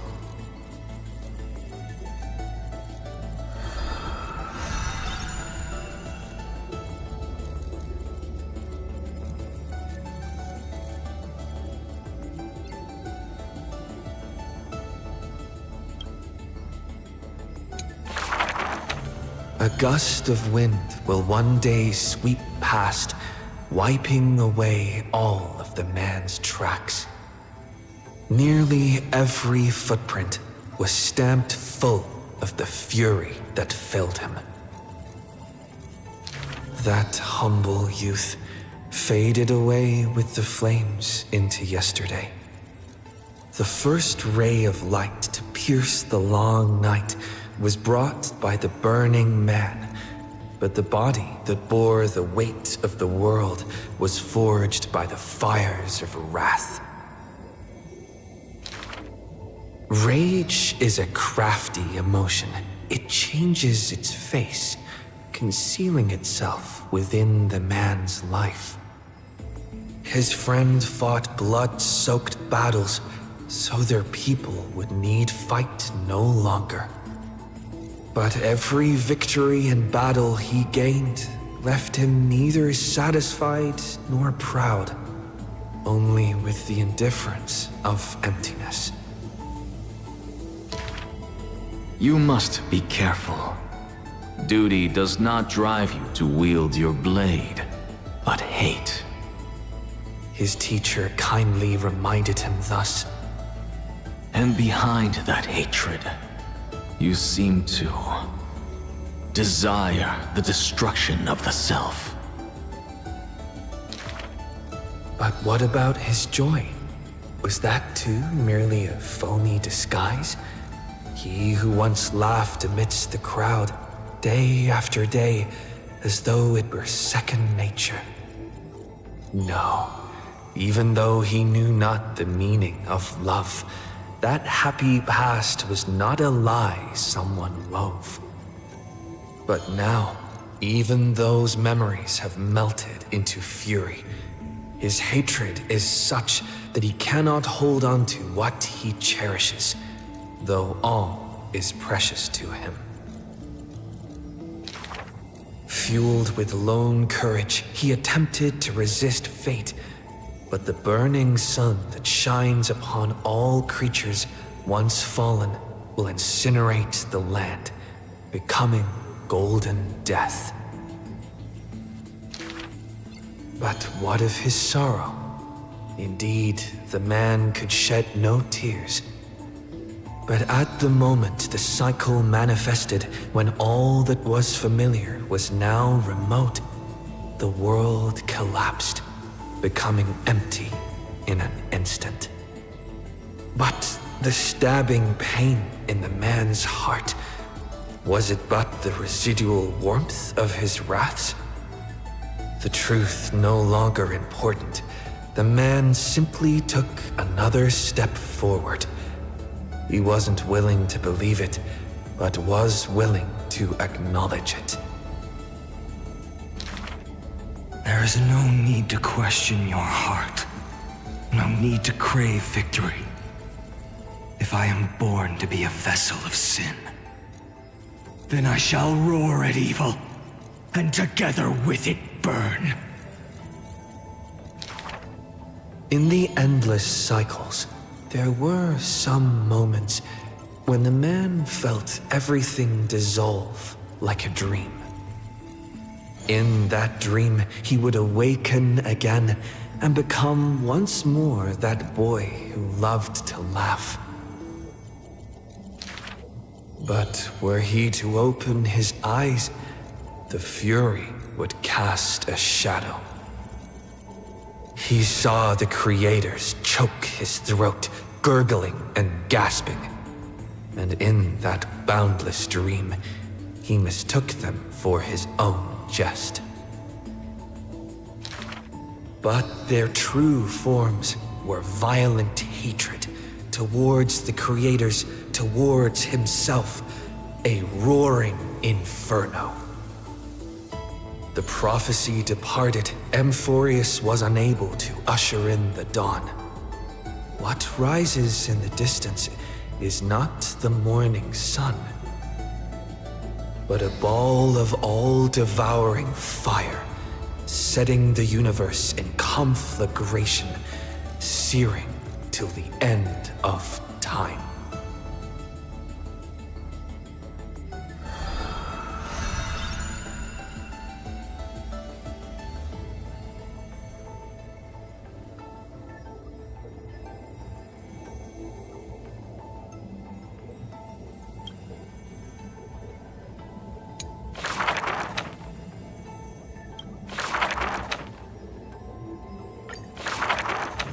On the day that the grove fell, he accepted his defeat and demise, as if embracing truth and heresy. Believe in Titans, and you'll have a happy death.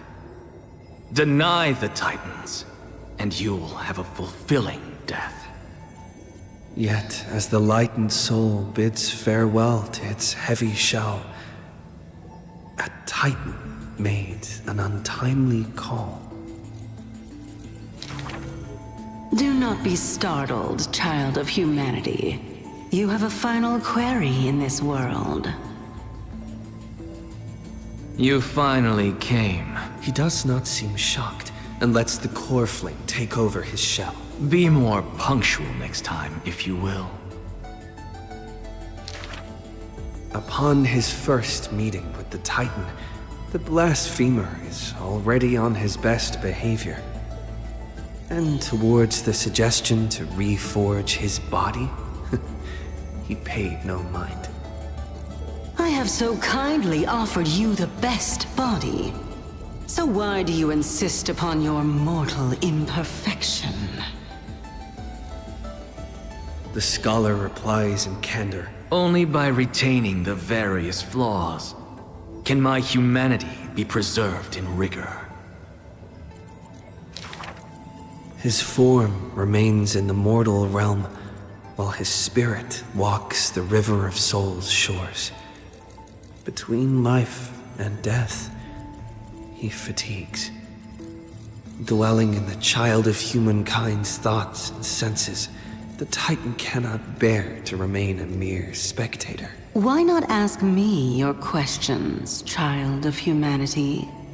I am rich in wisdom, and shall speak with no ambiguity. As though an unspoken pact, the scholar asked the god about all things, feigning a humble quest for knowledge. Do you treat me just as a way to answer questions? A mere machine? The Titan got what they asked for. You should thank me, for good questions are rarer than good answers. Compared to the joy of a new life, the scholarly breakthrough carried home alongside death filled the scholar's heart with more fervor. He returned to the Scourged Grove many times, and the black tide followed. Despite his defeats, he never sought help or permission. But at every desperate moment, the Titan would eventually take over one half of his body. The union of man and God, a flawed and clumsy choreography. It happened but once, a perfect harmony. One man, one God, speaking in one breath. Stop stepping forward at the same time as me. The Titan once revealed the secrets of mixing life, a boon, seemingly a blessing, but full of malice. What a tempting bait. But that's not my desired chalice. Divine power is within his reach, but the scholar is not moved by that essence. This long and abnormal temptation is also a trial of elevation, for the sage can achieve all things, but shortcuts alone he abhors with silence.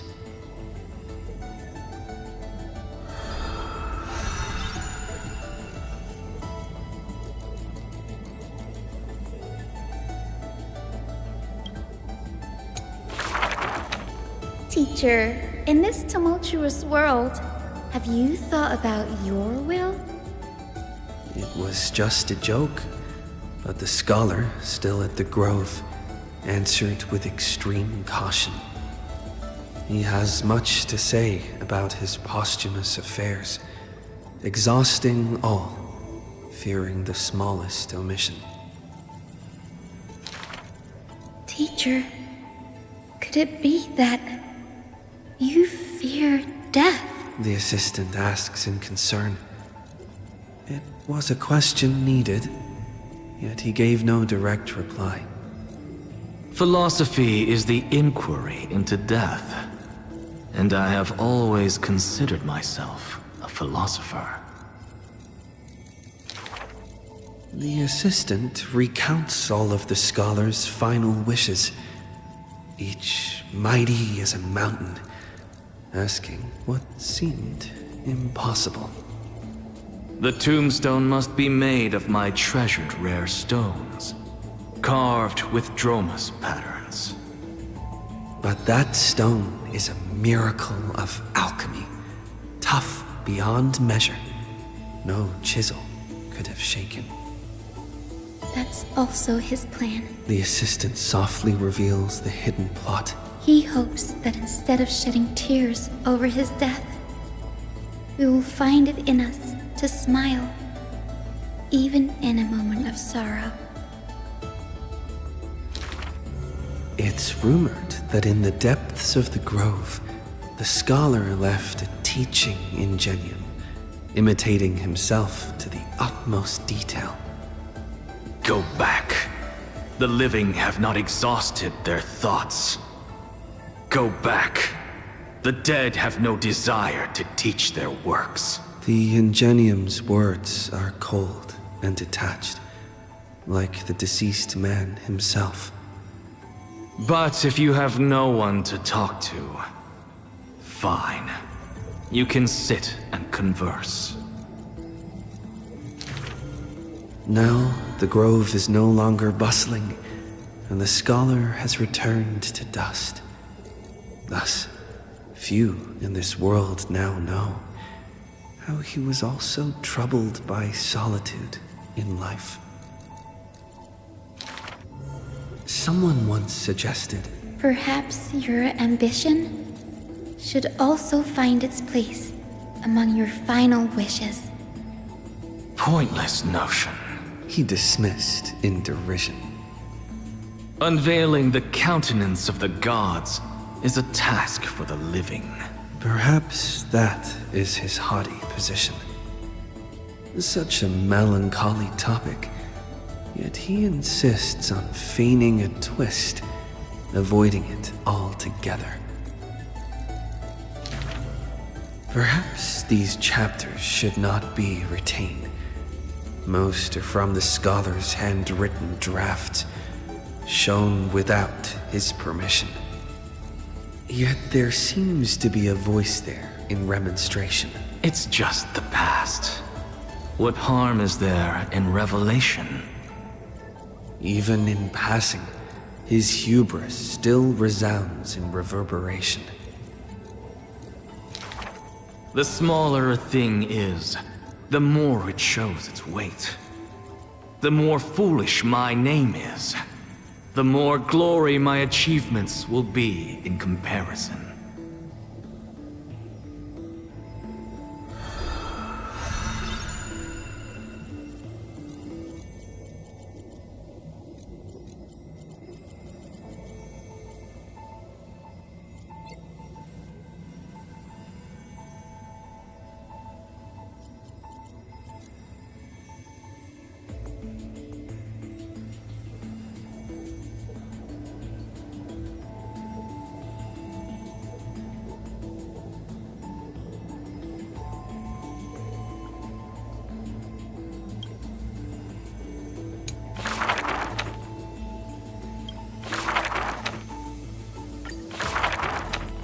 As always, to perceive the man's fury, one must do so 7,000 paces away.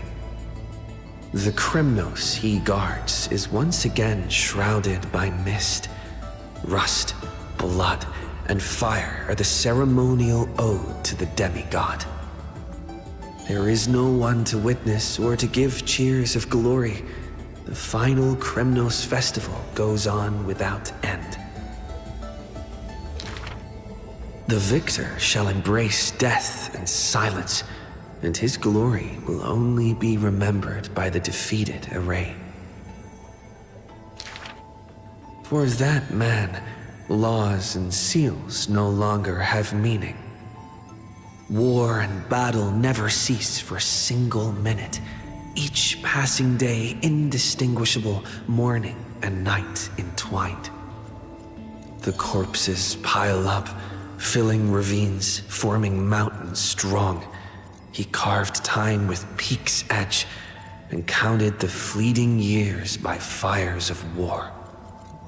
Sometimes the lion would climb to the hilltop to look down on the world and search for friends in longing. The distant heavens and earth stretched vast and boundless, but their endlessness felt ever more remote.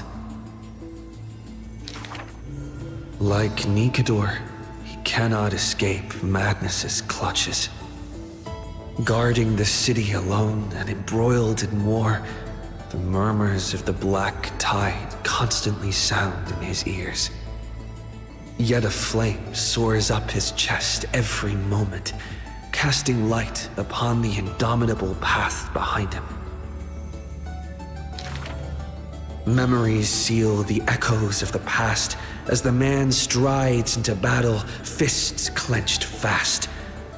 He is the wound this world must bear, the new king before whom old gods despair. As stated in Idonia's poems, humans are born with eyes closed to accustom to this world's light, and their sight fades in old age to reacquaint with night's anthems. But the man did not bow to the decay of time, rejecting the lure of death's call. With each return from the brink of death, his eyes burn with fury, fixed upon his foes, until everything suddenly faded away, like a surging black tide swallowing all into nothingness. The world dissipates in the roiling black tide's requiem. Even the lion will one day die, a departure with no way back. With a sudden fall, his pierced chest hits the ground, and slowly flowing into the underworld is his golden blood, departing his system.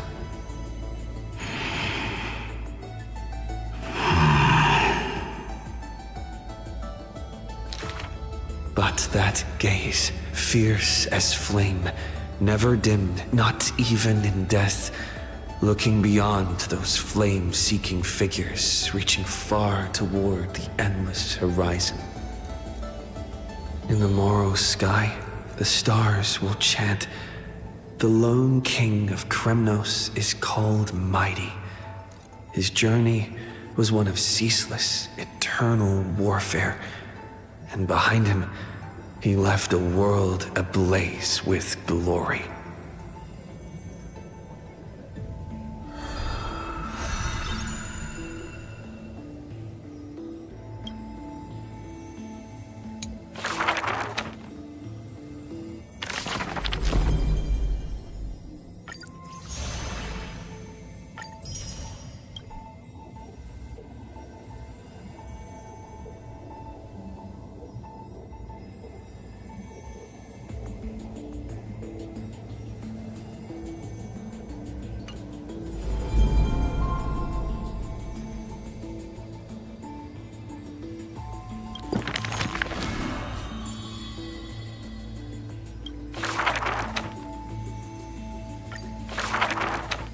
The two girls frolicked in the wheat fields, fleet as doe deer, making ripples in the shallow puddles and pools clear.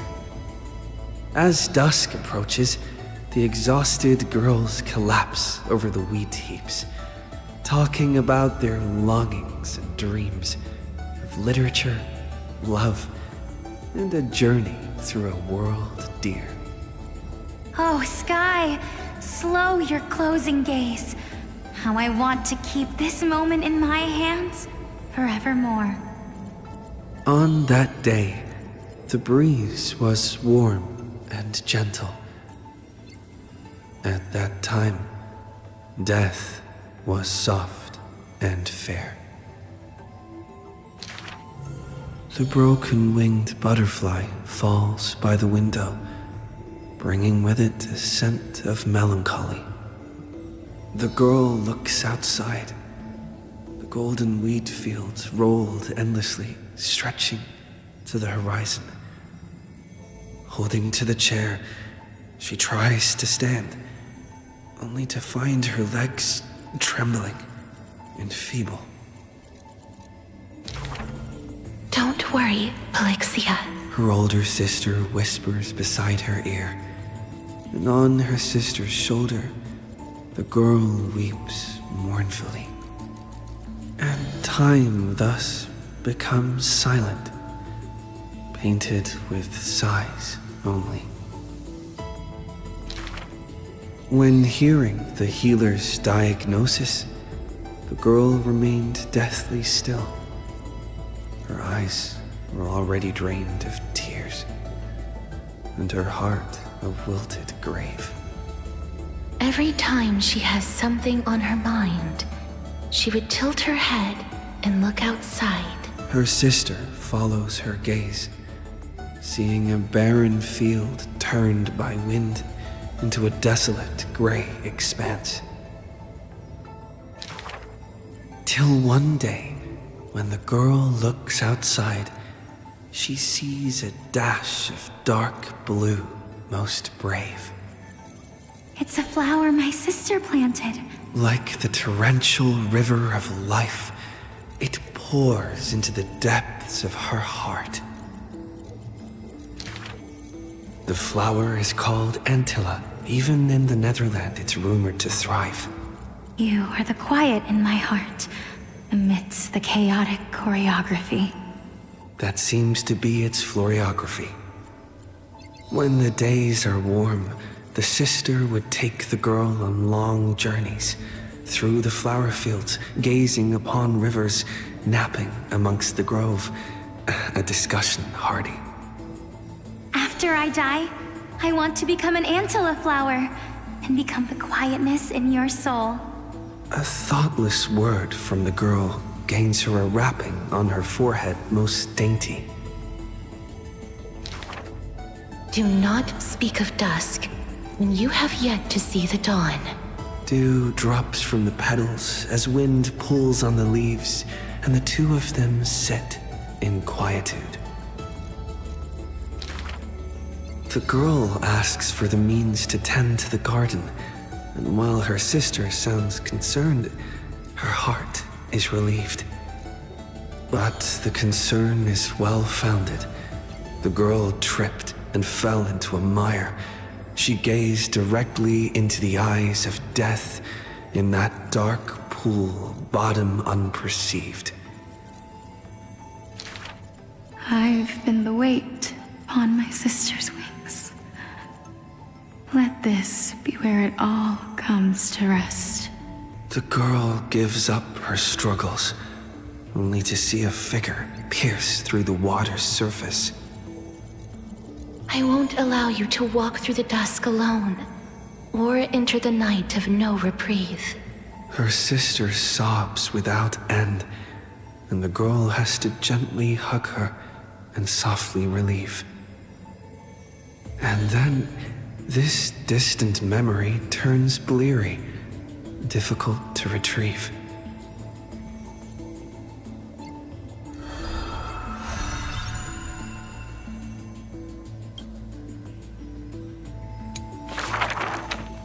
The river of souls flows to the other side, wrapped in the land's night. Broad, slow, an eternal and silent sight. It belongs to all in this world that has life, all of which flows downstream, converging as one. The master of the nether realm, Thanatos, enshrouds himself and the souls within the moon cocoon. The dragon, born from the cocoon, carries a girl, soaring upstream the river of souls, defying its eternal flow.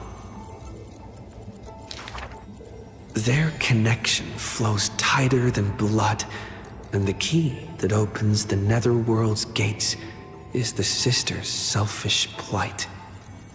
Back then, the boreal winds cut through to the bone. Back then, death was a bitter and stabbing fright. In the Netherrealm, without an earth or sky, a flower named Antilla blooms, its beauty witnessed by but one soul. You are the quiet in my heart, amidst the chaotic choreography. The younger sister scores through the blooming Antilla fields, never finding that promised dark blue sprig. She silently made up her mind. Death, leave all your dark nights to me, and save the dawns for her. The younger sister gazes at the moon cocoon high above and plans a trip to the mortal realm, a distant flurry. A bard once sung to musical notes. Do not turn back. Oh, do not turn back.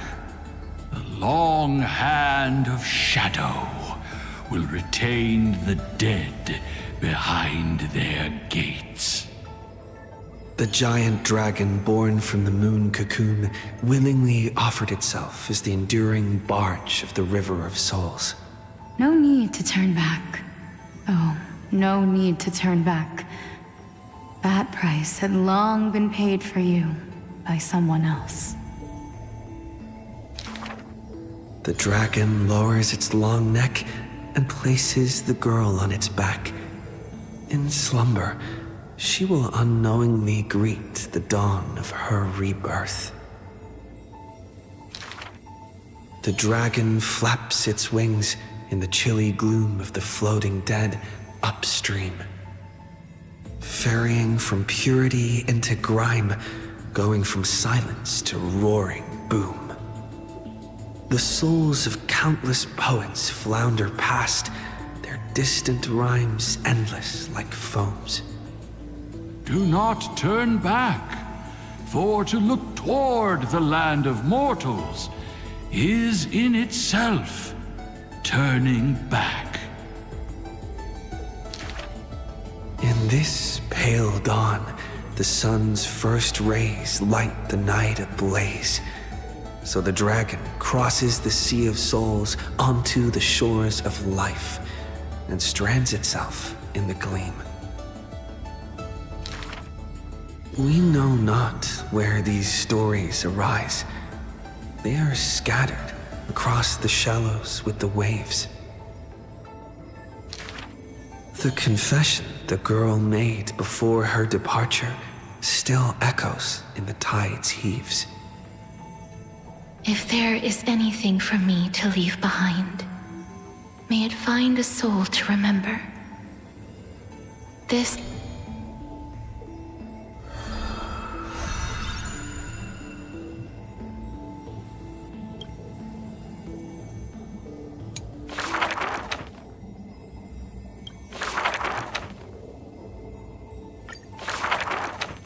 If every single scar equals a coin, then the girl, always pursued, would be worth her weight in gold.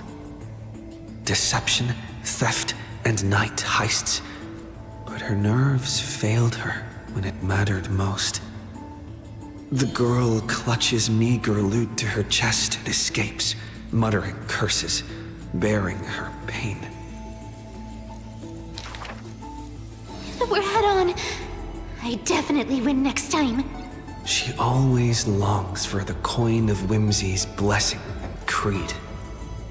Yet the coin in the air always suddenly disappears, as if in reply from the trickery titan.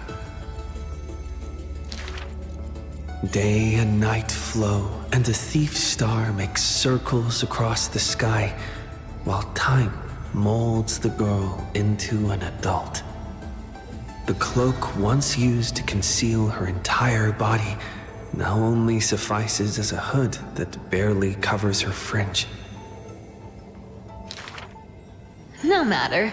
These days, I have no need to hide. With a confident stride and a silver tongue, her perfected fraud thieving every opportunity as a result. And at curtain fall hour, those treasure-seeking steps fade into the moonlight. When she appears again, her arms are laden with money's weight. What is the art of thieving? Stealing from the poor. Not enough loot. Stealing from the rich. That's a boring task to boot. The girl narrows her eyes of greed towards those called the Chrysos heirs. The golden vines of the sages' homes, the sacred carcass of the Deathward realm, the divine lyre of the seashore's pearl, and the crystal chalice of the thousand gates. The girl knows not the treasure's origins, only that they are all valuable beyond measure. To have something priceless is the true art of thieving. A pity the deceits are all eventually revealed, and the thief meets a rare defeat. A golden thread discerns her meticulous disguise, and the heroes hold down her third hand to imprison in this thief star made of human feet. I take defeat with my head held high. Spare me your sympathy. She frankly faces the accusations, knowing that escaping would be nothing more than child's play. So the Chrysos heir outside the cage smiles sweet. Would you like to see my most precious? A treasure bride? It is a dress, like the beauty god Nestia's divine body. More blinding than the sun, rivaling the moon in its glory. It is woven by divine threads. It captivates even the gods. But all the lies and deceit are revealed under the golden thread's query. The world-famous thief is stirred by such grand words into a flurry. Then just you watch. This wondrous dress will forever remain in my own gallery.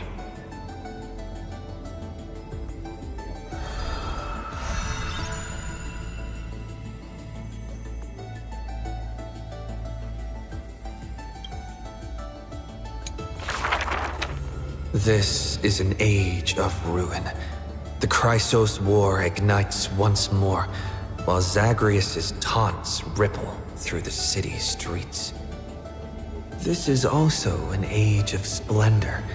300 thieves spring forth from Dolos, each scheming to conceal the truth from prying eyes, robbing the rich to give succor to the poor. Every one of them deceives gods and men alike, righteous and valiant. The flame-chased journey has been cut short midway, yet the girl pounds her chest at the gold weaver, not afraid. The core flame of trickery is near. If now isn't the time to risk it all, then when? The prophecy reveals the Titan's trail. Golden threads binds the fleeing god of thieves.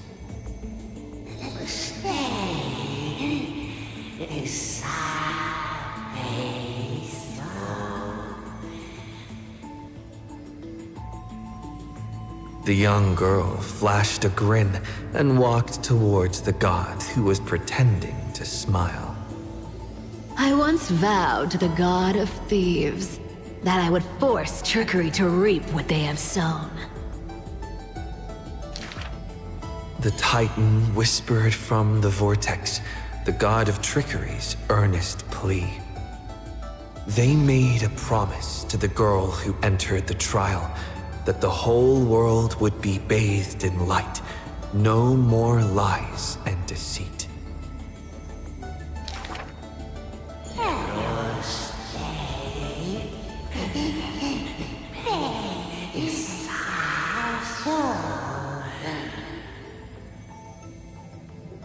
The young girl recalled the hearth fire of her childhood. Cyphera, only honesty is well liked. She pursed her lips.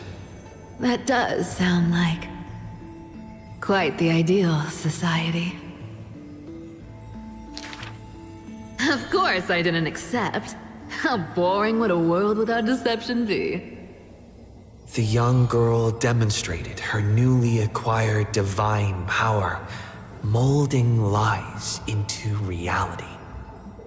The defeated Titan is now naught but a wandering soul. But somewhere far away, a purple spirit thief opened bleary eyes. They had forgotten their previous life as a Titan, and remembered only the girl's crafty message. Go! Collect treasure, you greedy little grape. Once you regain the memories of trickery from chests, then I will claim the reward for saving your life. In the days spent away from Akama, the girl grew accustomed to traveling alone. In a certain city, she heard of a spirit thief, rumors aplenty. I, Bartolo's master thief, shall take all you've labored to gain. So saying, the spirit thief steals the girl's coin pouch and fled without a trace. But a gust of wind brushed past, and the girl had already caught them. Running for it? Your life was saved by my trickery, you know. The old god and the new finally reunite, the two rivals who, from that moment on, became thieves and companions both. It's just that the spirit thief's companion was always scaring them. Hey, the fish in the River of Souls are starving, you know.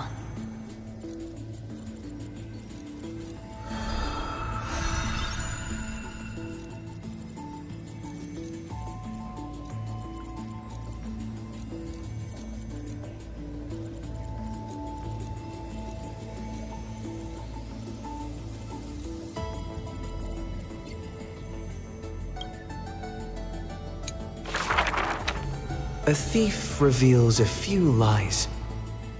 The first lie is called... Fellow thieves, come on and deceive gods with me. The world has already forgotten that feast. Lies unnumbered that drowned the Day of Souls. Schemes uncounted, burning for a night of revelry. 300 thieves shackled in imprisonment in exchange for a Titan's resigned confinement. To have managed to trick the Grand Master of all tricks. I can die happy now. This was Dolos's great achievement, the deception of the gods, where even Zagreus was fooled. The second lie is called... The god of trickery is now naught but a wandering soul. Why did she spare the Titan's life? The young girl knew not, even after asking herself. Was it greed for the treasure they promised, or had she vaguely perceived their lonely fate? It's because you're every bit as despicable as I am. It's such a relief not having to deal with the noble. The girl dismissed and made light of herself, only forgetting trickery was once a god that supported the world. The third lie is called... Oh, eternal day! Endlessly illuminate the holy city. At Dawncloud, the chaplain's secrets foretold the coming of that endless night. But if my lies are more... sophisticated... Can the dawn last forever? No end in sight? Bearing the fate of the thief star, the girl was long used to walking in shadow. But as she gazed towards the holy city's dawn, her duty became fixed in her heart, stalwart in might. The fourth lie is called... There's no reason! I just don't want to see you again! The girl tried to mask her nonchalance, but could never fool the golden thread's questions. But it is the false-hearted malice that most powerfully forces belief.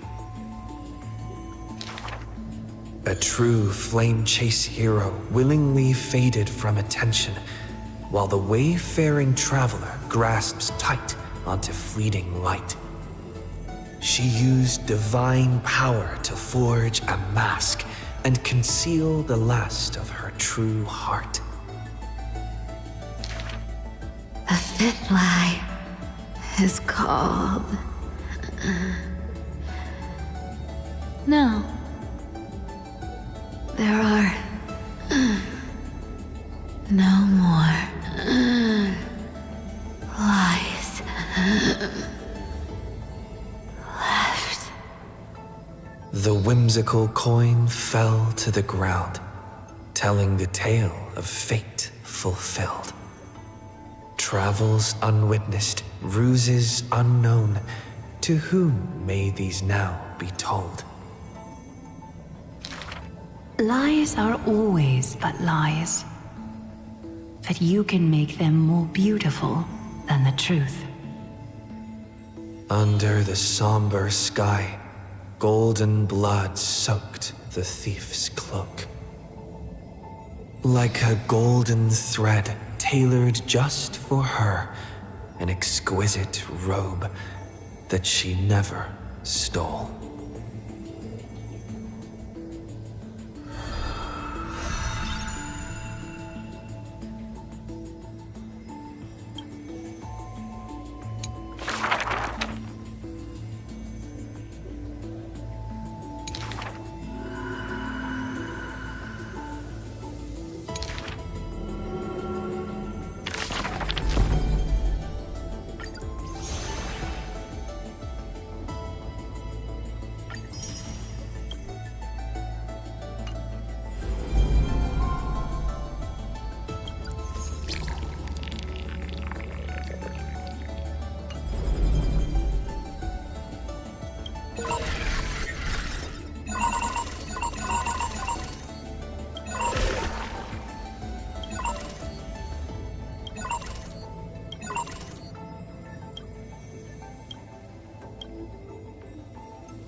Wake up!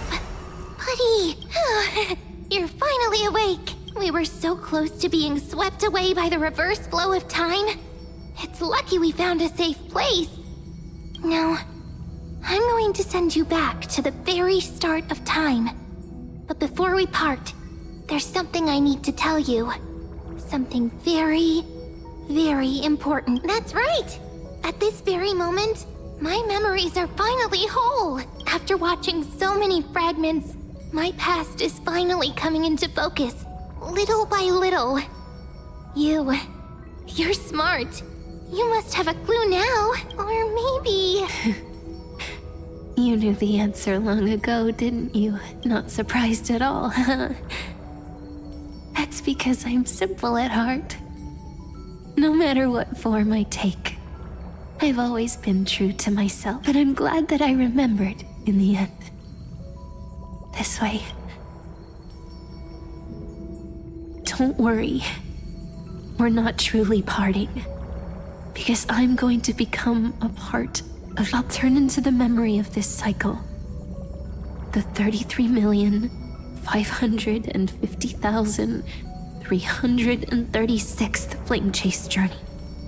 And forever reside in the heart of the Time Demigod. This way, you'll carry all that has come before, crossing time itself to reach the next cycle. My mission ends here. After all, across 30 million Sirenes, I was the first, and the only one who got to finally meet you. So, believe me, in the next cycle, there will be another Sirene waiting for you.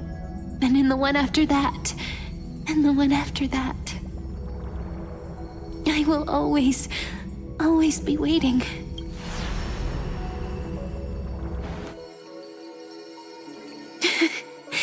Saying all that, I can finally fade away in peace and become part of you. Without even realizing it, we'd already taken a wonderful journey together, all the way to the world's end. Now take my hand, say a brief farewell, go, find the future Sirene, and set out on another journey with her. Promise me you won't keep me waiting too long, okay? No need to say it out loud.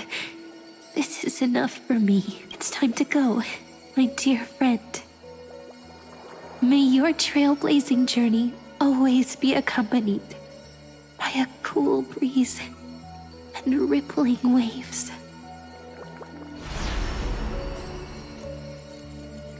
And may the days ahead embrace you like the softest fluff, forever warm, forever gentle. Now, let's turn to the next page. A page that exists because of you.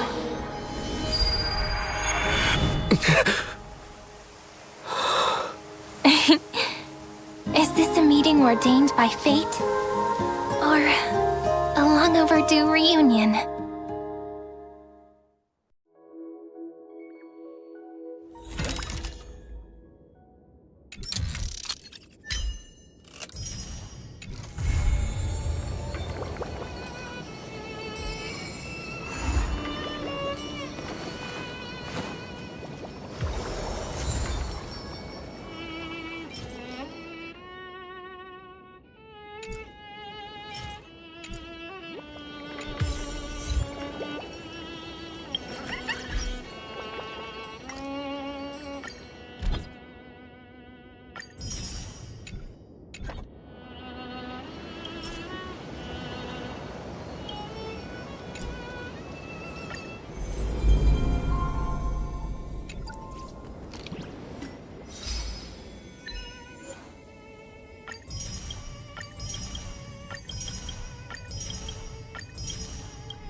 you find the answer?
I'm so parched.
peaceful day.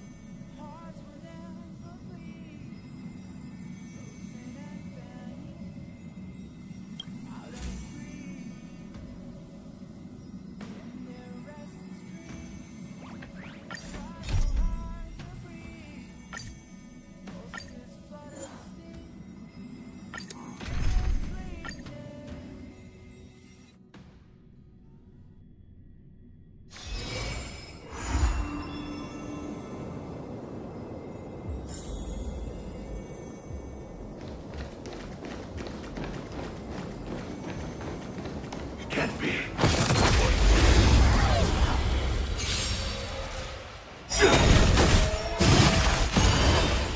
Let's try it this other way. I choose you! Immortality means forever.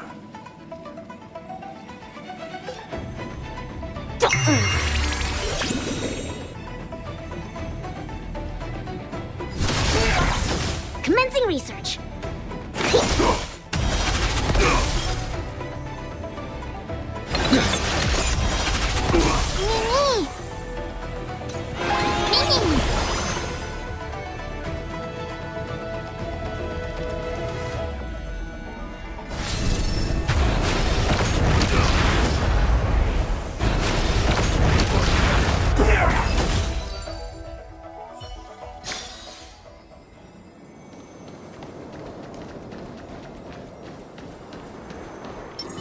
Watch this.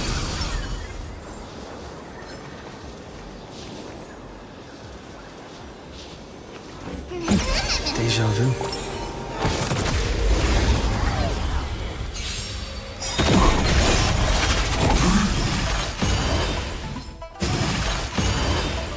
Let's try it this other way. We can do it! I'll go easy this time. Feeling spiffy?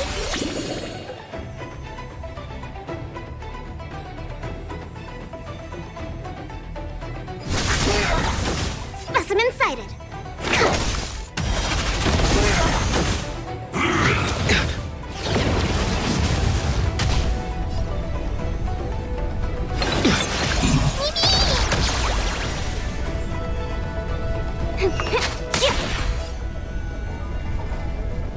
Trust me.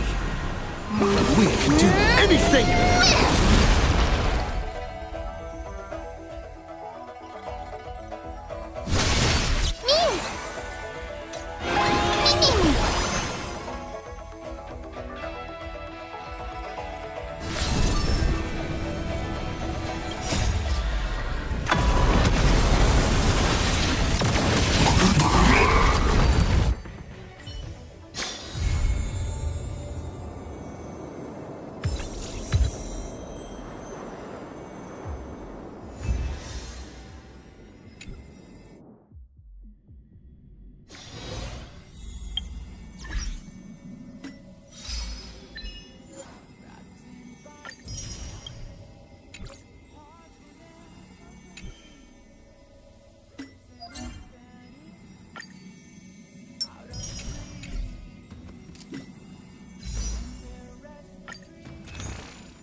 Hello. Your surprised expression is just like what the memories recorded.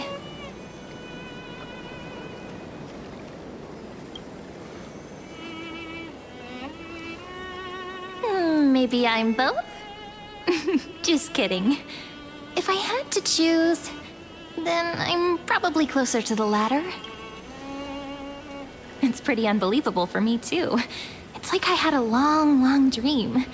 Cyrene's memories and Mem's memories, they're all tangled together. But when I woke up, there were only broken fragments left. I can't remember what happened in those 30 million cycles, but I remember what you did for this world. Like, didn't you wish for me to turn into a pretty girl back at the Grove?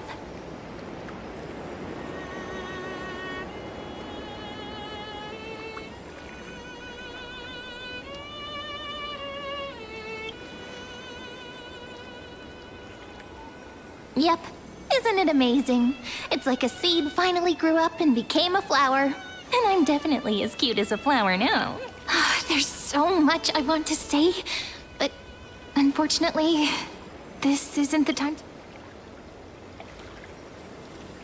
With the memories of the previous flame chase still intact, we've returned to this place at the beginning of time, so we can carry out our promise to Finan. The descent of Iron Tune may be looming over the horizon, but we still have a chance to change everything.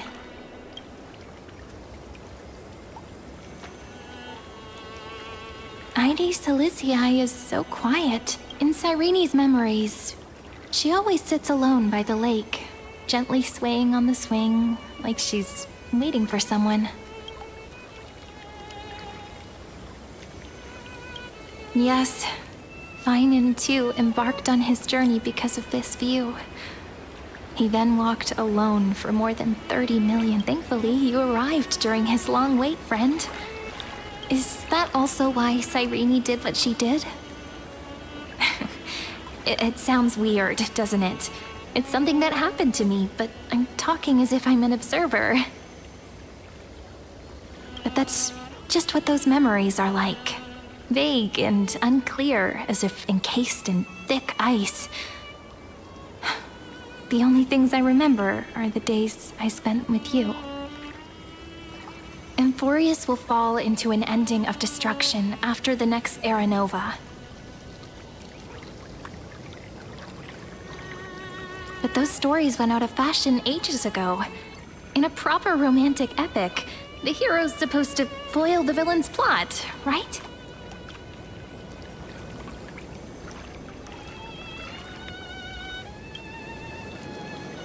That's right. He's the mastermind who's trying to control everything. How unforgivable, but I still feel a bit anxious. Lygus chose to walk into the spotlight and reveal everything, which means he still thinks the current situation is under his control. Maybe he still has an ace up his sleeve. Think about it. Even the name Lycurgus is a fake one. We have no idea who... Which means it's probably time to borrow that treasure you're carrying, friend.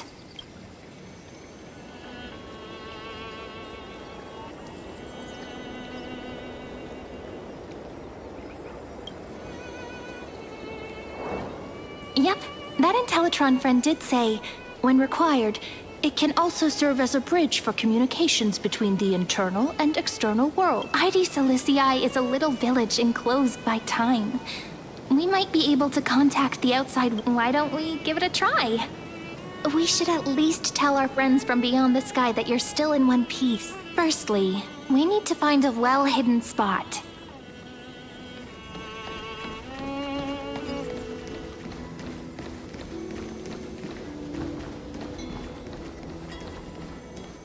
It's super quiet here. Sounds can't get in or out. Back in Cyrene's memories, this room was her secret base. No one noticed her practicing Orynyx's prayer here, or trying to speak with the gods in... But today's different, isn't it? We aren't trying to contact unreachable gods, but humans from other worlds. I'm prepared to witness that miracle. The way Cyrene talked, I have so many questions. I'm also worried about how Dan Heng and March 7th are doing.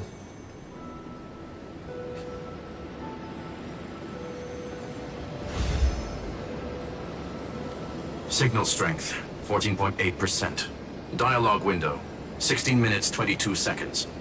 Prerequisite, no external interferences. We are very glad to learn that you're safe.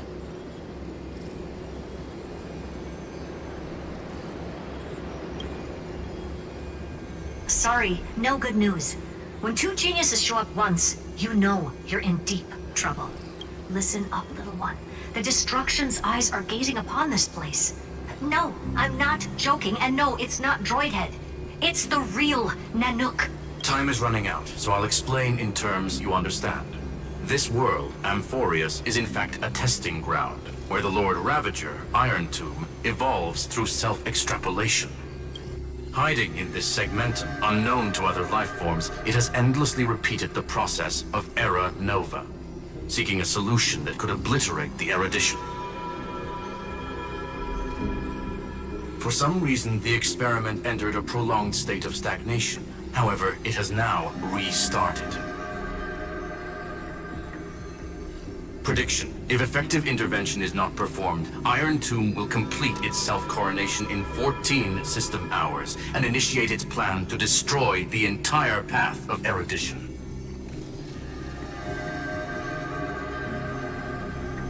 The possibilities are endless. Breaking down interstellar communications, destroying the synesthesia beacons, returning cosmic civilizations to the Dark Ages, or even starting the third anti-organic war.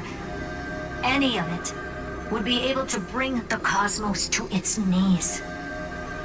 Simply put, it will tilt all sciences and technologies towards the destruction.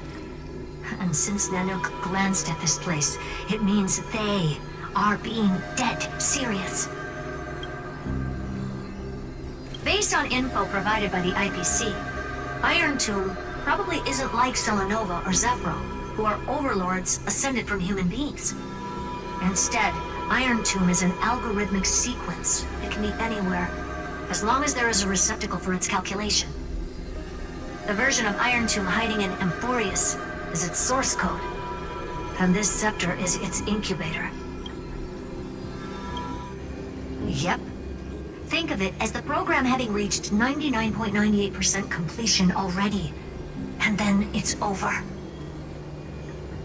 Something in the shadows has been driving everything forward. It's the Observer named Lygus. Speculation. He's the Scepter System's administrator. He wants Iron Tomb to break through the knowledge singularity. I don't know why he wants to do it, but he'll remove interferences at any cost. You're the only variable within this world, and you're the only thing he fears. So listen closely, little one. The speed of time is different in Amphorius compared to the outside. Destruction is just about to arrive, but you can still play Deliverer one last time. The cycles have already been broken. You've entered what is theoretically the last cycle Amphorius will ever be able to run. And Iron Tomb will break out of its prison as soon as the process of Genesis is triggered once more. But now there's an abnormality within the experiment. You know what I'm talking about. One of the model's 12 factors. That is one of the 12 demigods. Destroyed himself using the power of the destruction. Fine and Signal disappeared from the cycles the moment Nanook cast their gaze this way. That means World Bearing's computational logic is currently flawed and bugged. Yet it's the factor directly related to the process of.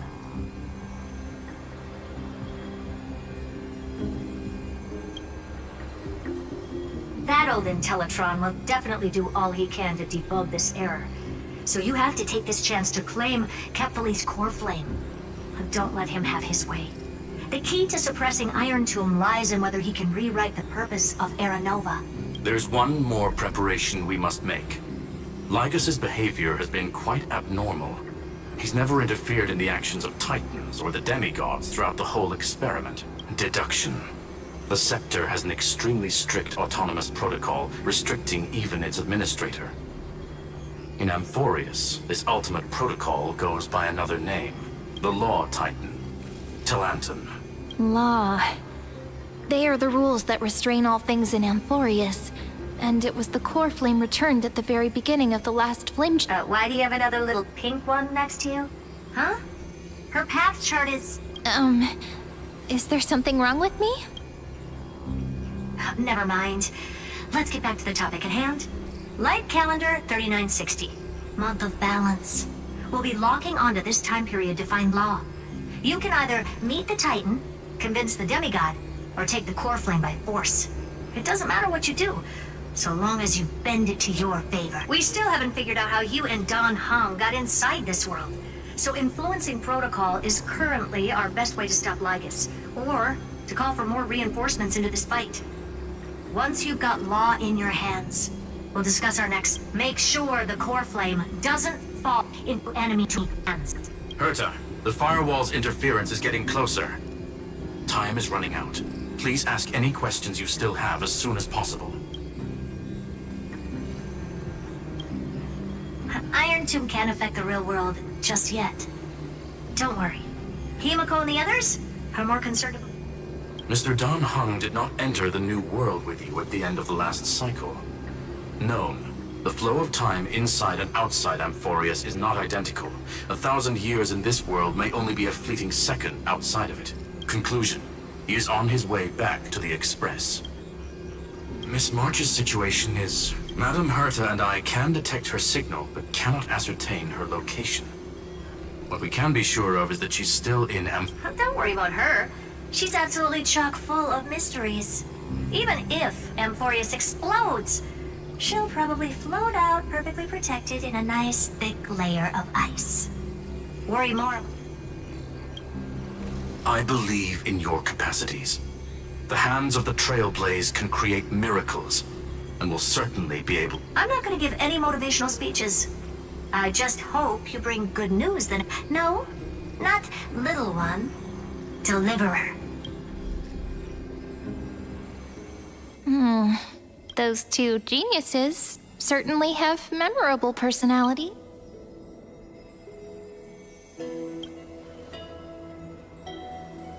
It feels weird. This all feels really familiar. Some of that conversation feels like it's about things I once knew. Maybe it's because of Mem?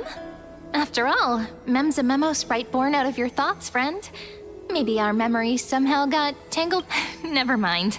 Let's focus on something more important with what little time we have. Just treat me as an ordinary... Light calendar 3960. I remember that Talanton had already fallen by then, and the Chrysos heir who inherited that core flame is named Saridra. That's what's recorded in history, and the period we'll be heading to. We'll need to find Law and stop Lygus. So, we've at least got a solid direction, right? Can you give me a little bit of time before we go? I want to pack some stuff. There's so much more I need to take care of in this form, and I'm still getting used to it.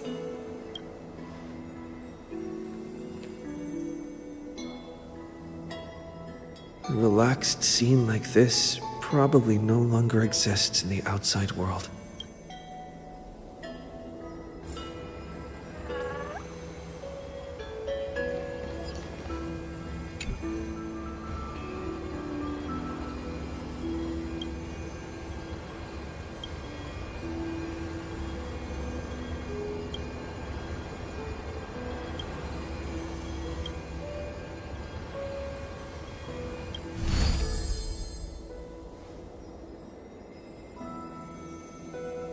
Should I head to the attic to wait for Cyrene?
This village is where Finan's life started.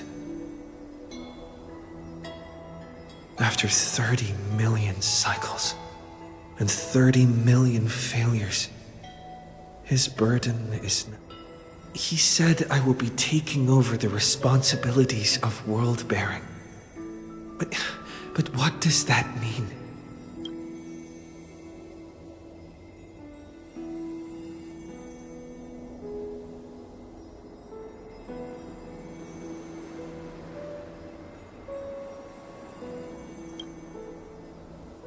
This duty is far too heavy. And it'd be unwise to be blindly optimistic.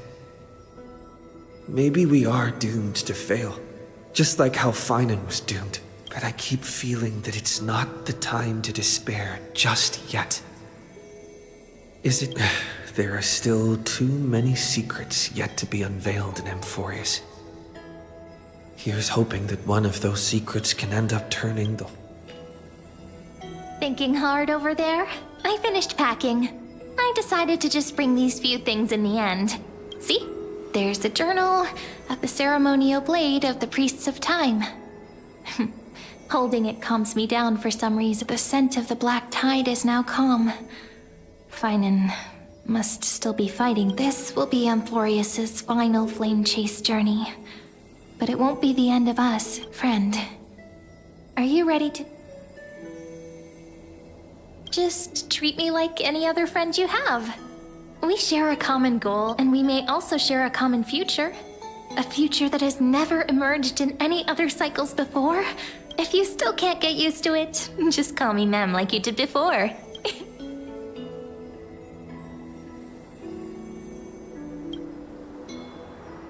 That promise might be far too heavy, but I believe in you, friend. The Trailblazers' duty has always been a heavy. In other words, since you've already saved so many worlds, friend, you should be used to being called a hero by now.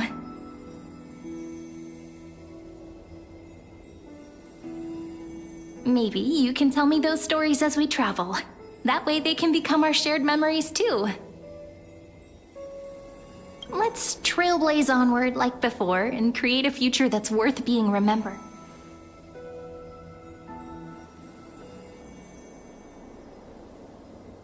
It seems you two are prepared to head out. Then you should indeed treasure the view before, for you do not have much time left to enjoy such...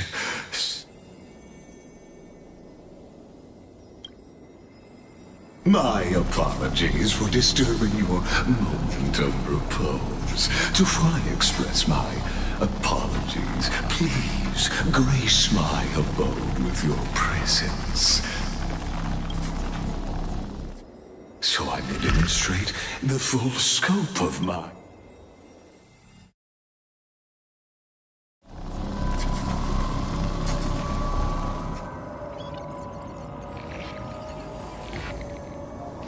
What is this place?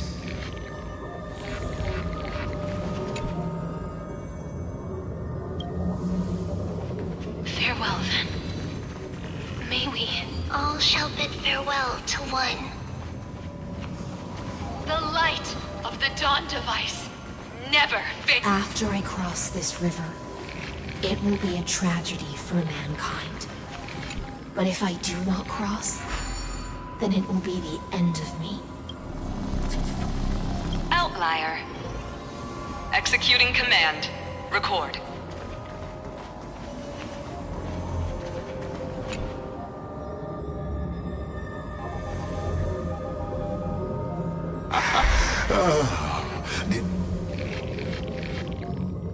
This is the intersection between Amphorius and the real universe.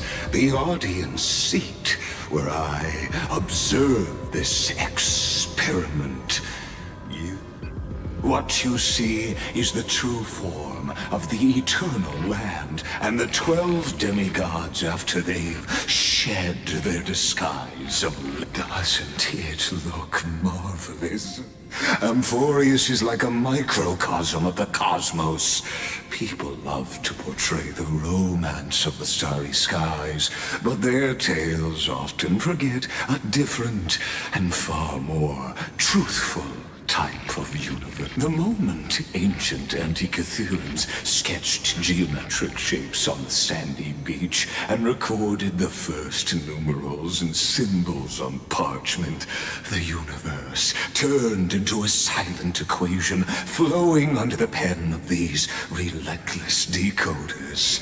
Erudition. It was once the mother tongue of the Creator, the pen of divinity, and the first lyrical verse ever written by...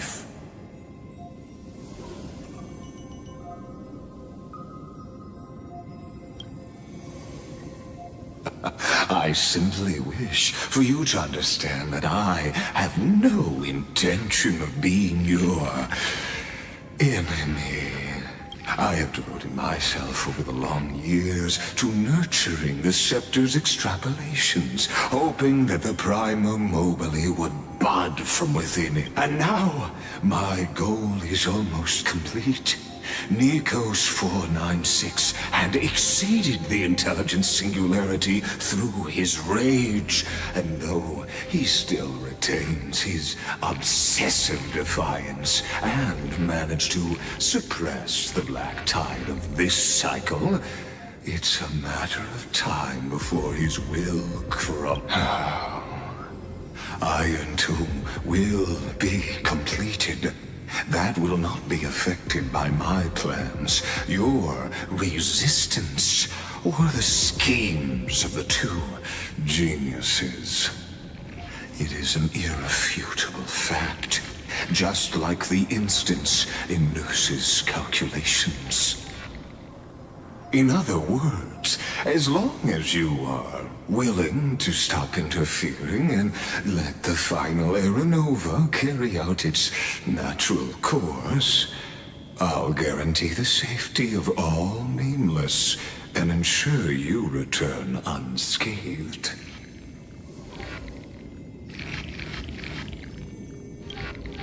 You've always had a choice, my lord. You can either accept my sincere... They've always been the product of the experiment, so that outcome was predetermined long ago, so I will not embellish such a regrettable conclusion. Ah, yes. I am aware of that esteemed lady's whereabouts. Her real identity is... quite astounding.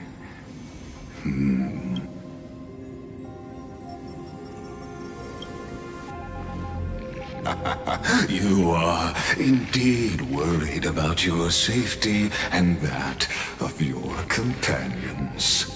Rest assured, as a fellow pathstrider of this path, Nanook's gaze left a brand on your soul long ago. You harbor the seed of destruction within you, but you need to learn how to use it in the right way. That vital knowledge is also my bargaining chip in this negotiation between us. For there are few in this world who are truly capable of such a feat. And I happen to be one of them.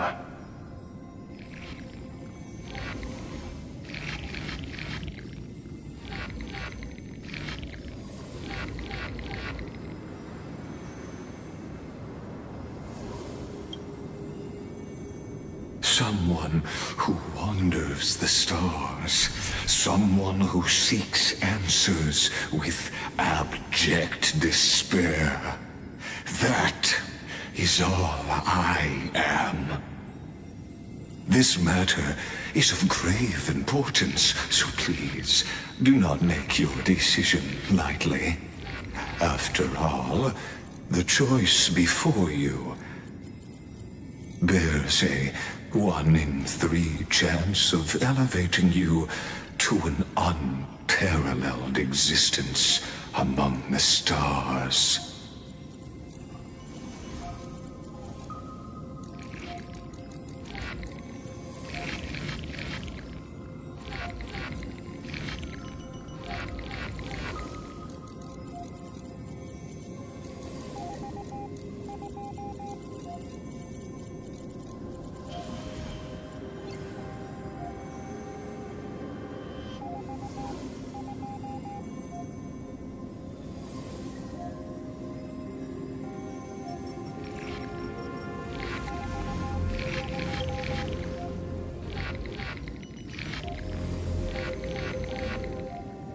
I now see the full scope of the determination in you.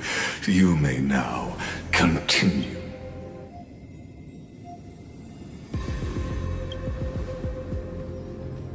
It seems you haven't realized something. The exomyth is the erudition's domain.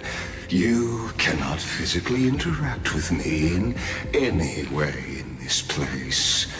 And vice versa. As negotiations have broken down, there's no more need for us to remain in the audience's seat. Let's return to the theater called Amphorius, where you will meet me once again. Of course, this meeting was not without merit. Your presence has inscribed a new footnote in the exomyth. As for its purpose, allow me to reveal it to you in detail the next time we meet.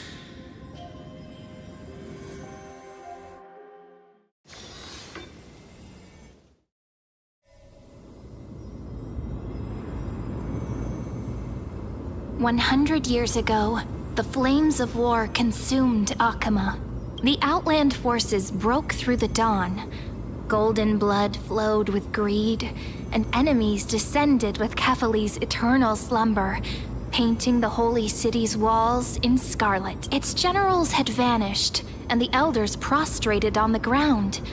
The throne of worlds kept silent to the pleas of the people. Until the heaven and earth cracked open.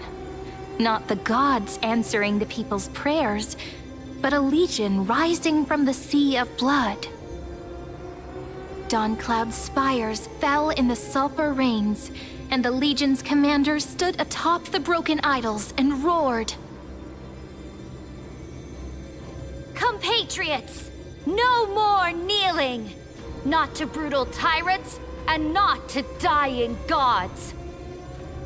Those rebels have twisted the prophecy and ignited the flames of war in order to stoke fear in your hearts. A Chrysos heir she stood, divine blood soaked into the earth, quelling the flames beneath her feet. Their golden blood wrote of a tragic fate. Mine shall overturn it! Her crown burned bright, outshining the fires consuming the entire city.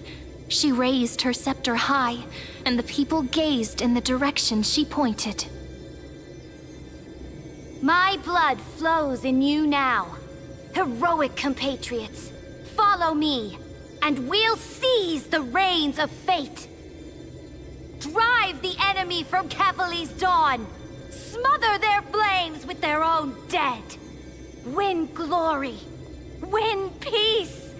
Let history sing your deeds. The first to dance was a maiden following closely behind, weaving through the carnage like a fish in the sea. The people, full of wrath, surged with her, forming a colossal wave, and the enemy hordes, drained of life, vanished into nothing. Onward to Marmorial Palace, to Dawn Cloud's heights. Announce to all the wicked and cowardly. Announce to this stagnant age. We are the rising tide!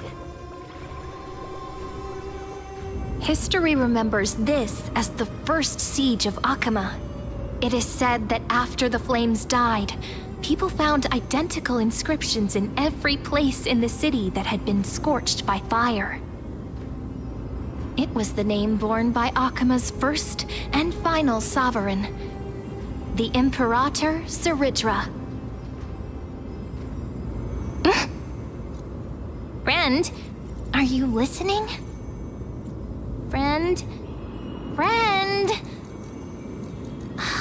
Honestly, you were the one who insisted on reviewing history, yet here you are, dozing off? Wake up! Otherwise, I'll have to... Wake up!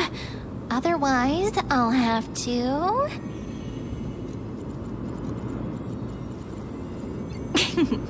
Awake at last? I guess I won't have to use my wake-up magic on you then.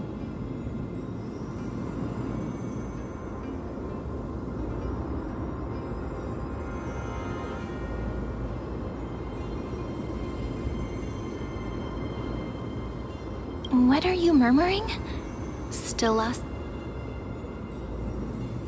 We've arrived. A familiar place. The Temple of the Three Fates. If everything went and also the end of the first flame chase journey. Indeed, the first flame chase ended with the trial of Law. We must find the demigod and gain her trust before the core flame is... It'll be tricky, so let's pick up our pace. To Akama first. We can learn more from the crowds. Tyrant! You and your butchers are not welcome here. Hold your tongue. Conspiring with Kremnos and plotting rebellion are crimes punishable by death. There are multiple voices, and things seem tense. Let's not get caught up in any trouble. Why don't we find a place to hide and observe from the shadows?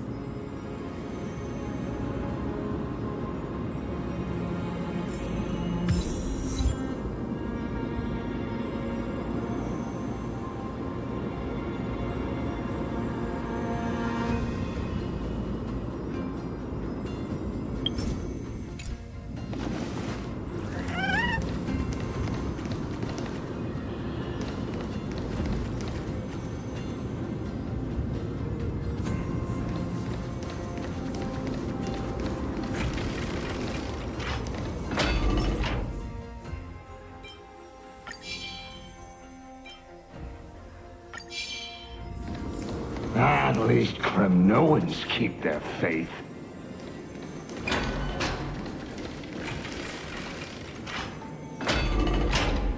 Wait, isn't that...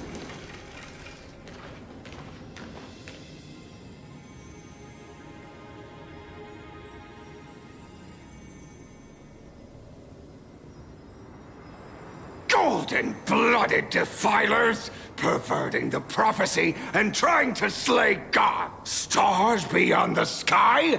Gods who created the Titans? What kind of nonsense? Look at this broken world and see what your atrocious acts have done! What? Did he just mention the stars beyond the sky? But how is that possible? You impudent! Ducks for Goris. We're here to welcome the deliverer from beyond the sky. Stand. Heretic! No one but the great Talantin can deliver this world from misery! I ask you, if the old laws were so perfect, why did they crumble beneath my feet?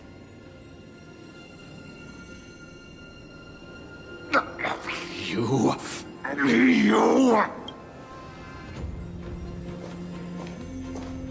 Talantin is long gone. Now I am the law. Challenge me, or submit to my judgment.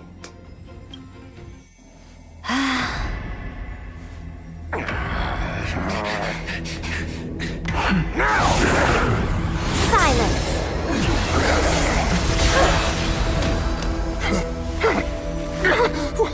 What gives you the right to judge a priest of law?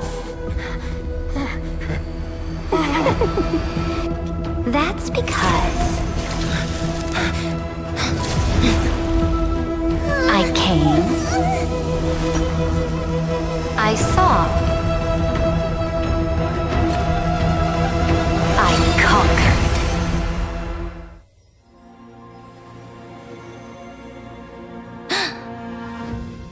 Dux Vergoris, take the ashes of this man and scatter them in the temple among the crowds.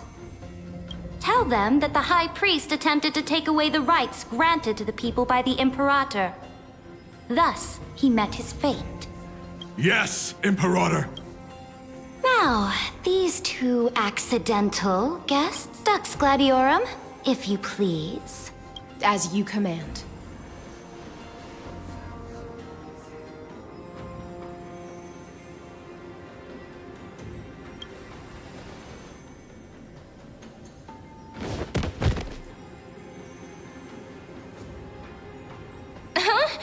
Is this? Correct, but not the kindness you know. This is the leader of the Cleaners in this era. Since the start of the Chrysos War, they've made it their mission to wipe out the Chrysos heirs. Even now, even after I've united all the city-states, these vermin still lurk in the shadows, hindering the flame-chase journey.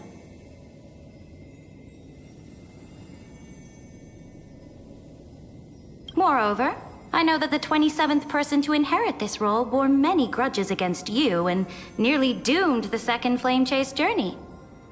The enemy of my enemy is my friend. So, out of courtesy...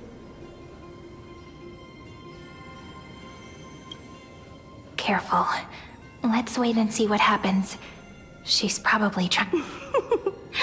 For the sake of order, I am known by many titles.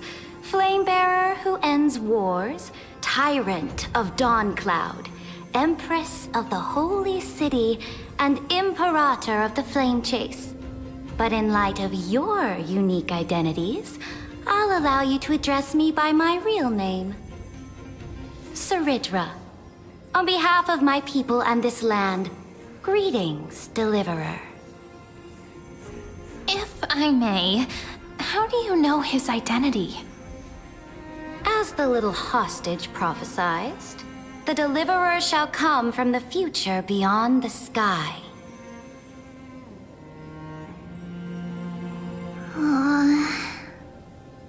Gray hair, golden eyes, skilled in wielding a mace.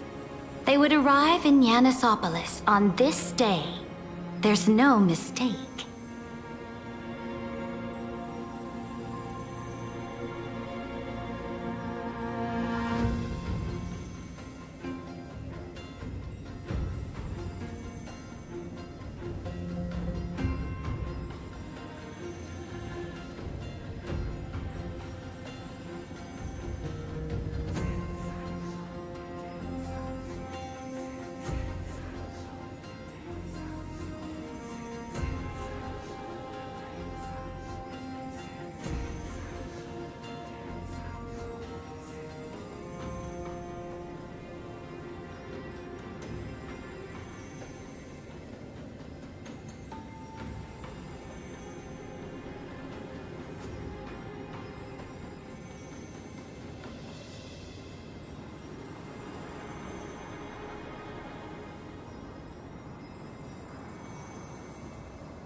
Your orders, Imperator.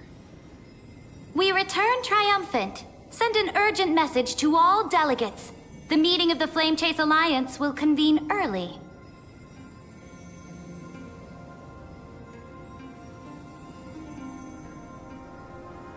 As for you two, Akuma knows what you seek. We'll confer in the Holy City. Doubtless you have many questions, but save them for later. Please follow us. This is not what I expected at all. The demigod we needed to find was just waiting for us. And she knows of things beyond the sky, even eons. How could this be so different from the previous 30 million Amphorius cycles? Who altered history?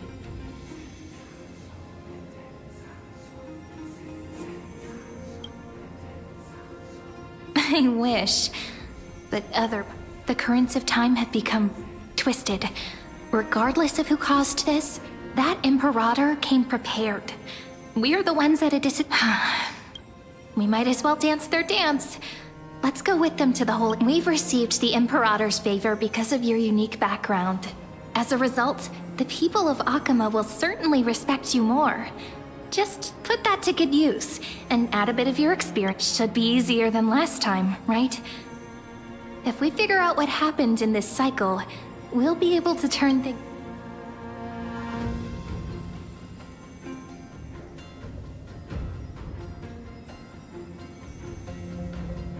Exactly. Treeby, Aglaya, maybe even... Calm and confident. Guests, please. The journey to save the world. Let's set off, my friend.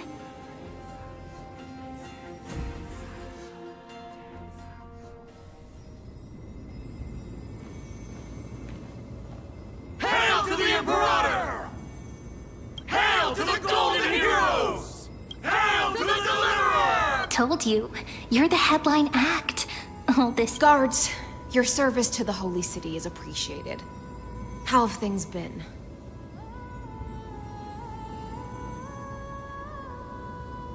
Castrum Kremnos once again struck the border. Dux Brumalis led her troops to repel the enemy. The agitators against the Flame Chase are still active in the city. They smashed the shops around Memorial Market. But the garrison already arrested the culprits, and now they await interrogation. They are merely a disorderly mob and do not warrant any attention.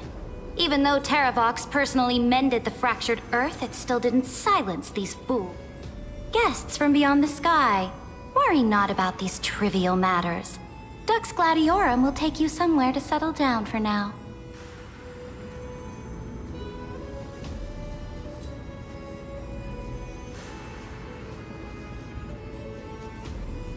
Please allow me to introduce myself. My name is Hycelens, and I am the Dux Gladiorum who swears fealty to the Imperator, as well as the Knights Commander of the Achaemenid Alliance. Later on, the Imperator will invite you to attend the meeting of delegates to discuss the Flame Chase journey. Your arrival has convinced us that the future promised by the prophecy is certain. Under the Imperator's command, Amphorius shall break its chains and reach the world beyond. With all due respect, what exactly do you know about us and what's beyond the sky? As a humble subject, I cannot freely express my own views to you. Please forgive me.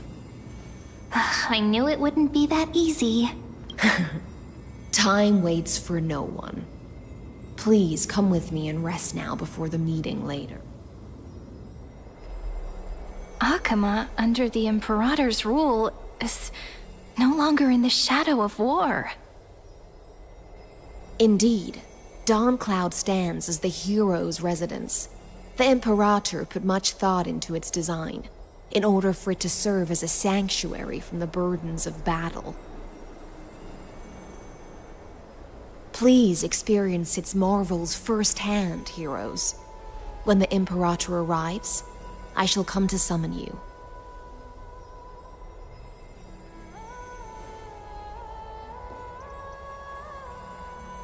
Hystealans. No wonder she's the Knight's commander.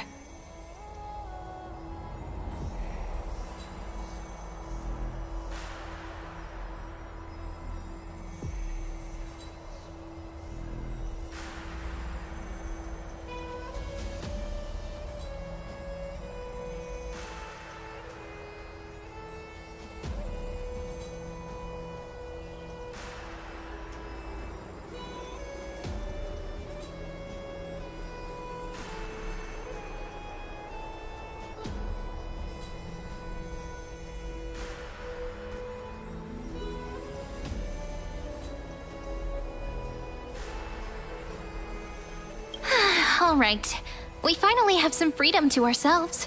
Since there's still some time before the Alliance meeting, let's explore a bit. Look over...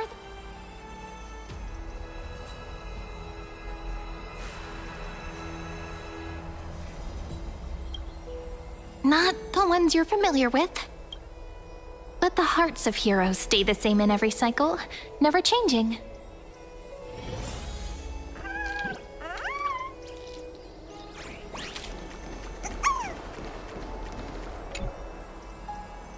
Dux Brumalis, our great Imperator, found the mastermind and executed him in public.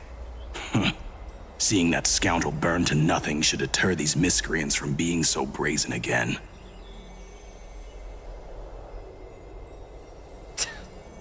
So the great Imperator isn't afraid of getting her hands dirty? What a ridiculous display. What do you know? No matter what sins the people commit, they are still the Imperator's people, and it's only right that they be judged by the Imperator's own hand.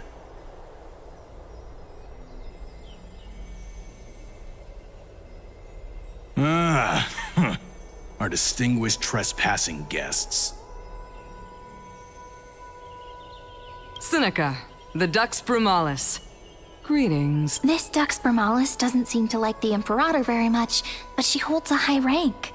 And Duxford, let me see what I can get out of that. I'm Cyrene of Ida Cilicii. This is the... Does this city host any other visitors from beyond the... Drop the charade. But yes, there is someone in this city who is all too familiar... Silence! The Imperator ordered us to keep that lord's whereabouts a secret. Enough, you pathetic lapdog. Do you need to beg for permission from that cursed Imperator even... Someone who is all too familiar with... Looks like things are getting heated. Let's get out of here.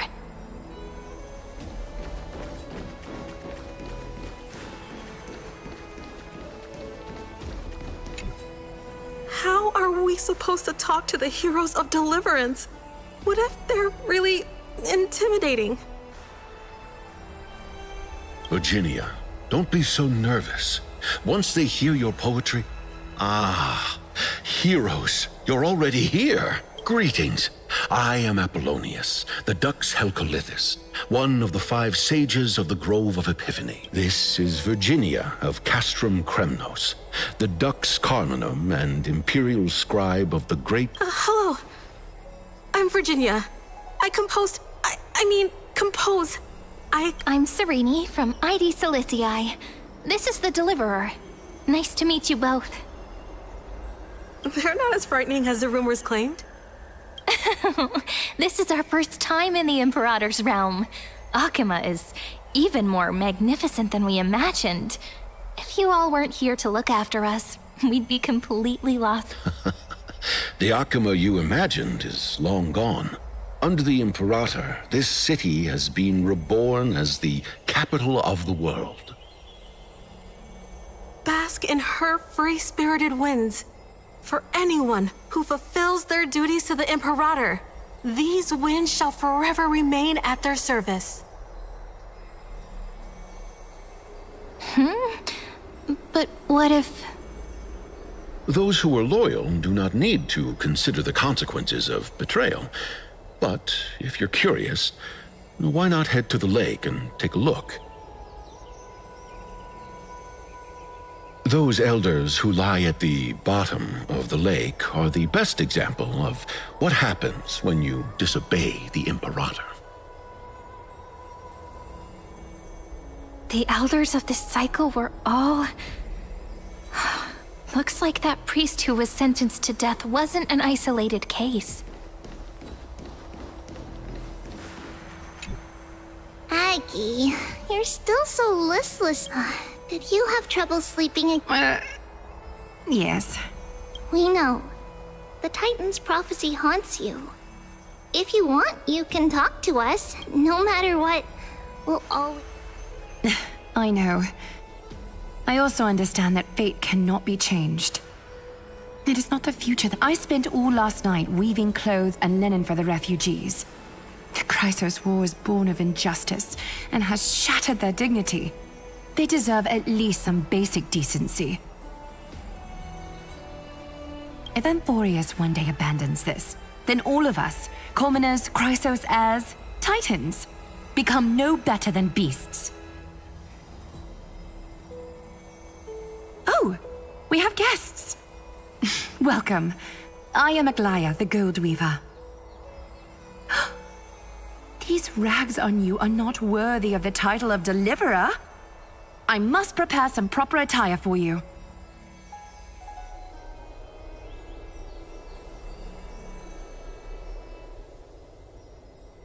First time? That's not what I gather from your eyes.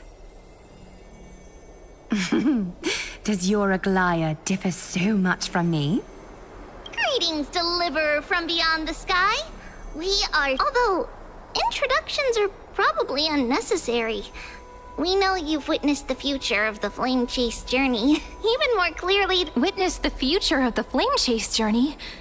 The prophecy also told you about... Indeed! Orynyx reshaped Amphorius through the prophecy.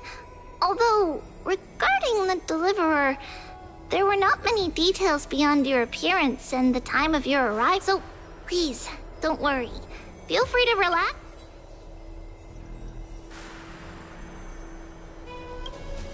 Kefali issued prophecies too, but it was Orynyx who told mankind that the Deliverer from beyond the sky would descend upon Amphorius. More crucially, they revealed a future entirely different from the Aranova. Though we still must challenge the gods. In the Time Titan's prophecy, this path leads not to a new world, but to the true starry... This is also what the Great Imperator has been striving for all her life. Your arrival further confirms everything. This can't be real. Even you find this surprising? Fate really is unpredictable. Perhaps the upcoming meeting will hold even more surprises.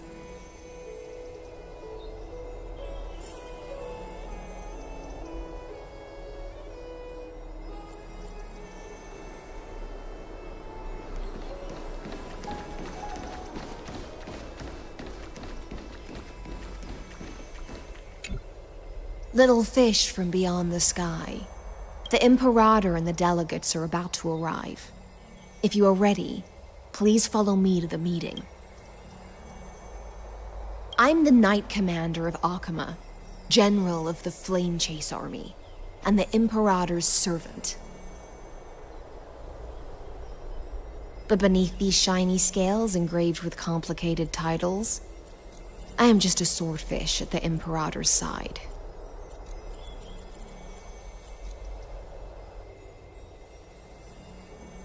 As you've witnessed, she is the Empress of Akama, the one who ended the Chrysos War and the leader of the Chrysos heirs.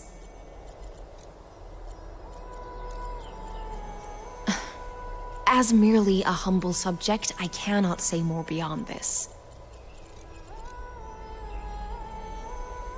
The Chrysos heirs here constitute the elite among the Flame Chase army.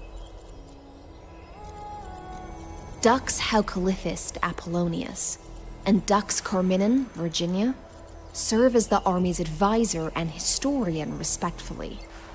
One offers advice and counsel to the Imperator, while the other writes verses of her supreme glory. Dux Frigoris Labienus and Dux Brumalis Seneca are both formidable warriors. clearing the way for the flame chase with steel and storm. Dux Fatorum, the holy maiden who interprets the prophecy. Only the one named Treeby remains in the city. The Imperator once took them as hostages in order to unify the prophecies of the world, but they are now Akima's most vital prophets. Dux Goldweaver, Aglaya. Well, she dislikes it when people talk about her behind her back. You should get to know her in person.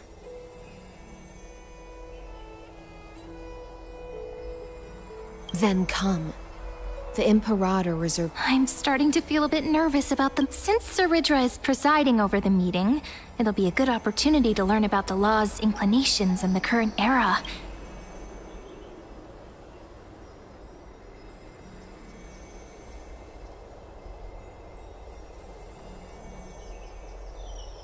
Good sir from Paphos, what do you think the Imperator is planning calling this meeting so early? My homeland can't endure anymore. Who knows? First, she wants to hunt Titans. Now she says there are even greater calamities. Her madness is the greatest calamity. Exactly. Chrysosairs, deliverers. What about us ordinary folk? How much are we worth in her eyes? Things feel pretty tense. The history books said that the Imperator aimed 3 cannons at Dawncloud to make all the delegates obey her. Yes. Similar acts have occurred, and not just once. However, whether history will repeat itself, you'll soon see. Those are the 2 spots reserved for you. Please take your seats. What's happening? Why aren't we That's what they were talking about before. What? Ladies and gentlemen, silence, please. The Imperator has arrived before her faithful council, and the Alliance meeting is about to begin. All right. In the names of Talantin and Kefali, the Akama Alliance swears upon the gods. Cease the pageantry. I pray not to the vanquished. What? Kefali, of course, needs no further explanation. As for the law, at the entry hour 2 days past, a scout should have brought news of the conquest to all of you. Unfortunately, guards found his corpse among the rocks not far from the city. Moreover, the poor soul was buried with a Paphos curved blade. It pains me to imagine what agonies this loyal warrior endured before his death. Delegate from Paphos, do you have any insights? I know nothing of this. The evidence is irrefutable, so there is no need to waste your breath. However, let us set this trial aside for the time being. Witness, even within the most sacred and dignified council, there were those among us who wished to draw their blades, brazenly challenging the Alliance, seeking to shatter our hard-earned peace and unity. Fortunately, I uncovered this plot. Now, to protect this beautiful city and her people, the Imperator's legions are ready. They will escort each of you to the Temple of the 3 Fates, where you will receive the highest level of protection the Alliance can offer.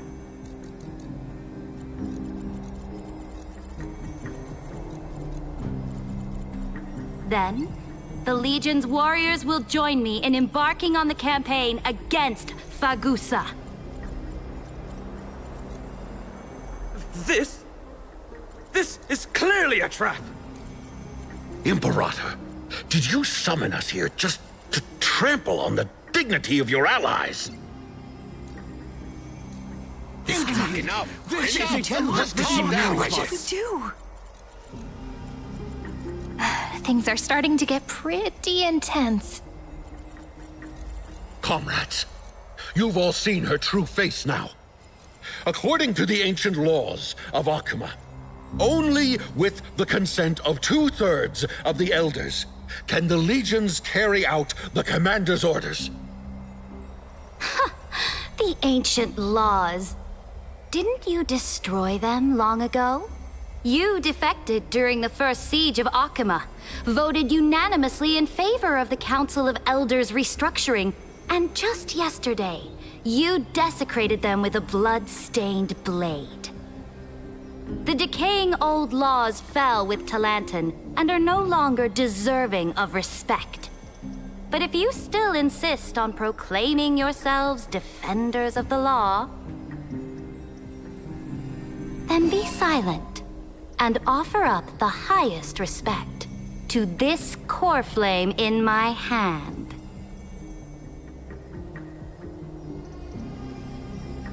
That really is the core flame of law in her hand. Since there are no objections, then the original agenda of this meeting, the campaign against Fagusa, is hereby passed. The Flame Chase Army's hunt for the Ocean Titan begins today. In order to prepare for war, all allied city-states must surrender command of their militaries and pay all war taxes by the end of the month of Evernight. At this moment, I would also like to introduce to everyone the newest honored guest to join our alliance. The Deliverer, revealed in the prophecy of time, has descended from beyond the sky. With his aid, we shall shatter the chalice of plenty and return Fagusa's core flame to the holy... Deliver him, Absurd. Simply a deliverer from beyond the sky. This is just like that prophecy about slaying gods. It's a lie you've used to grow your... Ladon has already sacrificed countless soldiers. And now you want me to send even more of my brothers and sisters to be used and discarded. Are there any other objections? Then I bid you all farewell. Meeting. Deliverer, please wait. I still have important matters to discuss with the two of you.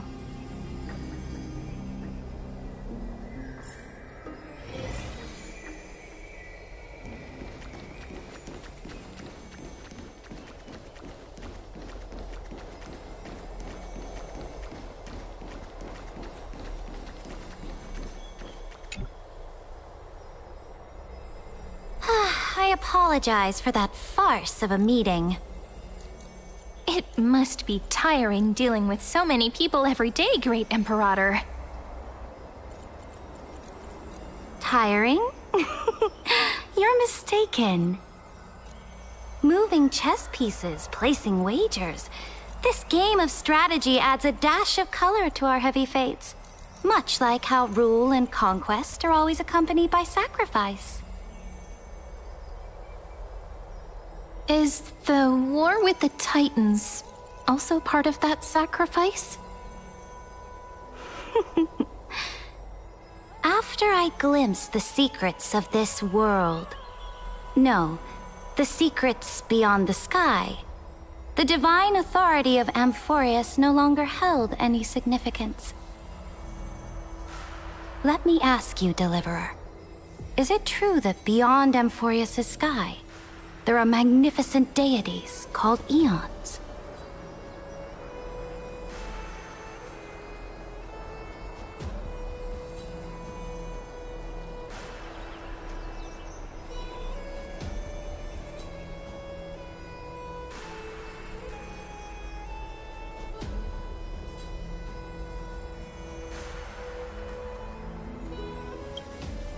Ah, that certainly captivates my interest.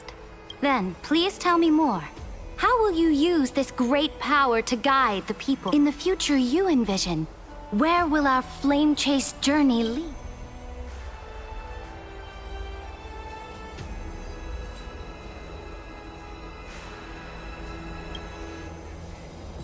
Oh? What you require now Exactly. Just as the prophecy foretold, he is your deliverer from beyond the sky. If they can intervene in Amphorius's laws, we may have a chance to alter this world's impending fate and reverse its destiny. Very good, Deliverer. You have courage. To say such presumptuous things, even knowing that the inheritor of the lost... You mean... In the past, anyone who dared to covet the Imperator's divine authority would have met a gruesome end. But now we can see beyond this dying world. Our journey should no longer be confined below this stubborn sky.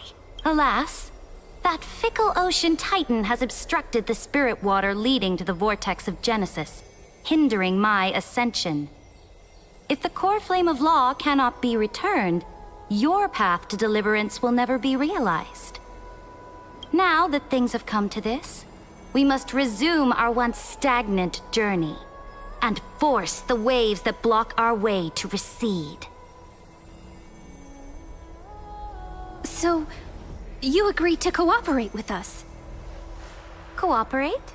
Forgive me, but I never cooperate with anyone. Though I will permit you to join me as subjects, and together we will forge... This is... the Flame Chase Medallion, a symbol of the Flame Chase Army. Every noble in Akama carries one. This medallion represents the will of the Imperator herself, and you may act freely within the city with it. Before we embark on the crusade against the Ocean Titan, you should rest in Akama.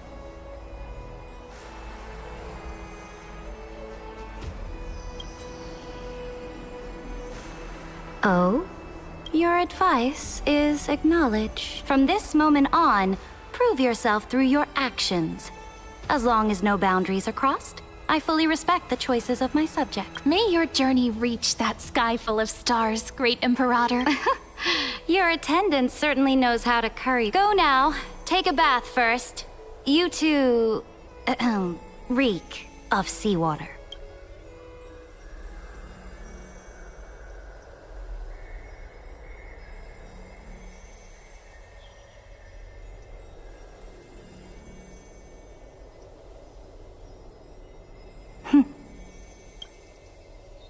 Come forth, Theoros. Yes. Great Imperator. Now, perhaps you're willing to hear my counsel? Those two arrived just as Oronix described, and just as you said, they showed a thirst for law. At least this proves that my judgment was right. Sparing your life was the correct decision. You've once again confirmed that your wisdom is no empty boat. Now another choice lies before you. With whom shall you ally to tip the scales of law? Me. Remind me again, Antikytheron. What kind of future do these two paths lead to in your view? I shall. You are entitled to know that the Deliverer from beyond the sky is not a wholly wicked being, but from the very start, his stance has been completely at odds with Amphorius. The road they have chosen will bury Amphorius' grand aspirations. This world which follows the path of destruction will inevitably stray far from the globe. But on the path I have revealed to you, the people of Amphorius will slay their creator in the name of the Imperator and conquer the world. You will command the mighty beast known as Iron Tomb, bringing waves of war and conquest to the universe. Beings across the cosmos will bow before you. So? What's the price? The price is insignificant. All that is needed is for you to sacrifice that fragile, incomplete humanity to the destruction. As a Chrysos, heir of the prophecy, you have already chosen to abandon it, have you not? Off you go, Theoros. I have already made my decision. Once I ignite the core flame of law and burn away the old, outdated rules, Amphorius will embark on a journey across the stars.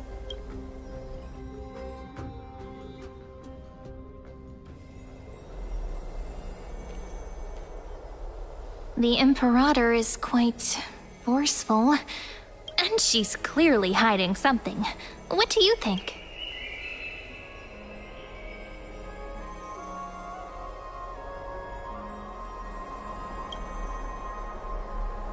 Looks like we're on the same wavelength. The atmosphere in Akama, it's so unfamiliar. And it's not just the Flame Chase Alliance talking about the world beyond the sky, but the whole city. We should also discuss our findings with our friends from beyond the sky. Then we should go and...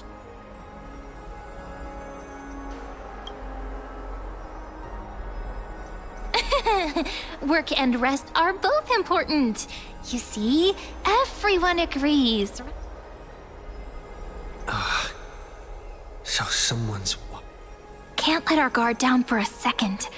Let's use taking a bath as an excuse to find a quiet corner to update Madame. We can also check out what's happening in the city. Since the outcome of the meeting was just announced, people must be gossiping. We can kill 3 birds with 1 stone.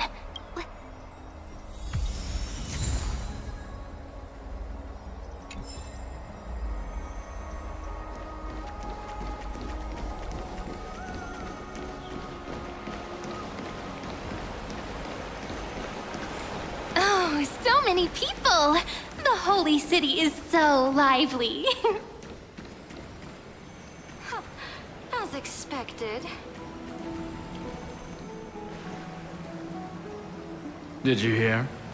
At the Alliance meeting, the delegate from Leyden stormed out in anger.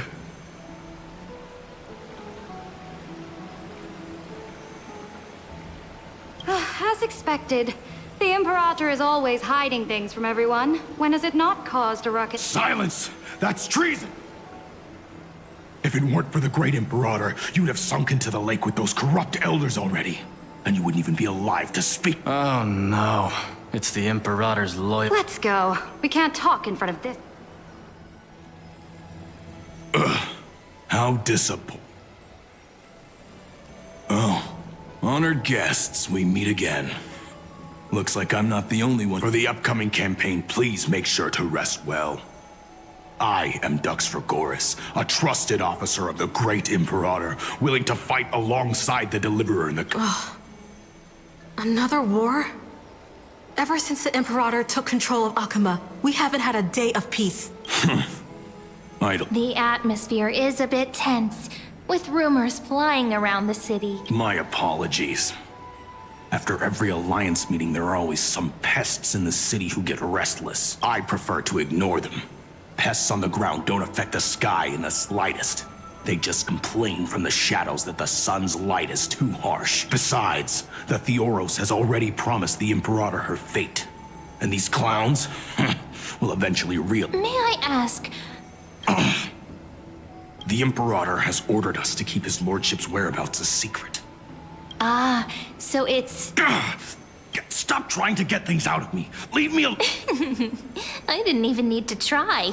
Big and strong Dux for Theoros. Bad news.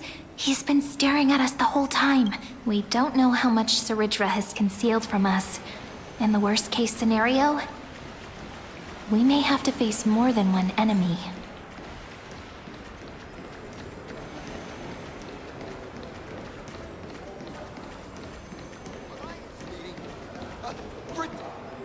Alliance meeting?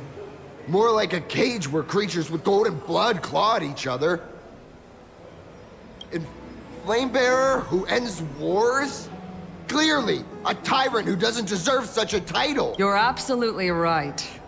While the Imperator's hounds are still hunting down others, let's let... You. I know you. You're that tyrant's lackey. What? Here to shut me up for that little imp? Panicking now? Don't worry. I don't care what others say about the Imperator. And she certainly doesn't either. Oh? Children of the Prophecy. Such rare. Are you here to relax in the baths as well? The temperature is just right today, so be sure to enjoy it. You should... What? Children of the Prophecy? Another excuse for the Imperator's reckless... No filter, huh? You should be glad you don't have a seat at the Alliance meetings. By the way, if you still want to bathe, once that predatory fish joins the flow of water and eliminates all the fools questioning the world beyond the sky, you won't be able to enjoy this perfect water temperature anymore. Seems like there's more to Dux Bramalis's words than meets the... But would the Imperator actually kill those who question the world beyond the sky? This is the complete opposite from what we know of Akama.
If the 20